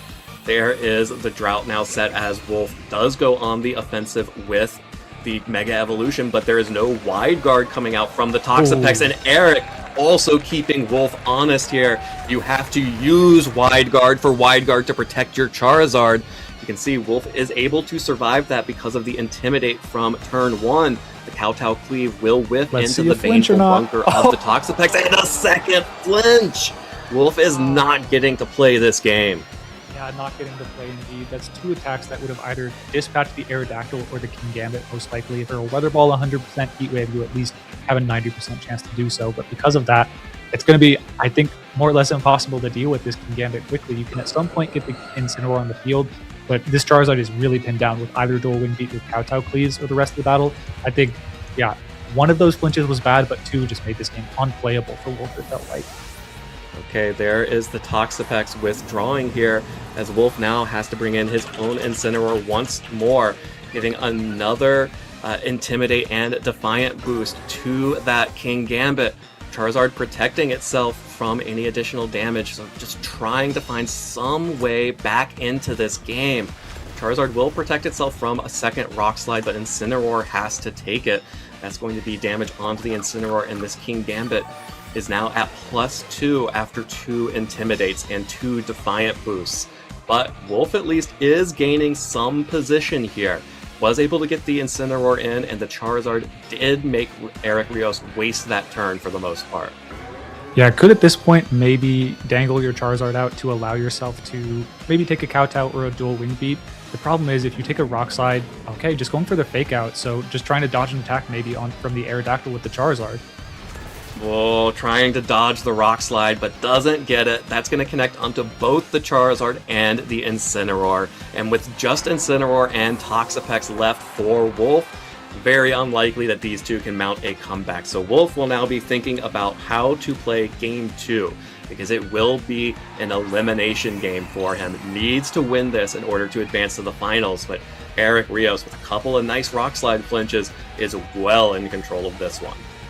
Yeah, I think it's like the inverse of if there's a rock slide and there's a way where you actually just get such a big lead with the rock slide that you never even have to start gambling later on in the battle. And that's sort of where we're at here, where at this point you can basically get a tailwind up and just always low kick the King Gambit.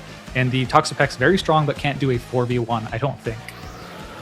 Yeah, Toxapex just trying to stall out a little bit here with the wide guard to protect the Incineroar, but again, like you mentioned, King Gambit has that low kick. It's at +2. It will happily just take that KO.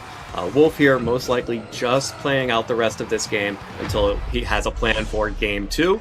There's the forfeit. He's ready for game 2 now.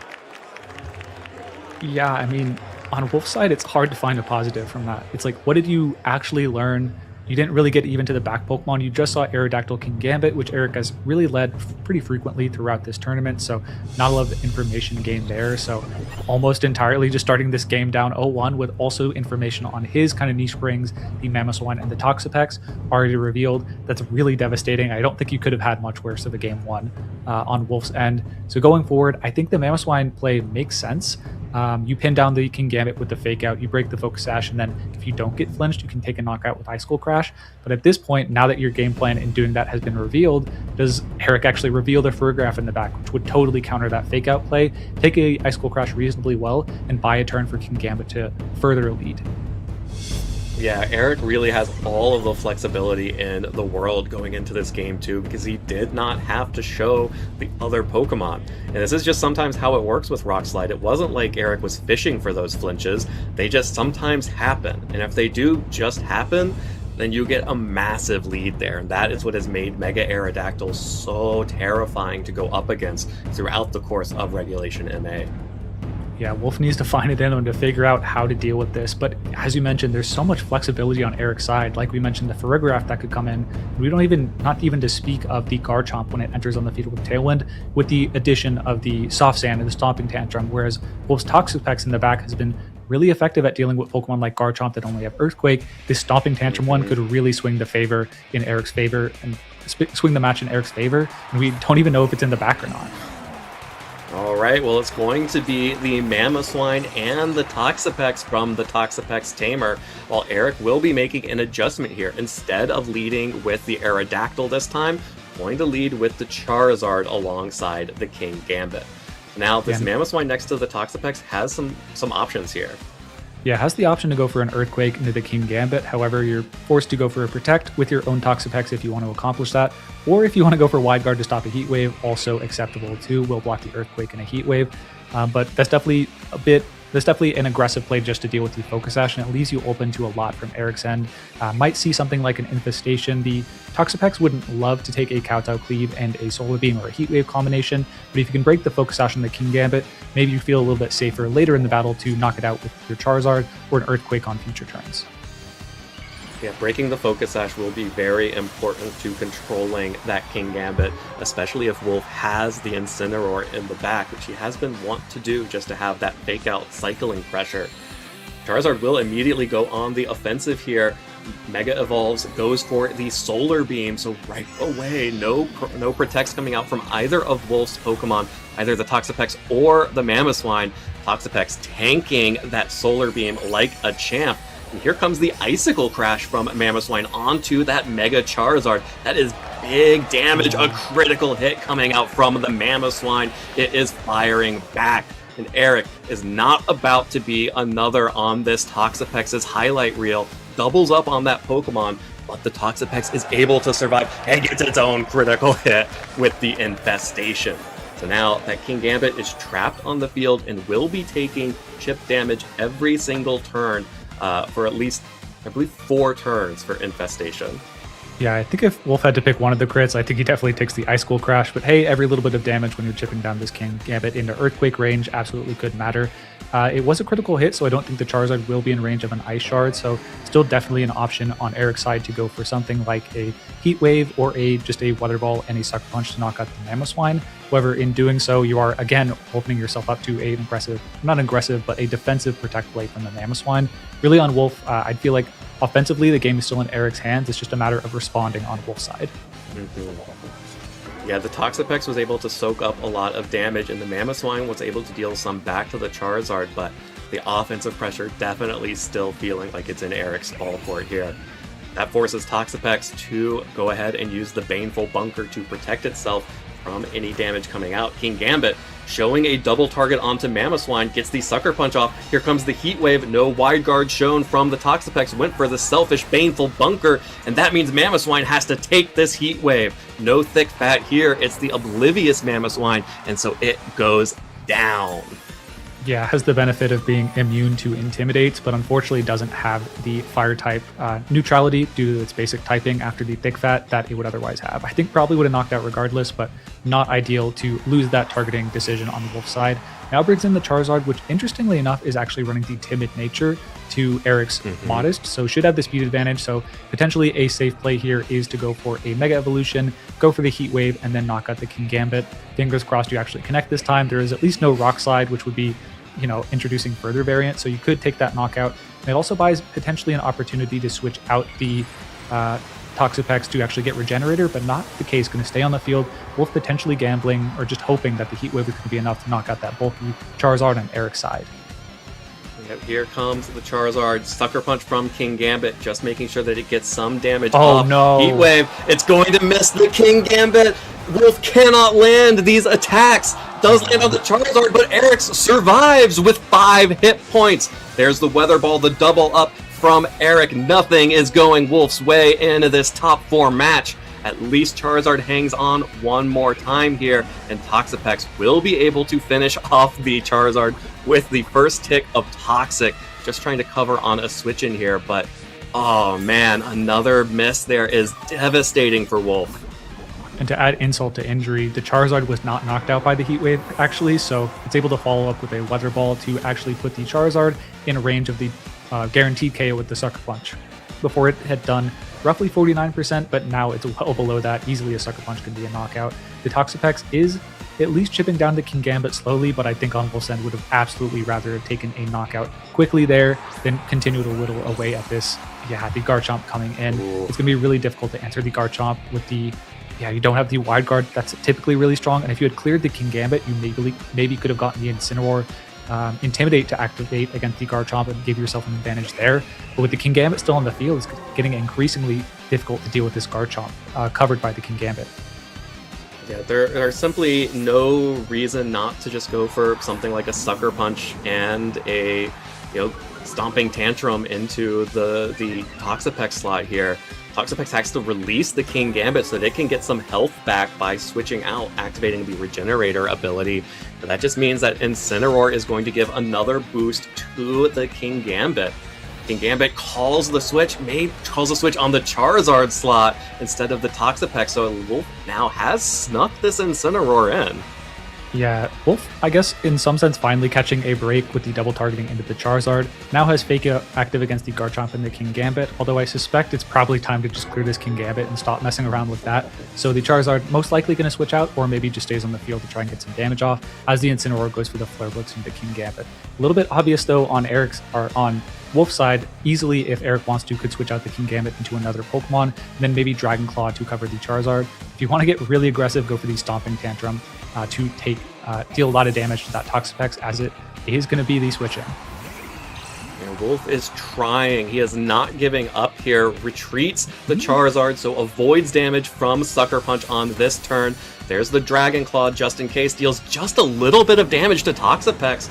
There's the Flare Blitz like you called out. King Gambit now has finally gone down. Switching out the Charizard is actually perfect timing there for Wolf as well, because Sun should end here. So on the next opportunity, Wolf will be able to reset the Sun here by bringing in the Mega Charizard. And things have looked really dire for Wolf, but he has at least gotten it to a point where he has a Pokemon advantage. Yeah, I'd absolutely say that Wolf has found some purchase in this battle. If you can, Okay. Sylveon's not going to be that strong against the Toxapex. We might actually be in a situation where it's possible, never call it too early, but I think the Toxapex does have the juice to be able to, if Wolf makes a couple of smart plays, be able to deal with this Garchomp. I think you do need to maybe get an additional turn of Intimidate active and additional healing with the leftovers. So we might see the Incineroar get off the field to apply that Intimidate pressure, which also gives you the ability to maybe Parting Shot the Garchomp on a future turn, or Flare Blitz the Sylveon down, so it's not just endlessly going for Hyper Voices and eventually a really powerful Hyper Beam. But I think that's the out that Wolf has to play towards at this point, is this Toxapex to be able to win the 2v1.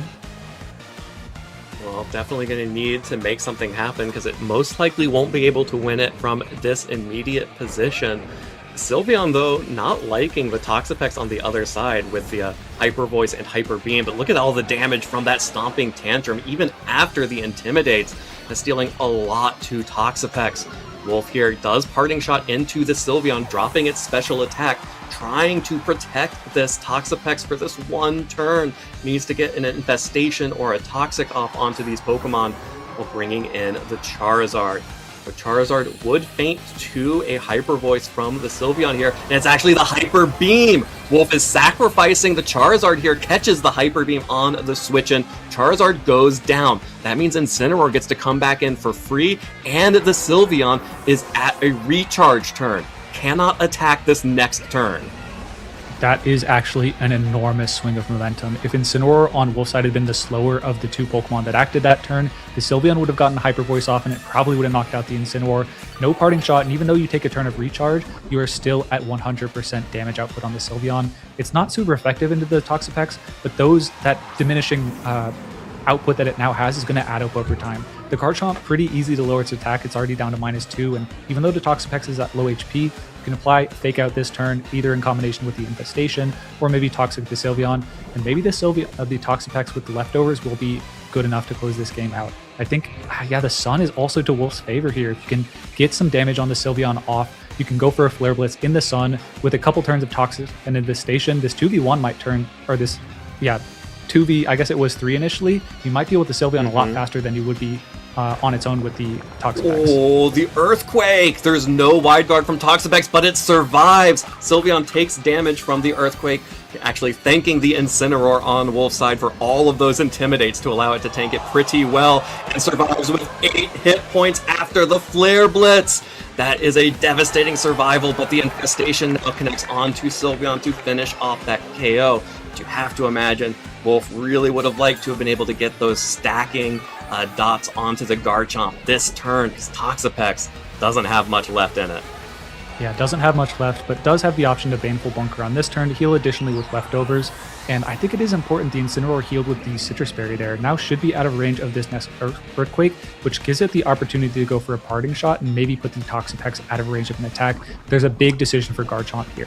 Do you go for the Protect to stall out that Parting Shot that's likely coming out, or do you go for Stomping Tantrum into the Toxapex? Do you go for Earthquake? These are all really important decisions. If you go for the Stomp into the Toxapex, you're susceptible to Baneful Bunker. But if you go for the Wide Guard on the Wolf side as the Earthquake comes out, you buy a turn for the Incineroar to attack. It is the Baneful Bunker. Let's see what Eric decided.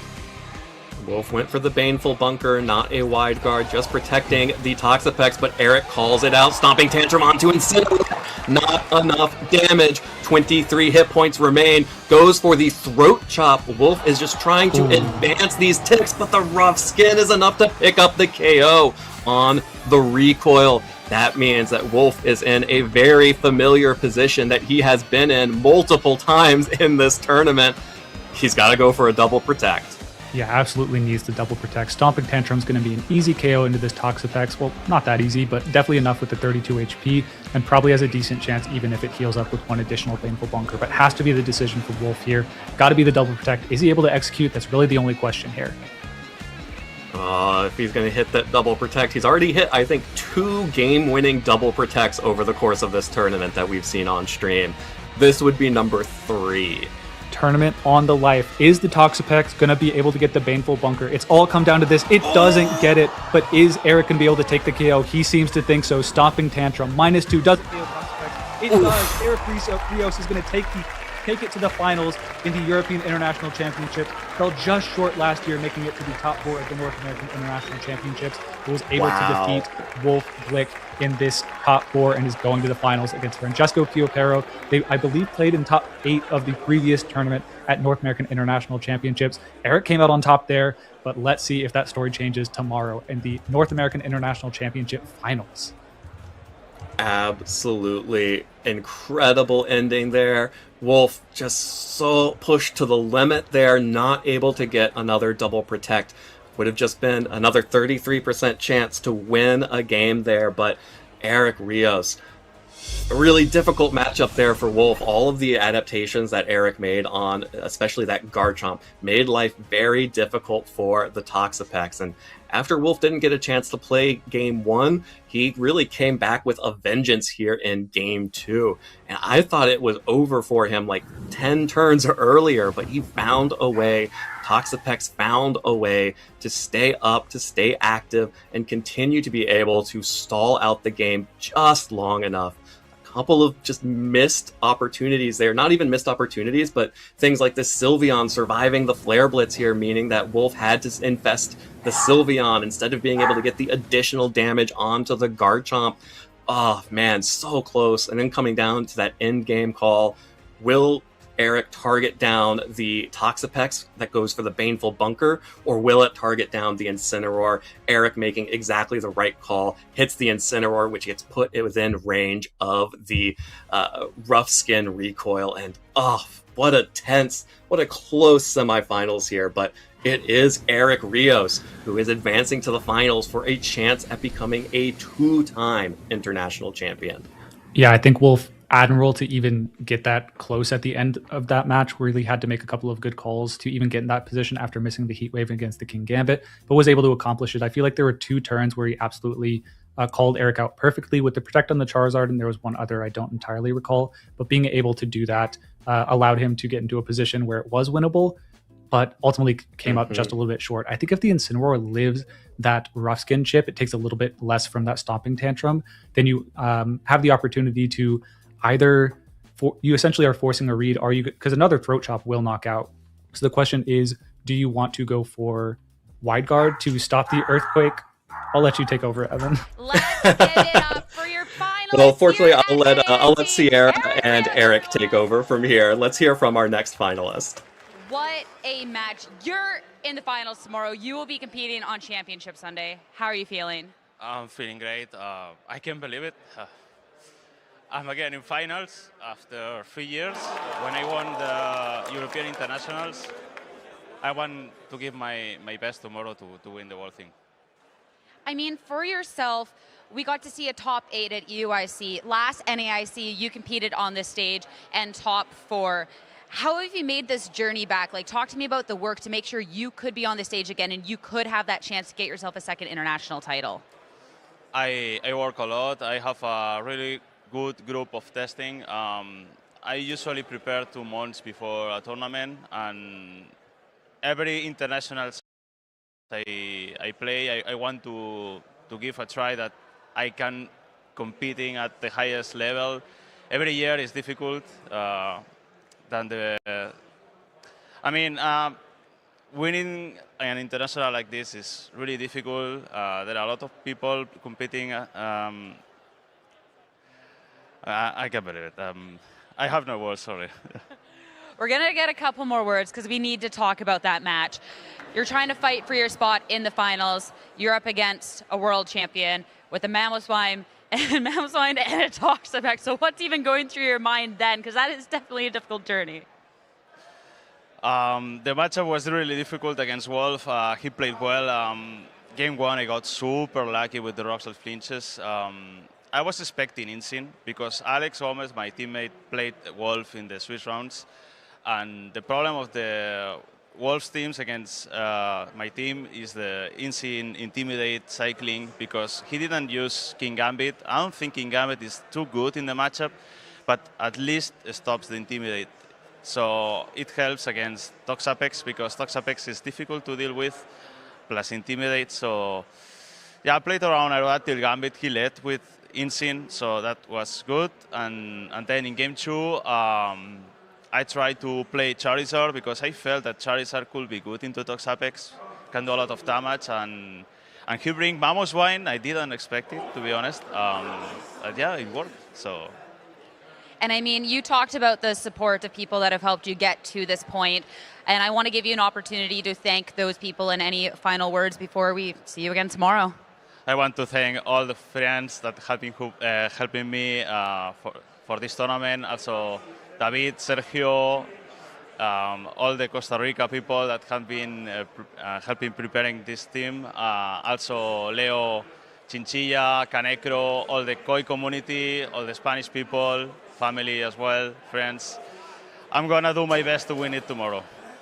And best of luck one more time, everyone, for Eric Rios. Congratulations and good luck tomorrow.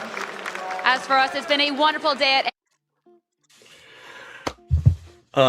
Congratulations to Eric Rios. Wow, what an incredible tournament it's been so far, and I am so excited to see our two finalists, Francesco Piopero and Eric Rios, battle it out tomorrow. Should be a really exciting matchup. That being said, that is all that we have time for today. You will have to wait for the finals coming up tomorrow, so make sure that you are tuned in to watch all the coverage of the North American International Championships. That's all for us today. Have a great night.